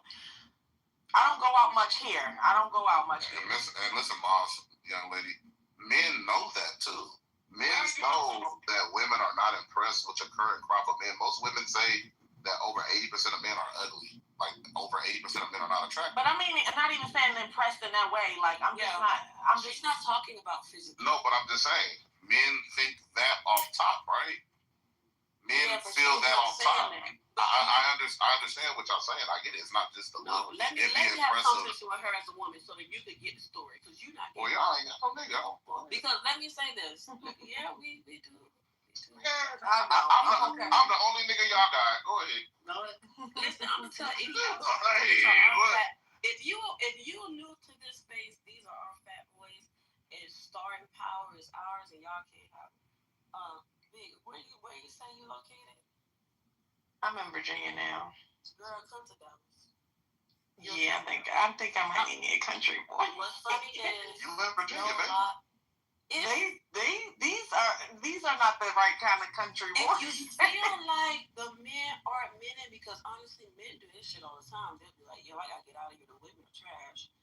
Women do it. Listen, Dallas too close to Houston. Texas is awesome and beautiful. Single, educated men out here that have. And I'm just not in a space where I feel like I have to. And I'm not saying that I can't. I don't really want to compromise. You do have to get motivated again, though. Yeah, I'm just not in a mood to be like, oh, okay, well, you like me.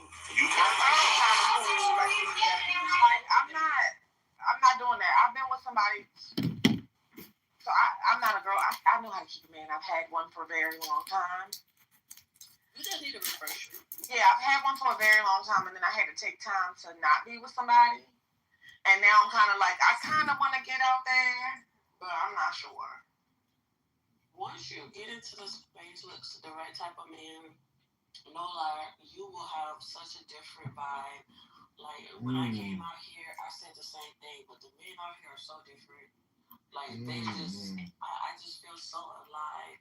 What happens to, like, charming a woman? Like, they're so charming, girl. They're so charming. They're so nice. Man, you are full of shit.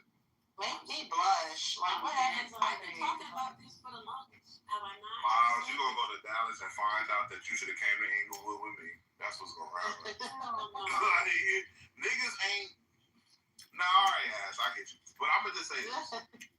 Y'all be careful out there. Y'all be careful out there in Dallas, because niggas from Houston might be trying to run back and forth for the areas, and that HIV, that HIV is high out there right now. The AIDS. That's a simple test. A simple test will solve all my curiosity. Yeah, not to take a breath. I can tell you this, and guess what? That's almost like somebody with herpes saying, "I'm not having an outbreak." Yeah, that's a little different. So there's certain things that you'll even, if somebody's taking medication, do what? I can talk about this with you because we mental with this. We got the logic. If I had to catch an incommunicable disease, if I had to catch one, I think it would be herpes as opposed to HIV. Right. Definitely. It's got a few under, because basically this is like the whole categories, I guess. The whole thing gives you all categories from A to Z, what to look into. We had to start a class.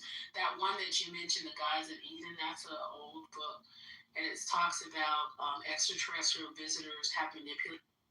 Yeah. Finally, a wine glass that fits my needs. That thing was.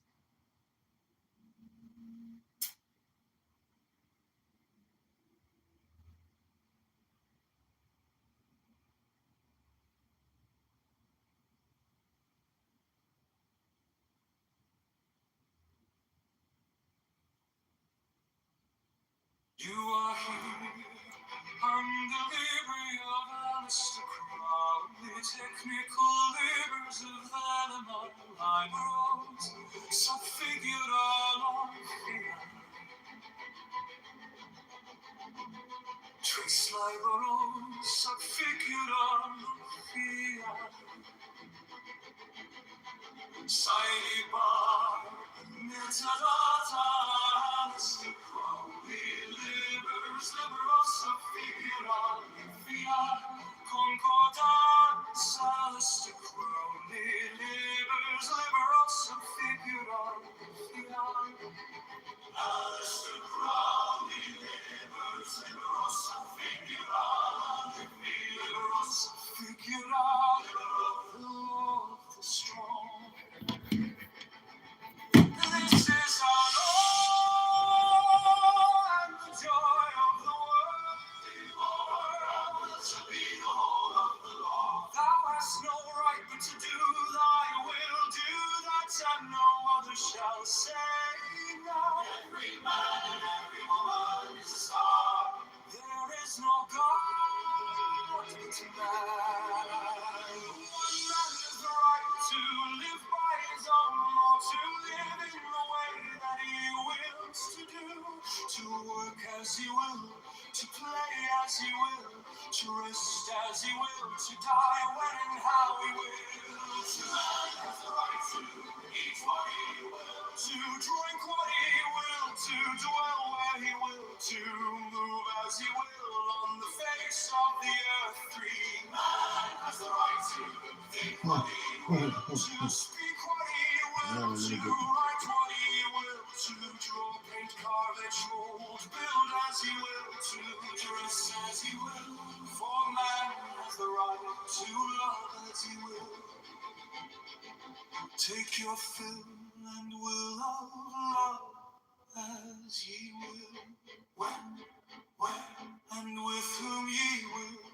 When, where, and with whom ye will.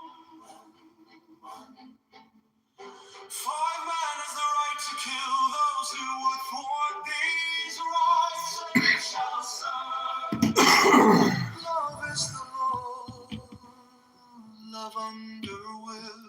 All I-57, you are here on the library of Alistair Crowley, technical livers of the Limal liberals, subfigural field. Trace liberals, subfigural field. Sidebar, metadata, Alistair Crowley, libers, liberals, subfigural field. Concordance, Alistair Crowley, libers, liberals, subfigural field.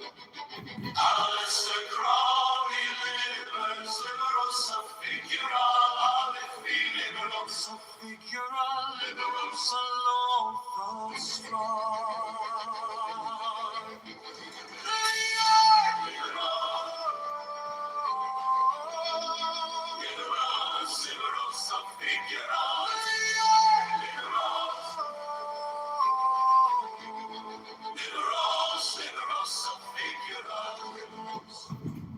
The law of the strong.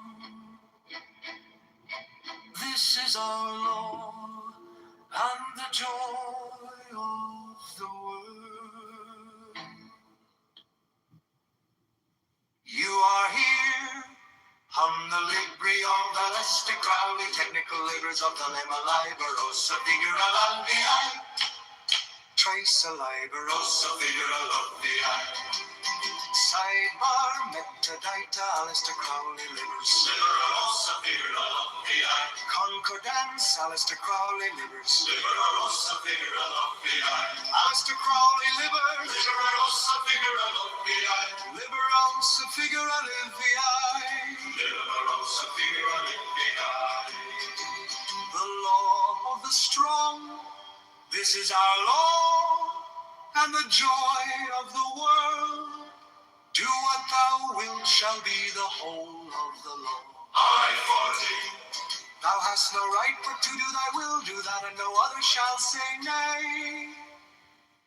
Every man and every woman is a star. There is no God but man.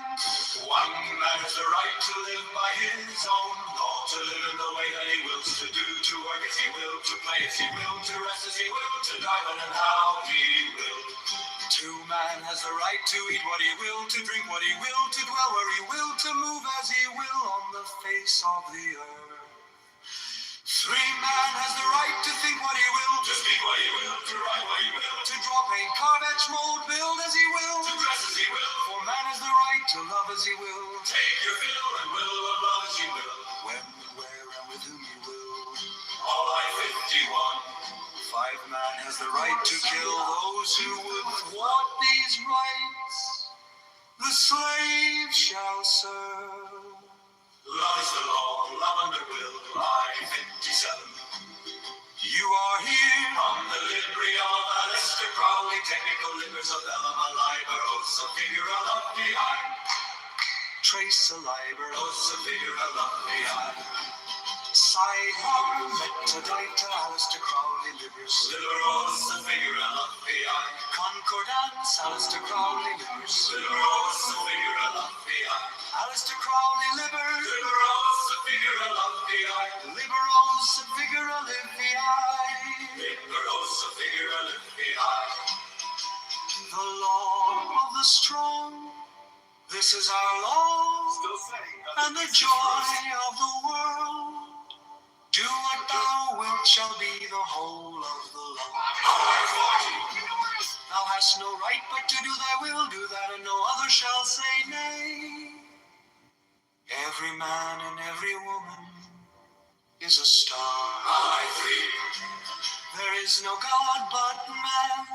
One man has the right to live by his own law, to live in the way that he wills, to do, to work as he will, to play as he will, to rest as he will, to die when and how he will.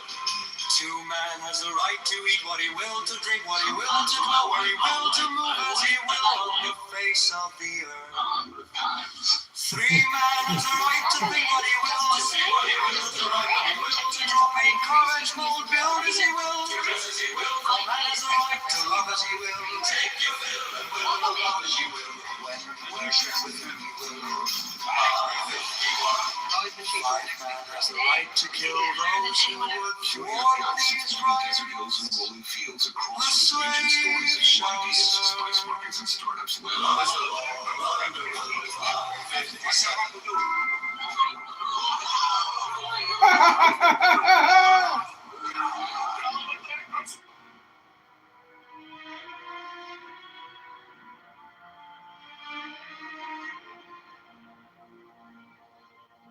You were mine, oh my saint, a whisper of faith, a soft restraint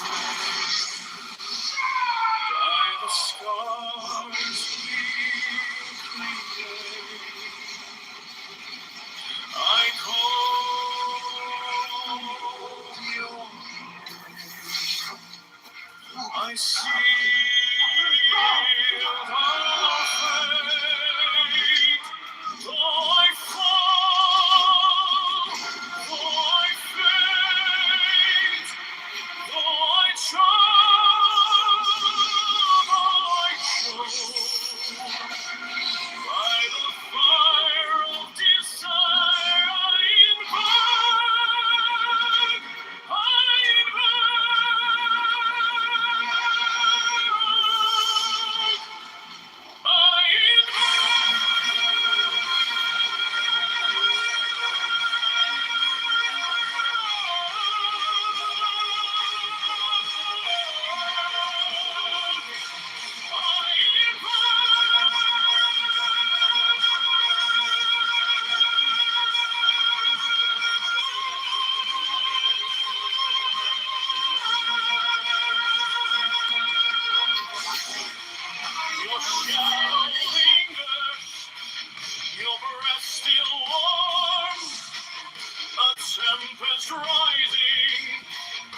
breaking storm. By the light, by the light, by the vow we swore, I reach, I beseech for you once more. Though I fall, Thanks, Jeff. though I faint, though I try,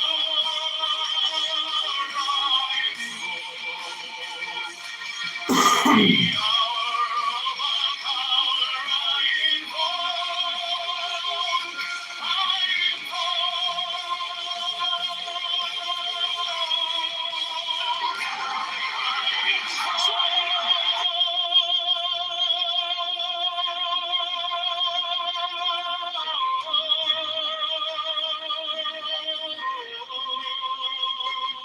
Hey, Mr. Napper, how are you today? We're with Linda TV. So I know that you don't want to talk to people on the conservative right because of whatever the reason you don't think, it's worth your time. But my question to you is, what's your line of questioning you're going to get? You're going to select the whole phony insurrection lie that everybody has America basically figured out was a lie? Are you going to ask about the other people that died on January 6th?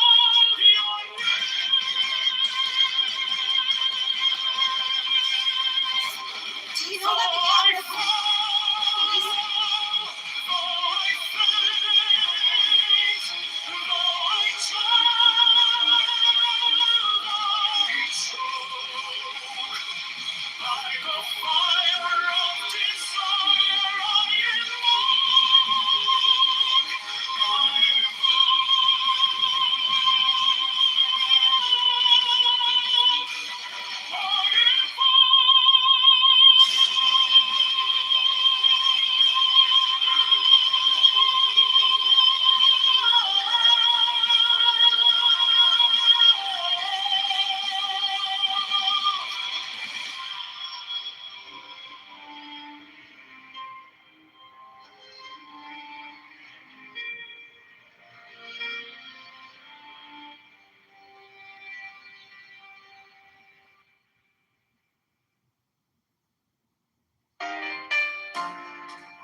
Ten lights shimmer, 10 lights glow. As a former prosecutor, you would never notify anyone if you're trying to get. From the crown to Kingdom's Gate, mystery spin, illuminate fate, carry the whispers, the will to start, choke my answers with wisdom's heart. The 10 lights, all the 10 lights, guiding through these endless nights. Beauty and mercy, strength so true, splendorous path to a journey through. Vine upon ponders deep and wide, understanding walks by her side. Chestnut's mercy, soft and kind, Deborah's strength will sharpen the mind, tip far it shines. The jewels gleam, the harmony of a dream within a dream. Victory dances where Netsack stays, splendor in heart and gilded rays. Yes, the grounds, the trembling soul, mountain stands the ultimate goal. The 10 lights, oh, the 10 lights, blazing trails through shattered heights, from the crown to the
Senate Bill 2820 was filed just last week. Representative Sheehan, what are your thoughts on that? Well, just when you thought the anti-law enforcement legislation in the elementary.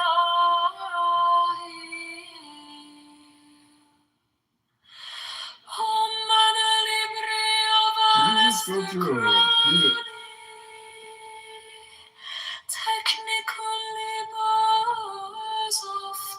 Did you just go through a heat of the wind, Tom? Certainly could get any worse. A Senate bill like this.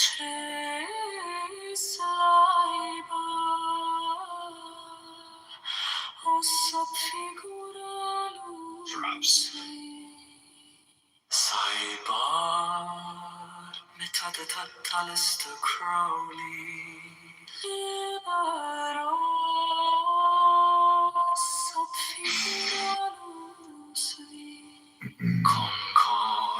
A Senate bill like this drops.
You had to rest as he will, to die when and how he will. To man has the right to eat what he will, to do where he will, to move as he will on the face of the earth. Every man has the right to think what he will, to speak what he will, to write Is he what he looking will, for to an draw outro body to have it? build as he will, to dress as he will, take your fill and will of love as he will, when, where, and with whom he will.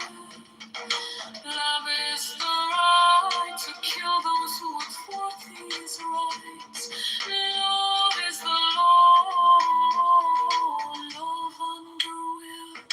Concordance is the calling. Liberos figuralisi. Concordance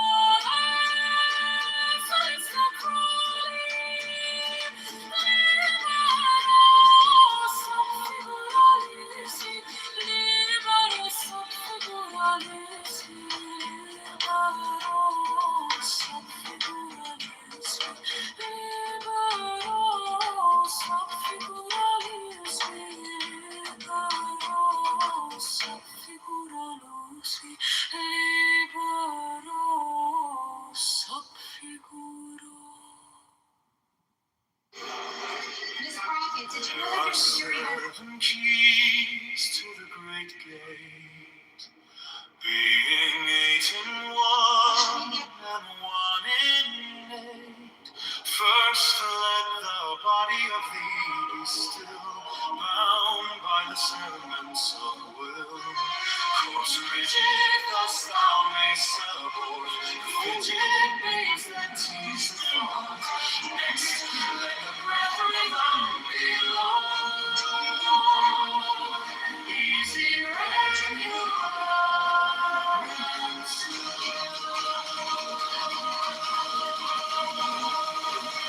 So that I may admit with the great secrets let thy life be pure and calm, sweet softly as a windless calm. Forth let the will be bound to the one love, the profound. Fifth, let the thought divinely free from sense observed its entity. Watch every thought that springs enhance. Hour after hour, thy vigilance. Intense and keen, turned inward wisdom. Atom of analysis. 6 on one thought, securely pent still. Every whisper of the wind, so like a flame straight and unstirred. Burn up thy being in one word.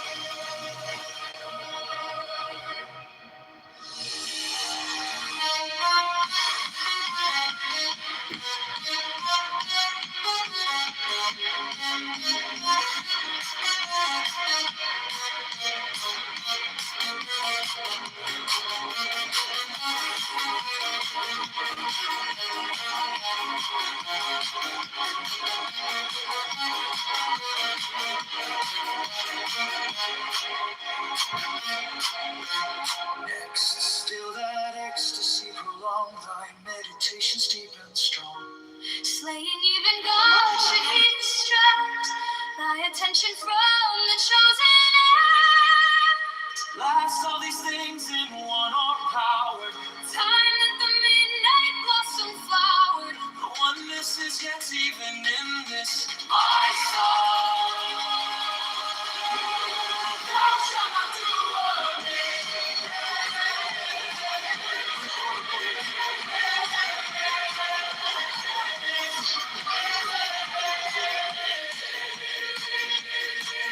If thou restrain the expression, shoot thy glance to rapture's darkling root, discarding name for silent stress, deep vision of this high consciousness, pierce to the heart and fear. Thou art the master, I revere thy radiance, ever of the silver star.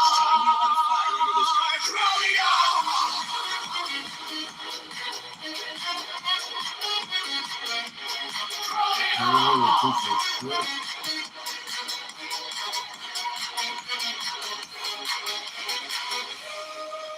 They know you're a piece of shit, so they know you are a piece of shit. Come on. The leader of a... You are here. I'm the library of Aleister Crowley. Technical liberals of the Lemonade. Donald Trump relentlessly attacking abortion access now. He's even weaponizing the... Trace alive. Aleister Crowley. Livers, liberals. Figurally free. Concordance. Aleister Crowley. Livers, liberals. So figurally free. Aleister Crowley,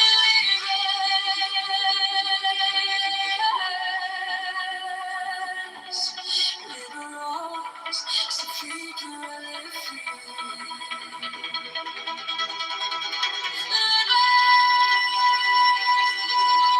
So another piece of shit.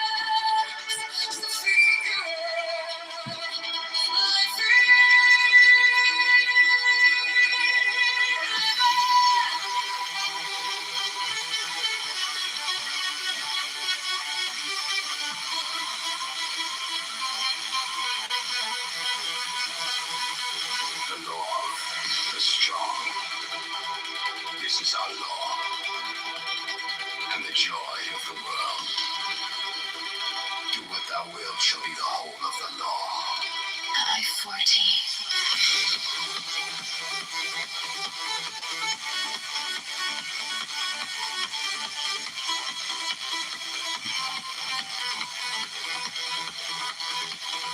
Thou hast no right, but to do thy will do that, and no other shall say nay. Every man and every woman is a star. There is no God but man. One man has the right to live by his own law, to live in the way that he wills to do, to work as he wills, to play as he wills, to rest as he wills, to die when and how he will. One man has the right to eat what he will, to drink what he will, to dwell where he will, to move as he will on the face of the earth. Free man has the right to think what he will, to speak what he will, to write what he will, to draw pain, carnage, mold, build as he will, to dress as he will. For man has the right to love as he will. Take your fill and will of love as you will. When, where, and with whom you will. I-51. Man has the right to kill those who would thwart these rights. The slave shall serve. Love is the law. Love under will. I-57. You are here. On the library of Aleister Crowley. Technical libers of the Limeliber. Oaths of figuralifi. Trace the liber. Aleister Crowley.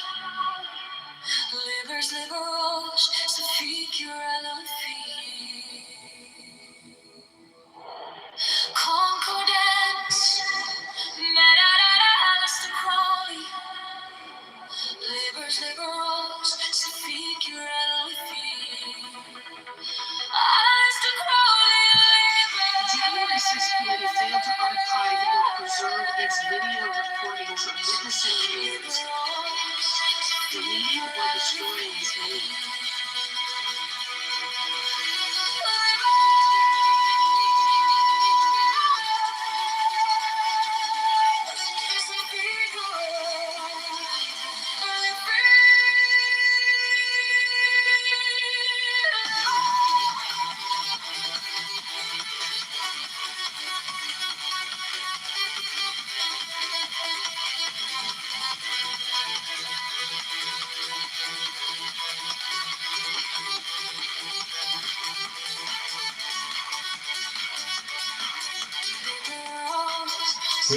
This attorney is shit should be disbarred, arrested, and tried for treason. Executed.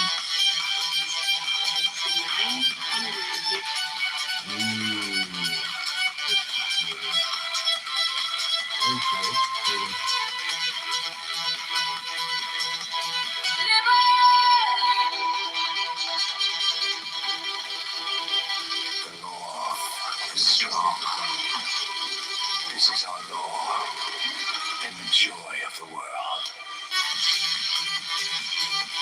Here are your summaries.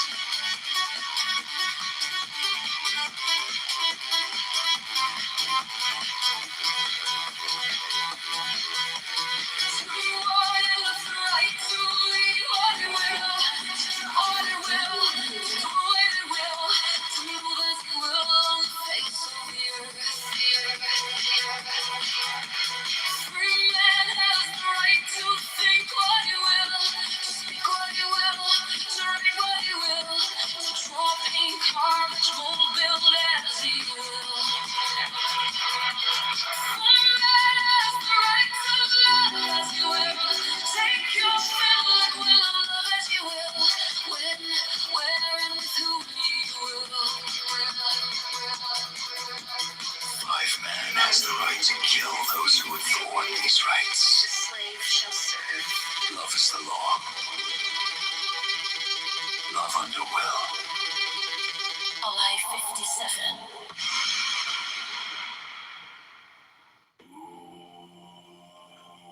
Transcripts involving more than one full terabyte.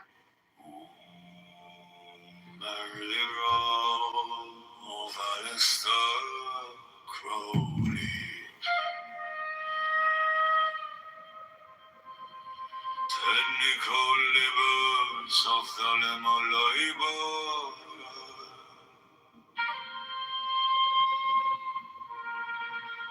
Rose of figura loving.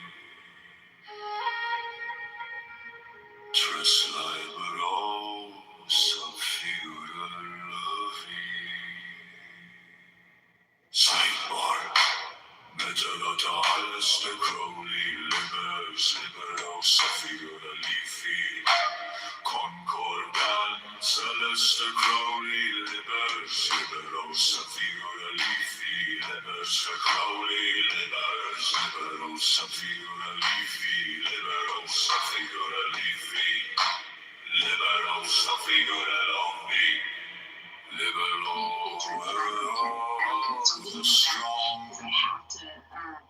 This is our Lord, and the joy of the So active on social media, when it's actually been what thou wilt shall be the hope of the Lord. All life people are just catching up on that. Thou hast no right but to do thy will, do that, and no other shall say nay. All life you're taking food out of my child's mouth if it's not your main source of income. Why would you say that? Why would you say that you're taking food out of my mouth?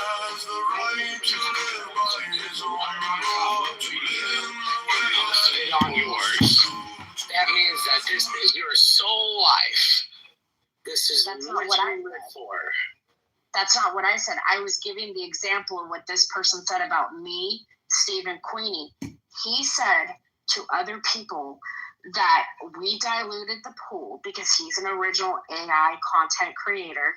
He said because we post other videos and stuff on X, or we post our opinions, that it was not valuable enough, and that we were taking money out of the pool, of the content creator pool, and diluting it because it was taking money out of his kid's mouth.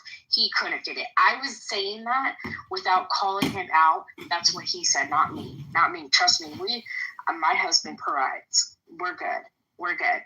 I was calling him out for saying what he said because I read his comments to other people, and he was saying that we infected the pool because he thinks that his AI should be top-notch. Top-notch, he should be getting paid more. That's where it's coming from. It's not me saying it. I was saying this is what they said. So again, you're right. Why are you relying on that? Why don't you have a job? Whereas me, myself, I have my husband, we make our bills, we're fine. But you know what? I'm making money on X, and I'm not going to apologize for it. I'm not going to apologize for it because X said that we can do this. We are doing it, and it's paying for my daughter's college. We are a one-income family. And if I want to go out and sell houses, I can go out and sell houses. But at the same time, we are a one-income family right now. And this helps because guess what? I just paid my daughter's college tuition for the semester. And I'm not going to apologize for it. And I'm not going to sit there and allow people to sit there and put me down because I use videos or I use memes or Steve does content. I actually was doing content where I did videos and showed my face and everything until I was harassed for 3 fucking years on this app. And I was harassed across all platforms to the point that they doxed me. They created memes about me. And then to the point where they actually put sexual images on my pictures. I won't do that right now. So you know what? I have no apologies. So I yield back. I got to blow dry my daughter's hair, but I'm just letting you know it was not me saying that. I don't rely on it. I was saying what this person said. This is what they said, and they think that's why they're attacking us. They're basically calling us an infection on the pool of monetization because they think that only certain people should make money on acts. That's the problem. So, Steve, can I say something? Hang on, we have like 5 hands before you, Patricia. If you can receive. Oh, I didn't know that was what I was supposed to put my hands up on. I'm sorry. Can I get 2 seconds? Yeah, go ahead, my friend. Close out, please. I just wanted to apologize to you, Sass, about that. I tuned in the middle, and I guess I missed all the beginning of what you said and only caught the end. So I'm really sorry about that. Thank you. I appreciate it. That's what happens when you put it in at the end. I'm just kidding. I was trying to make a joke. I fell flat. Whatever. I have mid jokes, right? But yes. That's what he said. Get out of here, Pim.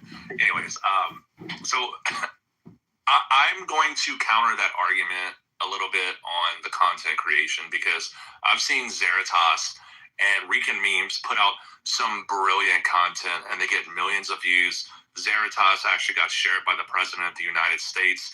So I'm just going to say, like, maybe do some introspection on the content you're actually creating and see what your audience likes or doesn't like. And I do want to make one mention on my own subscriber spaces. The only thing that I mentioned was, hey, check the trending tab. So I'm going to let all of you know how to grow your account. Here we go. Fuck you guys. Look at the trending tab. Make sure you follow the right accounts that are posting political content. Put them on notifications. Put the large accounts on notifications because those people can guide you how to grow your account. Make sure you post authentic content. Be truthful in how you speak to your audience. A lot of people really enjoy that. They love authenticity.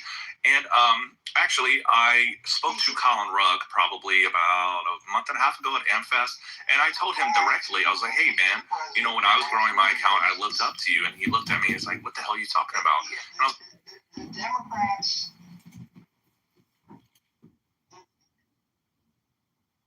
you know, if you're going to put people on parade, if you're going to put your best foot forward, if you're going to take a shot at the king, why wouldn't you try to do that with your best people? If you're going to hire an ABC media executive to put yourself on a primetime show, why are you going to go get the biggest fool in Congress to be your star?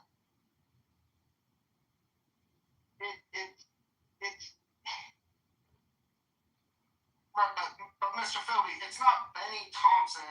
No, Johnson. Benny Thompson, right? Yeah. How about you got me confused? Right? But no, listen. So him and Adam Kinzinger and Liz Cheney, they're all a bunch of fuckface, right? But yeah, they're supposed to be, right? It's not Benny Thompson and Liz Cheney and Adam Kinzinger who are in the majority. It's not them who refuse to use the resources available to do real investigation, right? Like, I harbor much harder feelings for Speaker Mike Johnson and Jim Jordan and Trey Gowdy and all of these freaking clowns who pretend to be us and will not have our backs, will not answer our calls, and will not defend us when the left comes after. Well, hold on a second. I have to disagree with you a little there, Dust. Right? Because Benny Thompson friends with Norm Eisen. So Norm Eisen and Benny Thompson go way back, right? And Norm Eisen had the court case written up that was put into place in February of 2021, right, by Benny Thompson. So before Benny Thompson headed the January 6th committee, he had the court case against President Trump, Enrique, the Proud Boys, Tatario, Stuart Rhodes, right? So, and when he realized that, hold on, going through the Washington, D.C. court system is not the best we can do here. We can use Congress and we can do a sham committee and we'll just put you as the head of the committee. He cancels his court case and then he becomes the head of the January 6th committee where Norm Eisen is still his best buddy and Norm Eisen is sitting there puppeteering Benny Thompson from the background. Right? So Benny Thompson actually I feel has a huge role in this that is yet to be exposed in his shady dealings with Norm Eisen in regards to the January 6th committee. Well, don't get me wrong here, right? Which is I'm not defending Fat Benny. Right? I'm not saying that he's not a bad actor. What I'm saying is I expect that everybody in power on the left is a bloodthirsty, maniacal psychopath. What I'm saying, though, is, right, everything to do with the committee does not happen unless Kevin McCarthy and Jim Jordan and the rest of congressional leadership don't just roll over for Nancy Pelosi and give her everything she wants. So I'm not in any way excusing those people, and you'll see when I get to the point I'm trying to make about it. I don't disagree with you, but in my opinion, every one of those people is guilty of sedition for destroying evidence, and they ought to be in jail for the rest of their life. They don't deserve to go to Club Getting Up. They deserve to be in a hole in Colorado in a maximum security prison with 1 hour of sunlight a day for the rest of their life. That's what they deserve. Well, Mr. Philby, I just want to comment on one thing before we bring JP into this and go to the Debate King, is that, John has his hand up too. But you say that, why wouldn't they send their, A-team, right? Why are they sending these, fools who, we can easily pick apart? And, I would say it's because they knew what they were doing was illegal. They knew what they were doing could potentially, right? Even if you're, a maniacal, evildoer, right? You still know that, if the right person gets a hold of this, they might be going away for a little while, right? So I think that the people that sat on the committee represent some of the dirtiest people in Congress because they knew what they were doing was illegal. It's casting. It's nothing more than simple right? They needed a fat black guy who went back to the civil rights movement to be the front and face of the committee with Liz Cheney, right? So that it had the appearance of it's literally fucking some TV fucking writer being like, okay, let's cast this person, Cassidy Hutchinson. We want you to say that Trump was a lunatic and he lunged through the bulletproof glass that separates the driver and the back seat and grabbed the steering wheel. Right? They were casting people for to portray certain parts. They saw it as a TV production. Right? It's as simple as the people who really orchestrated this shit wanted a brown guy from the civil rights movement to be at the front of the committee. Right? That was the optic that they were going for. Anyway, Mr. Philby, if you wanted to finish the point, I do want to dive into. No, I don't disagree with that point. Yeah, I just think that I just think that he's a poor excuse for a John Lewis wannabe. So there you go. He also one of the other things that I firmly believe is some of the people that they used, Jacob Chansley, right, were mentally ill people that they could be confident in their inability to properly portray what happened, and if they did, no one would believe them anyway because they said a bunch of crazy shit. So, right, there's lots of casting that went into their big production that was, right, reinforced over and over and over and over. And to be honest, the January 6th movie production has almost certainly the largest marketing budget of all time.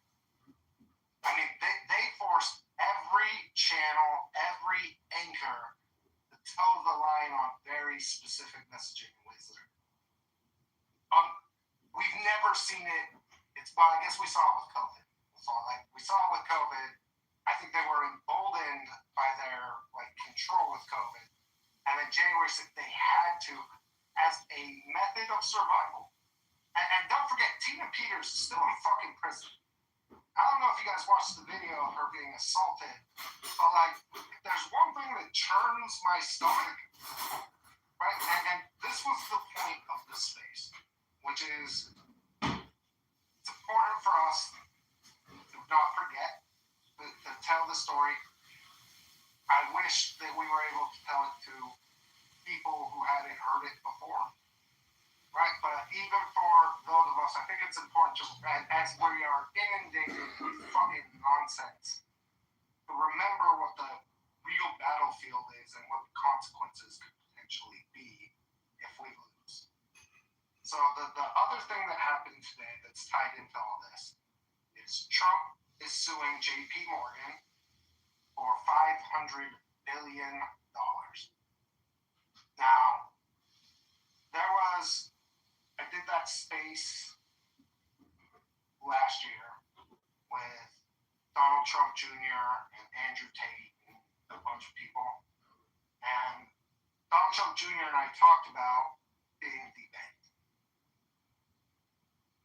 It is really important for you to understand a couple of things about debanking, because that was a test trial for this other infrastructure that's being built.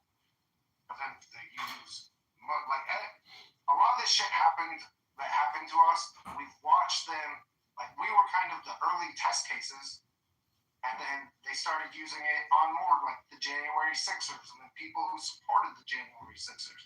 And then remember, it was the people who were organizing to go to their school boards, because God forbid people go and can't participate in the schooling of their children. So when you're debanked, imagine if tomorrow, out of the blue, none of your credit cards, none of your debit cards worked. Now imagine all of the money that you have with whatever bank or banks that you're with, all cancel your accounts, and all they will tell you is that they will send you your money sometime within 30 business days. So you've been completely shut off outside of what you carry with you in cash and what other people are willing to help. Now imagine those other people step in to help, and they get their bank accounts taken away for helping you. It's a crazy extra piece of this that people think about, because I can tell you what happens. Your cards stop working, you no longer have access to the money that you have in your accounts. You're limited to whatever you have on you in cash. And pretty quickly, your obligations will rear their head. You'll need to pay bills, you'll need to pay for things, groceries, gas, whatever. And you won't be able to do it. So you will be at the mercy of somebody else helping you do it. Jen and I, we went to our parents.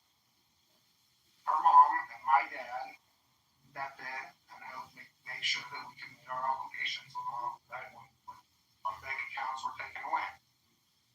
And immediately have their bank accounts taken away. And when we say your bank accounts taken away, so the first thing that you're going to do is you're going to go to the bank and you're going to ask, like, what do you mean I can't get my money and you're closing all my accounts?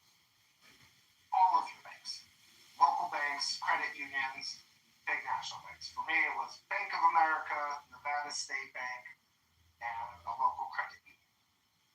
All canceled, all at the same time, no explanation.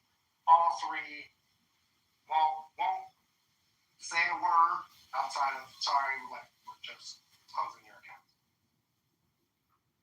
So the next move is like, well, I've got to be able to buy my kids food. I've got to be able to fill my tank full of gas to go to work. So I'll just go to another bank and open a bank account. And you quickly find that, well, for us, and for most of the people who were using the way they were using it, putting people on what's called the politically exposed persons list, which previously had only been used for heads of state and the leaders of organizations formed by international treaty. And none of them will do business with you. Or, like Jen and I had some friends who were really instrumental. We had a vice president at Bank of America who reinstated our accounts. Because he's like, so he stepped in and reinstated our accounts. He was fired. They literally, corporate board stepped in within an hour and reclosed our accounts and fired him like he lost his career stepping in to help us.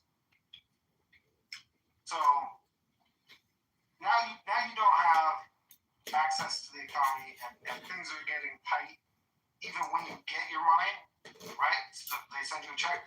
No bank will do business with you. How are you even going to check cash? So now somebody gets to take 4 or 10% of your total net worth off the top just so you can get the cash that's already yours. It is. Jen had another friend who was head of fraud.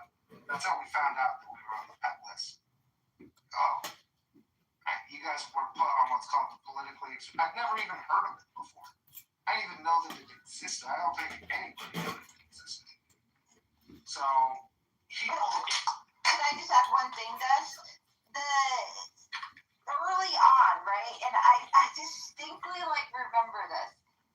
We went to try to get to Western Union, right? And we couldn't even use Western Union. And here, just the scenario of you have illegal immigrants in this country who are able to go to Western Union and send all of their American money that they made back to their countries, right, where we're losing dollars. But you have Americans who didn't do anything wrong, and because they don't have a bank account, because they're on some list, they can't even use Western freaking Union, bro. And Cash App. Fatima, what up, Fatima? PayPal is up. Fatima, Fati. There was no transferring money. There was no bank accounts. There was no nothing. Hey, John. No, it's so overwhelming. Hey, bro. And again, we have kids, right? 4 kids, obligations, right?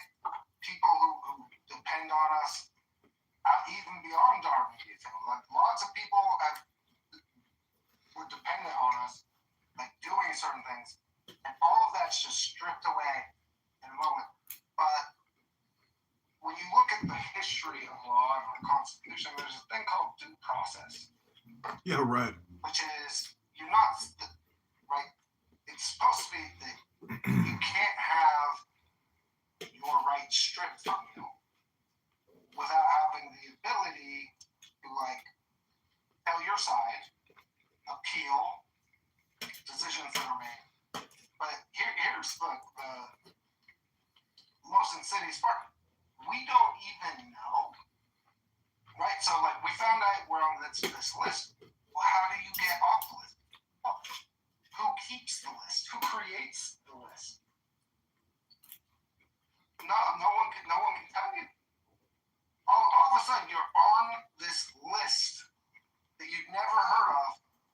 banned from participating in the economy because you're banned from all banking. And you have no recourse. You have no hearing. There's nobody that you can appeal to. You are just fucked. Pardon my language, but you are literally just hung out to dry. Good luck, best of luck to you. Like, do what you're gonna do. And it is insane and terrifying, frankly, because as a weapon, it's something that the left is particularly fond of, which is they don't like violence per se. They don't want to get their hands dirty.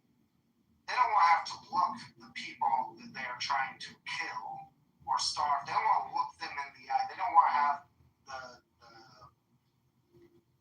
they don't want to have to face the real life people who they're deploying these tactics to kill and starve and destroy.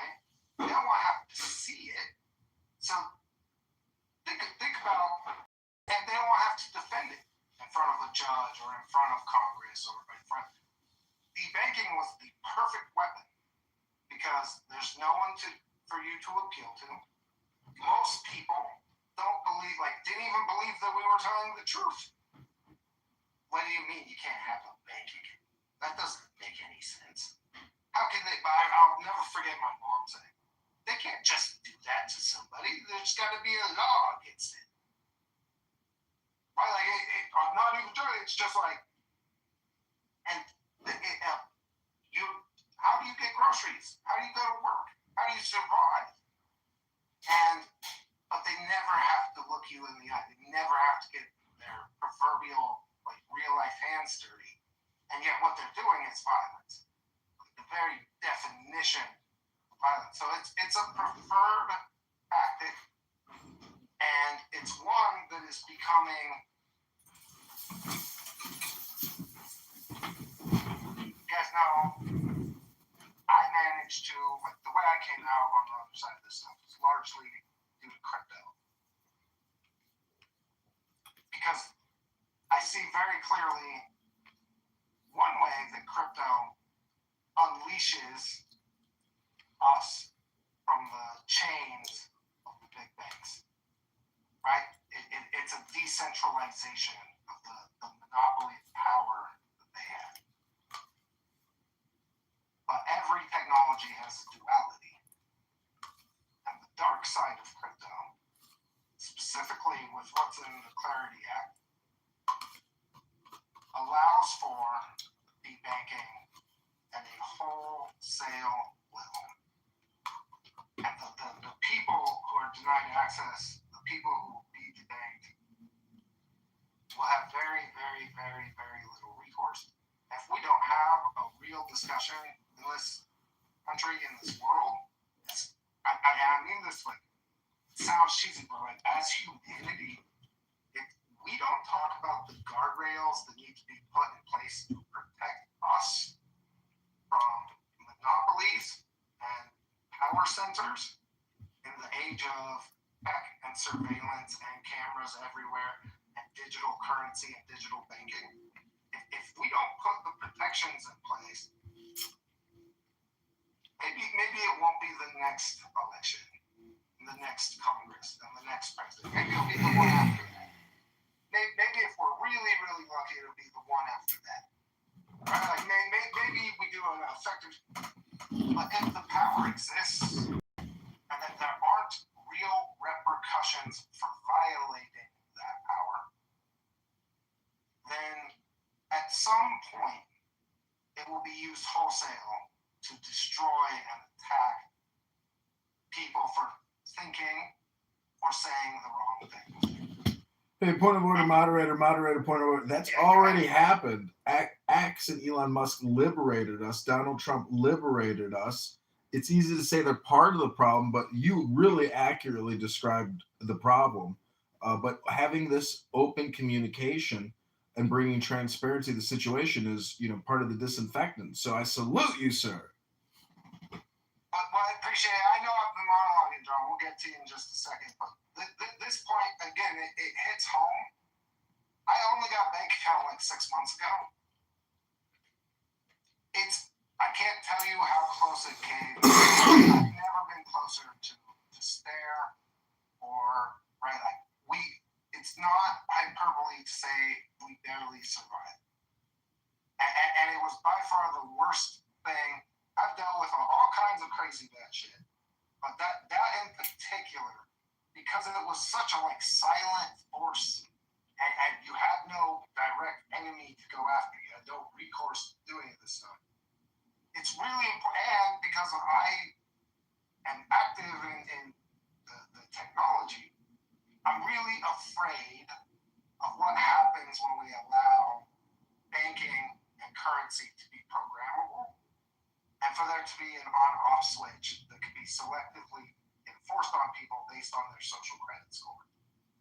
Which is, once we, and this is the system that the tech bros or the technocracy are very, very active in building, which is everything you say is monitored.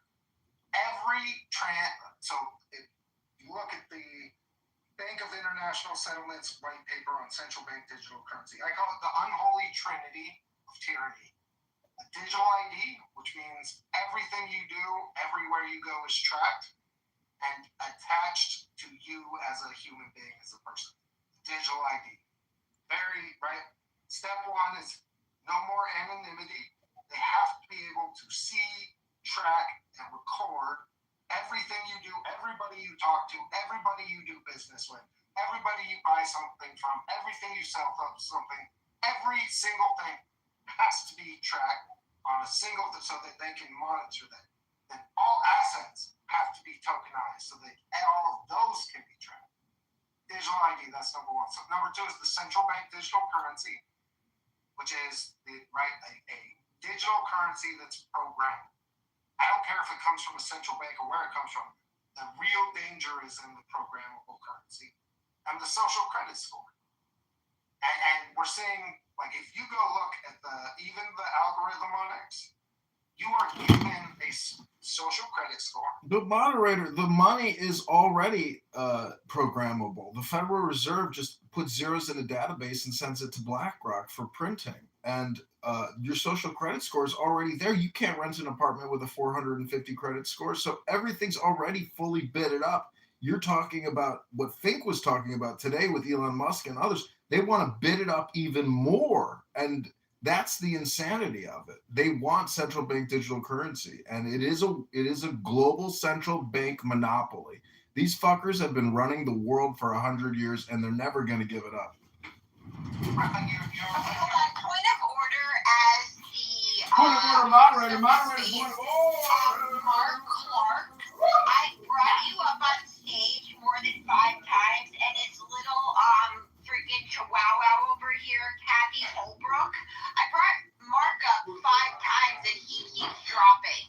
The problem is on his end, and I don't need you piping up like a little bitch, saying, "Oh, well, I guess patriots aren't allowed to speak." Go fuck yourself. How about that? Maybe Mark should get a better internet connection, and you should shut the fuck up.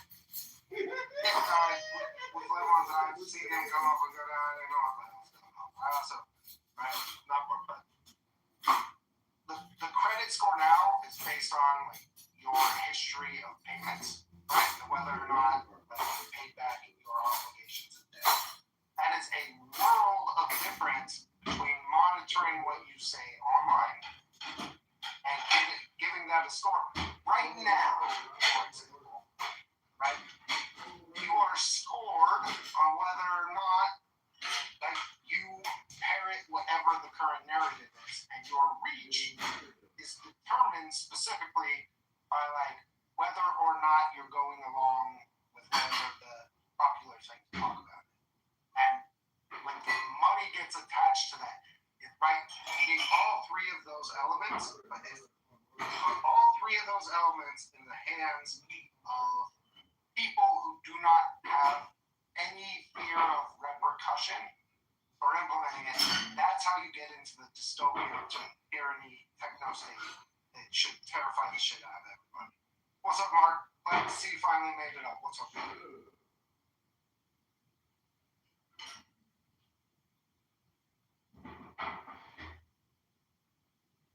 guys hear him? I can't hear him. Patriot got your voice?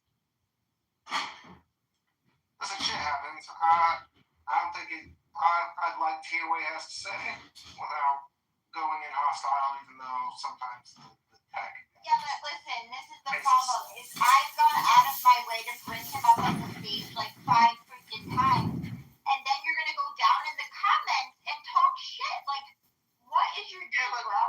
Listen, he might not know that it's not us removing it. You know what I'm saying? Like, these spaces fucking say he might have some like really compelling testimony, and fucking the app is fucking, because spaces is shit. And right, so like I'm gonna try to, like, if you get up and you're able to speak and we can hear you, man, like I'm happy to get the floor and hear you out. Maybe you gotta turn the Bluetooth off or something.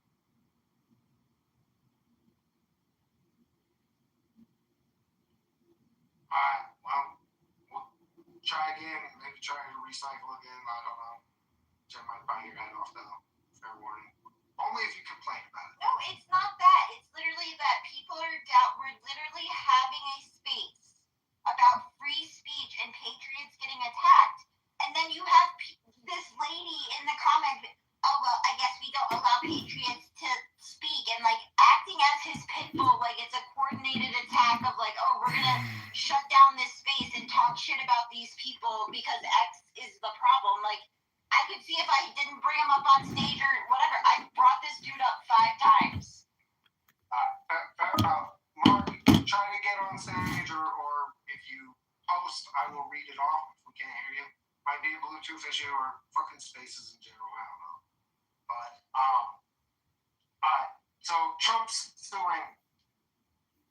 So my fear, I want to rest, and we're left with 2 possibilities. One, Donald Trump is a cuck bitch who allowed his friends and family to be viciously and violently attacked, and he's now going to do jack shit about it. Or he will continue, as everyone who's ever known him for a long time, as somebody who is vindictive and comes for the people who come for him. Only one of 2 things can be true, right? So I tend to think that arrests are coming. However, I believe that you should continue to be pissed and demand them sooner.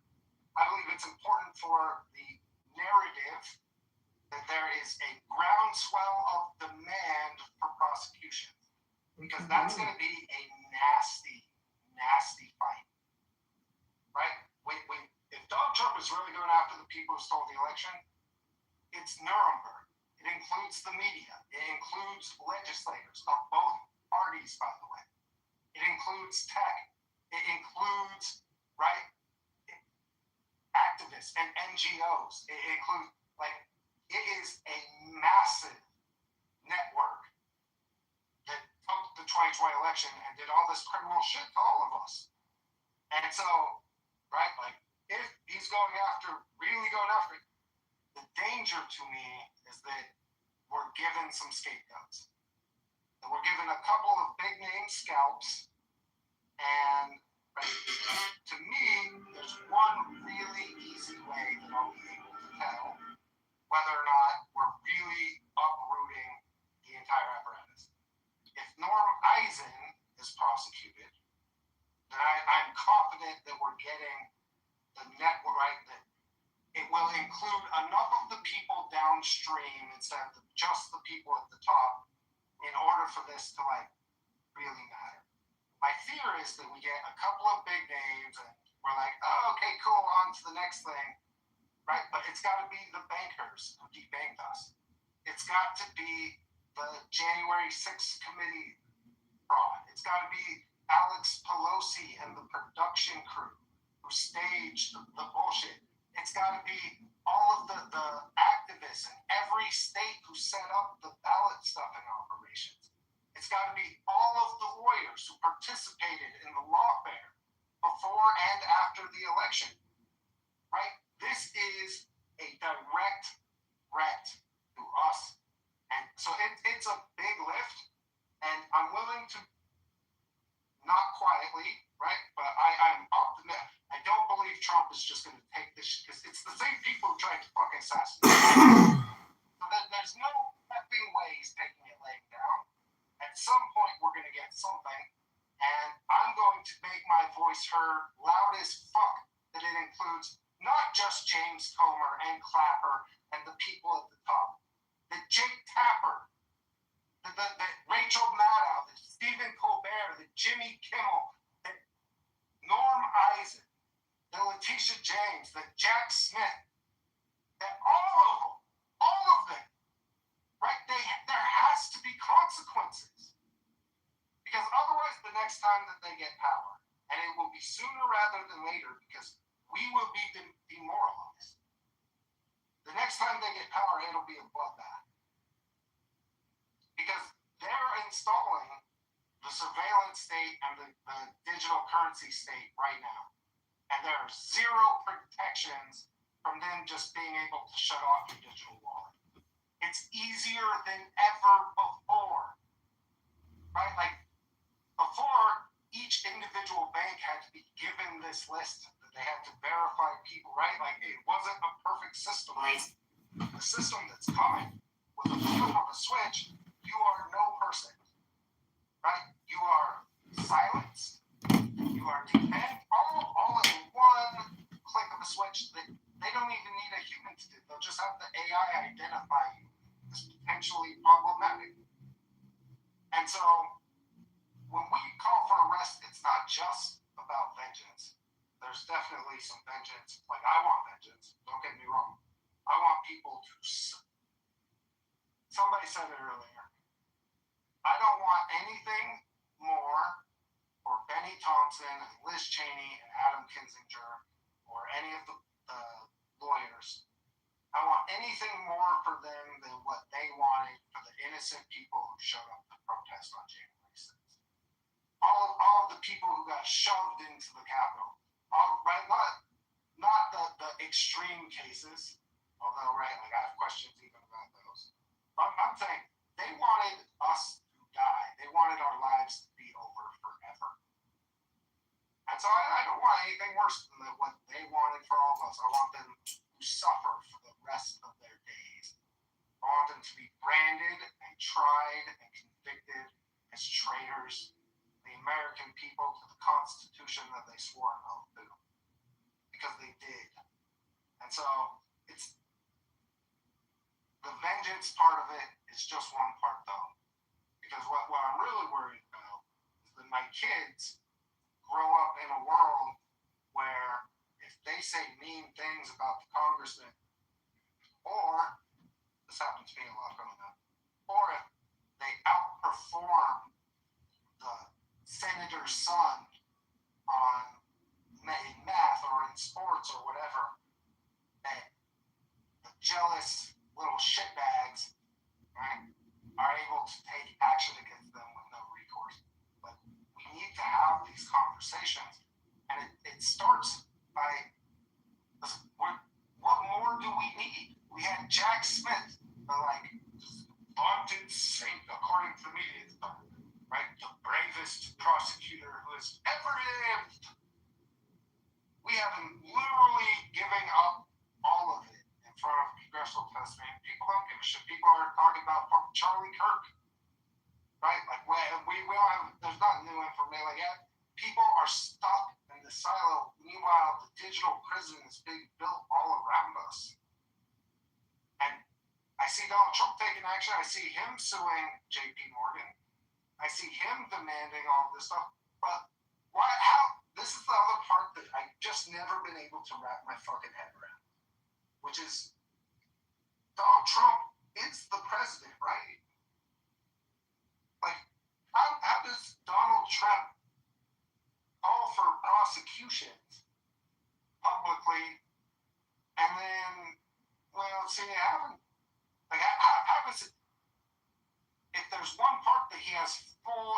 control of is the executive. It's over like these prosecutors. And Bukele did something that there's reason to be hopeful. Nayib Bukele took over in El Salvador. It was the most violent country per capita in the world. Most corruption, right? But most murders per capita, most violent assaults and robberies per capita. He took over, you know what he did? He built prisons. And he filled them with gang leaders, but he didn't stop there. He also filled them with the judges who had been bribed by the gang leaders, and the politicians who had been bribed by the gang leaders, and the business leaders who had enabled and empowered the gang leaders. And you know what happened in his country? It went from being the most violent country in the world to literally the least violent country in the world. If you take this stuff out, right? If you do it root and stem, and you go after these, like this Judge Boasberg motherfucker, or this judge in Minneapolis who refused to prosecute Don Lemon. You know how many evangelical activists I've known who have been prosecuted for just protesting or praying outside or inside abortion clinics? Don Lemon barged into a fucking church service, right? We have him literally on fucking tape saying, oh, look, those are people that we traumatized. I guess that's just the price of protesting. It's literally definitively the law. He violated the FACE Act or the KKK Act. Like, it's almost like it was scripted. I know people who did years who were sentenced to more than a decade in federal prison. Friends, decent Christian people, maybe a little more extreme on the evangelical stuff than I am, right? But who went in and prayed because, like, they see abortion as a Holocaust. And I watched them get thrown under the bus by this criminal system. And so these judges have to go. These prosecutors cannot be allowed to hide behind prosecutorial immunity, right? If they don't suffer the consequences of their actions from bottom to top, then it won't get better. But if we do it, it'll get ugly at first. So what happened when Bukele did it is also a really interesting case study. So Bukele takes power, he starts building the prisons, and he starts removing the judges and politicians and gang leaders. You know what the media did? Especially the Western media? They called him a dictator. That he was unlawfully jailing all of these decent judges and people for no reason. But it very quickly started to turn around and get better. So there'll be this transition period, because make no mistake, when Donald Trump, and even there's no one who's in an easier position to turn her reputation around than Pam Bondi and Kash Patel. Right? Like, they will go from being like the object of our, like, the most criticism anywhere to being national heroes the moment they start doing the right thing. Like the cases start dropping across the board. No one's ever been in an easier position to turn around how the public thinks about them. But it'll get bad. You will never see, like, there won't be a psyop in their playbook. Right? There will not be violent action, a school shooting, political shootings. They will stop at nothing in order to prevent the real kind of arrests that need to happen. Which means that all of us have to continue to be pissed. The same way I'm pissed about all this stuff. Don't forget, like, Fauci and COVID and the lockdowns and all of the violations that we've suffered over these last 10 years. You cannot let it go. You cannot just move on. You have, I truly believe this. I believe with all of my heart, and Donald Trump will make the play and will come after these people. What happens next is, do we hold the line, or do we buy into this namby-pamby bullshit that Republicans have done my whole fucking life, which is Democrats play for keeps, they play to kill, and Republicans want to play nice and make everybody like them. So it's going to be up to us, because you think Mitt Romney isn't going to be like, oh, Donald Trump's a dictator, he's going after his political... Shut your fucking mouth! He's not going after his political enemies. They went after their political enemies, and we are holding them to justice and account. Don't get it fucking twisted, you little panty waist fucking fuck. Alright, go ahead, Jen, before I go ballistic. I just wanted to get to the hands. That's all I was talking, so go ahead. Can I just chime in real quick? Yeah, and then, well, Augustus, 1 second. Can I just let John go, because he was trying to chime in, and then we'll go right to you? Sorry, Augustus. No, it's fine. Go ahead, Augustus. I agree with everything being said. Great room. Go ahead, Augustus. Yeah, I feel like when the Democrats were in power, there was like a clear path for me personally to, retribution for them, right? Like, there was a clear path of victory to take power back and seek justice, do not comply, campaign with RFK. These are things I did. I campaigned with RFK, was a part of the transition team, the Unity Party, campaigned with President Trump. There's a clear path for me personally to victory, right? And we achieved that goal. I achieved all of my goals to ripping the power away from the liberal Democrat power structure. But bro, I don't see a path for me personally to help get these motherfuckers put behind bars. I don't know what do I do in my day-to-day to see justice. It's completely out of my hands. I feel like this is all up above my pay grade. I feel like, all I can do is talk about these things. And if there's something more that I can do, that would be awesome if we could talk about that.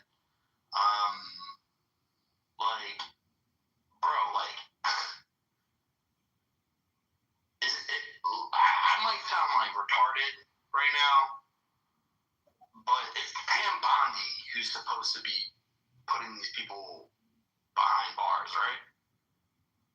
Or is there somebody else I'm unaware of? It's not just her. There's a lot of people who have responsibility, right? JP, I saw you wave. Is it urgent? No, I just wanted to respond to Augustus' question about what we can do, because what this comes down to, guys, when I listened to Jack Smith testify today, from a lawyer's perspective, it boggles my mind.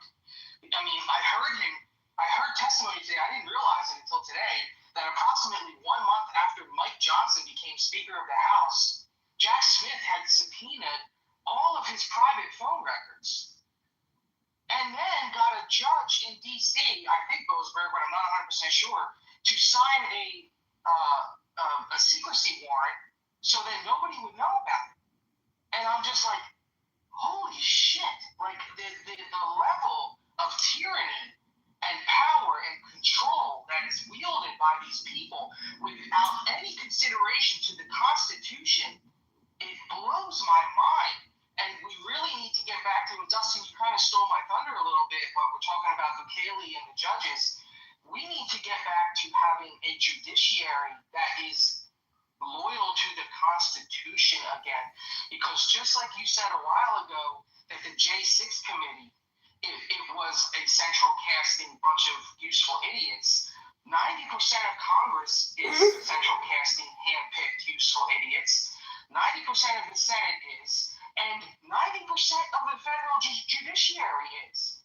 We have a class of government here that is designed entirely to oppress the rights of the people and to suppress the Constitution. And we need to get judges back in power who are loyal to one thing and one thing only, and that is the basic core constitutional principles. And we have lost that as a country. Thank God that Donald Trump won that election in 2016 and was able to appoint some conservative judges to the Supreme Court, or we would be gone now. We would be completely gone. There would be 10 to 20 million illegal immigrants flowing across the border every year. We would have permanent one-party rule. The Constitution would have been amended and suspended at large. We were on the brink of total destruction, and we really need to focus on getting back to a judiciary that will enforce the law. Judges are supposed to be the voice of reason. They are literally supposed to be the mouthpiece and reading the Constitution in this country, and we have lost that. And so what we do? We are running out of time. Honestly, Dustin, right? We don't have the political will. We don't even have the moral will or compass in our Congress right now to even hold Boasberg responsible with a censure.